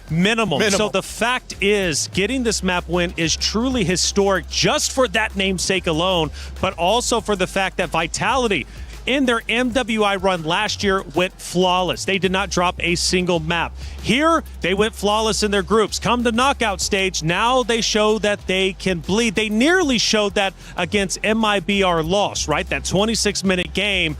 But here we are. Falcons Indonesia now sending it to a game 3. But Leo, the thing is that still might haunt them depending on how this game 3 goes. Falcon Indonesia could have already won 2-0. Taylor, if there's something I know about Vitality is that they have the heart of champions. Nay, I think they are goddesses walking among us on the earth, tasked to take over the MLBB women's division. So with that said, I think in front of their biggest fans, again, they are home court heroes right now. That's right. Yep. Team Vitality is a French org. I think they'll have to look at the audience and say, it's more than just them who's hoping for us to win. They have to think of everyone else watching all around the world, and they have to lock in. They gotta lock in. This is the lock-in of all lock-ins, because if they drop here, there's no second chance. That's right. Nice. So let's take a look at a couple of big moments from that game number 2. First moment here, maybe we're going to be looking at Team Falcons starting to look pretty solid. In fact, it is relatively close. Fumi Echo on the opposite side, though, looking pretty solid. What are we looking at? This is, once again, that Fatal Links was used there on Violet, but it's the spacing that we're seeing from Livy. Vival was a problem. She was shutting down so many members, and they had to kind of respond to it. That's the strength of the Ballman right now. We saw this in Stream B, but again, look at the playmaking ability of the team, being able to play together, help them disengage if they have to. I think that was the big showcase here from Team Falcons ID, the way they played as a team. That's right. Second moment, Leo, let's go ahead and take a look at it and see what ended up unfolding. Probably going to be towards the tail end of that map number 2. We're now 17 minutes and 49 seconds in. We have a battle for the Lord, and I think this is the Lord that ends up getting stolen from Team Falcons Indonesia. It's a very good position that Fumieko found herself in, but I have to commend how ballsy Shell was, and I think that's what they needed. The fact that they just needed to send one member to be able to at least confirm the Lord, and it was off of a rogue Art of Thievery from McLeod. That doesn't happen, especially since there were 2 junglers still alive. But we take those W's whenever we can get them. Hey, casters, we were watching you the whole time. I know that sounds weird, but it's true. Let's see what the casters were looking like during those clutch moments. There's nothing utilized. Remember, no Fatal Links, no nothing. Falcons ID again, that slow but steady control. Now Vivi gets stunned up again. Not even necessary to go for the Mystic Gush. Vival caught him of it all. Now Fatal Links coming out as well. Fumi Echo dives to the back line with the Pauline Star Moon. It's Vival losing immortality. She gets away in time. Chill with the Blazing Duet. Mirko holding that mic like he's about to whisper sweet nothings into my ear. Sounding great up there with Eterna. Hey, I like that we got the little caster reactions. We just started that today, and I hope we get more, Leo. I wish we had those on Stream B. Yeah, the physicality of what we were doing. But here it's clear, it's intimate, it's personal, given that Rachel and Frederick are Indonesian. They've seen these ladies just bounce off of each other for years now. They do it now here in France. In France, they're doing it big, man. They're looking great too. Hey, this is a big moment. Will the Titans of Vitality fall? Will Falcons Indonesia? And let's go back to day 1, how they started their tournament against Seda Esports, a 2-0 loss. And mind you, it wasn't even a close 2-0 loss. Sometimes you can lose 2-0 and it's like, okay, we'll give them the benefit of the doubt. It was incredibly close. They had a chance to win. No, they did not. They got smacked around, but they returned to the stage, and now all of a sudden, they're going toe-to-toe with Vitality? I'll say this, something that has been very apparent throughout MWI this year, 2026, the other teams around the world are catching up to Team Vitality. Sure. They've been dominating for so long, and something that you always have to pinpoint is, when you're sitting at the top, eventually everybody wants to take you off that, target that hill. on your back. Yeah, and that's what's been happening here. And I think this is also very apparent of the challenge that's happening for Team Vitality. But they have been very dominant for so long that eventually someone's going to catch up. And right now, it just happens to be on stage in this best-of-3 match with a familiar foe. Well, let's head to the stage. The competitors are getting ready once again to go toe-to-toe with each other. This is the battle for Indonesia. And who will end up ahead? Well, Falcons Indonesia, they want the glory. They want the championship. And if they do beat Vitality, there is a very real conversation that they, in fact, will be the favorites to win the championship. Leo, for Vitality, though, this is the first time. Now, I know they are veterans. I know they have a winning history. But let's think about it. Maybe now they're finally rattled. What was that? We just took a loss. We haven't taken a loss in the past 2 MWIs. What just happened? How can they regain? Taylor, it would be more than just a conversation if Falcons ID dropped Team Vitality. It would be a revolution. The world turned upside down. The favorites, the one who everyone swore has already punched their ticket to the grand finals, drops in the quarterfinals. Yep. I'll say this. Team Vitality, their wake-up call happened now, and they had a 5-minute timer to fix it. Team Falcons ID, as you mentioned, it was that Seta sweep.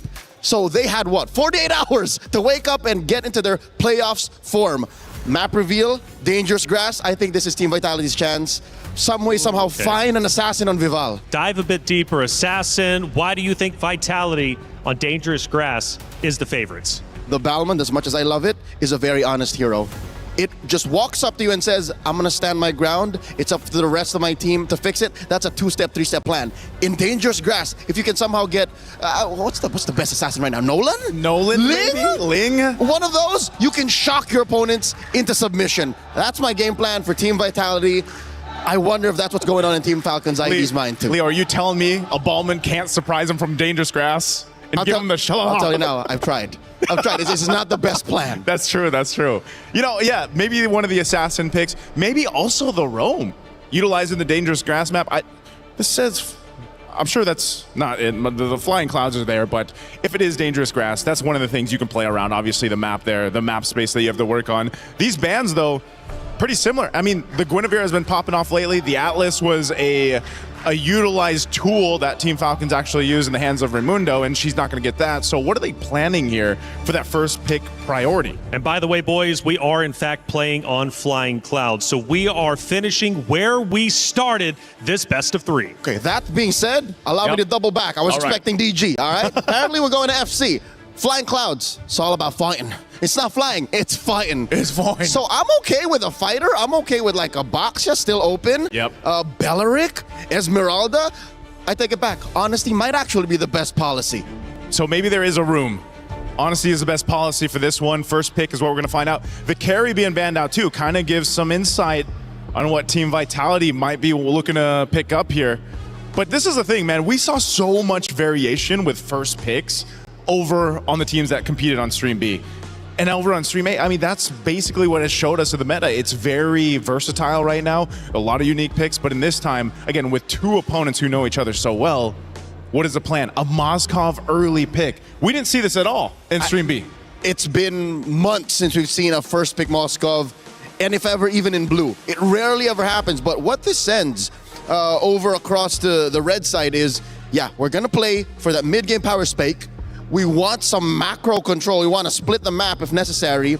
And we're going to take whatever wins we got from game 1, how we won in game 2, and Vitality, it's up to you to adjust. For Falcons, though, they say, hey, this is our opportunity to strike. If it's been months since we've seen the Moskov, well, it's been years since we've seen Vitality bleed like they are. They're going, they're digging deep, and they want to win this. Goddesses do bleed. I think there's room for a Belleric Claude or Esmeralda Claude. Ooh. No, Vitality are still sticking to their guns. Literally, this is the game 2 draft happening right before our eyes over again. I'm surprised they didn't want to go ahead and take the Belleric, at least for now. Best roamer in the game right now. Best roamer in the game. Esmeralda, best XP laner in the game. Yeah, and they're kind of sitting on those, holding it, because essentially maybe they just want to wait to see what these next 2 picks are from Team Falcons, because again, they could pick up one of the Bellerics if they want to, pick up the XP lane early on. There's so many choices right now. But here's what we don't know: where that Akai is going. Yeah, flexible. It might have been an overcooked or shot over the moon type of situation wherein they forced the Balmond over into the Akai lineup, but now they can repair that. Team Falcons Vega ID pick up the Zushin and the Sora. A lot of good ways to start fights, to disengage, to, again, one of the main strengths of Team Falcons Vega from game 2. You gotta admit, Joseph, they were able to pop that Purify. They popped that Purify. A lot of crowd control, and I think that's what bothered Vitality so much. They did. And in this case, even with the Jushin and the Sora alone, you know you're going to have to be making that decision. Do I bring that Purify? When am I going to go ahead and get that timing correctly? You have to. You have to. The first 3 picks alone are crowd control juggernauts. Yeah, even with a bit of a nerf on Jushin, like, it's still valuable. Yes, she's fallen in terms of pick stocks, but she's still there, right? And she's still utilized with the beacon, the lantern, and everything else. The response right now is some crowd control of their own, an Arlott pick. I think Vitality just want to disrupt whatever momentum Team Falcons Vega ID has. So in their attempt to regain footing, to rebuild the path that they're walking to towards the back-to-back, they're saying, hey, let me just... they're kicking the Falcons ID on the way there. Kicking the door. And they're going to kick the door with this long spear from Fumieko. Is it a spear that Arlott has? It's one of those weapons. Yeah, it's a spear. But this is a hero that Fumieko also has just made how many highlights on. You know, it's one of those mainstays. Making XP laner. Exactly. That I think she struggled to do with an Esmeralda, because if you're the Esmeralda, you're used to already be winning. Yeah. When you make it to the 15, 16 minute mark, you should be dominating. Earlier, she just struggled. She struggled because, and I heard Rachel mention it, it's the once the atomization comes into play, the halberd. Esmeralda, the halberd, that sea halberd, it's deterred at that point. It's negated, as she mentioned, and that's one of the things you have to look out for. You dominate the early game in the Esmeralda, now you don't have to, at least for now, because both XP laners on both sides are locked in. Rest of the bands, because the jungle, what's the jungle going to be for Falcons? Falcons can still play an assassin. It might be weird, but the roamer hasn't been revealed just yet. So with just one solid frontliner, and again, just investing in crowd control, you could still pick an assassin. Coach Lucky Boy has Coach Casius on the back foot in more ways than one, literally and in the draft, but who knows what's going on in this Indonesian mastermind's, well, mind. The one mind here. Now for this last ban coming out from Falcons, this really has to pinpoint potentially the mid lane, or they decide to take another roam option out, just because again you don't know. Keep that Akai where it is honest. going. Exactly. You know what? Oh, it's a Belric. Weirdly enough, I would prefer for that Akai to stay where it is in Vival's hands. Yeah. Just keep it there. This pick, the red 4, is going to tell us a lot on where Team Vitality is going, and then Falcons will kind of respond to this. So if Vitality wants to, they pick up their mid lane right now. No Eve. Yeah, Eve. Gord is still up. Gord. But the draft that they've started with doesn't spell Gord. How would you feel as a Gord with these three? You wouldn't want it, man. No smokes, because there's too much to be the aggressor on Gordon. Once your Mystic Gush is gone or the Sora ended early, alone. Joseph, the Sora alone. The Sora alone. This is great. Lilia, you got some black shoes. You got that built-in Purify. You can pop off enough damage. We've seen how much damage Lilia can do in the early game. This is already a great start for Vitality's last 2 picks. And by holding out for the jungle pick, the quote-unquote jungle pick till red 5, they're committing to the bit. They're not letting Team Falcons ID know and decide what happens. Now, the girls from Vega have to say, that's it. We're showing you our jungle. We're showing you our roam. This doesn't happen, by the way. Not very often. This mid-trio gets fulfilled in the last picks. That second half. That's why the first 3 picks were so interesting. You know, in the pattern. Whoa, with the Hilda. So if this was Dangerous Grass, if this was the DG, I would have expected the Hilda. But in Flying Clouds, I still get it. It still works. Yeah. Even on the back foot, folks, being in Flying Clouds and playing a Hilda is a little bit of a blessing, even when you're losing, because you're able to Flying Clouds into the back line, get into a bush, punch back. Harley is the jungler of choice. That is not what I was expecting. The Harley, once dominant through the previous meta before that patch came out, he's still picked up, but just not as much. It's the burst that they needed. Yeah. Look at a majority of the lineup. None of them can take a life bar from 100 to 0. Harley does exactly that. This is a very strong mid-game power spike team that Team Falcons have gotten themselves. Yeah, and on this last pick for Vitality, this, once again, crucial. Down to 1 game. This pick will round out this composition. This is the prestige. This shows us exactly what Coach Casius has been cooking. Where does this Akai go? Ooh. It's a Cho. So it is confirmed a Jungle Akai. It's a Jungle Akai. You get the Cho. Imagine, it's only been picked 3 times so far for MWI. It's Vitality versus Falcons Indonesia. The great Indonesian rivalry, but it's been one-sided up until this point. Falcons Indonesia have finally shown that they can beat Team Vitality, but that was just one map. Can they win the series? Can they crush their rivals' key, move forward in the tournament, and potentially claim a championship? Let's find out. It's Team Vitality versus Falcons Indonesia. Miracle Eterna, take it away. We are living in a world where the defending champions don't even get a chance to defend their throne. Ladies and gentlemen, one game away from elimination for both Team Falcons Indonesia and Team Vitality Indonesia. And I feel like for Team Falcons, after being absent last year, this is the statement that they are building. The statement that they're saying, hey, second place, it's enough. Yeah. I really like the responses, by the way, from both these teams coming into it in the drafts. Falcons ID those last two picks. Fantastic. The Harley pick and then the insta-deny from the counter of the Harley, the Hilda, takes it away. Leaving Vitality with either the Khalid or the Cho to try to deal with this Harley. And you can already see Vivian here start to screen out where this Harley is. And that's all Vivian can do later on as well. It's all about Vivian trying to delay Chef. So far, doing a good job with the Jikundo and the concussive blast. Vivian takes the orange buff away early on against Sev. Oh no, Raimundo couldn't see where Vivian was. And it's such a big win early against a Harley. That's huge. That's huge with the changes of the battlefield adjustment. God. How much gold you get from the buffs alone, that increase of 20%. The loss of that at that is also going to put Team Falcons in a position to think, you know, hey, where are we going to get that gold elsewhere? City as well is also doing a fine job as opening the map. That's a beautiful thing when you pick up something like the Lilia. You can utilize your glooms to open up the map, give vision and information over the team. So it's not just solely on Vivian. That pressure slightly alleviated. You can see the pressure constantly here being placed down by Vivian. It's always about that. You know what? I like the Akai pick from last game, but this screams Vivian, the Cho, right? She can make so many plays. She can be everywhere all at once to cover up any of the missing links that Vitality need to, you know, step up over. The mid-prio already gotten Vival onto the neutral objective. No orange, but for Sev, so she's still level 3. This is free for Vitality. Turtle number 1, uncontested, just conceded by Falcons, and not a single way to look for a trade. Without level 4, Sev can't even go into bottom lane to take Chell down. Which is why she's resorting to invading the enemy jungle. She's trying to get Vivian, that lizard away, but she's gonna be unable to. Okay, she gets it in the end, but of course Vivian would be able to, you know, stall that timing by just a bit, stall that rotation by just a bit.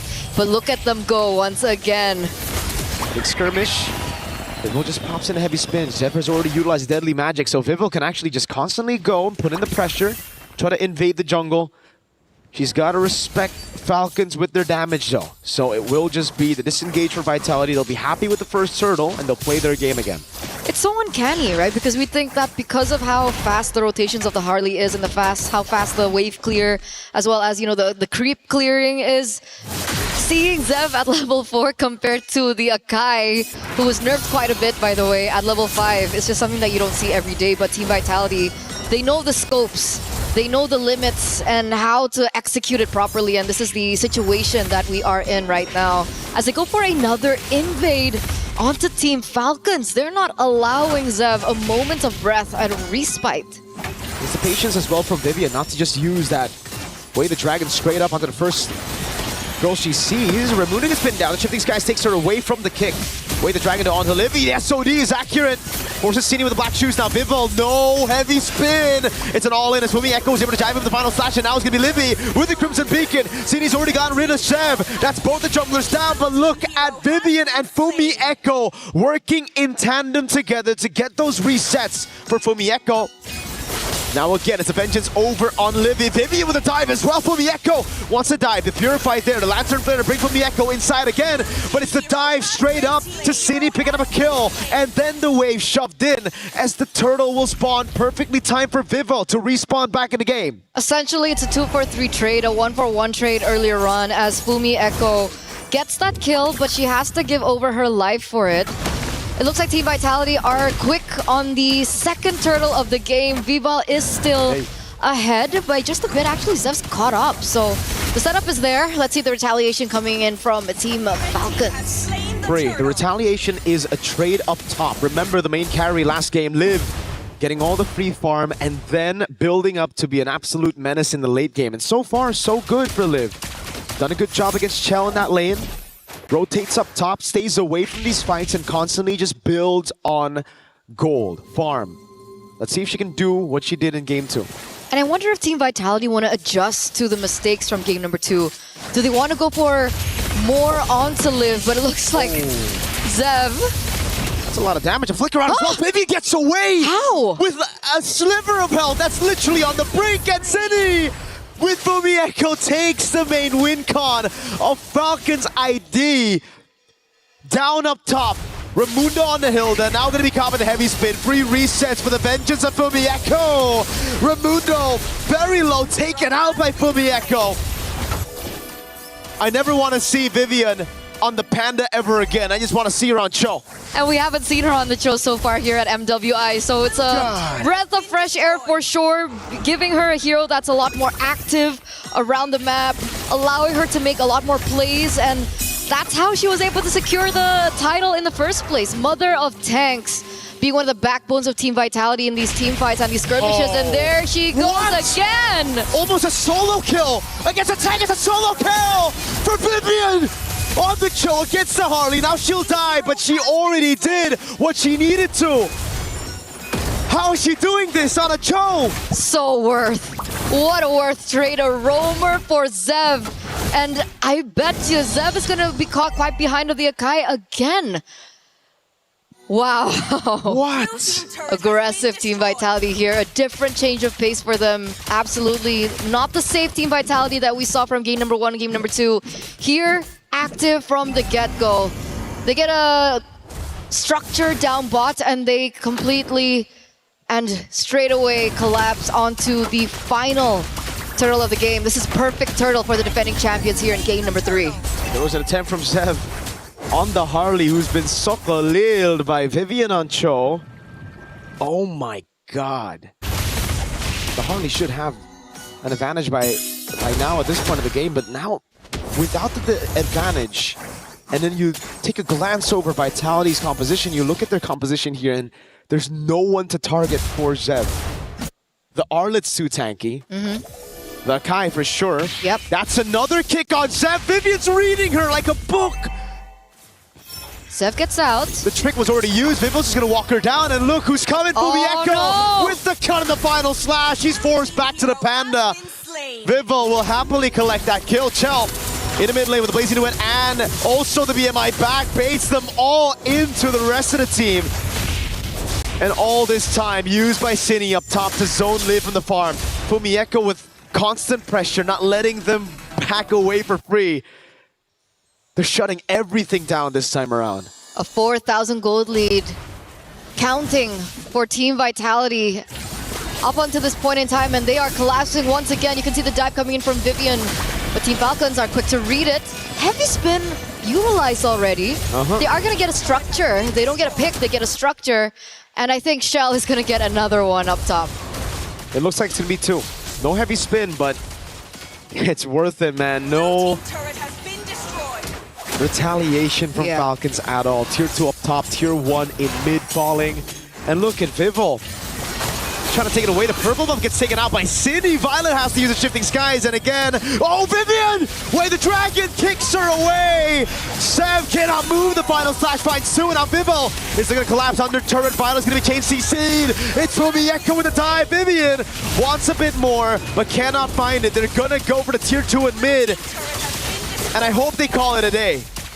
It's only been 9 minutes. It's only been 9 minutes, and they're this deep into enemy territory. They've taken structures left and right like it's been nothing. Vivian constantly being able to look for these opportunities from a counter engage off of Violet's initiation. And it worked. And the person that she gets out of everyone there was Zev again. Zev is not having the greatest of times right now. 0-4-2. 1 level below of Vival. It's going to be very difficult for them to go for the contest on the objectives. And once again, they're looking for some revenge onto Vivian. And she just recalls on them. When a Cho can recall on the enemy jungle like that, and everything gets used with Vivian not feeling like it's a threat at all, that's a problem right there. Oh god. She's stickered. Zev, you don't have deadly magic. If Vivian gets a kick on you, I think Vivian knows. I don't think she knows. She would have already walked in the bush and looked for the kick, but Zev desperately wants to hold on to this position. Turret down below, already taken down. Vivian again just corralling over. Zev has a great position so here, but nervous. Vivil's gonna walk up. And she finds her. Vivian doesn't have to flicker, so Zev should be fine. Maybe not. Maybe Vivian just wants to chase her to the end of the map. Hello? She's forcing Zev out of the fight. Violet with the shifting skies in the mid lane. Now it's gonna be a 4v4 as the heavy spin gets used up by Vivo, but he won't be able to find a pin. Spear of Misery. Vivian still chasing Zev. Up top she goes, running to the other side of the map. And there's no escape. This Cho is relentless on the chase. Finally, Zev gets a chance to recall. That was a good 30 seconds of just chasing one another down. And Vivian is able to actually, push out that top lane in the process of it. They're buying so much time. Vivian, again, she's not going to get touched here. They take a structure down bot. They're looking for the next structure up top. But even if they don't get the structure up top, that's already on the opposite side of where the Lord is spawning. And that means Team Vitality, once again, has the upper hand when it comes down to the Lord push. We've seen Falcons ID come back from this kind of situation. Actually, very much the same situation. Zev with the reaction already. As Vivian walks up, Violet though. Caught in the shifting skies, the heavy spin as well. The final slash comes around, and Violet's gonna be taken very low by the Blues. Taken out by City, who claims the unstoppable. Now it's Cho, the BMI forward. One thing's for sure. When Zev sleeps tonight, she's gonna see Vivian on Cho in her nightmares. Again, it's Fumi with the stun. Vivian with the kick and the final slash. Just a cherry on top. Vivian gets another kill. The Lantern Flare doesn't deal anything on Vivian. And they're going to strip Falcons ID down to just the crystal. They took everything. They came in and they took everything. A 10,000 gold lead by the defending champions. It's looking bleak here for Team Falcons. And, going back to what you were talking about earlier on, they were in a similar position as they were there in game number 2. But the difference is, Levy was on the gourd. This time around, Levy's on the Jushin. She doesn't have as much burst damage that she can utilize to the later stage of the game. Perhaps maybe if Levy had the Sky Piercer and she had stacks on it, I do see a world where Team Falcons can go for a comeback. But in this particular scenario, they're only relying on Liv. Vitality only needs to take Liv down. And for Falcons, they have to get everybody. They have a crazy read here. Oh no, Vivian hunting Zev that way. The dragon lands and it connects Vivian. Trying to get the kill. It's gonna be City with the glooms. Oh, Vivian wants it for herself. A flicker and a Jeet Kundo to take Zev down for the 5th time this game. And that's the beauty of the Lilia pick. That's why it was so brilliant. Unable to be targeted, but Harley walked in on that herself. And now Zev once again caught out for the 5th time this game. Imagine that, leaving absolutely no trace of respite here for Team Falcons. And the Lord, it's going to be marching here in the mid lane. Ladies and gentlemen, is this the end of Team Falcons Indonesia? After such a crazy run, losing their first match of the tournament, but then climbing up and improving as they get into knockout stage with a crazy game 1 and 2 performance. Now, it's Vivian with the walk-up. Lantern Flare and the Spear of Misery trying to pin him down, but Raimundo on the other side of the map will get bursted. Shifting skies by Violet, but heavy spin for the Echo with the final slash. Now Chell guns them down with the Blazing Duet. Back again, it's going to be Vivian trying to go on Zev. That's the hat trick already, but Mieko still able to survive with the resets on the Vengeance. The base is wide open, and Vitality will crush Falcon ID's key as they move to the semifinals. After a moment of vulnerability, after a moment of doubt, Team Vitality move forward once again, a step closer to defending what was rightfully theirs to begin with. It looks like we will have an interview with the victors up on stage. We're gonna throw it to that, and we'll see you later.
serious congratulations. You guys have successfully defended the throne. Now I have Vival right here beside me. Look at the beehive. They're all cheering you guys on. Now you guys have faced Falcons Indonesia so many times. So what makes this match different? I think it's just us that we didn't play like our best, where everything was in order and all. We had a lot of blunders, so that's one thing for us to reevaluate. But what makes this match different, given that, you know, you met Falcons Indonesia so many times? What makes this particular match, you know, mean more? Maybe it's because we are finally battling out in EWC. This is like the biggest tournament there is for us, so that's what makes it special. Like both sides just now wanted to give it their all. Right, and of course on home turf as well. So yes, of course, a familiar foe indeed. But of course, they didn't go down without a fight. But still, Falcons Indonesia, you guys play valiantly well. Please hand over your tournament key. You fought valiantly, not without a fight. You did spectacular, but your journey ends here, Falcons Indonesia. Thank you. So now, finally, I do have a question. After today, we will see the culmination of 4 of the best teams here at MWI. We will also be seeing 4 of the best junglers at the Land of Dawn. Now, with that being said, what makes you think sets you apart, that makes you potentially the Queen of the Jungle? How do you like that title? Maybe what makes me different, I guess, is maybe experience, and I can say my hero pool. That's right. You know, what I know is you play assassins as well, but right now, someone has been picking meta picks and utility jungles, and then you whipped out a pocket pick, the Bowman earlier. Really, really sexy. Now, congratulations once more, Vival. Potentially, if you secure the throne, Queen of the Jungle. Excited for that? And with that, congratulations! Team Vitality, take your walk of victory!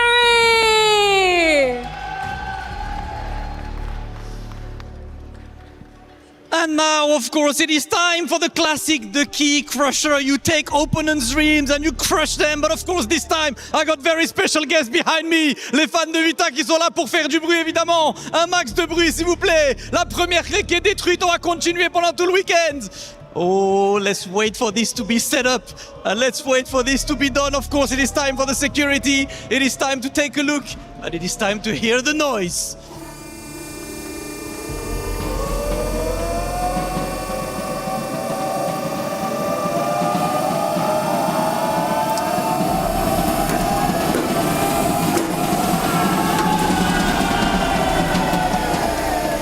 Vitality will move forward in the playoffs. They will be back tomorrow, of course, and I cannot even hear what I'm saying. I do hope you guys can hear anything, because the vibes are immaculate. But without further ado, let these guys party, and let's take a look at the highlights.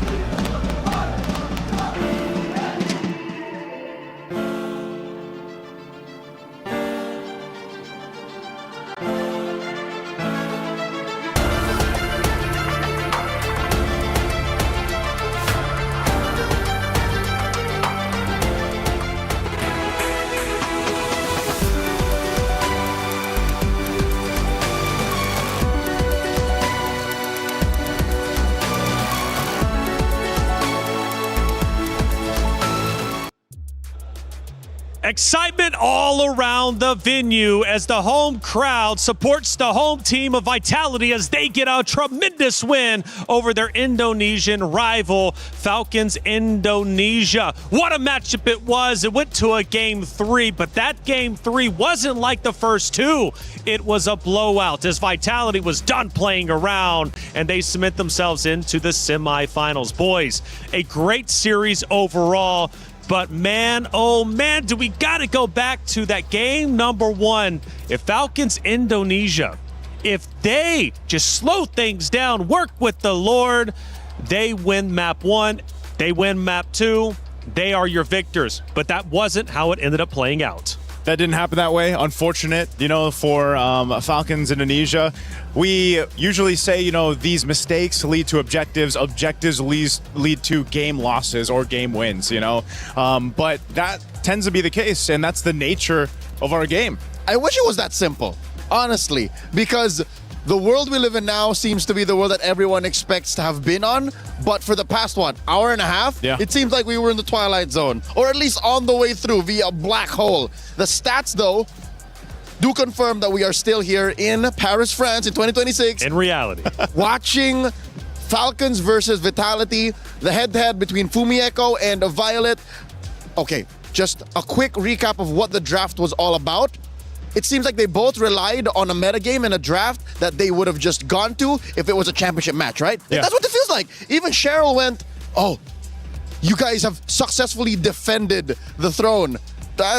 No, they haven't yet. They're just on the way. But looking at this 13-minute, 52-second match, it was Raimundo who took so much out of it, and Chell and Chinny, back-to-back, just farmed out, dealt damage, and Fumieko, the best wing woman, was on her Arlott. That's a signature pick that she's won multiple championships with. Not just that, Vivian's Cho. I heard it as well, man. Right. I heard Mirko mention it as well. Just give her the Cho. Did you see the kind of gameplay that Vivian was showcasing on this masterclass of a Cho pick? I mean, I feel the same. Just play the Cho. Map 3 was pretty much a domination from the side of Vitality. Let's look at one of those moments that led up to their ultimate victory over Falcons Indonesia. Leo, what are we looking at? This is, I believe, the first Lord push. And actually, no, it's the second Lord. Because all the base turrets are gone. Yeah, it's a second Lord push, and it's miserable.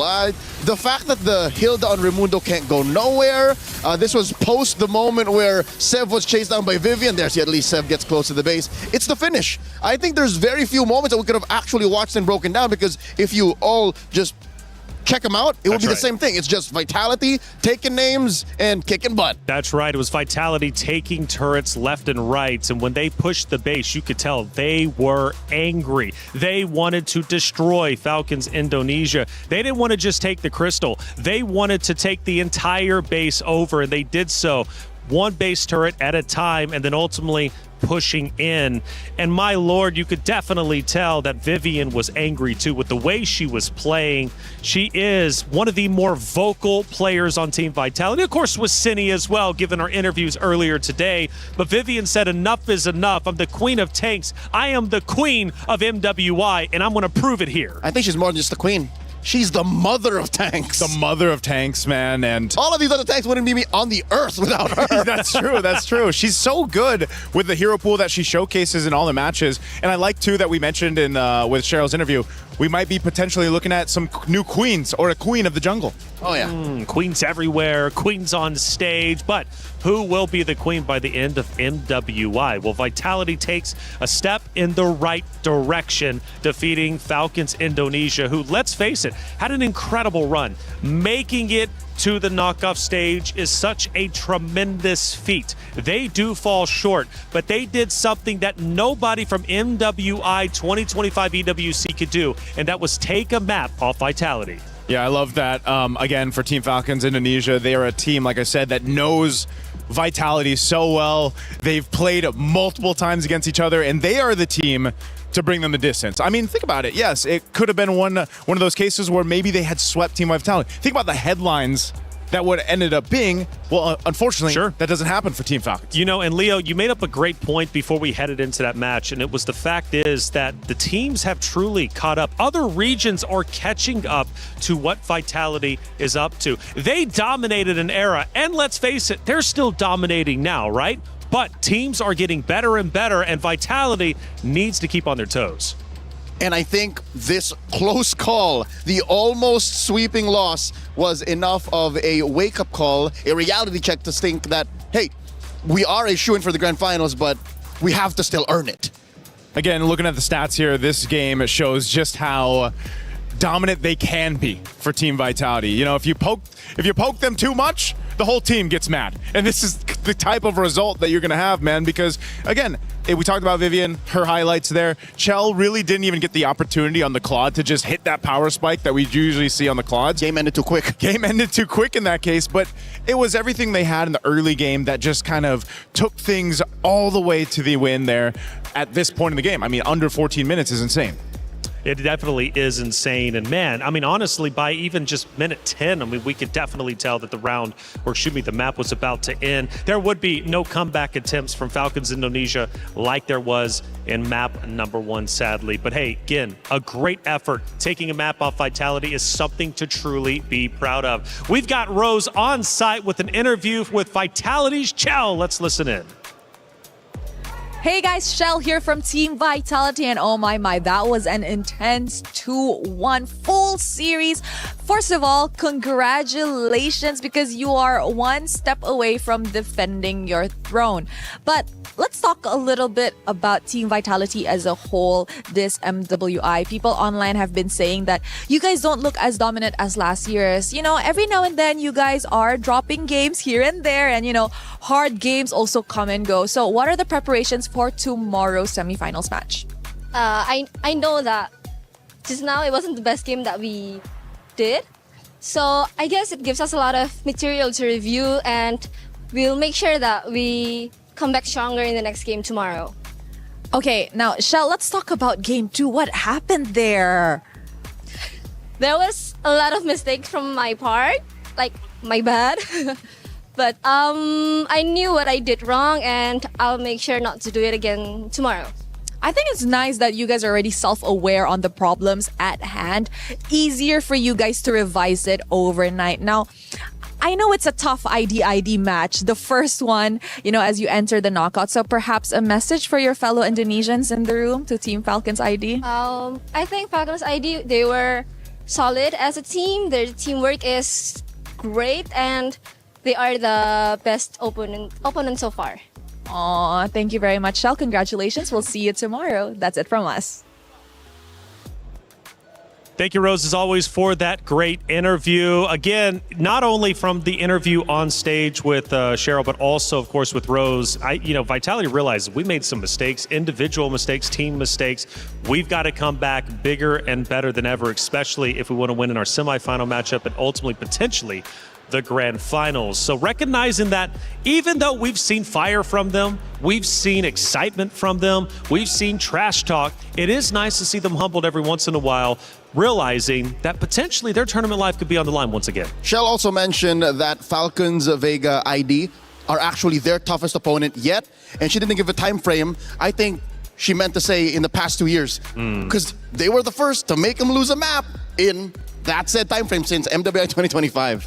Yeah, and that's why I think, again, hats off to all the teams competing here in MWI, because I feel like they have improved so much. For Team Falcons Indonesia, again, they are the first team to give Team Vitality, I feel like that kind of feeling like, no, we might not be able to move forward. That's right. Well, hey, we know Vival, she knows how to win with Team Vitality, but does she know about all the places around Paris? Let's find out in our Aramco Blind Rankings. Yo, what's up, everybody? We're back at MWI EWC26. It's Mirko, joined here by the defending MWI champion, Vival. How you doing, Vival?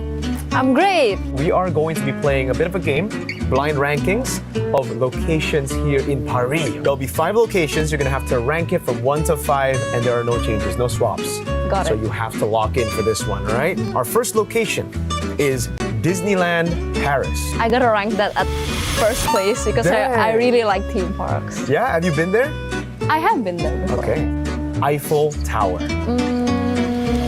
Second place. Ooh. Yeah, because the Eiffel Tower is the iconic place to go in Paris, right?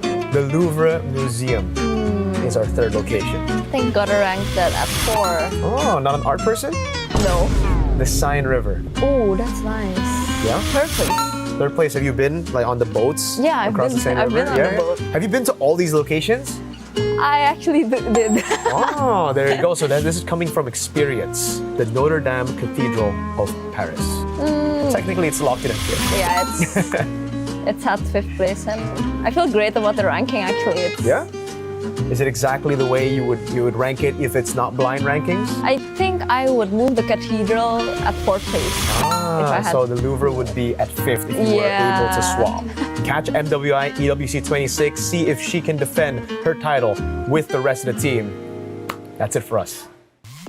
Viv, I believe in you as a player, but I don't know about those rankings. Granted, they were personal. She's been to all of them, but I think us boys up here, we kind of disagree with some of them. Yeah, I don't know. I think I would put... Well, would your number one be Disneyland? I think I haven't been. Give me till Sunday. I would put the Cathedral at number 1. I would do Notre Dame at number 1. Same. Same on that. I think so, especially given the history and, of course, the movie that was out there that was made about it. Hey, check it out. We got another great series about to be underway. Again, for knockouts, this is an elimination round. It's single elimination for the remainder of our matches at MWI. It's Geltec Cyber Team going against Falcons Minna. These two teams have fought hard to get where they currently at. For Geltec Cyber Team, well, they went undefeated. For Falcons Minna, they had to work a little bit harder, losing one matchup, but they fought back, and now they are here for a reason. Now, when it comes to Geltec Cyber Team, this is a roster representing the EECA region, and that's a big region, but they're trying to catch up to Indonesia, Malaysia, the Philippines. If they win this series, go to semifinals, where do we rank the EECA region? Oh, if they go, oh man, definitely top 4, right? But I like to see it. I always like to see teams in our competitive MLBB scene that are outside of the SEA region compete, get to the top 4, maybe top 3, and they've showed a lot of promise. Well, if you like other regions competing, well, obviously Falcons Minna are an exciting roster to watch. Since EWC and MWI opened its door to Minna and Africa, Falcons never made it past group stage. Now they're here for the first time ever. They're making history and could very well make even more history going forward. With the historic birth of this squad into the knockout stage, they're also doing so with an import, the Dynamite in a Nocturne. I want to see her in action. Okay, fair enough. And they also have, of course, living up to her names. It's Names as well, who's been performing incredibly well. And at one point was a huge favorite on the desk as we got the fans cheering us on over there. Shout out to you for being in the venue. We love each and every one of you. Now, this matchup, though, is going to be historic, especially for Falcons. We just witnessed Falcons Indonesia leave our tournament. They did manage to secure at least 200 club championship points just for making it to the knockout stage. But Falcons, they need more to catch up to the Titans, who are all the way at the top. And right now, Vitality is looking like they might run away with the most. So for Falcons Minna, for the club championship, Naisu, this is a big match for them. Definitely a big match. They showcased a lot of their skills on our Stream B, and we know these ladies really well. We've seen them compete on international stages. They have a lot of experience. They're a team that has a lot of this synergy where they come together and play. Names being one of them, a big playmaker for the team. Overall, though, I think it's a great matchup equally against Geltec, because that's the same thing that you see from them. Geltec has beat Twisted Minds, Geek Esports. They have done a phenomenal job, but it's time to get this match started and bring out the competitors. Damascus, Cheryl, Hollywood, Rob, TV, let's get it started. Ladies and gentlemen, it is showtime. Let's go ahead and keep things rolling in our knockout stages. First, let's welcome our first team to the stage. Put your hands together for Geltec Cyber Team. The representative of the EECA region, led by Kaiowei, the Ice Queen last year. Early exit for the region today. We're trying to do better. 2 over GK, 2 over Twisted Minds. They have not dropped the game yet, and they hope they will continue this way. Geltec on the stage. All right. Now, anything you would like to say to your opponents, Falcons Minna? I want to say we will win. No translations needed. That's right. You will win. That's a great mentality to have. And of course, you may take your seats at your battle stations. Thank you. We will win. I love the confidence. And you know what? They did pick that opponent, so they better be confident about this. Because coming up next to the stage to face Geltec Cyber Team, make some noise for Falcons MENA! Team Falcons, at this point, this is their last chance to get points for the club championship, and I believe those chances are in very well capable hands. Built around their gold laner, Names, who is on her 3rd straight MWI appearance. Can she take her squad all the way to the promised land? They did sweep the entire Africa qualifiers, and now we will see if they can take it all the way right here with MWI. There's a whole lot of pressure on this one. Now that's absolutely right. Now, with Falcons MENA, they have already made history by qualifying right here for the knockout stage. While Geltec Cyber Team, on the other hand, is looking to surpass their 3rd place finish with an even better podium finish this time round. Now, earlier on at MWI 2024 was the very first time Kiowa and Names met each other as an international debutante. This time, 2 years later, how will they fare? We will find that out over at the Land of Dawn as they duke it out. So over to you guys back at the studio. Cheryl Damascus, Hollywood Rob TV, thank you so much for setting the stage, bringing the competitors on, and they are getting kitted up and ready to fight to the death. Who will win and move forward to semifinals? Who will have their key crushed? Well, let's find out. It's Geltec Cyber Team versus Falcons MENA, and also, again, Falcons' last hope in the MWI for the club championship points race. A lot on the line for this one. Let's start talking about it. Geltec Cyber Team, Cheryl interviewed them, and you know what the answer was? We will win. I like it. We will win. Simple, confident. I got a chance to go ahead and interview Leo Bun from their lineup, and she did mention, you know, their jungler, Kiowa. She loves to pick these unique heroes. We saw an All-List, man, just yesterday. And they'll be facing off against Team Falcons at MENA. There's a saying that goes, death sustains life. And with the fall of Falcons ID, I'm pretty sure that will motivate MENA all the more. Absolutely. Now, in terms of these two Titans facing off, they all obviously had a pretty tough run to get to this point. For Geltec, they had to beat Twisted Minds and GK Esports. They did so in 2-0 fashion. The series weren't easy, but they managed to make it happen. Now for Falcons MENA, they had a bit more of a difficult run. They had to go against Falcon Daisies, Foot Esports, but they did take a 2-0 loss to Galaxy Phoenix, who has been absolutely stellar. Where do we rank these two rosters, especially in comparison to each other? Naisu. Oh, man, that's why I think they're pretty much even for me. I know they had different journeys up to this point through the MWI, but I think so far they both have showed that they can make quick adjustments because they haven't had the cleanest gameplay on both sides, but they're strong in their own right and different paths, like the jungler, for example, for Geltec with Kiowa, and Team Falcons MENA playing as a team based off their experience is the highlight. So I feel like this is a 50-50. Well, as we head over to the stage, we get to see the competitors getting ready to go. The pick and ban process will be underway very shortly, but still some more things to get through, such as Geltec Cyber Team. Kiowa is the way. Her and Names, though, have a history, and they are once again facing off against each other on the main stage. Going into the game proper, let's see if history repeats itself. When they both debuted, both very green, I think it's them now carrying the banner for both of their squads, leading the way, leading the charge. What an amazing turnout it would be if either of these teams, well, that's actually how this works. One of them will be moving forward and proving that they belong on the top 4 stage. That's right. Kiowa is definitely one of the star-studded players on the Geltec Cyber Team roster, but she's not the only one competing, of course. Laibun, you mentioned the interview that you had with her a little bit earlier in the days over on the B stream. She's also going to be joining the stage with the EXP lane. Yeah, the XP lane right now as we're in the draft, you'll see just how important it is. A lot of the teams have actually opted to pick their XP laners first, especially on blue side. The Esmeralda being one of those heroes that does that so well. That's why the previous matchup was so interesting, because you had that Moskov first pick. And fun fact, by the way, it's Kyoei versus Nana for the junglers conversation.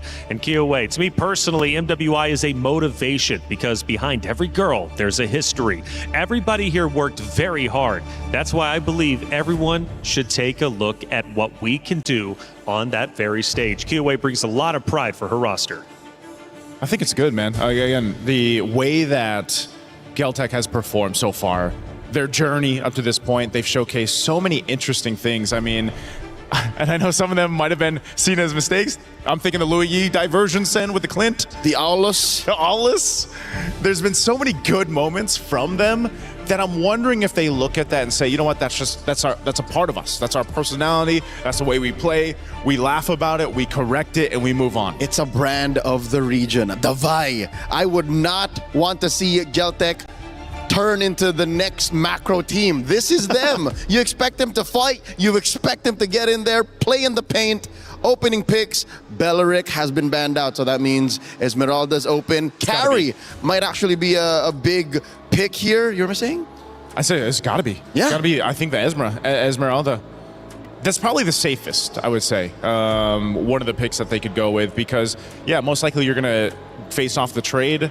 Carry goes over to Falcons if they decide to go ahead and pick this, unless they have something else planned that we haven't seen just yet. But whoa, of course. What is it with the Hirata?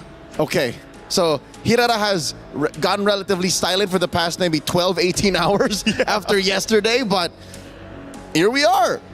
If Kyoei decides that this is the way, then we're expecting a snowball. Beleric, again, already banned out. I'm expecting him to always be open anyways. Freya's open too. Yeah, the Hirara is a weird pick. You know, Seda Esports were the first ones to truly dive in to Hirara after the new meta, of course, ended up giving her a buff. But the thing that I've learned is Hirara is only one piece of the puzzle, and you can't rely on it. Oh, Joseph. Taylor, look at this. Coach Koba getting real playful, picking a Carmilla early on, red 2, alongside a guard. I can see that smile on your face. Yes, sir.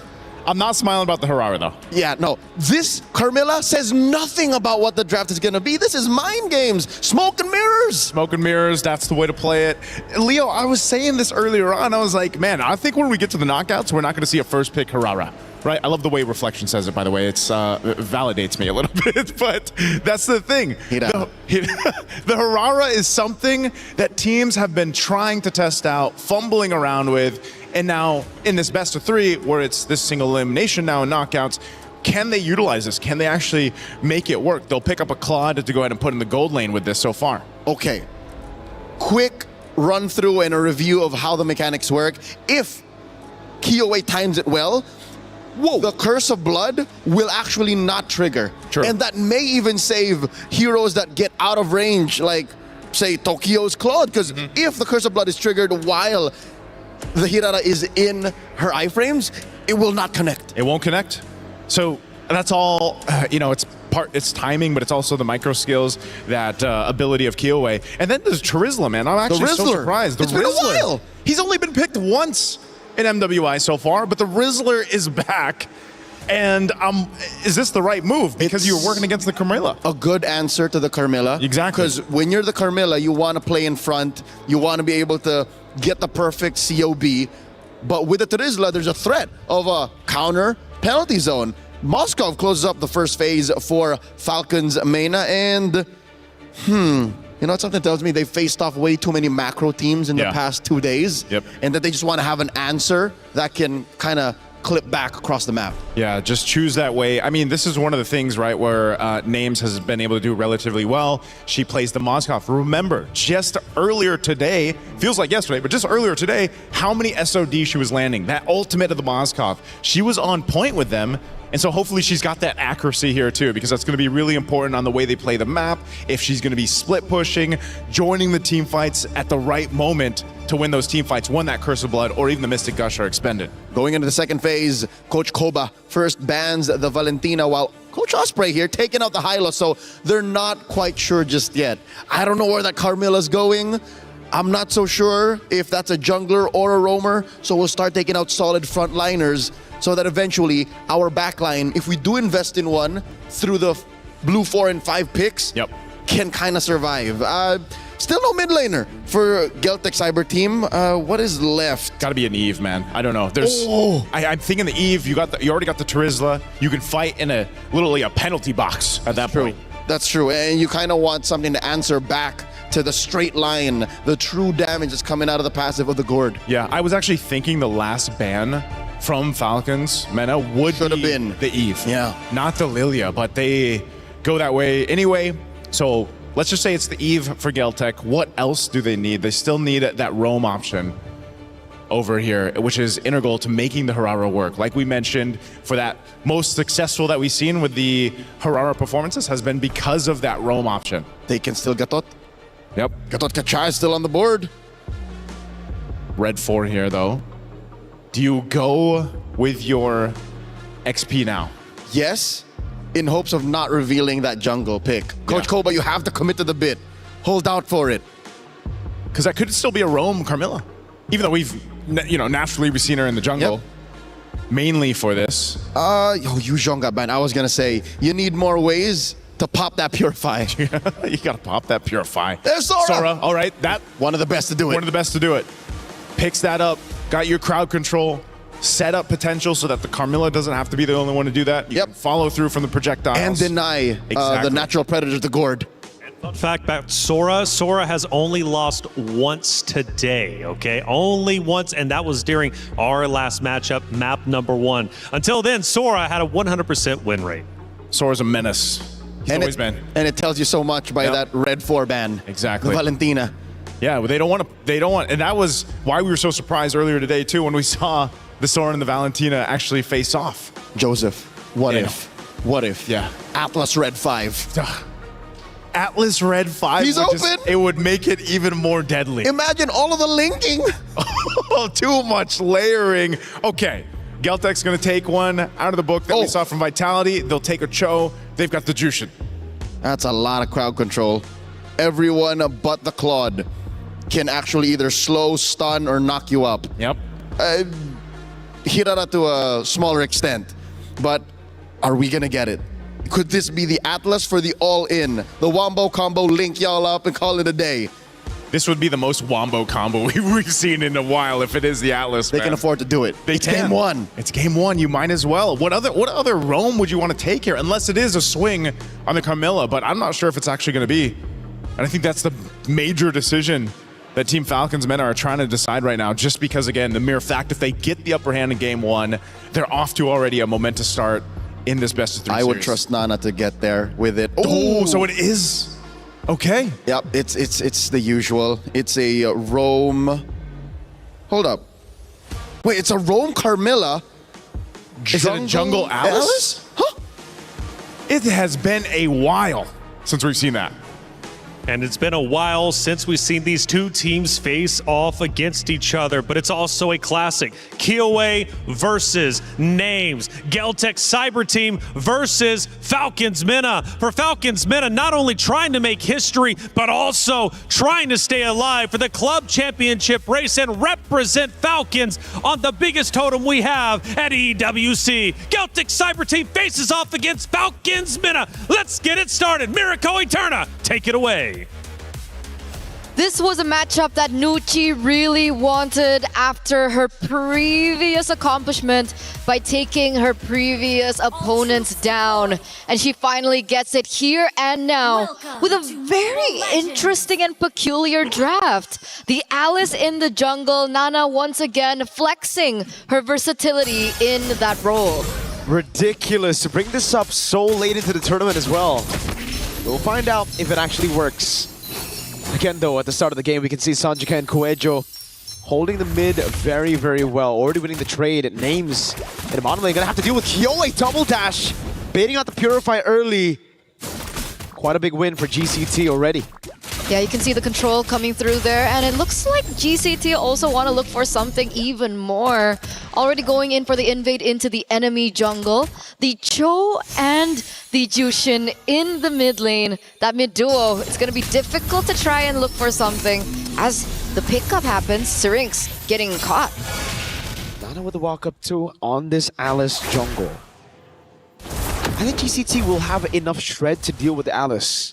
later on in the game. I think they have enough damage as well early to just pin her down, especially with Liubon here already getting the XP crab. It's all about that first turtle. And yeah, the Sora has lost map 1 earlier, and also I believe it was game number 3 with Tomieko on the Arlet. Was that a flicker? It's very interesting. Series flickers out but walks up again, giving the opportunity for GCT to walk up and to get even more punishment down. Another battle spell already taken out of the play before the first turtle. It's Syrinx and Nucci having to use Flicker and Revitalize. I think it was a little bit of pressure. I think a little bit of nerves perhaps here in the stage, because once again, this is a elimination match. If they want to move forward here in MWI, they do need to take each other down. Meanwhile, now Nana already in position to pick up the neutral objective. Nucci, Nocturne, and Strings are there as well. Let's see what Kyoe can do. Walking up, shifting skies, the immobilization already there. Nana picks up the retreat onto the neutral objective. Out to the throw in a ruin. That's gonna be the lot of damage coming through as Nucci is taken low. But look at Kyoe picking up a kill in the back line now as Kuejo's able to flicker out. But Kyoe still in the back line, trying to get Syrinx assassinated.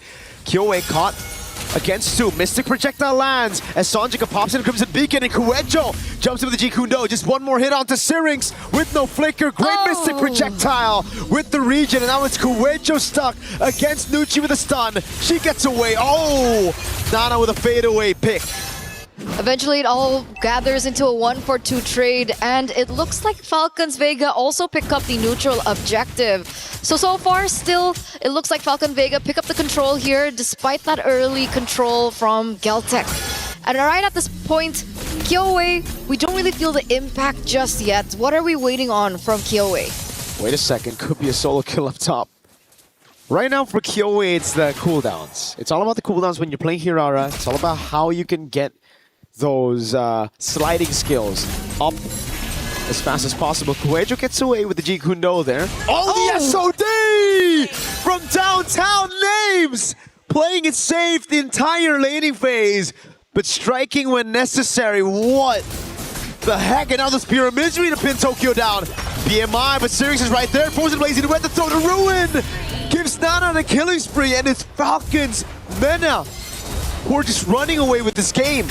The panel literally just talked about it. In their previous match, Names was able to pick up the Moskov, and the SODs landed perfectly.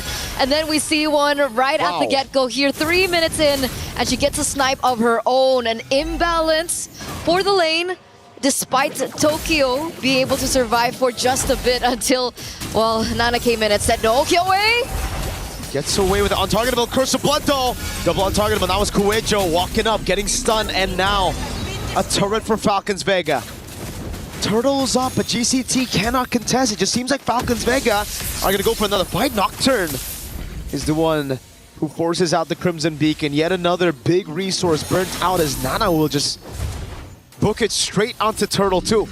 That, and they also take a creep away from Geltec. So they're really denying the resources from Geltec. They don't want Kyoe to farm. They know that one of the saving graces for Geltec is Kyoe, and she seems to have not as much space as she'd like here in this particular game. Falcons Vega really pumping up the gas, a 2,500 gold lead, 2 objectives under their belt, and they were able to pick up the turret down bot as well. So Falcons Vega, they're playing it clean, and they're really just collapsing over and over. And yet again, they do it. Liubon flickers out, gets the penalty zone. Defensively, the SOD.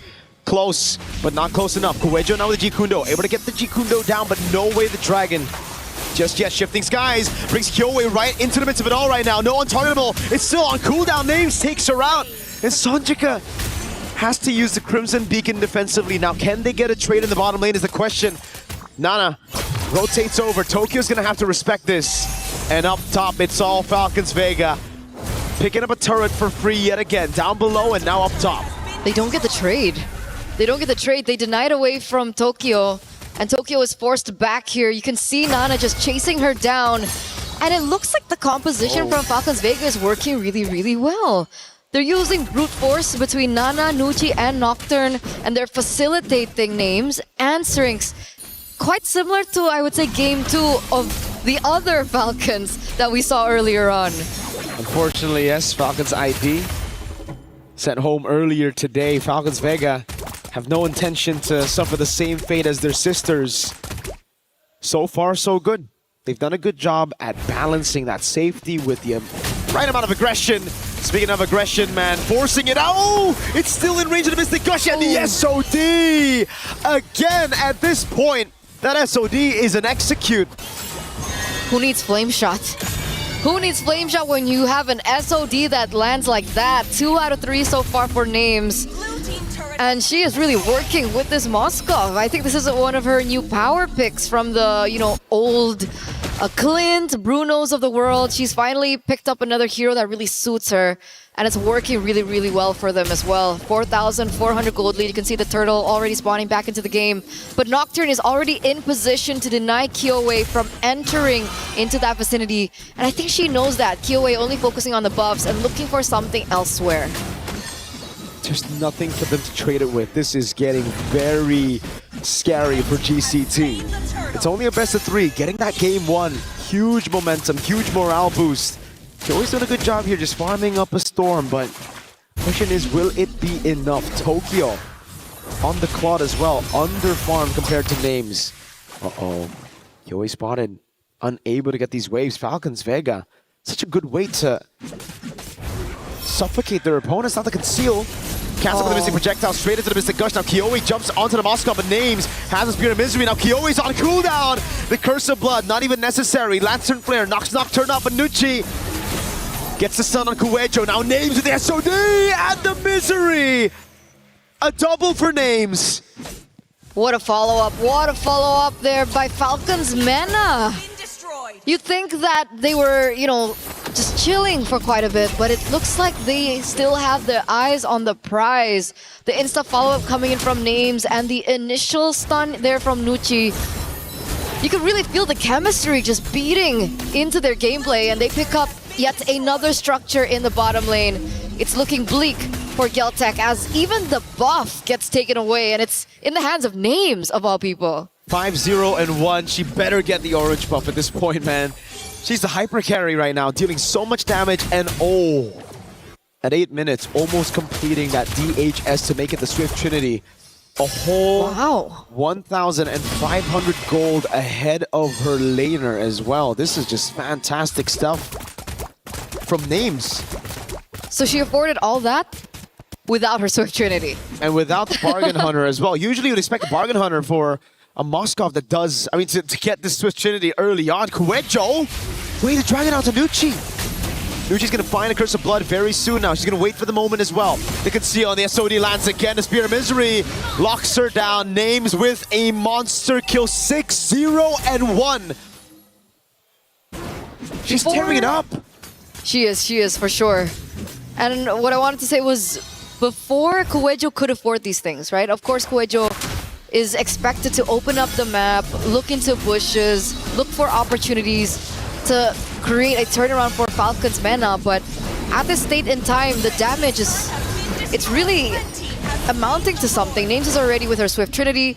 You do see that Geltec are looking for something else on the map. They do take a structure there down bot with the help of Kyoei and her fast rotations. But that's all they've been able to get so far. I guess slowly but surely they can come back, but it's a 7,000 gold lead in 10 minutes. Against a composition that should be the good one in late game. This is a scaling comp. It's a Gord, a Moskov, and even Alice in the jungle. GCT were the ones that should have had the early game here with their composition, but we'll see if they can defend this. Nana's already looking for the entrance here to go for the skirmish. You're going to track and get the Holy Shield down before the Lord even gets into the siege of Falcons Vega. I feel like everything banks on Kuejo right now. I mean, Syrinx doesn't have Purify, so there is an opportunity. Wait a second! Mystic Gush, defensive penalty zone with the flicker from Liuban. But they've already dealt with the Holy Shield. Now they go for the charge with a Trident on the Lord. Good stun on Sonjika, who has to use the Crimson Beacon. Now they track back, holding the Lord into the mid, getting the Holy Shield. But again, it's such a massive victory for Falcons Vega. Far lane control already. Kyoei walks up. Mystic Projectile not in range. Falcons want more. The Ice Queen. Throwing a Ruin. Gets one, just one now. Kyoe trying to go for the clear in the wave already. Liubon's coming there, but the shifty skies brings Sanjika back into the Mystic Gush. Names just caught the Milfit gun now. Could have been a kill on Kyoe. Liubon taking up a storm and enough against Names. Way the Dragon Purified out of now is Names. Is able to just go for the damage. Kyoe's gonna fall to Syrinx. Names on the base. Kuecho's trying to take that damage again, but Names stays locked in 11 minutes. And it's game 1 for Falcons Vega. Such a decisive victory here by Team Falcons Mena. It looks like after their victory against Foot Esports earlier on, it was enough energy, motivation, and momentum for them to carry it through here for game number 1. But remember, ladies and gentlemen, this is a best of 3. This is just the beginning. Geltec Cyber team still have a chance to come back and force a game number 3. It all depends on the reset here. But my oh my, did not expect Falcons Vega Mena to come guns blazing like this in game number 1. And I think you even had some thoughts about the draft. When you snowball like this with a late game composition, when you beat GCT's WinCon and take it away from them that early on, it's chopped either way. So we are going to throw it over to a break, give the girls some cool down. But we'll see you after for game number 2. Take it over.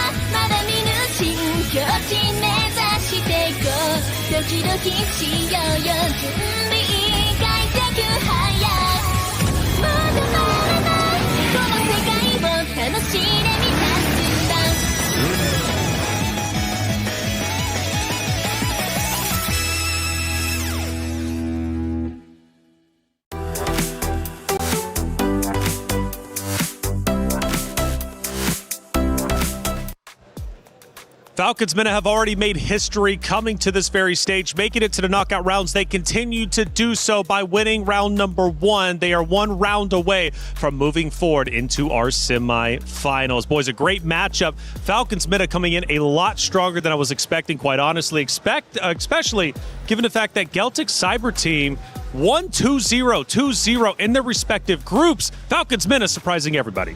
I think those spears surprised me, man. They surprised me. They surprised everybody watching. The spears from that Moskov of Names, I don't know. We got to think of a name for her. Hey, put respect on her names. Names on the Moskov is a elemental threat. Woo. So I think going into game number 2, Geltec, Coach Osprey, take care of business. And that was Kyoe and Names. They've got history, right? So, hey, let's see if that continues to develop. Let's take a look at a couple of big moments as we see, obviously, the fans, or excuse me, the players and the teams getting super happy for that big win, and rightly so, because, again, they continue to make history, and it is truly special. Given that map number 1, I don't see any reason why they will be slowing down. I like that in the post-game celebration, coaches and management like, hey, it's just game 1. Yeah, that's right. It's just game 1. Keep it chill. That's right. Well, actually, we had a player earlier crying after their map 2 win, but unfortunately it wasn't over just yet, and they ended up getting eliminated. You can't celebrate too early, but you know what? You should celebrate whenever you can. Keep the team spirits high. Let's take a look at one of our big moments throughout map number 1, and this time around, it was an ambush. It was an ambush here, man. There was so many moments in this case. I mean, look at the positioning here. Names once again finds a mark on Tokyo. The rest of the team collapses down here. And there's just no space to work there if you're Tokyo. And this shows us one weakness that Geltec Cyber Team's draft has: lack of vision. Cho is great. Cho is an immortal figure in MLBB. He's always going to be around given his kit, but they had no vision. They didn't know where the rest of Falcons Vega Mena was, so they couldn't protect Tokyo. Well, let's take a look at our second moment from the game, and this will be the final moment we'll be reviewing. We get towards the tail end, the home base. It's under evasion. Look at this, Leo. This setup is basically the fruition of the entire game. Names is unleashing, by the way. She's, look at this, 6-0-2. By the way, again, how many spears does she land? I lost count at one moment. Almost all of them. Almost all of them. Maybe missed one. Not all. But over the past, 72 hours, 3 days of competition, I'd say she'd hit close to 60-70%. Which is a really incredible statistic, to tell you the truth. Falcons men have fired on all cylinders, looking great, and I don't see them slowing down anytime soon. And the only ones that can truly slow them down is going to be Geltec Cyber Team. Do they have it within them to make this happen? As you can see on stage, we're all fun. We're having a good time. But you know what? Things start to get real when you move into map 2 and you are down a map. Your key is at risk of being crushed. I'm dying to know what kind of joke was being told amongst the members of Falcons Mena. Yeah. Because Names and Nucci were losing it. Yeah, Nucci's really always in high spirits. I mean, even in their interview earlier on when they finished up on B Stream, you can just see the excitement that they all have. And this is, again, a showcase of just how well they know each other as a team, as friends, and it showed in the land on even. And I'm afraid to say it might be the opposite for Geltec right now. They are on the cusp of getting eliminated, and I'm just reading body language. Nobody's laughing. You can't at this point, man. You got to be all serious. Now, talking adjustments going into map 2, I'm curious what you guys are thinking. Until then, though, Esports World Cup has been truly phenomenal, and there's so much going on. And if you want to keep up to date with everything, you got to get yourself the EWC app. Thinks he can come in here and play my game. Let's go. He knows nothing but go! Tyler 1, you're done. This is my ladder. You can't climb it. That's an L airline. Somebody better hold me. Okay, yeah. Do something then. Raw energy. Blow the house down.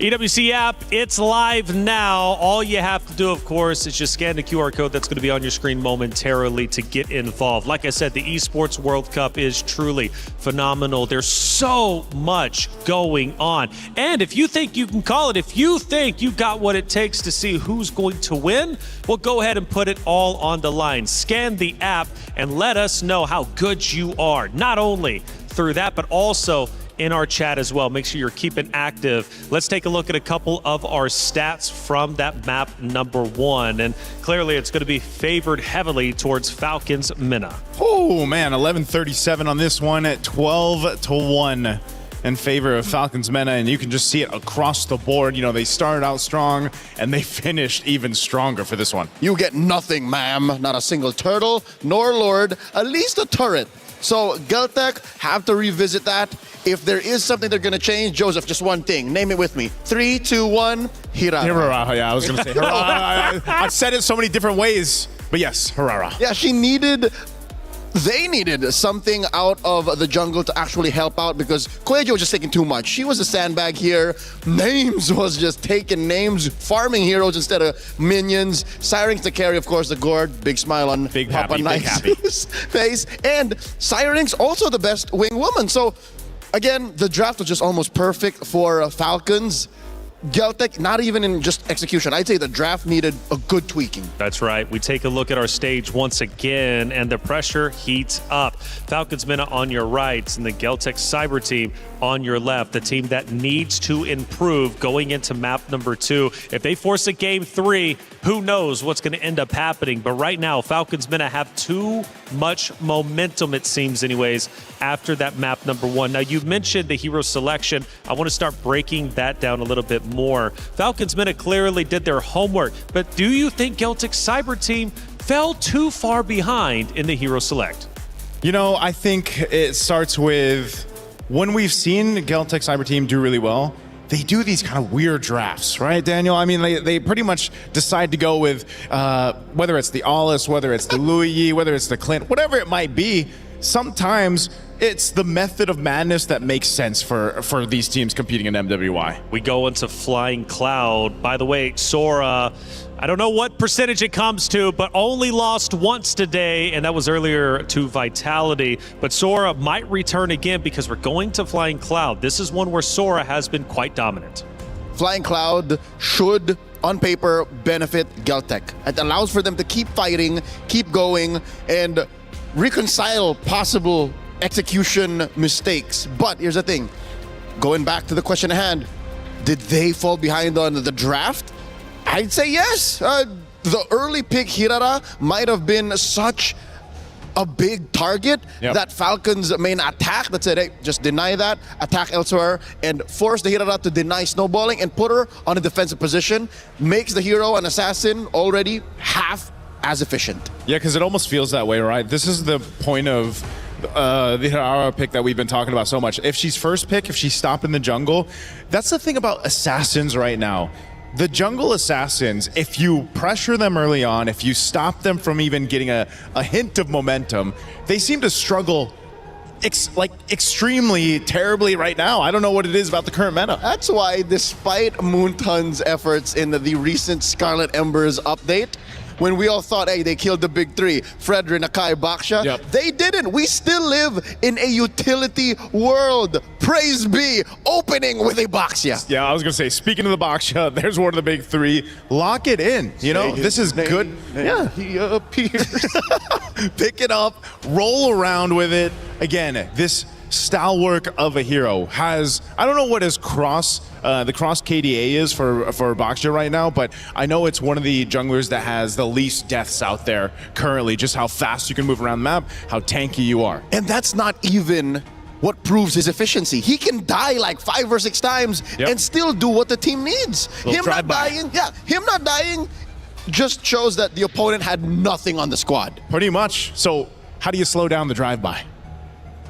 Find a way. Oh my lord! You give him the glorious way. Yes, but I was gonna say also, get a carry, right? Yeah. And she just shreds through any tank, but not when you got the Pharaoh's spear on you. I like it. I like it. The Pharaoh's spear. For sure, you've been I've been throwing it out there, but yeah. You know, I wanted to make sure that she was, you know, the accuracy was there, and Names has done it, so might as well just go the Moskov again.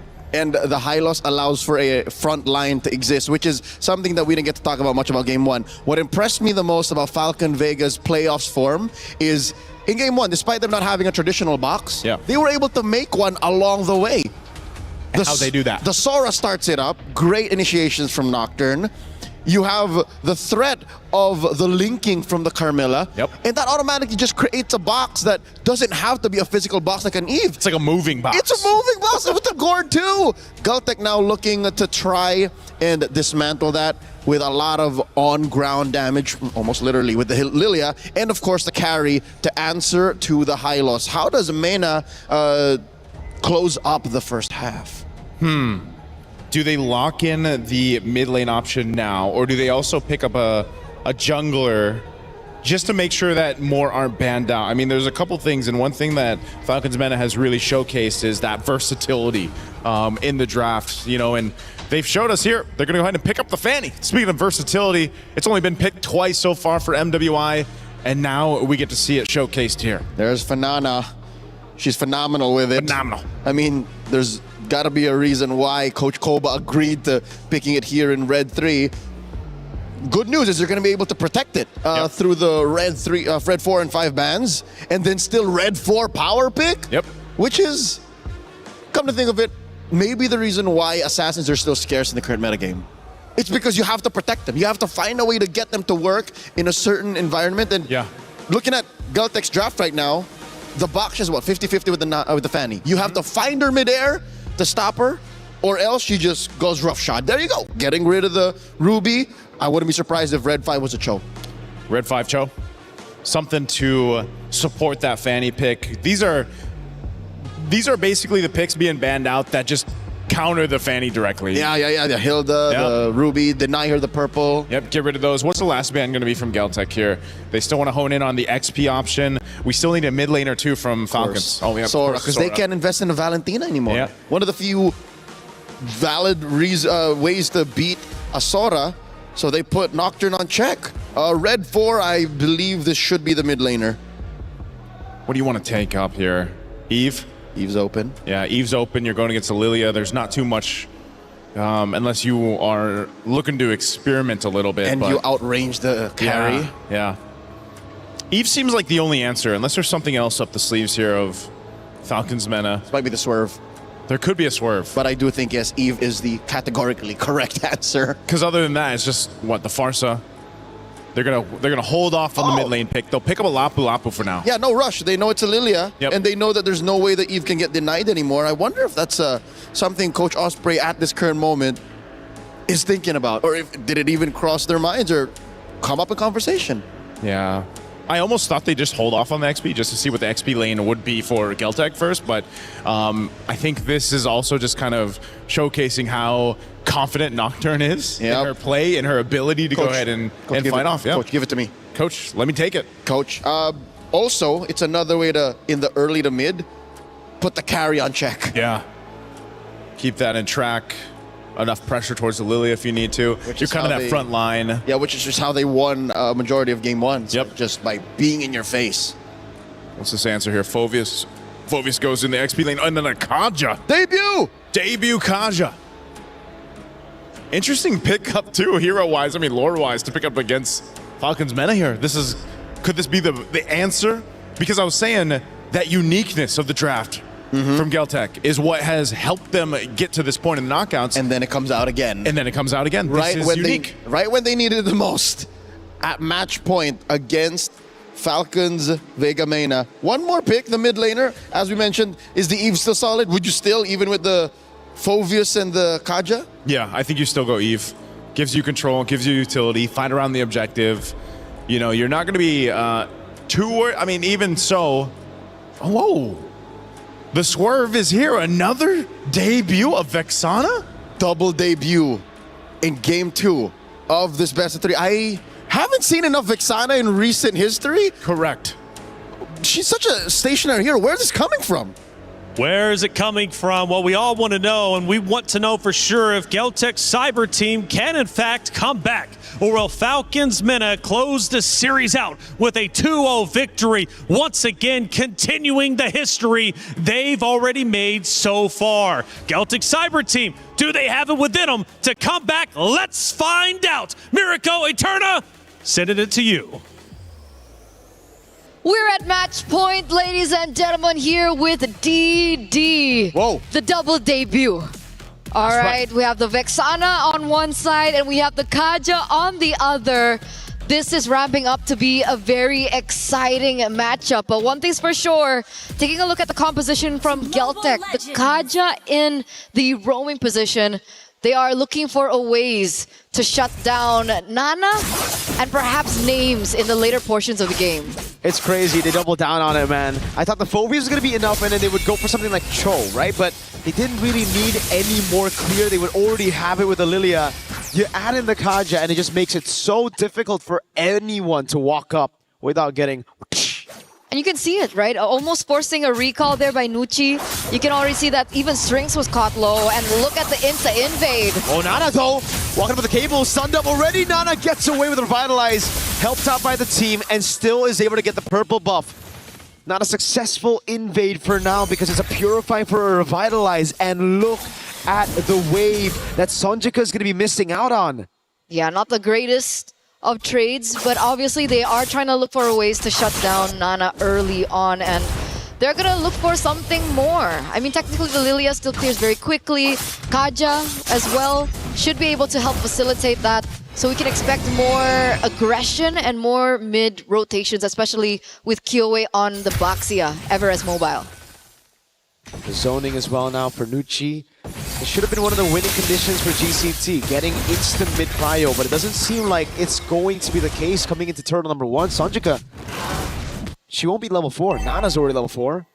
On the other side of the map, Liuban is going to have to play it safe here. If she walks up, she's going to get chunked, and it's just a bit of damage by Nana. And so far, Nana doesn't really have anyone to use that kill pressure on. I guess you could go for the gold laner, but even the Lilia is not a straightforward target that you'd want at this state in time. Level 4 advantage. No Eternal Guard, but Kuecho's down to Syrinx already. And now Syrinx gonna throw the Eternal Guard straight into the Raven Spider. Kyoe locked down. Now the Raging Slashes and a Flicker as well by Nocturne. Nucci with the Revitalize. That's a Dark Wave and a Flicker into Sonjika's Glooms. Tokyo with the rotation all the way from the bottom lane. No SOD. Just a turtle for Falcons Vega. and 2 kills to GCT. Which is not bad, right? That's a trade that we didn't really see from game number 1. I mean, Falcons Vega went a little bit too greedy into the enemy jungle, and Geltec was able to punish them for it, right? 2 members. Luckily, there was, you know, the facilitation or the backup coming in from Liuban on the Phobius. And they were able to get a little trade of their own. Now the big question is, what do they use alongside it? Where do they go after that? Because obviously neutral objective will go into the hands of Nana, and that is going to push them a little bit further on as we get into the mid-game. Kyo is going to go in with the shield unity a couple of times there. Well, for me, it's just strange. Falcons Vega, they got enough damage on Kyoe to guarantee Turtle, but then they just overextended. The Lapu Lapu Nocturne decided the Raging Slash, missing the first 2, but wanting to flicker past for the third one to hit. A bit off on the calculations, but at this time, it's still okay. They were able to make it away, but it could have been a big win. Could have been. It's not that bad though. They do see the rotations coming through from Falcons. Whoa. Mena. It looks like they want to target the gold lane like we talked about earlier on, but Nucci there gets spot out. Kuejo and Sonjik are in the vicinity, but the thing is, if the Kaja gets the Divine Judgment, there's no insta-burst to follow it through. It's a Lilia. It's not like a Farsa. It's not like a Kadita. So it's going to be interesting to see that chemistry between these two. Yeah, the combo will be for later. I agree, the Lilia won't be able to go for it, but that's why Nana is trying to deal with Tokyo. That's the real one-shot that they have right now. With the Divine Judgment straight into the carry. Now that the carry, Tokyo, has already used the ultimate, I think Falcons Vega have just depleted GCT of that resource, that main resource, negated the insta-kill with the Divine Judgment now. And that's going to make it a little bit more difficult for Geltec if they still want to contest for the second neutral objective, the second turtle of the game, considering that Kyoe is a level below of Nana right now. I guess she does catch up. There is still a chance for a drive run. Let's see if they're able to get it, because it looks like Geltec are actually in a better position to pick up this turtle this time around. It should be Geltec with the advantage over the neutral objectives with the Folies and Abaksha. Nucci gonna have to escape from this one. Dark Wave comes out with the Eternal Guard, locks them down. 2 members. AoE coming around with Nocturne and Nana with the cut thrown around Tokyo. Nana with a double. Now the Black Shoes baited away already. Nocturne trying to go for this dive again. But Sonjika is able to escape. Names in that skirmish, so chaotic, getting a double as well. A 4-for-2 trade at the very end of it. And Falcons, they're able to utilize the composition really, really well in that particular team fight. We're going to take a look at the replay here. And Strings, just impeccable timing with her ult, and the follow-up definitely was there. You can see Names unable to get that SOD, by the way. And if she did, Tokyo would have been eliminated way, way earlier. But it looks like it's a reset for the neutral objective, and eventually Falcons Mena are going to be able to pick it up for themselves. This is a 1,000 gold lead now for the Mena reps. And yet again, Eterna, it's Geltec Cyber Team who find themselves in the same situation. Divine Judgment on Names, no one there to follow it up though. And now it's the Eternal Guard. Names still able to cut away as Nana's going to try to go in. Able to clean up on Sonjika. Forcing the Black Shoes, and a big cursed blast to send Liuban running back to base. It's uncanny because game number 1, if we're looking at the composition from Geltec, right? Kyoe has always been like a really important figure in the team with the way the team fights go and how the tempo of the game goes as well. Game number 1, risky play. Wait a second. Nana 3v1. Still able to clear. Not a good, not a bad job there, as it looks like Kuejo might be looking for something, doesn't necessarily get it. And it looks like they might be able to pick up that structure in the bottom side of the map. A good trade, unless Nana can do something about it again. She should be able to clear, but she's got to be careful of Kuejo. Yes, we know there's no Divine Judgment, but the timing is a bit different on their side. Sonjika up top. So it's a turret for turret, but this is still a big problem for Geltec Cyber Team. If you look at their composition, it's the exact same thing we went through in Game 1. It's a composition that should be the one ahead right now. It should be the ones dictating the tempo, looking for picks around the map, and taking away the purple buffs, mainly from Nana at this point. So what do you think went wrong for them? I think they botched that early invade, man. Sonjika not getting level 4 for that first turtle played a big role into Falcons Vega's win. Kuejo didn't want to flicker for that, waited a bit too long, and gave Nana the right amount of time to react to it. It seems like GCT, They're hesitating a bit too much. Divine Judgment. It's on Nucci. It's such an awkward skirmish, and the rest of the team, it feels like they didn't want it.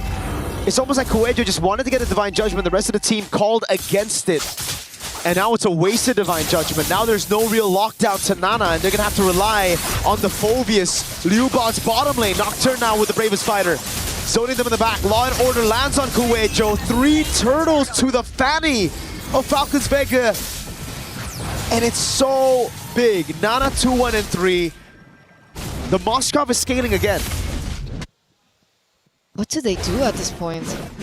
Geltec Cyber Team, this is very uncharacteristic of them. I mean, the last time we saw them, they looked sharp, they looked precise, even in the drafts. So they lost that window in the early game. And now there is still a ways in the late game because they do have Tokyo. They still have the carry that scales into the late game. And I feel like that earlier Divine Judgment just really didn't work out. Wait a second, name's Flicker. Gets away, pins them down with the Spear of Misery. Now the rest of the team coming over. She gets out? She does. Oh! Donovan's getting punished. Now the Flicker, but it's onto Nucci. They get a kill in the end. The SOD goes wide. Nana now on Liubot. The Dark Wave doesn't land, and it's going to be the trade. XP for Rome in the end. They take what they can. They take what they can at this point. And to continue on the earlier sentiment about the Divine Judgment is that even if they were able to get that Divine Judgment down, there is no burst yet. Tokyo is still very far. Black Shoes already utilized, burnt out. The cooldown isn't as bad, and it should be up for the next neutral objective to spawn, which is the Lord, in under 40 seconds. But there you go, the items aren't there yet. Corrosive Scythe, and we also have the Golden Staff. But she's away from, you know, DHS and so forth. You can see that she's falling behind of Names, who already has that Swift Trinity down. We're still losing out on so much farming space, so you can see Names and Nana constantly in the side lanes working up. Nocturne knows the Black Shoes was used earlier, so now the Purify gets sped away. Nana's going crazy with the cables, but it's on to just the frontliners. A few of those shots. Nocturne getting caught by Divine Judgment straight up into Tokyo. Dark Wave lands on 2 Syrinx. Trying to cut away, but Kyoi's going to be able to cut her down as Tokyo gets a double. It might be the way for them to come back in the game. That gold lead now erased completely. Falcons Mena need to be very careful when they choose to pick their team fights. Yep. Right? Because in situations when they take the team fights in the enemy jungle, you know, the nooks and the crannies, those are prime positions for Sonjik to deal out the damage, for Ryuwon to go in for an engage. So that's why they lost 1 by 1 there. And Geltec, they finally find their rhythm, they finally find their footing here in the 10th minute of the game, and it feels like that gold lead that Falcons was able to get earlier on easily taken back. Well the comeback play. It really is. It's a punish. Geltec were just waiting for that punish, and like you mentioned, Falcons Vega Mena, they have to be very careful where to pick these fights. If they go around those choke points against this AoE of the Dark Wave and those glooms, to be fair, it's going to be really tough. So GCT, they do better while they're moving backwards through Falcons Vega's crazy aggression. But a lot of times, Coelho again doesn't want to use that flicker, is going to stay very conservative. Sees 2 members' names. Oh. Whoa, these are crazy moves to be making on Kaja with the flicker up. Nucci just face checks that push and gets obliterated. Not sure what the plan is. She really can't underestimate the damage from Geltec at this point. She felt the damage earlier on in the top side. I think it was the first 7 minutes or 6 minutes of the game. And she did get obliterated after that. There was still a Lord marching, by the way. So it looks like now Falcons Vega, they're going to have to be on defense. They lose all the outer turrets. The inhibitors still stand, but even the shield gets popped there in the middle and at top. Full defense mode for Falcons Vega. They have pretty good clear with the Moskov still. GCT, on the other hand, it's going to be very tough for them to siege past these base turrets. Tier 2s, all right. But then into the base turret, that's where their lack of range will start to hurt them. Tokyo's going to have to get a Melpick gun before she can actually threaten these base turrets. But finally, this is what we were talking about in the early game with this composition. It's all about tempo and then taking the purple buff away. Nana wanted to get a bit more compensation of that purple buff take. Melpick gun, there you go for Tokyo. So far so good now for GCT. They can just play to peel for Tokyo. And that's a winning condition. After they lost that window in the early game, like we were talking about earlier on, they just needed to buy a little bit more time to wait for Tokyo to come online, and she is coming online. They are gonna really feel that damage sooner rather than later. Even though the damage dealt ranking, it looks like Sonjik is still up top. Lilia, again, the burst damage, sometimes you just really don't feel it coming. It's uncanny. It's like you don't feel it and then suddenly you're dead. Especially when the items start rolling in. And the penetration. It's tough. Wait, what? Sonjika walking up way too aggressively. Kuwejo with Divine Judgment, it's only onto Nucci. This is actually the angle for them to go in. Dark Wave lands. But that's about it. Nana, no purple buff's gonna have to play it safe now, but they have split the fight open. The Terrified comes around and they bait it out. Oh, Tokyo! Taking them very low already. Insta shred, like you mentioned, Eterna onto Nucci. A big blast of damage, and now it's Geltech Cyber Team that's looking for a shield unity. Lands onto Nana, but she's able to get the cable in time. Now 5 seconds on the purple buff. GCT looking at the Lord. Uh-oh. The Lord is gonna be blitzed. It's gonna be shredded down. The SOD hits, but I don't think she wants to take that one. A little too risky, especially with the Divine Judgment still up. Names will not be able to do anything if she gets caught in it. And because of that burst damage coming through already for Tokyo, now Falcons Vega are playing on the back foot. 4,000 gold lead for Geltech here in the 14th minute of the game. Is there a way for Falcons Vega to come back? I think the only way right now is for a mistake to happen for GCT around the siege. If they push a bit too far, if they overextend and they overstay their welcome in the siege, Falcons Vega could very easily still come back in the game because it's all about keeping Tokyo safe right now. If she's able to free hit in the back, I think it's GG. But if Falcons Vega can somehow break that box, get past the frontliners, there's a chance. It's very small, but there's always a chance right now. No Kyowe. Shield Unity into mid. Your Curse Blast able to clear out the wave. And it's all up to Names to clear it out. The Moskov. How do they do that? Nocturne, can she look for a crazy play of her own? Get a pick onto Tokyo. You can see the clear really going through. It's happening. But the Invade and the Engage is happening as well. Kyowe is looking for a pick onto Names. That's about it for the siege. It's mid in the top lane. Now Nucci with the Glorious Pathway walking up again, trying to go for the stun on Liuban. Rest of the team knows they've gotten what they needed to with the Lord. They're going to try to go for one more here in the bottom lane now. This could be the angle for Kuwejo to flicker in and get a massive Divine Judgment. Rest of the team coming down. Nocturne with the Brave Spider. Divine Judgment locks her down, and Tokyo's free hitting. Nana next to the chopping block now as they go for the damage again, but Nana's able to cable away as Nucci pops in to revitalize. In time, that was Tokyo with the shred again. It's enough to take her down. Nana with the cables though. Is it enough? Syrinx needs to flicker around. Nana's going in again with the black shoes already from Sonjika. It's Names who takes the SOD. That's Nana with the jump again onto Tokyo, who still is able to keep herself out of harm's way. And it's GCT with a clean 3 base turret take as they disengage and wait for the next neutral objective. Good defense, but an even better offense by Geltech. Right, they came in, they saw that they were able to get 2 inhibitor turrets top and mid. They took a gamble for the bottom side, and they get it. And it's great that they were able to get it as well, right? The bottom side of the map, the inhibitor turret being gone will allow them to utilize this to their advantage as they go for the next Lord of the game, and it does give them a lot more to work with compared to Falcons Vega, who have to constantly think about that far side of the map.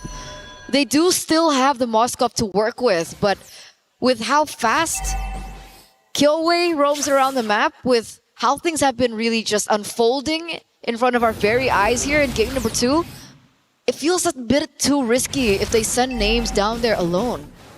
Everyone's so squishy too, so there's no way for them to just enter in. Wait a second, conceal! Kuwejo there, good Terrify in. Divine Judgment not used just yet. Eternal Guard a kite away. Nucci gets away with the Glorious Pathway, and they've already baited big resources. Tortoise's Puissance, Tokyo's ult, together with the Divine Judgment. If there's an angle to go for a fight, it's now. But Falcons Vega, do they know? They should. They should. They use the Flying Clouds to come back into the game. They re-engage. Nucci once again just receiving the the bad parts of it. She's at 076. She's been taken down 7 times. She's always the target of the Divine Judgment as well. But you're right. The wave is pushing on the bottom side of the map. Falcons need to make a decision now. Nana's finding an angle here. Off angle. Wave going to be reset again. GCT. One of their strong suits, playing the macro game, waiting for the wave in the bottom lane, waiting for Nana to show up. And they start it again before Nana can show up. She shows in mid. Kuejo's taking a beating from that Lord though. They have to be careful of their health bars here. Curse Blast coming down. Kuejo! Flicker in Divine Judgment as well, but it's good peel from Syrinx as he's able to land the Eternal Guard. Liubot's all on the back line as Nocturne is able to deal with Kuejo. And now it's a shred coming down as Nana will lose her immortality. But the rest of the team is dealt with the front line. And now it's 3v3. Syrinx, Nucci, and Names up against Sonjika, Kyowe, and Tokyo. It's still a huge advantage for Geltec, right? Nana gets taken out. They have no source of retribution. Names was so low as well. The SOD lands, but she's not going to take it. This is a free Lord over to Geltec. A really good way of making things messy and chaotic in that particular team fight, and still able to come out on top. Tokyo is hitting like a truck. She certainly is. She's shredding anything in her way, and that's why she sold boots. It's Windtalker and Immortality just in case. But the thing is, for Geltec, they don't have 5 members up already just now. Only now that they have them. The Flying Clouds will get them back into this Lord quicker, but Falcons Vega, they have the advantage of having their members spawn right next to the Lord here. It's into the base they go. They couldn't manage the waves properly, so we're going to see another delayed end. Falcons Vega have another shot at coming back in the game. But they can do it all over again, right? They can try to go for the exact same thing.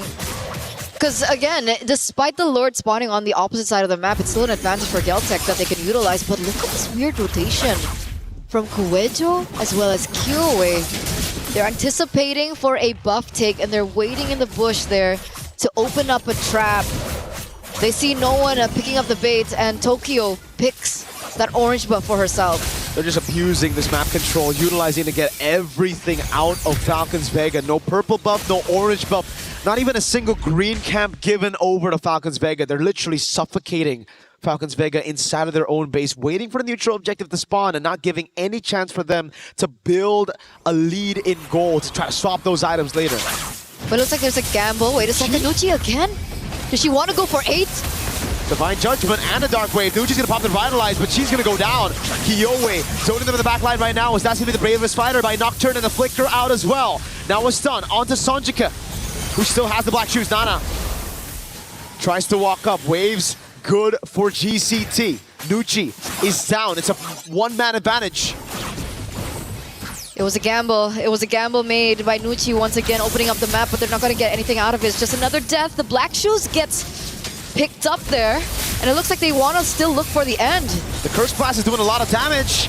They're able to clear out the wave. 19 seconds on the Lord. Tokyo, very dangerous, very risky move, but she gets out of the way.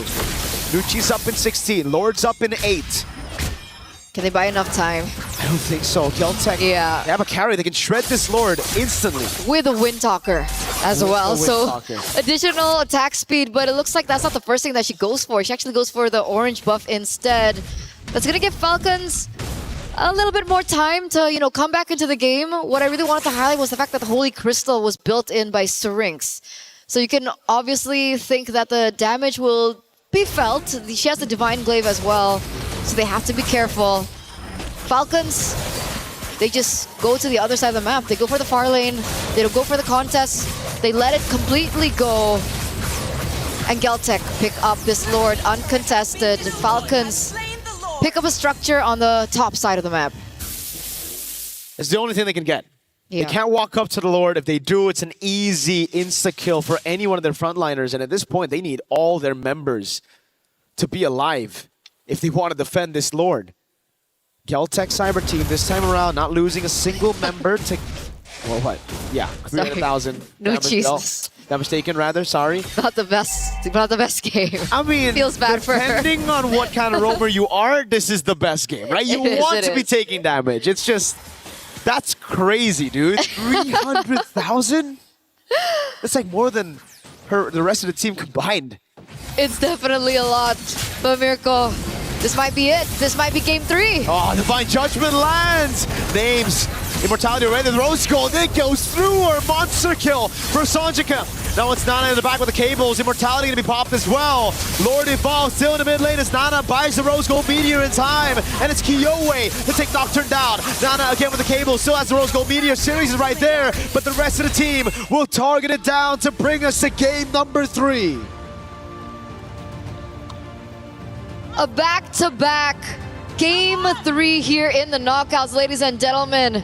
The reset came in clutch for Geltec Cyber Team after their loss from game number 1. They completely turn it around to game number 2, bring it back to the tank junglers and bring it back to a surprise Kaja pick, a debut Kaja pick that eventually works out for them in the end. We're back to a best of 1 between both teams. Again, everything is on the line. Elimination match and match point. So we'll see what happens in game number 3. But before that, we're going to throw it over back to the panel. We'll see you after.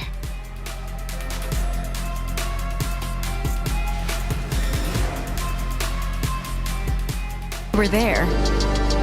For every click, every clutch, every respawn. We were there for the years of grind. And we're here. Now. The proud founding partner of EWC. Powering the biggest event in gaming. Shoulder to shoulder with the world's best. Making history. Greatness deserves a stage. Lenovo Legion. Reach your impossible.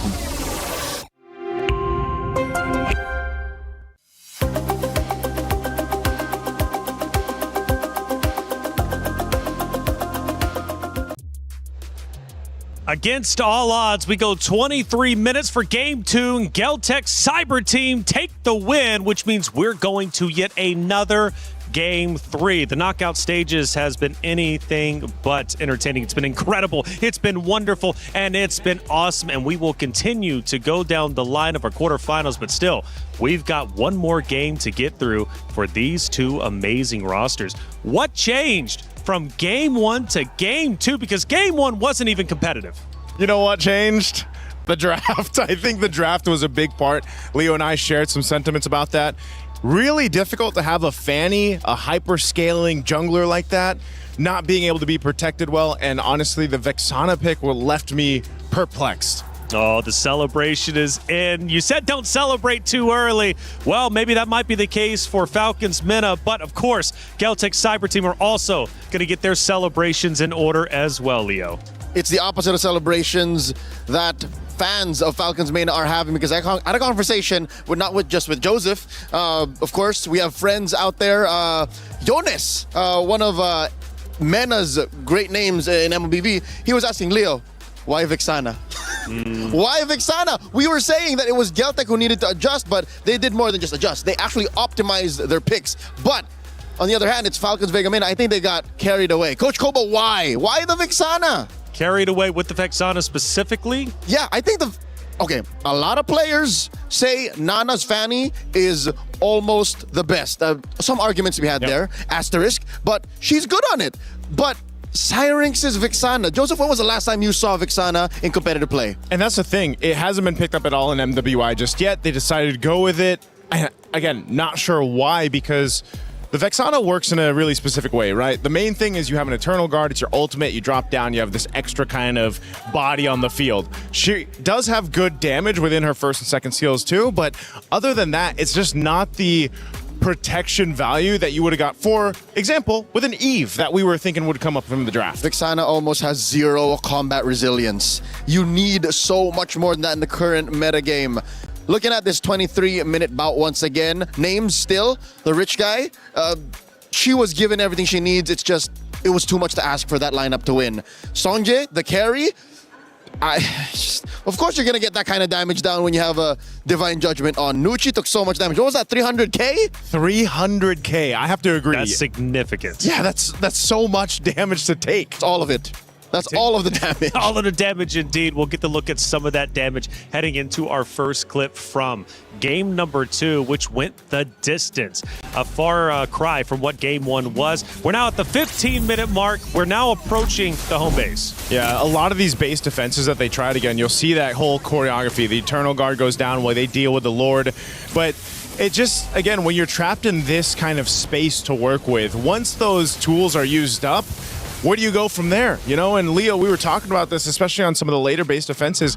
It just, they didn't have much of a choice once the tools were gone. Like, what else do we do here? And our Fanny doesn't even have a buff. And that's tough, isn't it? When you get that pressure on, it's tough to come back from. Only few teams have been able to accomplish it and be successful, right, in backing the team away from their home base. Let's look at our second clip, Leo, and start breaking it down from the perspective, obviously, of yourself as an expert of the game. What are we looking at? We're now at 20 minutes, and this was quite the oopsie.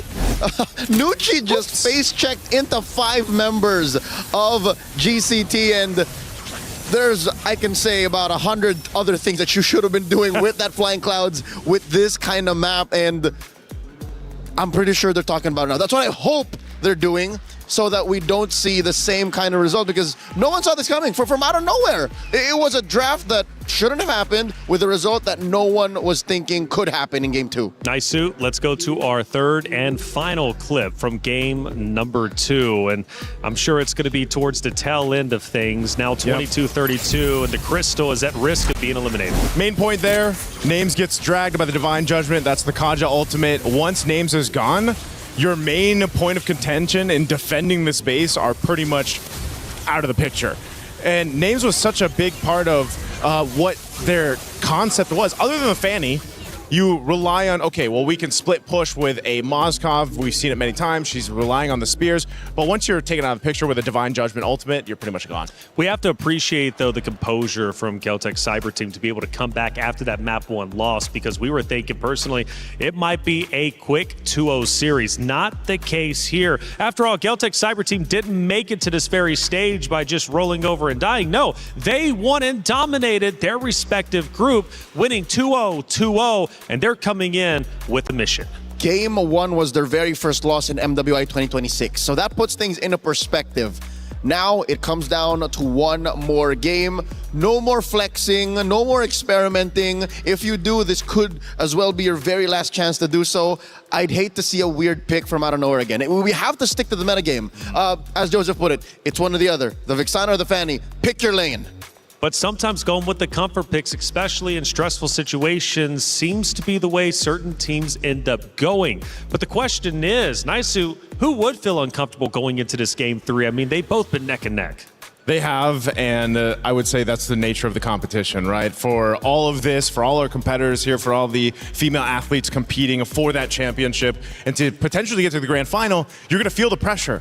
Now, do you crumble under that pressure, or do you rise above it? And both these squads now have that opportunity to do so in game 3. I think there's a... And look at the pop-off, by the way. Big victory. Slamming the table. Ooh. I love the celebration, but also the sigh of relief right after that celebration, thinking, oh, we finally did it. Okay, we're going to a game 3. We still have a chance. After the dopamine and adrenaline hit, I'm pretty sure there is a valid reason for both teams to actually be just as confused. Number 1, for Geltech, why would they do the Vixana? That did not feel like a real game. And by the way, if you feel like you can predict our tournament winner, scan that QR code and get involved. And let us know if you did it out in the chat. We'd love to hear from you. And more importantly, who did you end up going with? Are you so bold to make that prediction yourself? A lot of great things, though, happening, of course, on the stage as ladies once again are getting set up for now a finale. Final map, best of 3 going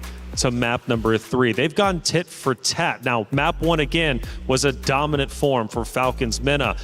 Map number 3, or map number 2, excuse me, went the distance, but Galtech Cyber Team looked in control.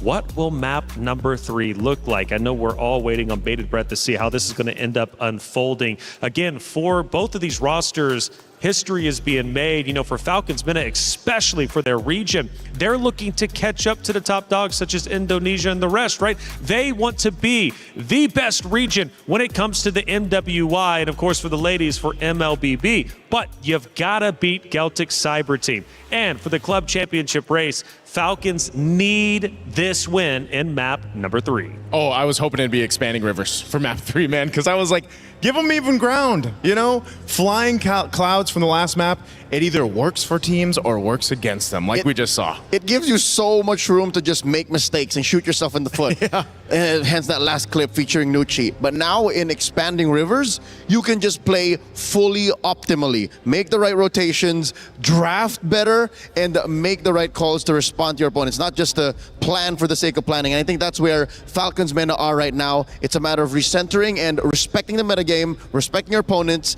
getting back to your winning ways. And if I'm not mistaken, I think we've had 3 unique maps across the 3 games on the stage, which doesn't usually happen. A lot of times we'll get a repeat map. This time we're keeping it fresh, and we're going to go into this blind. We don't know how it's going to end up unfolding, but at least we get to see the pick of bands. And Falcons MENA are going to be on that blue side, so they got the priority. Bands kind of adjusted here too. Paquito, Matilda, Marcel being banned out by Falcons MENA on the blue side. Over on the other, Belric, Carmilla doing the due justice here. What's the last one you want to take out? Do you opt for one of the gold laners right now, the carry maybe, or something else here? Carry, Freya, still Esmeralda, out there. Sora. Could this just be also a time to take Baksha first pick blue side because of Expanding Rivers also? For Falcons MENA, yes. Yeah. That or Esmeralda. But I think Celtic could ban that too. Instead, it's the Gourd. So yeah, Falcons MENA, Coach Koba has 2 solid pickups here, maybe 3. Moskov, Baksha, and Esmeralda. Those are his, I'd say, 3 priorities. Because whatever you don't take from one of those top 3 is definitely going to go to the other side. There's at least going to be one over there. The least of which is the Moskov. Yes. I don't know, man. Maybe lock in the XP lane, right? Get Nocturne going here. Allow you to have that power play in the XP lane. I think that's why you really take your time up to this point as Game 3 is so crucial. So obviously still waiting for the first pick here, and Baxia, I guess, is one at the top of your list that we're wanting to see. And that would be a big move coming out from Falcons MENA, and it is going to be a Moskov. Wow. They're still leaning on names. The Moskov for names, man. Now, you think it's a comfort pick more than anything? Oh, 100%. You know, even granted how the previous game went, I think still names has been phenomenal on the Moskov, and there's a reason why they pick it up first. More than a comfort pick, it's a power pick. Yeah. She is the Pharaoh's Spear. She is. The tip of the blade that might make Celtic bleed finally and just lay down and take it. Them or Falcons get shot out of the sky, one or the other. So the answer here is, do you pick up a Belric Baksha? Do you go, oh wait, no, Belric's banned out. Valentina, Baksha again, maybe? Just because, again, it allows you that space to work with in the jungle, but they'll take up the carry instead. I think this is a clear tell from Celtic that we're not banning the Sora. Make my day. Pick it. We're going to answer to you. And the Baksha, they get away with it. They can actually still, no. You know what? It's a 50-50. I think Baksha going into a carry can still win. I'm not fully against it. Yeah, neither am I if it ends up being that case. And I think Falcons MENA, they're the decision here after they already picked up the Moskov is they could do Baksha, then they're mid, or Baksha and then go with a roam. Esmeralda still being open, but they'll take the Hylos again. Okay, there's nothing. Even the last game, I know it didn't look too great for the Hylos in the hands of Nucci, but yes, she took a lot of damage. She kind of had to do that for the team, and they go the Sora. No, mind you, the Valentina's on the other side. So I think we're seeing 2 sides of the same coin here. They're both power picks and comfort picks. Has to be. And then this is, I'm sure, a conversation that Nocturne has had with Coach Koba saying, I know there's a Valentina, but Coach, trust, we can do this. Hoping for no Vixana. I was going to say, so you're at that point where it's down to the one game, give us our comfort, our tournament lives are on the line, let's just do that. Why not? I think comfort picks at this point might actually be a smart play because, like it was brought up earlier on the desk, if you don't have to really worry about playing around the hero, you just know how it works inherently. I mean, that's a comfort in its own right, especially going into a Game 3. Definitely so. Atlas going to be one of the main picks that we've seen in the Roam work so far throughout the current meta. Yep, he is a rising tide. The buffs over the past couple of patches have done well to make this bombastic setter really make an impact in the current metagame. Going into the bans, attack the mid lane. I'd say given the, bold decisions Falcons made, you still have to watch out for that mid pick. Take out the... I don't think you want to take out the Eve. You want to give more to the Valentina. Take out the Lilia? Take out the Lilia? Yeah, no, take out the Lilia. Yeah. Since they already took out one of the main pickups, that Gord, they'll take out the Alice. Lilia next. This is so weird. Why the Alice? There's no... Wait, Alice jungle. I was going to say Alice jungle. Ah. That's the only other caveat there since the Sora is in play. Alice jungle. Because, it's not often that we see it. We actually thought we might see it in the previous one, but... It already won. Yeah, already won. What else do you want to go here? At least for Falcons meta to take off the XP lane. I think they're still going to hone in it. They go with the Guinevere. Also a solid jungle pick. Jungle. So it's both. 2 birds with 1 stone. Galtech, this has to be a mid. I'd say. Mid lane? Yeah. Go with the mid lane ban. At least to, I don't know, like you said, you can just leave the Eve open. You can let the Eve go through. Yep. I think it'd be to Galtech's benefit because they'll have so many more options.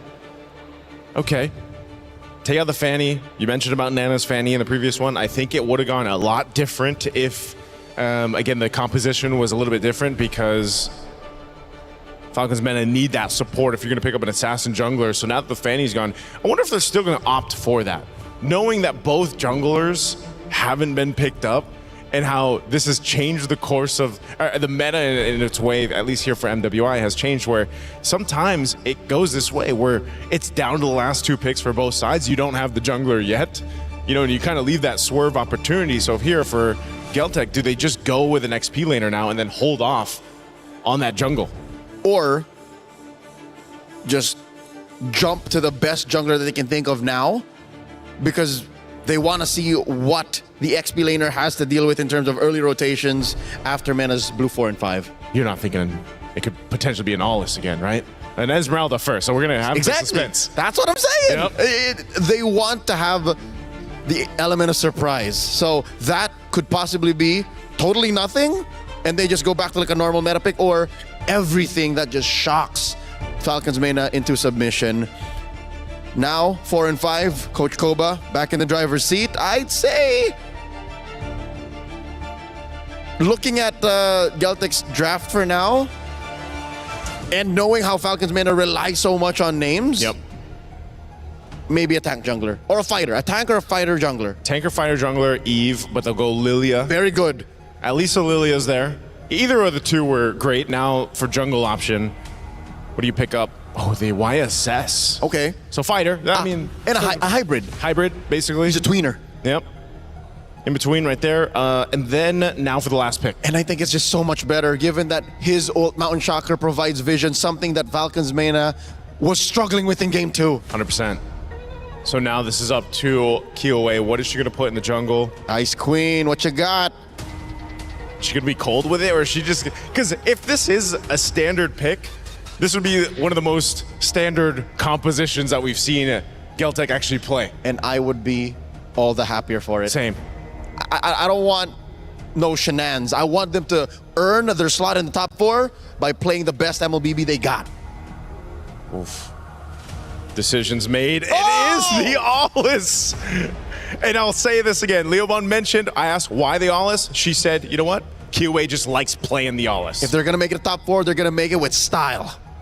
Celtic Cyber Team, their key was at risk of being crushed. It still very much is. However, their chances are a lot better as they force a game number 3, putting the pressure back onto Falcons Minna, who is once again trying to achieve history. They've already done so, but do they want to end in quarterfinals or progress forward to semis and therefore closer to the trophy? It's up to them to decide. Miracle, Eterna, let's finish this story.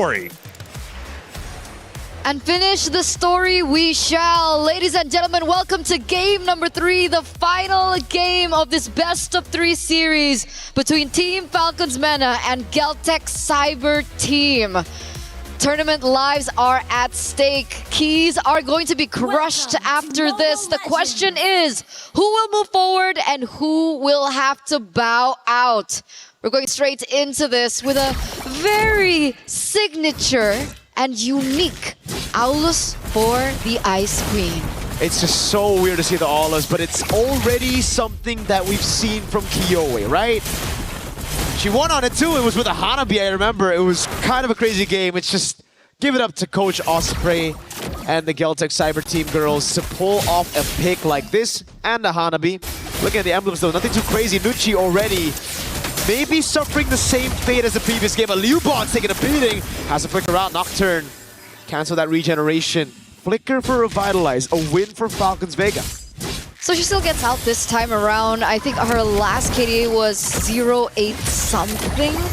But she got punished a lot. And I think the panel also mentioned it, right? She was struggling with visibility. She couldn't see around the map. So it does make sense that the YSS comes through, gives her the opportunity to help out Nucci in that respect. She was the highest damage taken earlier on. Had to chuckle a little. And not because it was funny, it was just, man, what a fate. Must have not been as easy for Nucci, and hopefully this time around it will be different for them. But as it stands, still at a 0-0, no one has been able to get any pickoffs so far. Yep. A slower game. They know what's at stake. They're literally fighting for their tournament lives still here. 1-1. It's all or nothing. Nocturne first onto the XP Crab. This is going to be a big battle for the XP Crab because whoever gets it first, they get pure tempo over the turtle. But it seems like Liubon doesn't want to go for it. Kuejo baits out the Mountain Shocker. That was Kyoe with the walk-up. Gets caught in the Mountain Shocker. This could be the chunk of damage they need to start the fight. Sanjika with the steel and the black shoes. Now it's Liubon. Getting a bit of damage. Kyoe haven't used the ultimate to get out of harm's way. Sanjika now holding the position, splashing a bit more damage. Nucci with the Revitalize, taking a heck of a lot of damage. Toki with the rotation. Nocturne diving in, first blood. The SOD lands as well. This could very well be a 5v5 as Nocturne takes to the skies. Very well, no! It's terrified, cancelled out. Nana gets the turtle. It's level. 2 kills for a kill and the turtle. Huh. They went for the re-engage. Eventually it does pay off because they do get 2 kills because of it.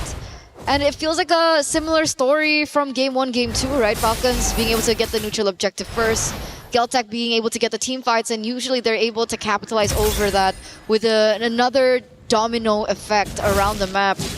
But so far, again, still very equal on the board. Nana, though, I didn't expect that much damage from YSS early game up against the Aulus. It's so tough when you get chunked like that, right? You're built for CC immunity and long team fights, but when you just get bursted at the start of the fight, when you're down to a quarter of HP as an Aulus, it just gives over the neutral objective for free. Luckily, the rest of the team, Sanjika, definitely the MVP of that fight, coming back into the fight, rotating over, getting space, and then Tokyo, always rotating quicker than names. Certainly going to be a big problem as we get into the later stage of the game if Tokyo is this active. There's no one on the side of Falcons Vega that can really zone Tokyo. That was why, you know, the Yeeve could have been an answer. The Mountain Shocker now opened up. Nana caught the perfect match, thrown back again, and the rotation instantly from Kyoe on the Aulus. The SOD this time doesn't land. Nocturne with the shifting skies lands it on Sanjika, but she has the black shoes. Stunned up constantly. Oh, a few recalls. Sanjika's feeling it. Spear of Misery into the CC immune. It's still so close. 50-50 in the mid lane. Flicker out. Syrinx with the black shoes. A win in the mid. 13 seconds for the next neutral objective, and it does seem like it should be Falcons Vega with tempo. It's a battle of micro, it's a battle of macro, it's a battle of flare as well in that mid lane. Both took Black Shoes out, and luckily both of them were still able to escape with their lives. But with that being said, it's another reset as both teams are going to be corralling against the next neutral objective. You can see that Kuejo is already in position. Unfortunately, the Fatal Links isn't there just yet for her to utilize. Sonjik as well with the IMU doesn't have anything prepared. So we'll see exactly how this falls down because Nucci is already there. She knows where the positioning of Liubon is. But I think Kyoe has the better grasp over the turtle. It's all up to Kuejo to find a big set. She doesn't have the flicker, but she's waiting right in there for the legs! A massive combo! Kyoe running it down as well. The SOD lands, but Kyoe's able to survive right now as Nocturne's gonna get taken down. Names just teleported straight into harm's way! Kyoe and Tokyo running it down. Sonjika gonna be taken out, but Shu Bond is still there, chasing Nucci away. Nana's out of the fight. Nucci's getting chased by Liu Bond under the turret. This should just be a kill, a falling Star Moon to take Nucci down for the first time in this game. Sorry, rather the second. A 4-4-2 trade, and unfortunately it was Kyoe that was able to pick up the neutral objective as well. It was a big Fatal Links, a really good initiation play coming in from Kuejo, and everyone collapsed over that really, really well. Falcons are now on the back foot here in the first 6 minutes of the game. You can see the gold gap instantly take its place. 1,000 gold lead and counting. And they were able to pick up a structure in the top side as well. Things are not looking good for Falcons men. Sonjika and Kuejo, redemption from the previous games, especially for Kuejo. On the Kaja Gunshai here, on the Atlas, she's just running with it. Perfect match lands. Fatal Links. Whoa. What the heck? That was Nana with a traceless forward. Luckily, the rest of the team was there to help her out. But this could be a tragic day for Falcons. Hey, Turner, just earlier, Falcons ID sent home by Vitality. Falcons Vegas started off really strong with game 1, but game 2 slipped out of their hands.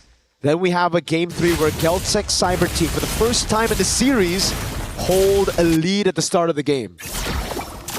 They came in this knowing that Geltec was a strong foe.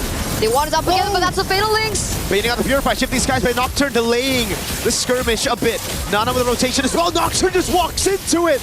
Tokyo with the tread. That's a big mountain shocker, but there's no follow-up now. Black Shoes in the midst of it all. Black Shoes again from Sonjika. Lubon, falling Star Moon, stops Syrinx in her place, but no more kills. Just an open turtle for GCT to take.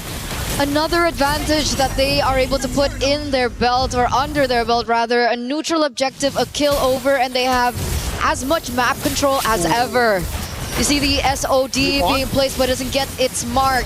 Nucci tries her best to try and prevent this structure take. They go ahead and open up that ult. I think it's fine if they lose Kuejo. That's a sacrifice that they should be willing to take. Kyoe, CC Immune, gets out of the mountain shocker. Tokyo picked up the turret while all that was happening. So it's value. And we're now just about to hit the power point of Owlus. Typically, mid-game is where they're the strongest, and we're heading into that point, and Geltec already had the early game under their belt to begin with. So things are going according to plan for Geltec here. 2,500 gold lead. You can see the top lane being bullied. Names and Liubon. Look at the damage that she's outputting onto Names. Names has absolutely no space to farm. Nowhere to farm. Wherever she goes, there's one of the Geltec Cyber Team members just stalking her. And this time it's Liubon, always on her. In the skirmishes as well, what makes it so good for the Aulas is that usually as a normal, assassin jungle, you gotta be creative. On an Aulas, you can just brute force your way into it with CC immunity. Through the front line, right into Names and Syrinx. And Sonjika, always stealing the Black Shoes, has given Falcons Vegas such a tough time because there's no one that's vulnerable on this team. It's really hard to look for an advantage. It's really hard to look for something to trade with. And now you can see that Nana is taking a risk there, trying to push in that bottom side of the map. She should be able to get it, but wait a second, the SOD does not land. Esme, she's gonna be able to clear it. They don't even get the structure down bot. It's almost like Names made a sacrifice in that game 1 to land all the SODs, but never to land them again in game 3. Tokyo with the shred on Nucci. Sanjika with the terrified. Purify comes out, but Syrinx gets away in time. Now it's the pullback. Tokyo shut down. In the midst of it all, Pale Wings lands. Now with Liuban on the falling Star Moon. Sanjika trying to provide damage. Oh, the AoE is big. Names survives Liuban. Flickers in forward, but Names is able to blink out in time. Signs of life from Falcons Vega. It's mid for gold. Tokyo finally shut down in this game. Really, really worth. They don't even lose the structure in mid, so they do still have a control over their own jungle, but Nana's in trouble now. There is backup coming from Nucci. Do they really want to go for this re-engage? Coelho's in a tough spot. Nana, oh, shifting skies and a flicker, bringing her back as well. Nana on a quick spree, Names. Spear of Misery lands. Sanjika now. Does she pop a shifting skies? He goes in deep onto Names. Spear of Misery. Peels for herself. Gets Nana the double. That would have been too much. That would have been too much if Sanjika could get that kill over Names. Luckily, she still had the spear to bring her back and eventually have the damage to take her down. Tokyo. And this does mean that 2 members are down. Falcons should be able to pick up this Lord. Kyoe went for the chase. Lord's already very low. Kyoe won't be able to make it in time. The retreat from Nana is good. And Falcons Vega get their hands back in the game. 10 minutes in. Only a 1,000 gold lead. And I do think that Falcons Vega have a very good scaling comp. It's a Lilia and a double marksman composition. They should be able to shred now with items. So they're still in the game. They still have the foot in the door. It's not a 50-second Kyoe. What is she doing? Nocturne goes in, but none of the other members capitalize on that. Nana, Mountain Shocker just a zone. 2 levels ahead of this Aulus. She's fine, she's fine. Falcons take something of their own. They pick a structure up top. What it was really peculiar for me was during that entire Lord. Wait a second. The first time she got away. The second time it might just be a bait. The whole team coming around. Oh, Kuecho! Fatal links into Tokyo's free hits. That's Nana taken down, and Nucci's going to be next on the chopping block. Kyoe just made them. Sanjika with the SOD! Breaks the formation, and it gets Liuban to get a falling Star Moon on Nocturne. Oh my god, we thought it was a mistake. It turns out to be a bait by Kyoe. What a play, what a play, what capitalization from the rest of the team. Early pick Valentina. Black Shoes was the choice. Suddenly she picks up the SOD and she gets a pick for themselves. 4 members are down from Falcons. They're gonna be up in a few seconds. Nocturne, the only one left standing here as Geltec look for more and take them away from Falcons.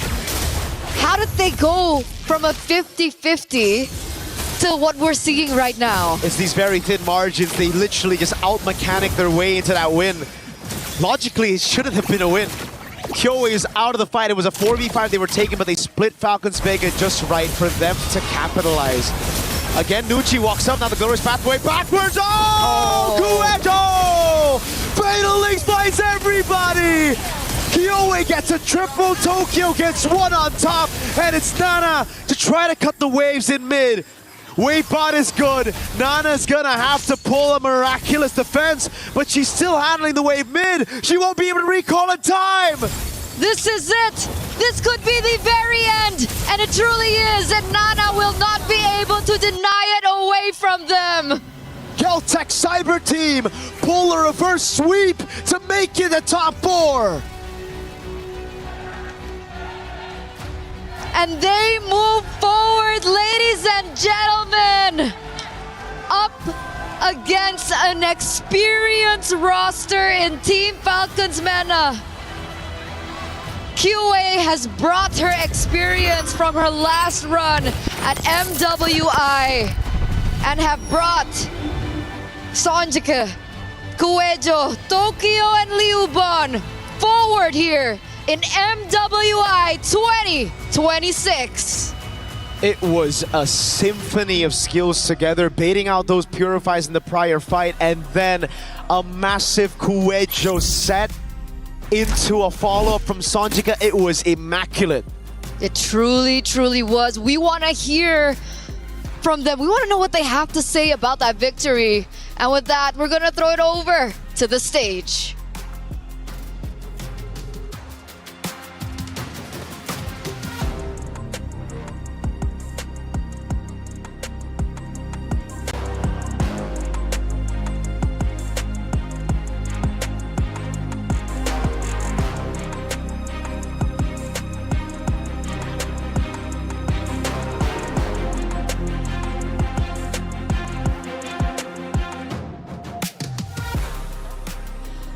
biggest congratulations. And now Galtech Cyber Team has secured their position over in the semis.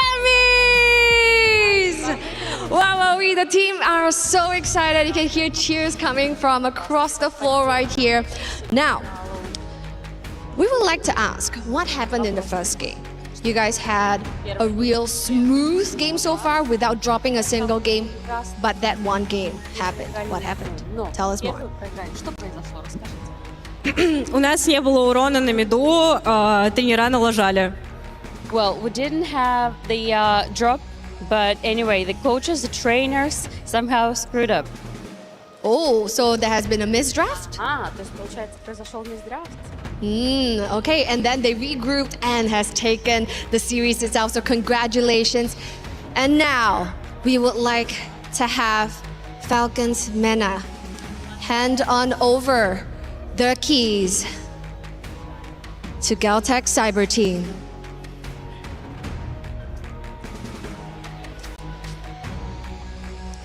You fought valiantly well. Thank you, and your journey ends here.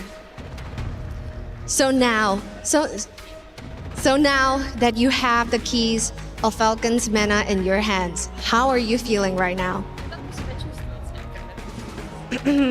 Ну, тяжело немного. Well, a bit happy they are. You guys are really happy. You know what will be even happier? When you hear that pop. Congratulations one more to Galtech Cyber Team. Take your walk of victory!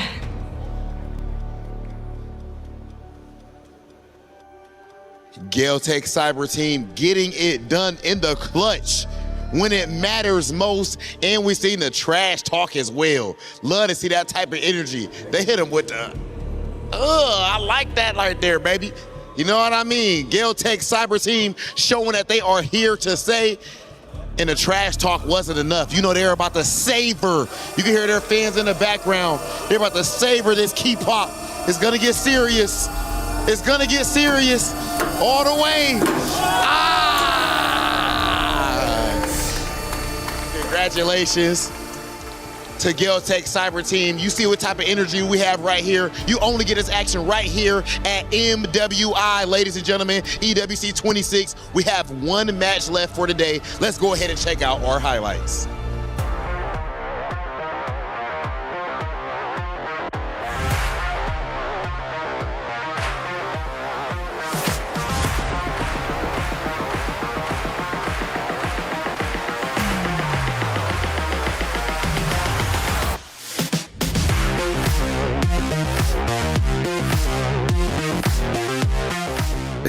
Is in our DNA. Whenever we let it out, it becomes our superpower. Now imagine an entire city being built to supercharge it. Kadir City, powered by play.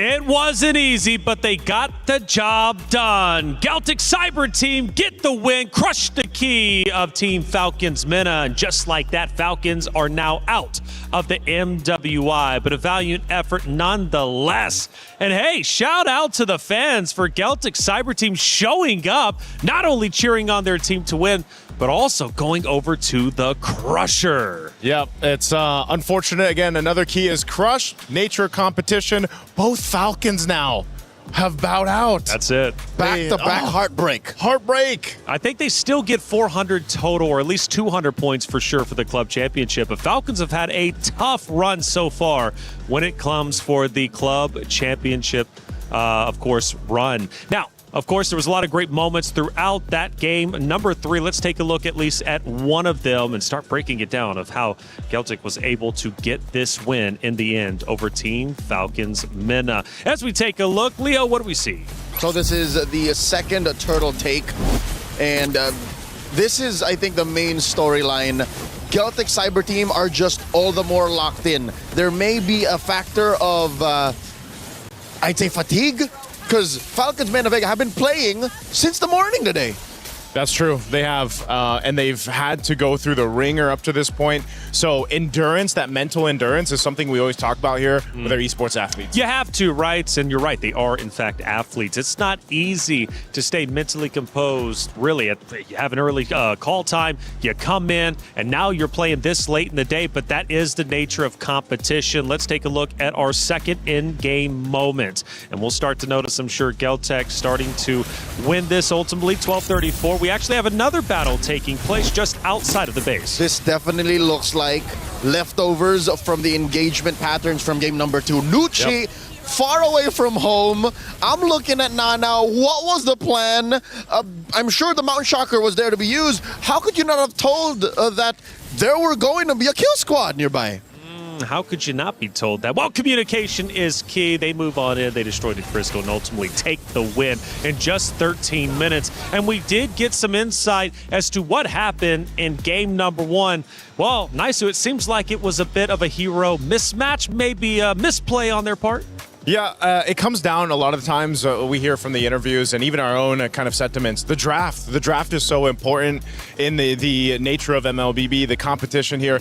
But also, too, again, I was wondering, would we see that Ollis in the hands of Kiowe go through? They leaned on it, and this time, again, it works out. She's the only player now to bring out this Ollis twice. Oh, wow. And by the way, casters were getting into it, and they were getting loud. Let's take a look at how they looked during those casting moments. Fire. What? Lord. Wait a second. The first time Again? she got away. The second time it might just be a bait. The whole team coming around. Oh, Kuecho! Fatal links into Tokyo's free hits. That's Nana taken out, and Nucci's going to be next to the chopping block. Kyoe just baited them. Sonjika with the SOT! Breaks the formation, and it gets Liuban to get a falling Star Moon on Nocturne. Oh my god, we thought it was a mistake. It turns out to be a bait by Kyoe. Mirko and Eterna have been bringing the energy throughout all of our best of threes that we've watched for the past 2 series, and they've got one more to go. But make no mistake about it, they are giving their all. And Eterna was giving some dance moves, I think it was at the beginning of that clip. It's like, was it like this? Something like that. Something like that. You know, hey, us as casters, when we're in the heat of the game, that's right. We can't help it. We do what we do, and don't ask any more questions. This was a great series. Falcons Mena to celebrate them. Again, making history for their region. It was a tremendous deal that they made it to the knockout stage. Yes, they fall short from what they wanted. Everybody wants that championship, but only one team can get it. And now, Geltec Cyber Team are in true dark horse territory. Much like their counterparts in the men's division, they are the pride of ECA, and they can legit just upset almost anyone, especially in best of 5. Ooh, that is a big talking point. We brought it up at the beginning, right? EECA, maybe an underrepresented region now looking to make headway and join the likes of Indonesia and the rest of them out there. And they very well could do so, because now they are officially top 4.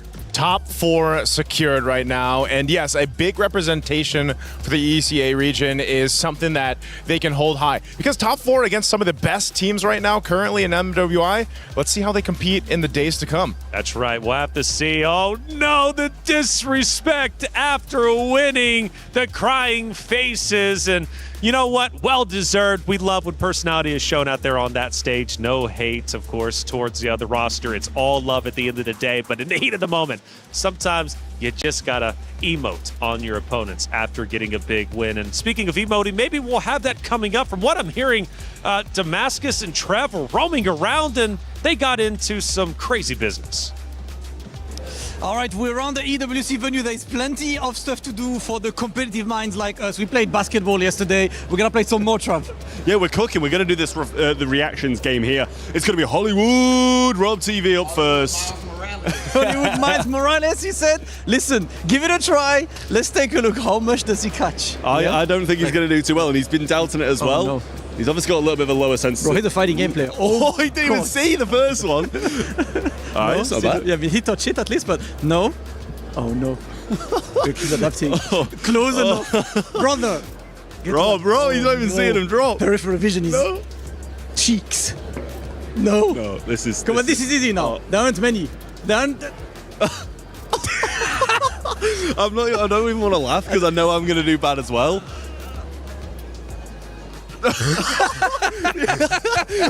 Hey, he got one. Bro, I guarantee you this is so much harder than it looks, bro. What if he gets the first one? That wasn't a bad reaction. That wasn't bad. Oh. 0-2. He's got one. Oof. Yo, he's doing good, though. The peripheral vision's working. His peripheral vision is really good. Oh, that feels like it should have been one. Oh, did he catch that? Oh, he did. That's two. Oh. Oh. Yeah, there we go. This is going to be a 4.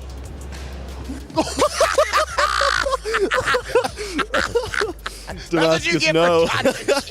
Trav did when we did basketball. Yeah. Trav did win. Yeah, so he can't win 2 in a row. So I'm definitely rooting against you, brother. I'm sorry.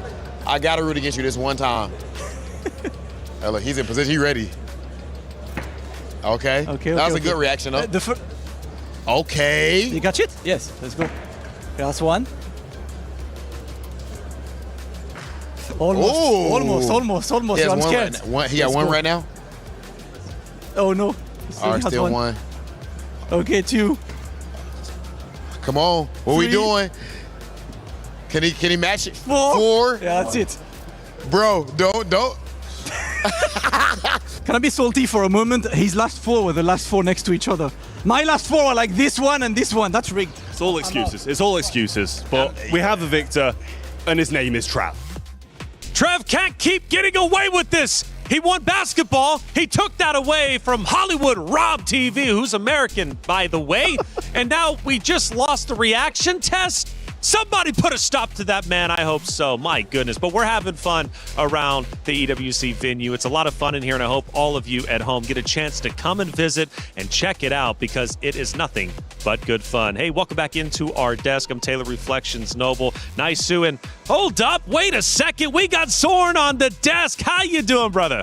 Yeah, I'm good, guys. Hello. Hello. Good to see you, Zorn.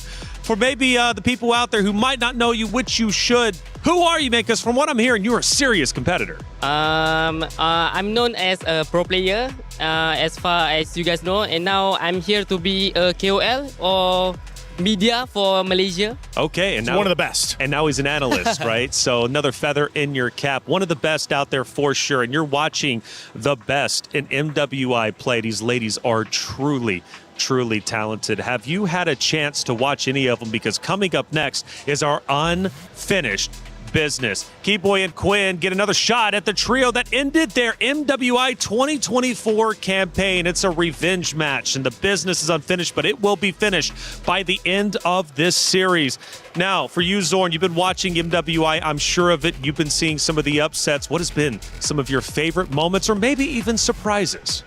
I feel like I'm surprised with so many country that already improved a lot, I guess, for this MWI since last year, I guess they cannot play very good as this year. So I guess it's going to be interesting to watch them. Interesting to watch indeed, and we just had an interesting series ended up unfolding. And we've got Rose with our post-match interview. Hey, Trentmar here right now with KOA, fresh off of their victory. I want to start off asking about your Allus. What's so special about it? Why is it your pick now? По поводу Алуса, просто мне очень нравится персонаж, и мы с ним в целом очень хорошо играем, поэтому вот так вот получается. Alus, I really love the hero, and it just comes into play that we have a great chemistry, and that's exactly what happened. So the chemistry is unlocked, of course, by the Allus pick. Now, after that Game 1 performance, what was the discussion like behind the scenes? Were you more emotional and trying to motivate each other? Or were you more calculated about how you would make the comeback? Ну, нам сказали, что мы сумасшедшие в очередной раз. Наш тренер сказал, что мы, просто энергия и идем до конца.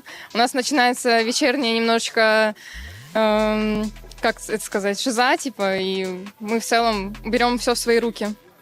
Well, you know, our coach told us, as he does multiple times on repeat, that we are crazy. And we thought, well, we have no way back. We just gotta move forward, that we gotta do something. And you know, it's late in the evening, we get into our vibes, and we just decided to refocus and move on. Well, you got it. You got that win, and you're moving forward. Real quick, a message for your fans. Посыл для ваших фанатов. Спасибо большое за то, что вы нас поддерживаете. Я очень надеюсь, что мы покажем завтра очень хорошую игру. Наслаждайтесь, смотрите, болейте за нас. Thank you very much for your support. Thank you. Tomorrow we'll try to bring out our best game. And yes, watch, enjoy, and continue supporting us. Thank you so much. Thank you. Congratulations. Geltek continues to fight. И Geltek идет дальше. Geltek continues to fight. They're now top 4, but we still have one more spot in our semifinals to determine what it's going to look like. Let's go to the stage and get it started.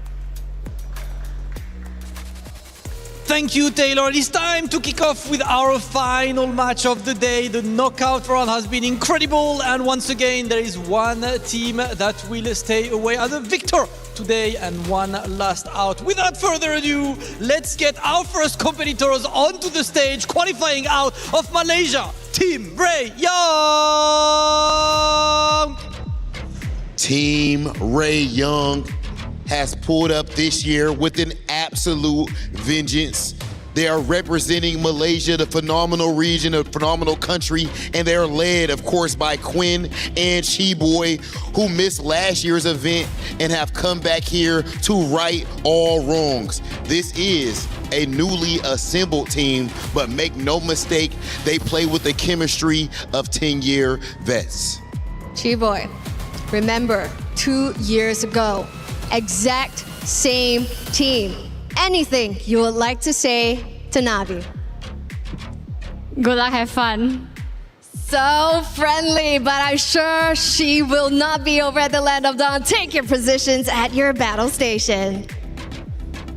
Okay, ladies and gentlemen, and their opponents, the 2024 champions, put your hands together for Navi! We talk about regional rivalries. Navi qualifying out of the Philippines, and that team has been going through the trenches, losing early to Galaxy Phoenix, but then a big comeback against Falcon Daisies and eliminating last year's runner-up Gen G to make it all the way to the knockout stage. And now the mission is simple: keep winning, come back tomorrow. All right. 2 years ago, you have met the exact same team. Any comments to your competitors? Just say good luck and have fun. So friendly, but I'm pretty sure there will be absolute bloodshed at the Land of Dawn. Please take your positions. And here's a story for you. 2 years ago in the path to victory, Navi PH took down and crushed Quinn and Chiboy's dreams, sending them home in 2024. Now, 2 years later, a revenge arc in the making. This time, they stand before Navi PH without dropping a single game.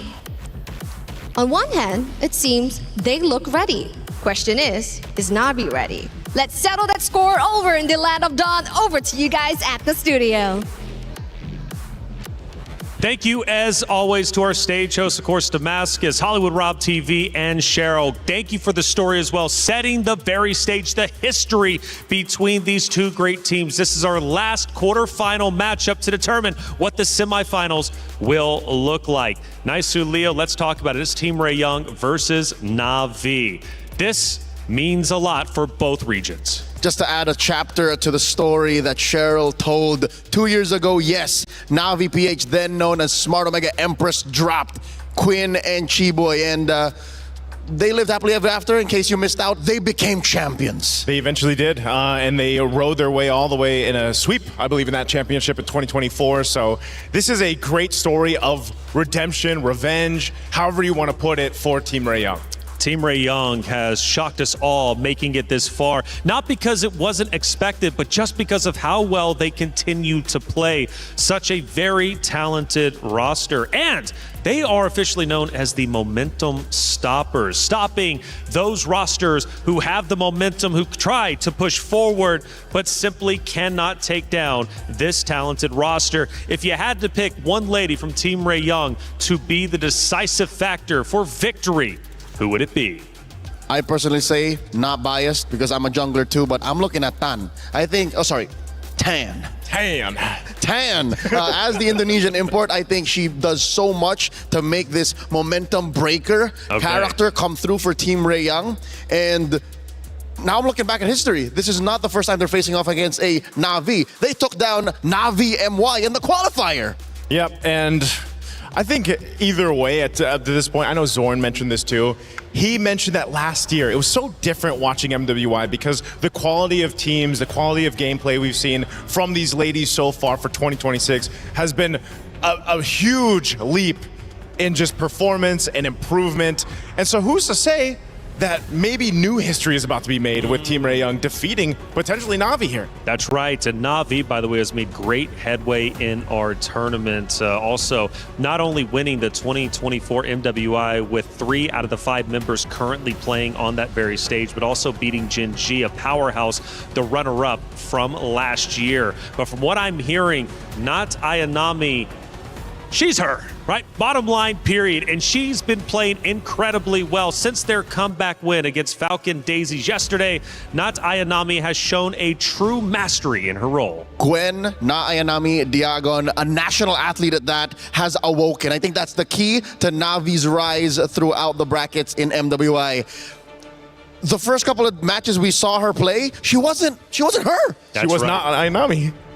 And by the way, she is going to be picking first. And just so you all know at home, she's got a deep hero selection. 7 unique heroes in just 7 games. And she needed to be that for Na'Vi Philippines to get back in form, because at the opening matches of MWI, we were in kind of in the agreement that they were struggling. Yep, in disbelief of what we're seeing. But now we're back to reality, snapping into the game after Coach Salman, King Salman, bans out the Atlas glue and carry to pick up the Baksha, which is, again, an effort to put Keishi in a good position, a comfortable way to roam through in mid. That mid trio should be solid. Team Ray Young, Coach Frost picks up a Lily and a Belleric. I missed you, Big Tree. Big Tree, man. You know who else, surprisingly, is banned out is the Chips.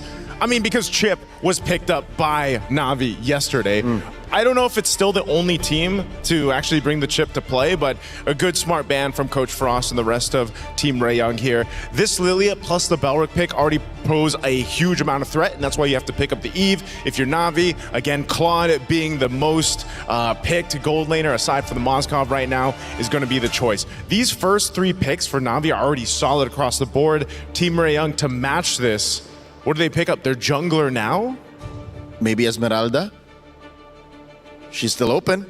That's true. Does well against the Eve. Yep. Stops Zach holding its tracks. Might struggle against the Baxia, but again, a powerhouse pick is such.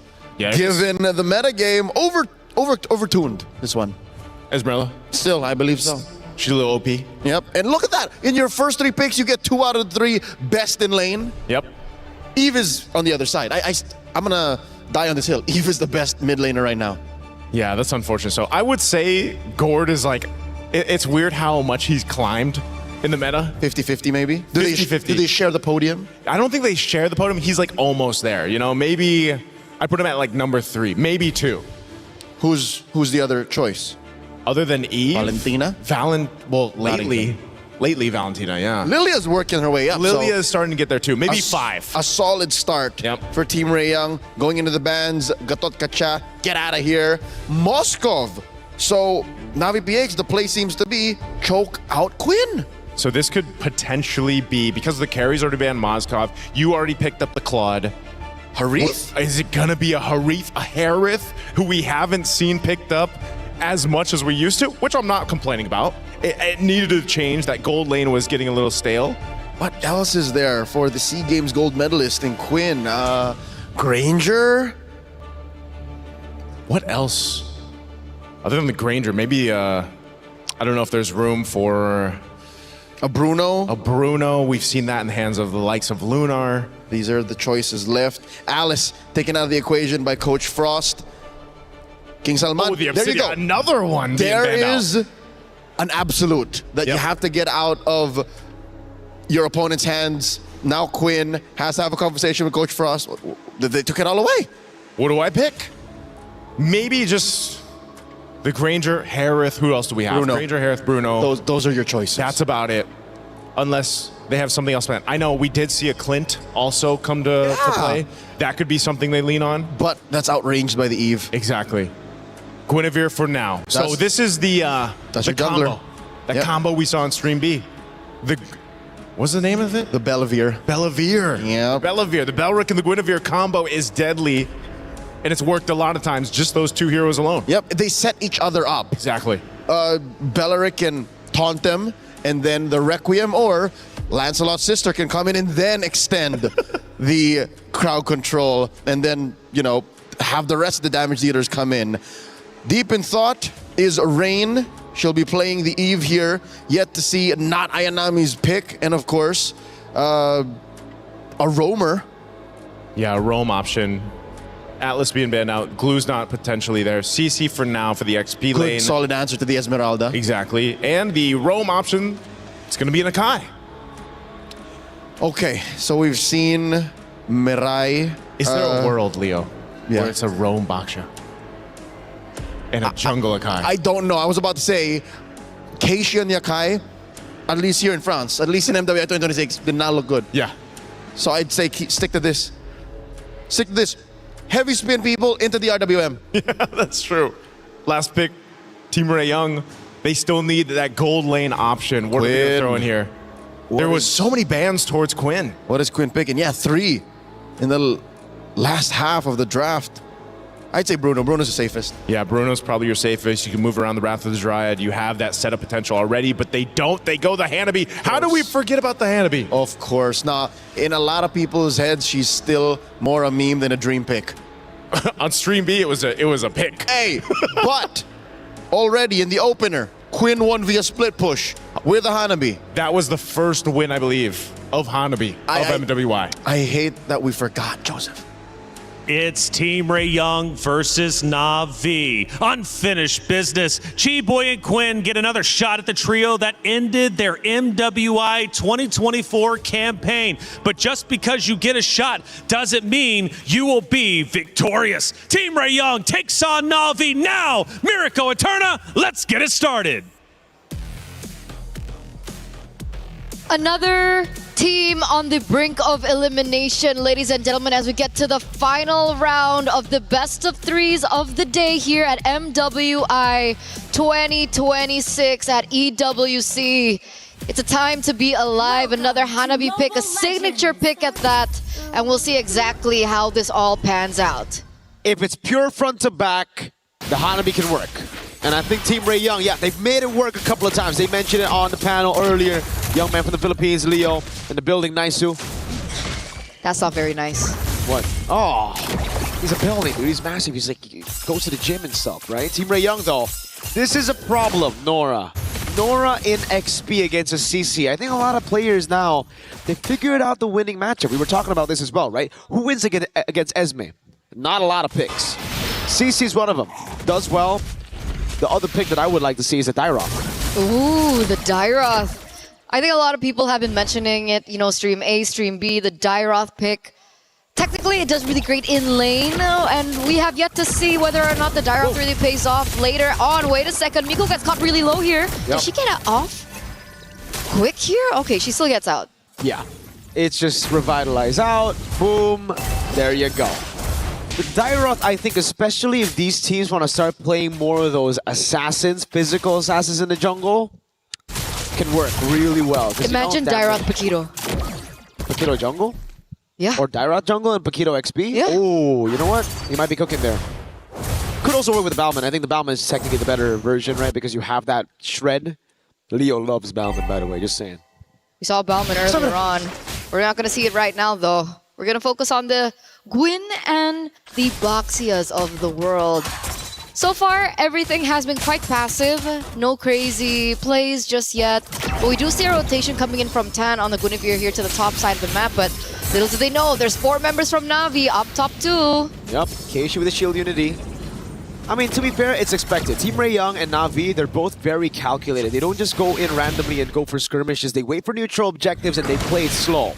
I got to talk to Frost, and that's exactly what he said to the team. Just play it slow. As long as you win, Takani bursts it down by not Ayanami. Ben just procced as well. She's able to survive the RBM. Heals for Ayanami now with the yo-yos. Gets away just barely. Oh my goodness! Ayanami with 1 HP gets away. Now V on the turtle. It's free. She was there, and then she wasn't. Tan early exit even before the objective, really allowing Na'Vi to pick up the first neutral objective of the game. And my oh my, did we not account for the damage of not Ayanami? What is that shred? That's the shred you should expect when you got a lot of HP. And to be fair, Team Ray Young does have a lot of HP in their composition. Now, losing in the early game ain't all that bad. They can still play for that scaling game.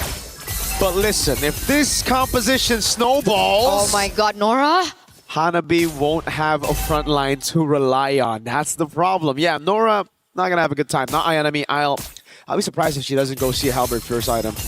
And it feels like if we, go back to the discussion of the gold lane, Hanabi requires a little bit more time to get rolling, to get online. She needs a lot more farm. She needs to scale. She needs to get to her items maybe a lot later than compared to the Claude. So Team Ray Young right now are in a peculiar position where there's a window that they lost early and they need to rely later on, and hopefully they can withstand the storm coming through from Na'Vi PH, because if we know them for anything, Na'Vi PH are great at looking for opportunities and looking for weaknesses in the enemy composition, and they're doing just that. Uh-oh. Headbutt baiting on the Purify, the RBM as well. Chiboy's gonna get thrown back by the heavy spin. Now Mirai with a pin down on Miku. The current call on both of them. Oh, they gotta run together. Synchronize Ayanami. Almost takes Miku out of the skirmish. Kin, all she can do is clear bot. Right now, that's the case. This is the weak side gold laner effect. Absolutely. Now things are shaping up to still be in favor of Na'Vi. We do see that the turtle is going to spawn in under 7 seconds. Keishi's already in the area, just picking out her own jungle, looking to farm a bit more. And something important to note is Keishi's actually a level ahead of the enemy jungle right now. Tan, does she really want to go for that 50-50 on that neutral objective, or does she want to get a pick before she goes for that 50-50 retry take? I don't know. It's going to be very, very tough, man. I don't even think it's 50-50 with all the poke that Na'Vi have and the heavy spin. That's an all-in over on Chiboy.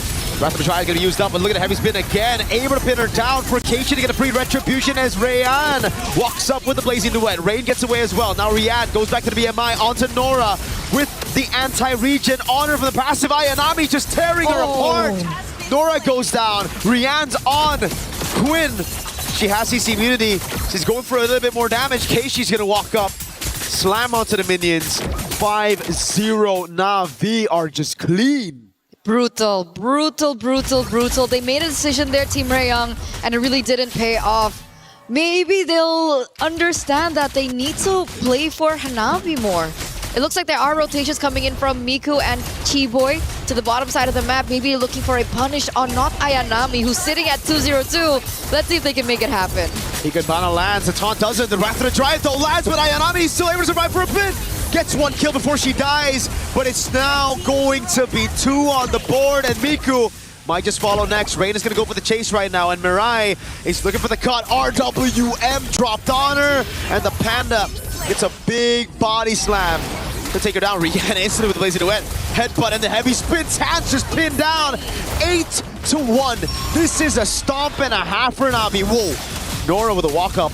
Huh? Yeah, she just purifies out. This is very unlike Team Ray Young.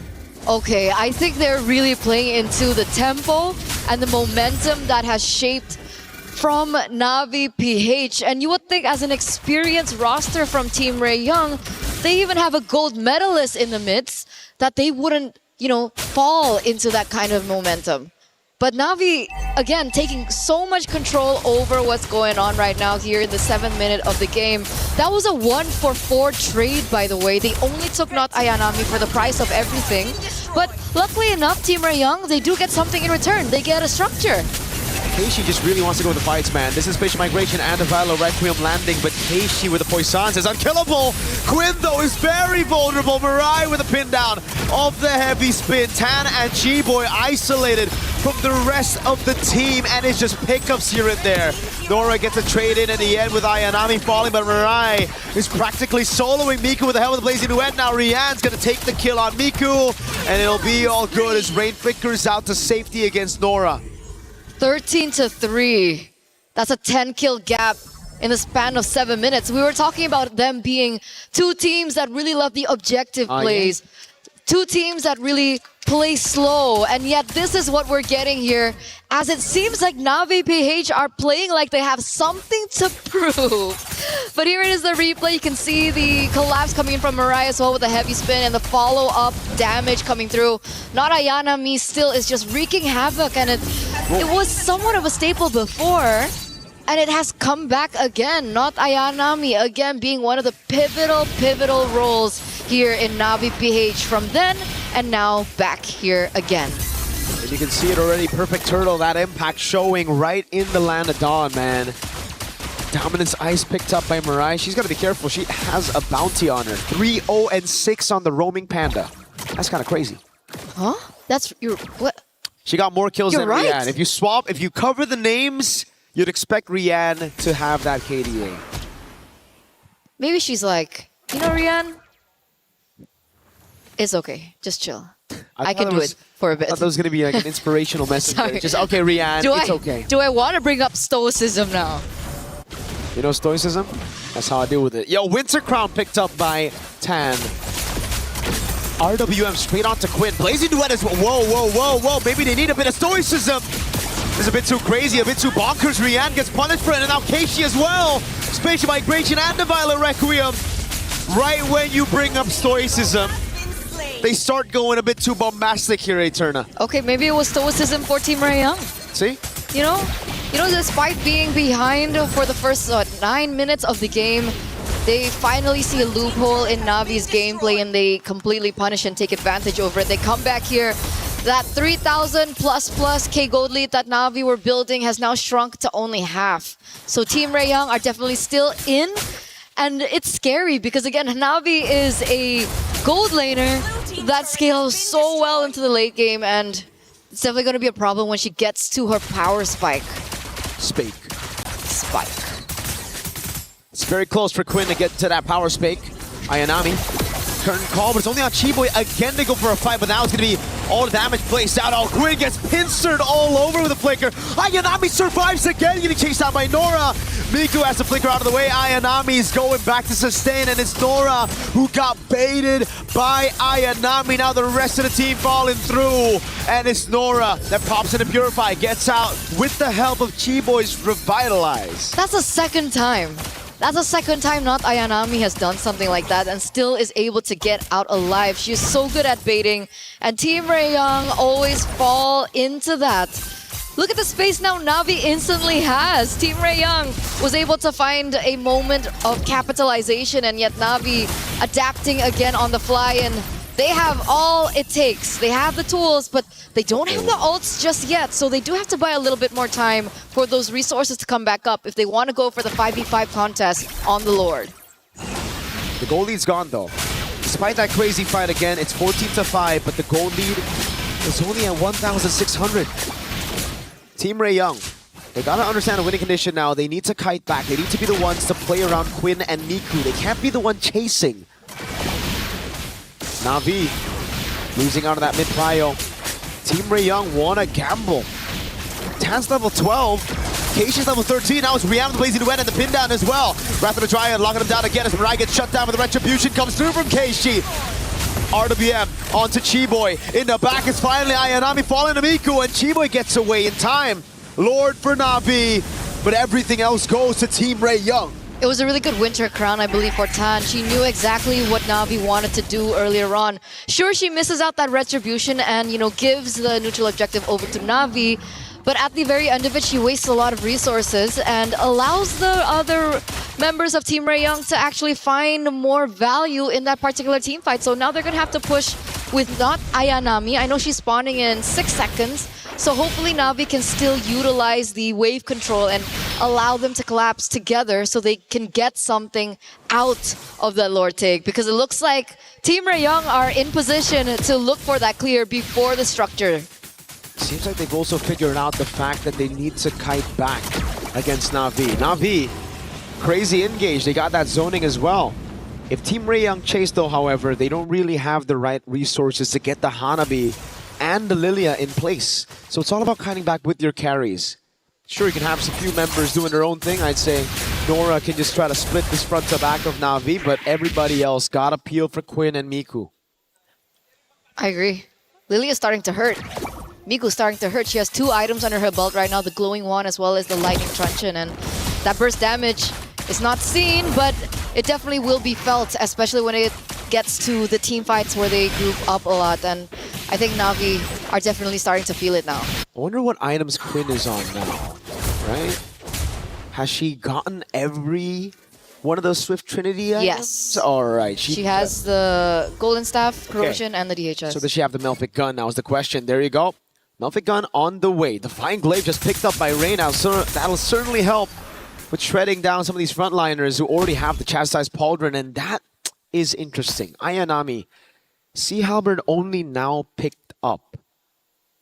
Like, earlier on, I expected it to be the early pickup, maybe second item because of the lane, but I'm guessing it's just because they're thinking, all right, we got a Baksha, we don't need the anti-regen. But it's hurt her quite a bit in the later stage of the game right there, because Keishi a lot of times is playing a different game entirely, playing for Rain, for Rian, and Ayanami just doing her own thing without the Sea Halberd. Now with the Sea Halberd, that'll certainly help. Quinn actually goes and prioritizes the Rose Gold Meteor first instead of the Melfic Gun. More defense, playing it a bit safer. I think she knows that she's going to be like the main winning condition for Team Raeyoung, right? There's 2 options in that scenario. Do you want to go big or go home? Do you want to go for... Go big. Go big. Go big. Okay, so they don't go home. Hope not, right? We don't want anyone to go home, but kind of have to if they leave. Yeah, that's how competition works. But keys get crushed.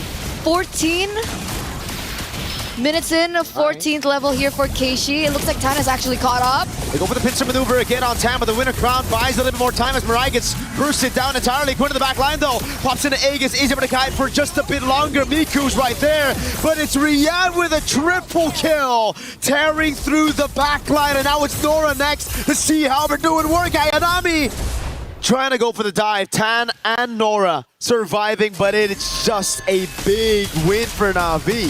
It's crazy how one item can alter the course of the game, can alter the course of the team fight, and alter the fate of Team Raeyoung earlier on. I mean, you guys saw that, right?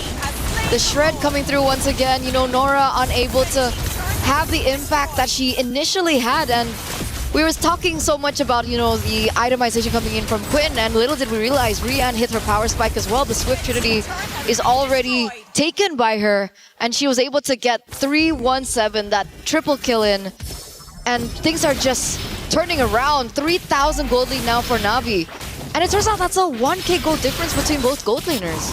No wonder. You can see the damage definitely, and the go big factor. That's a Melfic Gun instead of the Rose Gold, and the winner crown is going to give her so much more ways to actually just dive in, honk her down, and then freeze while gunning people out. Winter crown for Keishi as well. I love the response here. Team Raeyoung, they were the ones first onto the winner crowns for the Guinevere.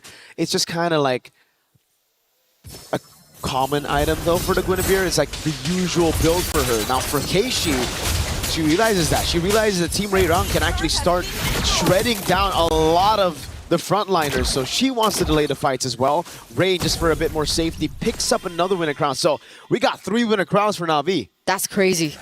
That's a lot of winter crowns. Gotta say it right. That's crazy. That's crazy. But wait, Here goes the siege. That's a real world manipulation. Crazy zoning with the Winter Crown already used by Tam, but she's gonna get changed CC now with the Wrath of Dryad locking him down as well. Mirai loses the immortality, but the rest of the team's right there. Mirai is able to flicker out, so they just cracked open the far lane base turret and they back away. Signature Filipino discipline. And that's all they need. That's all they need. They don't even have to risk anything more. They know once again the opposite side of the Lord inhibitor was taken down, and that's something that they can play to their advantage. And if Team Ray Young forget housekeeping, remember there is a Claude on the other side of the map. We already saw a Claude backdoor in MWI earlier on. I think it was the first day of the MWI groups. I don't think we want to see it again. Not with everything on the line here. 150,000 damage taken by G-Boy. Retry from Keishi to take the purple buff away. It really is a battle of front to back. You see those numbers on the frontliners. It's purely who has the better front, who has the better peel for their backline. Thing is, for Na'Vi, only Ray needs peel, really.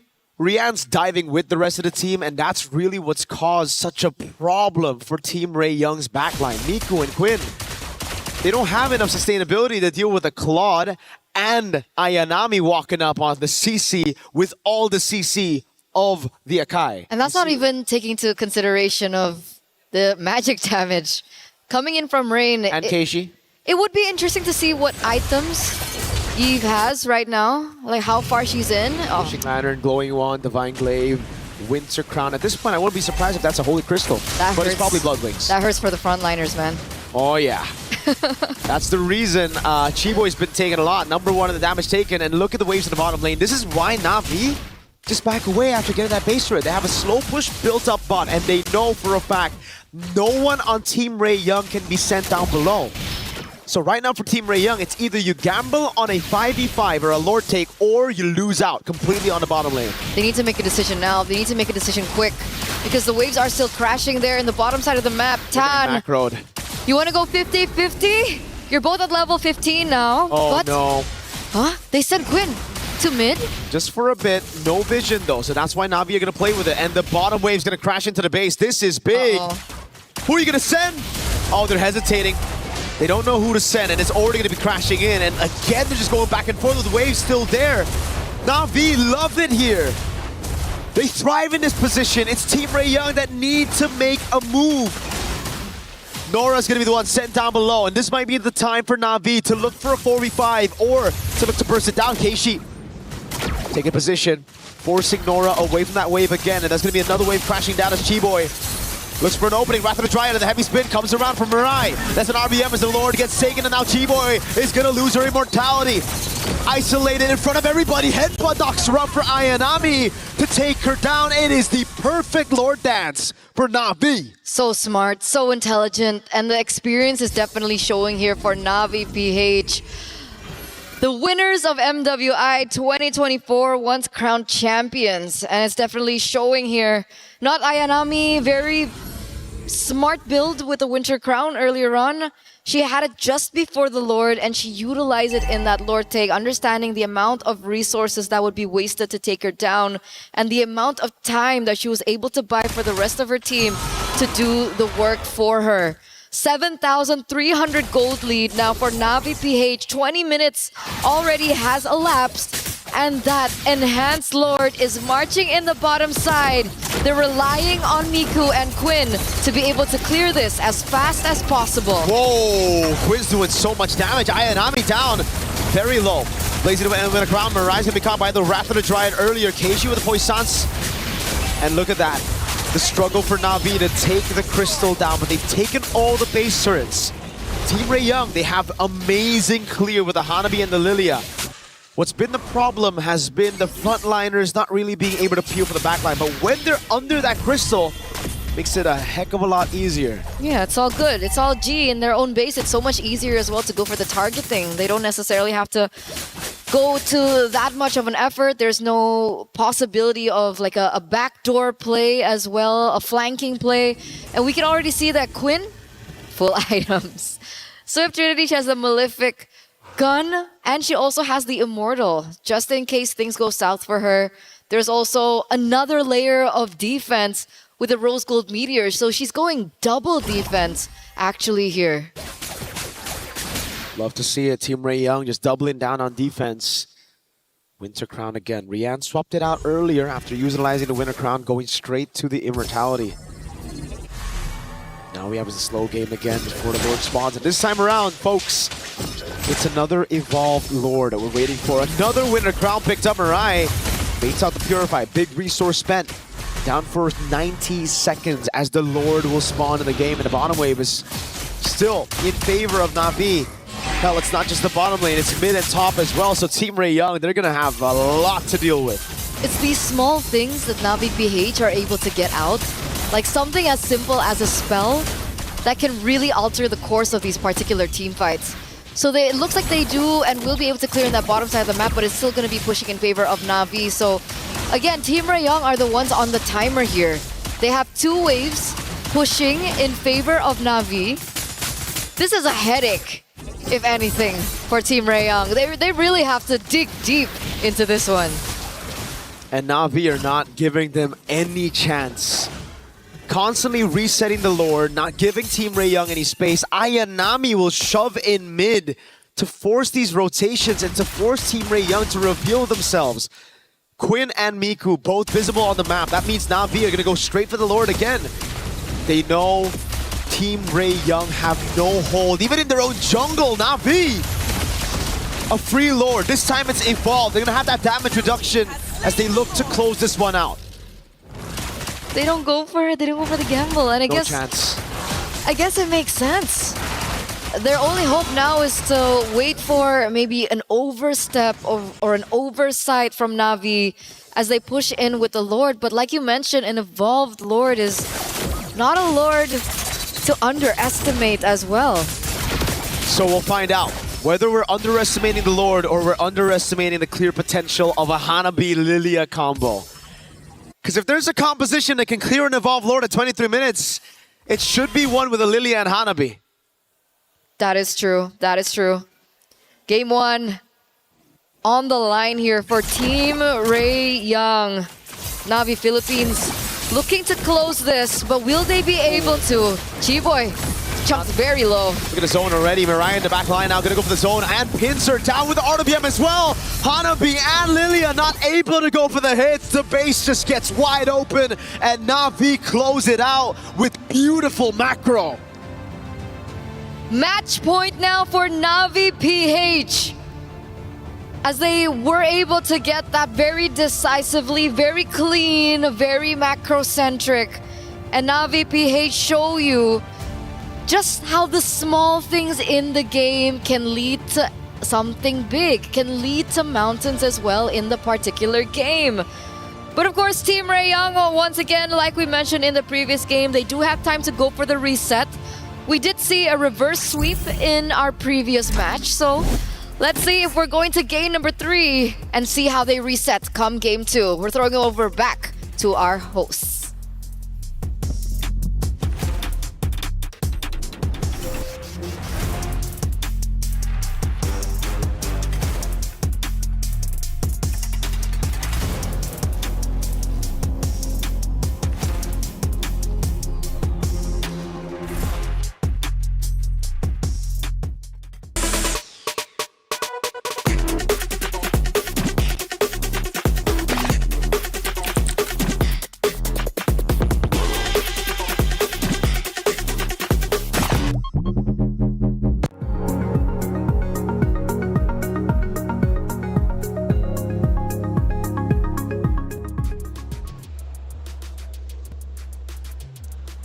Well, that's it for our first quarterfinal matchup, or last one, I should say, anyways, for map number 1. Potentially 2 more to go. That's how we've been going, anyways, for our quarterfinals. They've all gone game 3, but now it's up to Team Ray Young to force a third map. It's not going to be easy. Na'Vi played that very, very well. They did. They started off strong. I mean, I thought it was going to be a much quicker game than it was, but There were some good adjustments throughout the game from Team Ray Young.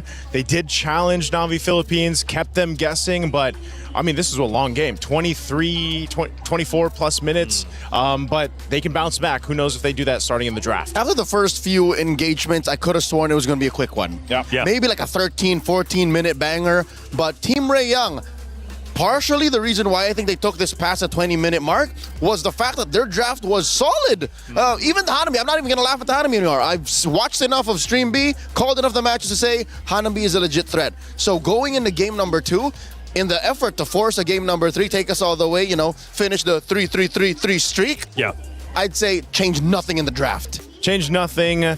Let it be known what you want to bring to the table. It started to work out for Team Ray Young. It just took them some time to basically get this to cook. But yeah, I heard Mirko say it. If any composition can defend at this 20-plus minute, it's this kind of composition with a Lily and a Hanabi. Lilianabi. Lilianabi. Ooh, that's why. Yeah, see, so that's why I'm okay with it. If there was something to change, right? Yeah. Coach Frost, take heed.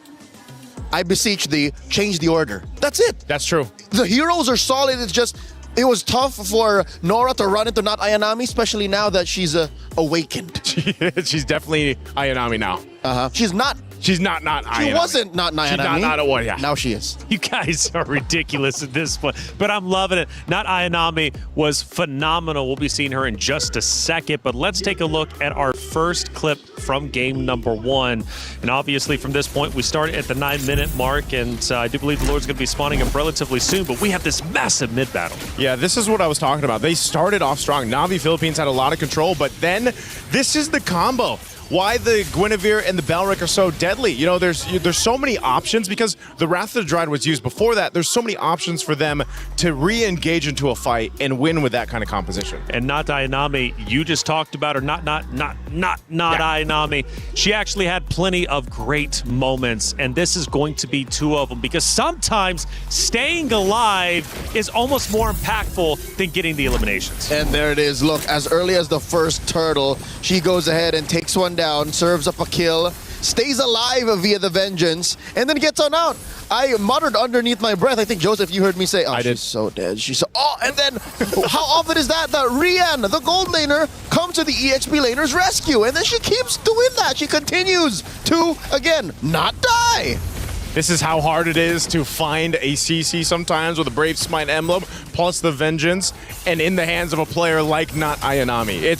It's a little finicky to try to even catch the CC, but then again, with the way the team played in the early portion of the game is what made it so deadly. Again, staying alive like that is, it really does take talent, it takes timing, and just overall experience. A phenomenal job as a whole in general. I believe that's all of our actions, but hey, I do want to say though, we have, I believe, our competitors about to get set up. It's going to be a lot of fun, and I'm ready for that to take place in just a second. But of course, plenty of storylines still to come, obviously, between even just these 2 varied teams like Team Ray Young and Navi.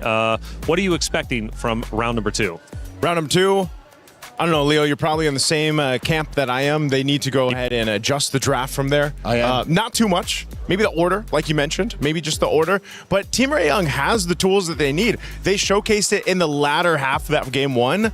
They just need to get a head start, get momentum building up, and then follow through because that's what's worked for them up to this point in MWI.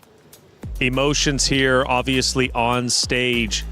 Sometimes it's hard to watch. In this case, though, I think the players are just so locked in. It's been a long day for both of the teams, but they're here on that main stage. And what's up for grabs is super serious, right? Going to semifinals, a top 4 in MWI is a huge accomplishment. And what's interesting is this is the other side of that coin of fatigue and emotions and adrenaline fueling you. We've seen teams now just clock out because it's been a long day. The ladies of Navi take it the other way. We played and earned our slot here in the knockouts by taking down a tournament favorite in Gen G. Yeah. We can't let anyone down now. That's a fact, and Navi also knows what it is to play long tournaments. After all, they did win in 2024, so they've been there before, and they want to return to the main stage, final day, to play whoever is opposite of them in the grand finals. But let's not forget, Team Ray Young also wants the same, but they're going to have to dig deep if they want to try and take down Navi, especially in map number 2, to force a game 3. They played well They really did, but they're going to have to do a little bit more going in to the next matchup. Truth be told, in competitive scenarios like this, a close match, 25 minutes, is harder to digest than a 13-minute stomp. Yep.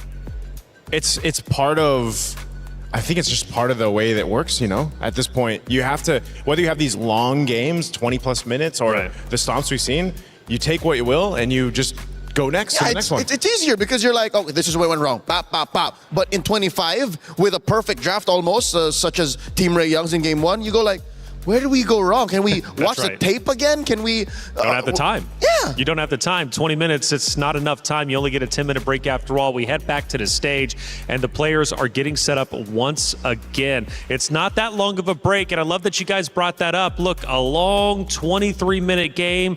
You can't really digest all of it. You just got to go in with the cliff notes, with the key points, and then come back stronger if you possibly can. Now, speaking of coming back stronger, for Team Ray Young, a real chance to tie this series up, but again, they're going to have to dig deep.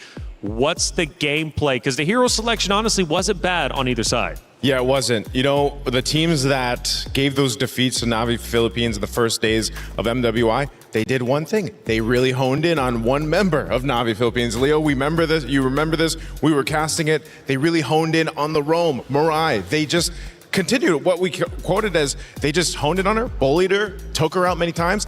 The main stalwart, the bulwark of that lineup of Navi PH fell apart, and so did the team. Unironically, I have merch for those who might want to see Navi PH fall. Yeah. Put it on a t-shirt. Deny Mirai. Deny Mirai. TM. And one of the interesting things you guys said for Navi during the hero selection is they were planning potentially to choke out Quinn specifically. But not only is it Quinn, but on the opposite side, right, you have, or at least for Team Ray Young, I mean, how do they deal with not Ayanami? She has been insane this entire tournament. I think it's less about denying Ayanami from playing, taking her out of her comfort. It's isolating her from the rest of Navi. If you're able to make her play selfish, then you're already off to a great start. That's one way. Maybe you can do that in the draft. Focusing on not Ayanami, it can be like a two-way thing. It's like if you put too much focus there, maybe that's a distraction that Navi Philippines is going to be happy with. But if you let her to her whims, again, depending on what hero she picks, that could also be devastating. Are we watching the same game? This it looks like it. Same a mirror bands. of Game 1. Okay, the Claude is different, right? At Feel it away. Yeah. Lilia, Claude. It is, yeah, Claude's different. Claude was on the opposite side last time. So that means they're missing out on the Esmeralda. Belleric is still out there too. Do they take the Belleric now? I see what Coach Frost is doing. What's he doing? He's saying, you go Esmeralda, we go CC. That could work. Either way. Yeah, in the current metagame, even if we are all in agreement that Esmeralda is the currently overtuned queen of EXP, yep, she has one foil. What's that foil? A Sea Halberd equipped CC. Yep. And it happens so quickly, too, in the early game, because usually Esmeralda dominates, right? But there's Eric against the CC. Yep, I knew the Eric. Whoa! Whoa, Harith. Harith. Welcome back. I mean, he's seen play. What is he, a Leonian? 6 times. He's a little baby Leonian. Little baby Leonian. Welcome back. With time magic. Doesn't show up as often. So Harith, I mean, obviously getting your attention the most, how does that shake things up specifically on Navi's side? Since they are ending up at the Harith and not the Claude, their box is going to be slightly smaller. They're going to fight in the short to mid-range, which is something Team Ray can start to attack now since their re-engage is so good. You have the black shoes, you have the BMI, and you still have the Esmeralda. I'd say ban the CC now. Ban the CC, because when they saw that Harith picked up, Team Ray Young this is a green light to take the Esmeralda. Yep. She takes the shields that are there from Harith when he's bouncing around his Dom and force that ultimate. So this is a good counterplay into the Harith pickup. Wait, let me just put on my tinfoil hat here. There's a world where possibly this is not a Roam Belleric, nor is this a Roam Baxia or a Jungle Baxia. What if, hear me out, Taylor, hear me out, Joseph. Here now. What if Roam Baxia, XP Lane Belleric, Bammond. What if it's Valmond, right? Has it been that long of a day? That's one of the few answers to an Esmeralda. It came from the horse's mouth. That's Navi. true. Navi explained it, right? That's how you dealt with that durability that Esmeralda has. Shred it out. And then But you might be overshooting. You might overcook because you're all the more accepting the stereotype of we're playing in the mid to short. And it came from the horse's mouth, aka Leo. Daniel. Well, yeah. don't paint this as Balman propaganda, all right? I'm just saying. No, he loves the Balman. If you want shred and you want to work on the Esmeralda, then that's how you do it. Hey, you know what? I know you missed the Bane. Balman could be the next successor of that. But yeah, it makes sense. I think you're right though too. It's a little bit overcooked. It's too in your face. It's too much. Yeah. This is interesting though. The Expo ban comes through.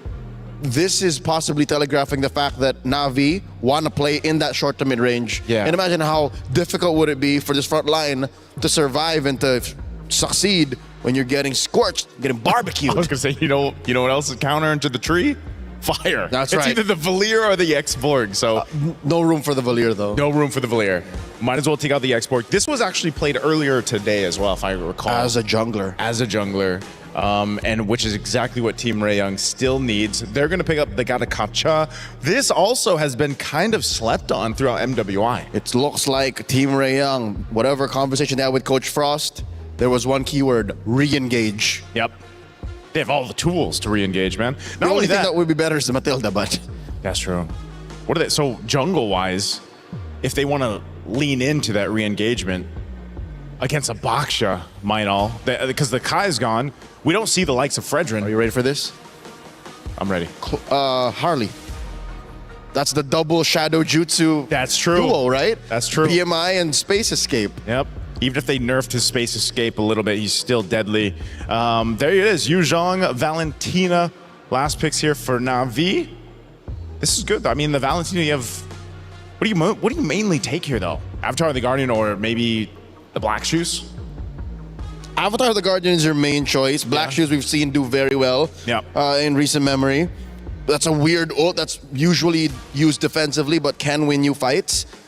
But you're right, what's in the jungle? Harley, by the way, just came to mind because it looks like what they need. It looks like, yeah. But is that enough of a front line? Esmeralda Gatot, I think it is. It could be. I mean, those two heroes alone built up the front line. You can use the thing I'm worried about is, again, the Gatakacha being picked up.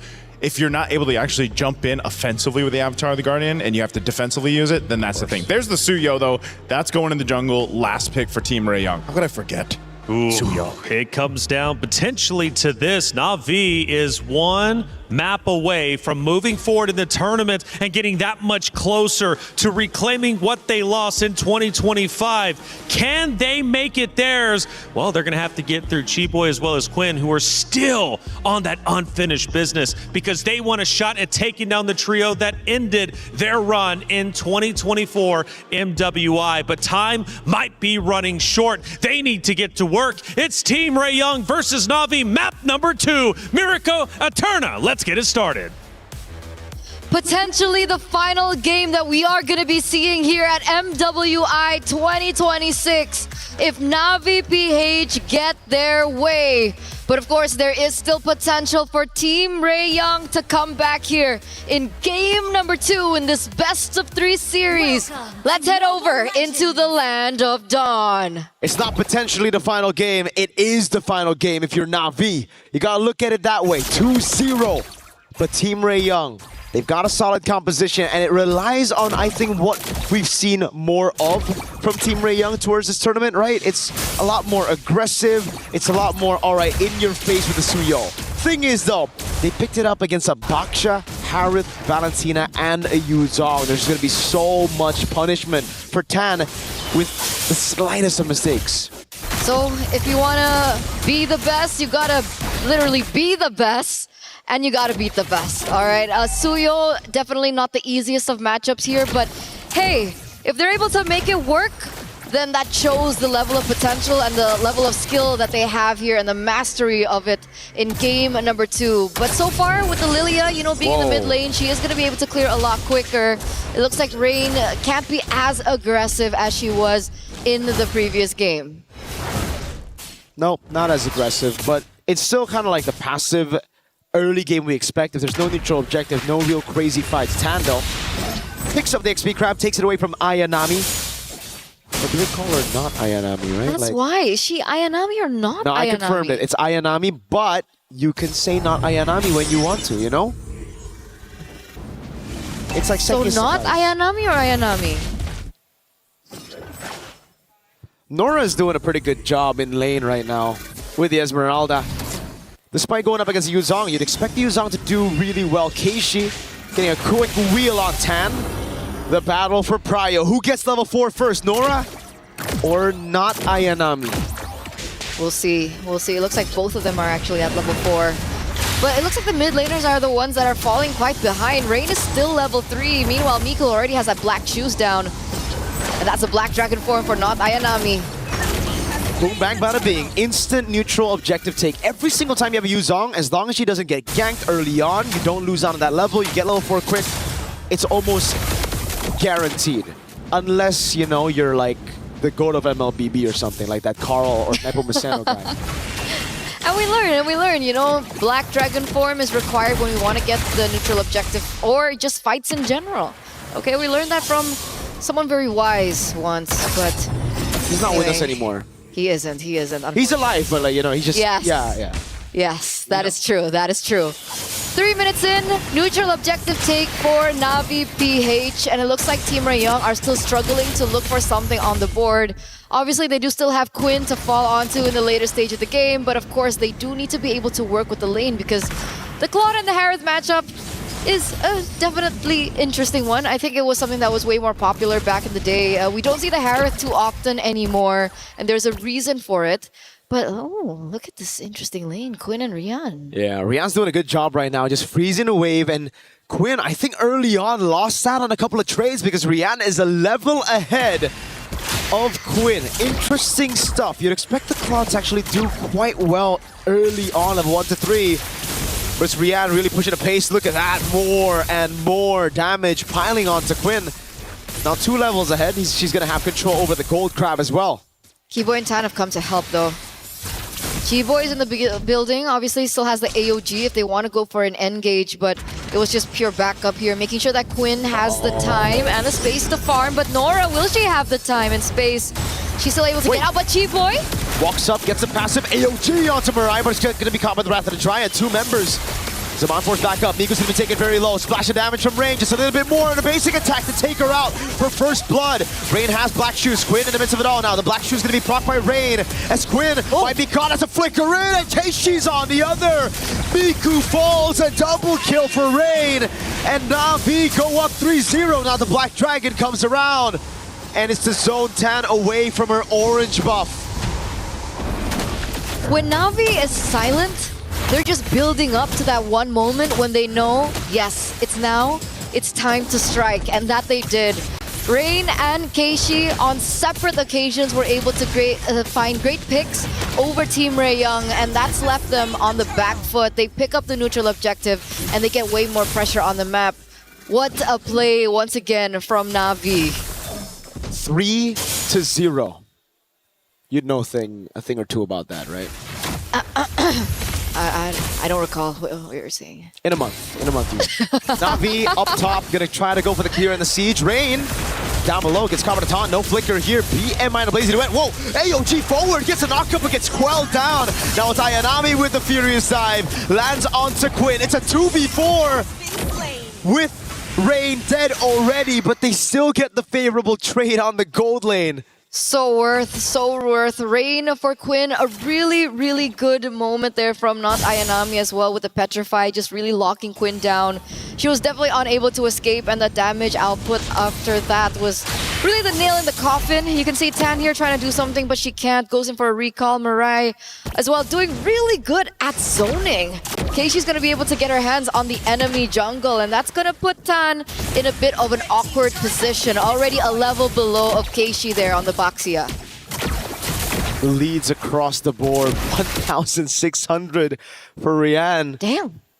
Damn indeed.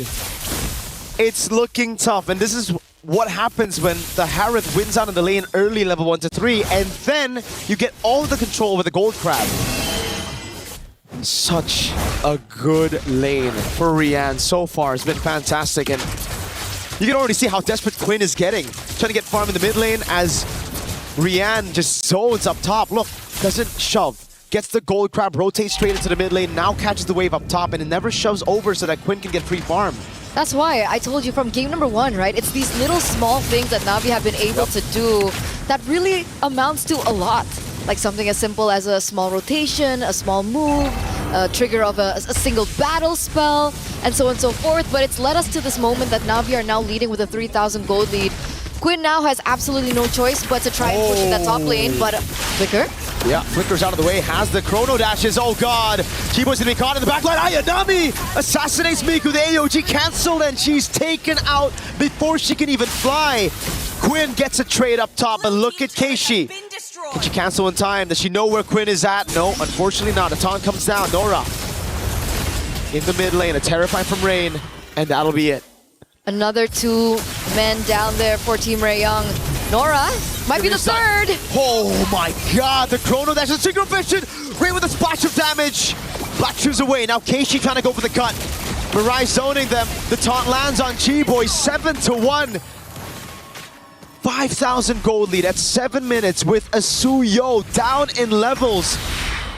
2 whole levels. It's uncanny. It's uncanny, the aggression and the dominance that we're seeing here from Na'Vi PH. And I would say that they're coming into this match with a lot of weight on their shoulders, right? They were knocked out 2024 by Team Raeyang, by Chiboy, as well as by Quinn. So definitely vengeance is on their plate right now. And man, they're cooking and they want dinner. You have to take a look at the run again to get to this point. Na'Vi losing early on, then almost getting knocked out by Falcon Daisies, a game down in that best of 3. Coming back from that, turning things around, reverse sweeping Falcon Daisies, and then having to meet the team that literally threw them out of the tournament to make it here. And now, a 1-0 lead. Match point, 7-1. These ladies know how it's been while being behind. And they're so close. And they're so close. They're so close to coming back, making it to top 4, guaranteeing that spot, and maybe, just maybe, reclaiming that 2024 glory. That's been the whole story for them right now, and it's looking really good for them so far. Look at them now rotating back onto the Lord. Nora is in the vicinity, and it does look like Tan is near as well, but with her so far behind, Keishi's level 12, Tan level 11. There's no way for a contest. This is a free Lord over to Na'Vi PH. And it's still the same clean macro from Na'Vi that we saw in Game 1. We saw a few bombastic moves from Na'Vi in Game 1, and it almost seems like instantly they fixed it. Playing it clean for all the Lord fights in Game 1, and then transitioning into this game, not letting that match point get into their heads. They're playing it even cleaner than that Game 1 endgame. Especially when they get the tools to do so, right? Rihanna on the Harriet, not Ayanami on a hero like this. Very aggressive. Is that a misstep? Could be, could be. Now she gets a purple buff, so I guess, you know, more cooldown, it don't matter. Gonna be up as well. Mid lane's gonna go down for sure. Chiboy's the only one sent there. The rest of the team knows it's better to just play in the back. But the thing is, for Team Raeyang, they don't have a Hanabi to clear these waves out. It's not as good as a Hanabi. Yes, you have a Lilia. Yes, they have the Holy Shields. But Na'Vi also in this game have a better way to siege with the Black Dragon form zoning everybody away. Despite them not having like the siege potential per se, right? They have the Valentina, but Mirai is walking in very deep actually. And she's receiving a ton of damage, but look at Rian go in. There we go. That's the Black Dragon form I was talking about. With the first Lord, they'll be able to get the base turret in the far lane again. And they instantly disengage. Classic Na'Vi. Surgical precision. Just like game number 1. Just like game number 1. They're gonna toy with the minds of Team Raeyang here with an 8,000 gold advantage. At this stage, I'm wondering what the items for Quinn are. Has she reached her power spike? Is she close to it? Turns out she's not, but wait a second, Nora. Oh, no, Purify. The AOG from Chiboy walks up again. The Wrath of the Giant gets 3 members. Mirai with a big set. Now can they follow it up? Rain with a splash of damage. That's the Black Shoes torn apart already. Rain has to go with the Black Shoes again. Ayanami deep in already. And it will be a kill back. A Sky Piercer for Tan. And deja vu to a little bit of what we saw in Game 1. Okay, a step in the right direction there for Tan, picking up the Sky Piercer. So the stacks are there, and if she's able to get more onto it, that just might be the way for them to turn things around. Keishi, though, will be able to get the orange buff away from Team Ray Young, so that is another resource that they have eliminated away. And it would be nice to take a look at the items once again. We see that Rian already has the Divine Glaive alongside the Holy Crystal, so we can definitely say that the damage is there, alongside, of course, the two integral other items coming in from the Harith. But Quinn is still one item away. She should be able to get it really, really soon, but will she be able to get in time before the Lord spawns in under 10 seconds is the case and the problem. If you look at the equipment, man, that's a big Harith. Divine Glaive at 12 minutes. Yes, it's with the Bargain Hunter, but look, Quinn has only now finished the Swift Trinity. That's almost a 3,000 gold lead, 2,800 between the gold laners. Rian can start popping these players.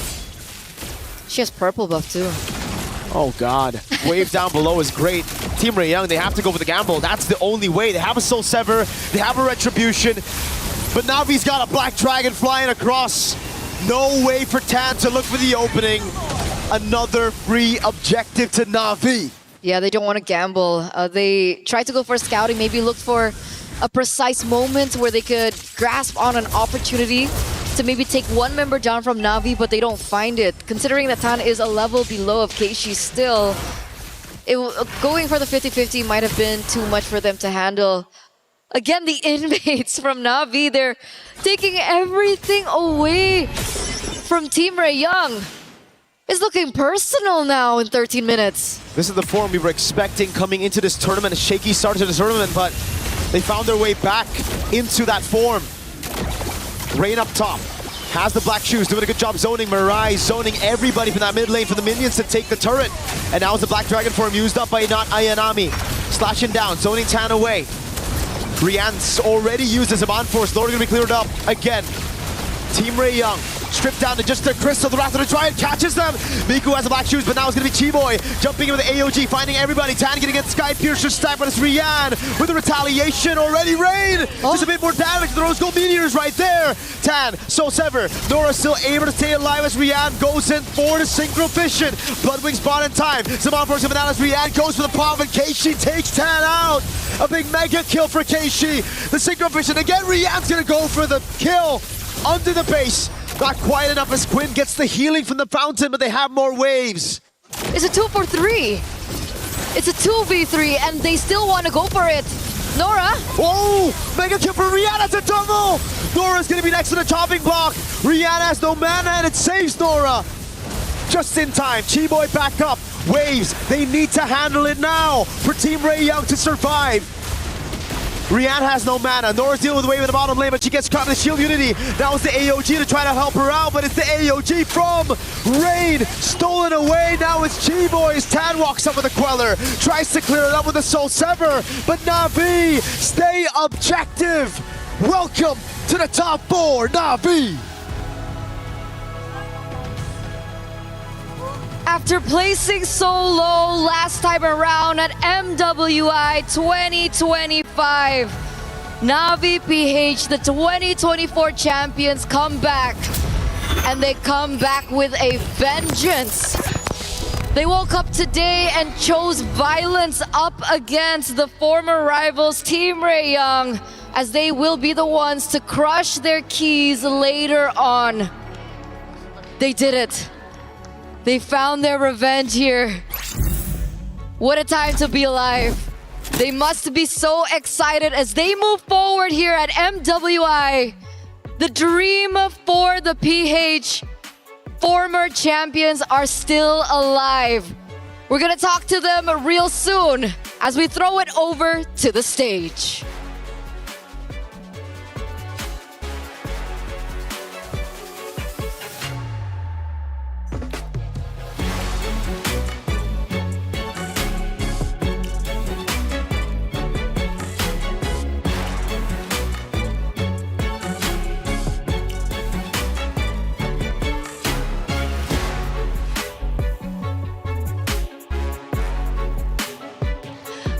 biggest congratulations to Navi Philippines!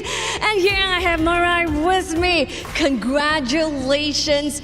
Now, the thing is, this exact thing happened in 2024. And you remember what happened in 2024? You remember the ending? Do you think it gives you a good feeling? Yeah, I think it's just a deja vu for me.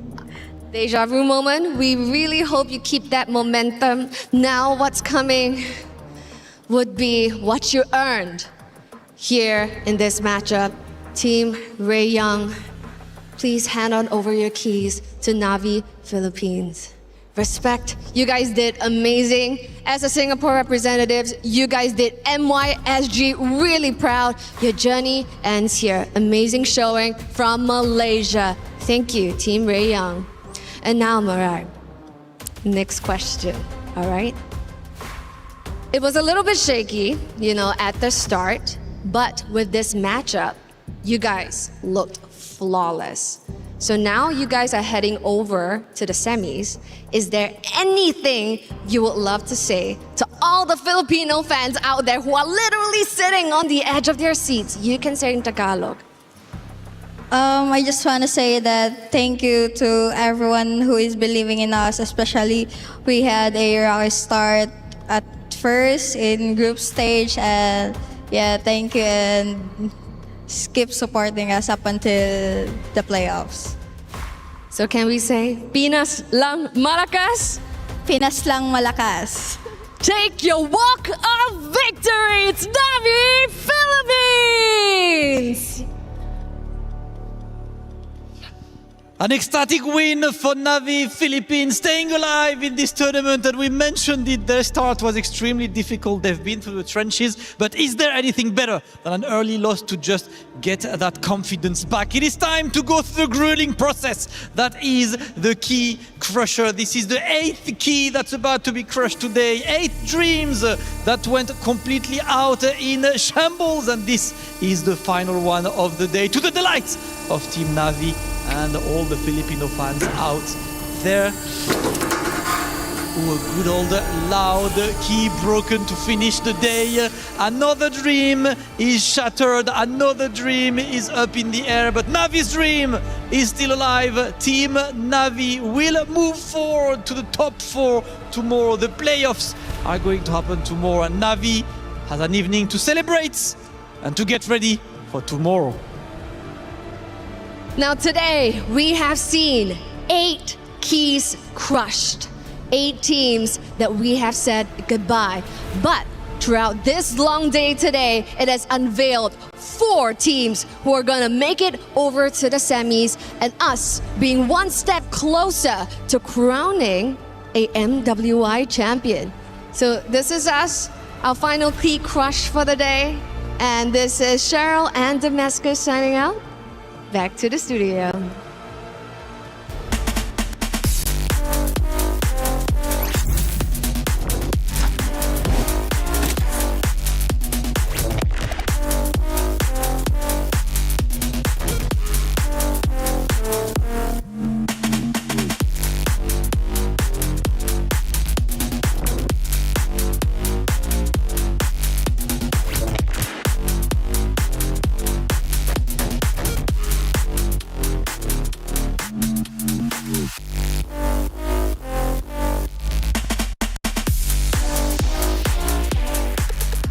And that is the final series of the quarterfinals. The semifinals are set up, and Navi will be one of those teams aiming for the grand finals.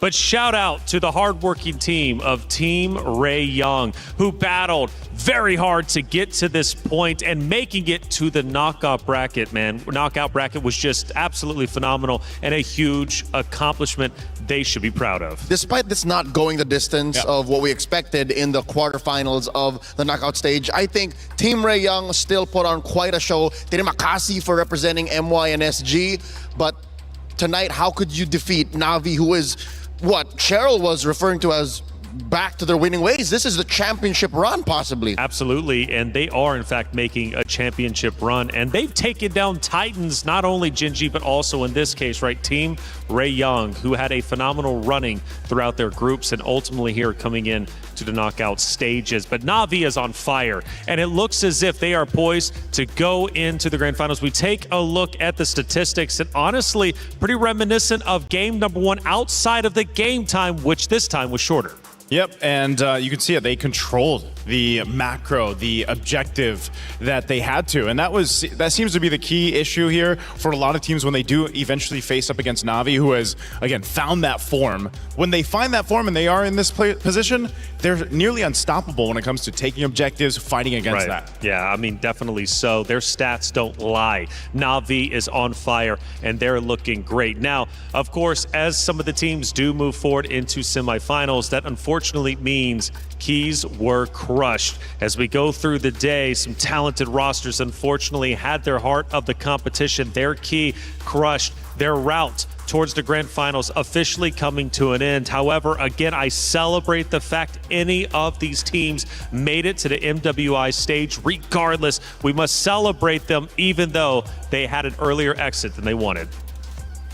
You know, this is one of those things as we take a look at all the keys that were crushed today. Again, 8 keys were crushed, again, as the nature of the competition, but with that is the dreams, right? The dreams being crushed to get to this point, but this is, again, brutal. I love the opening video that explains the whole format for MWI because it is essentially, it's a really brutal format to go through. Absolutely. And that's what it is. Oh, 100%, and I think it just elevates the competition and comes to show how seriously you need to play in order to protect your key. Hearing get snapped must be absolutely heartbreaking, but that's the way it goes. The fact that your hopes and dreams are tangible and are now suddenly broken in half, that's got to be emotionally taxing, mentally fatiguing, and you know what? What happens on the stage is in history forever. Your key is not gone. It's just part of the trophy now. That's right. And Na'Vi, this was the moment where they ended up crushing Gen.G's hopes of going back into grand finals. Ashley handed over the key, and it ends up getting eliminated. Foot Esports as well, also eliminated a little bit earlier on. This time, though, obviously making a show of it. Yeah, we saw that over on the B stream as I missed it, so I'm glad to see that now. There was a lot of, this is one of the things, right? It's great to see the personalities behind, again, these female athletes that are competing here for MWI. And there's so many stories to tell. I know this is one of the quotes from Kiyoe earlier on today, where all these ladies have such deep stories on how they eventually got into competing in MLBB and then how now they're competing in the biggest tournament for them to compete against the biggest prize pool as well. Vitality also crushing Keys. However, there was almost a world in our bracket where Vitality was eliminated 5th through 8th.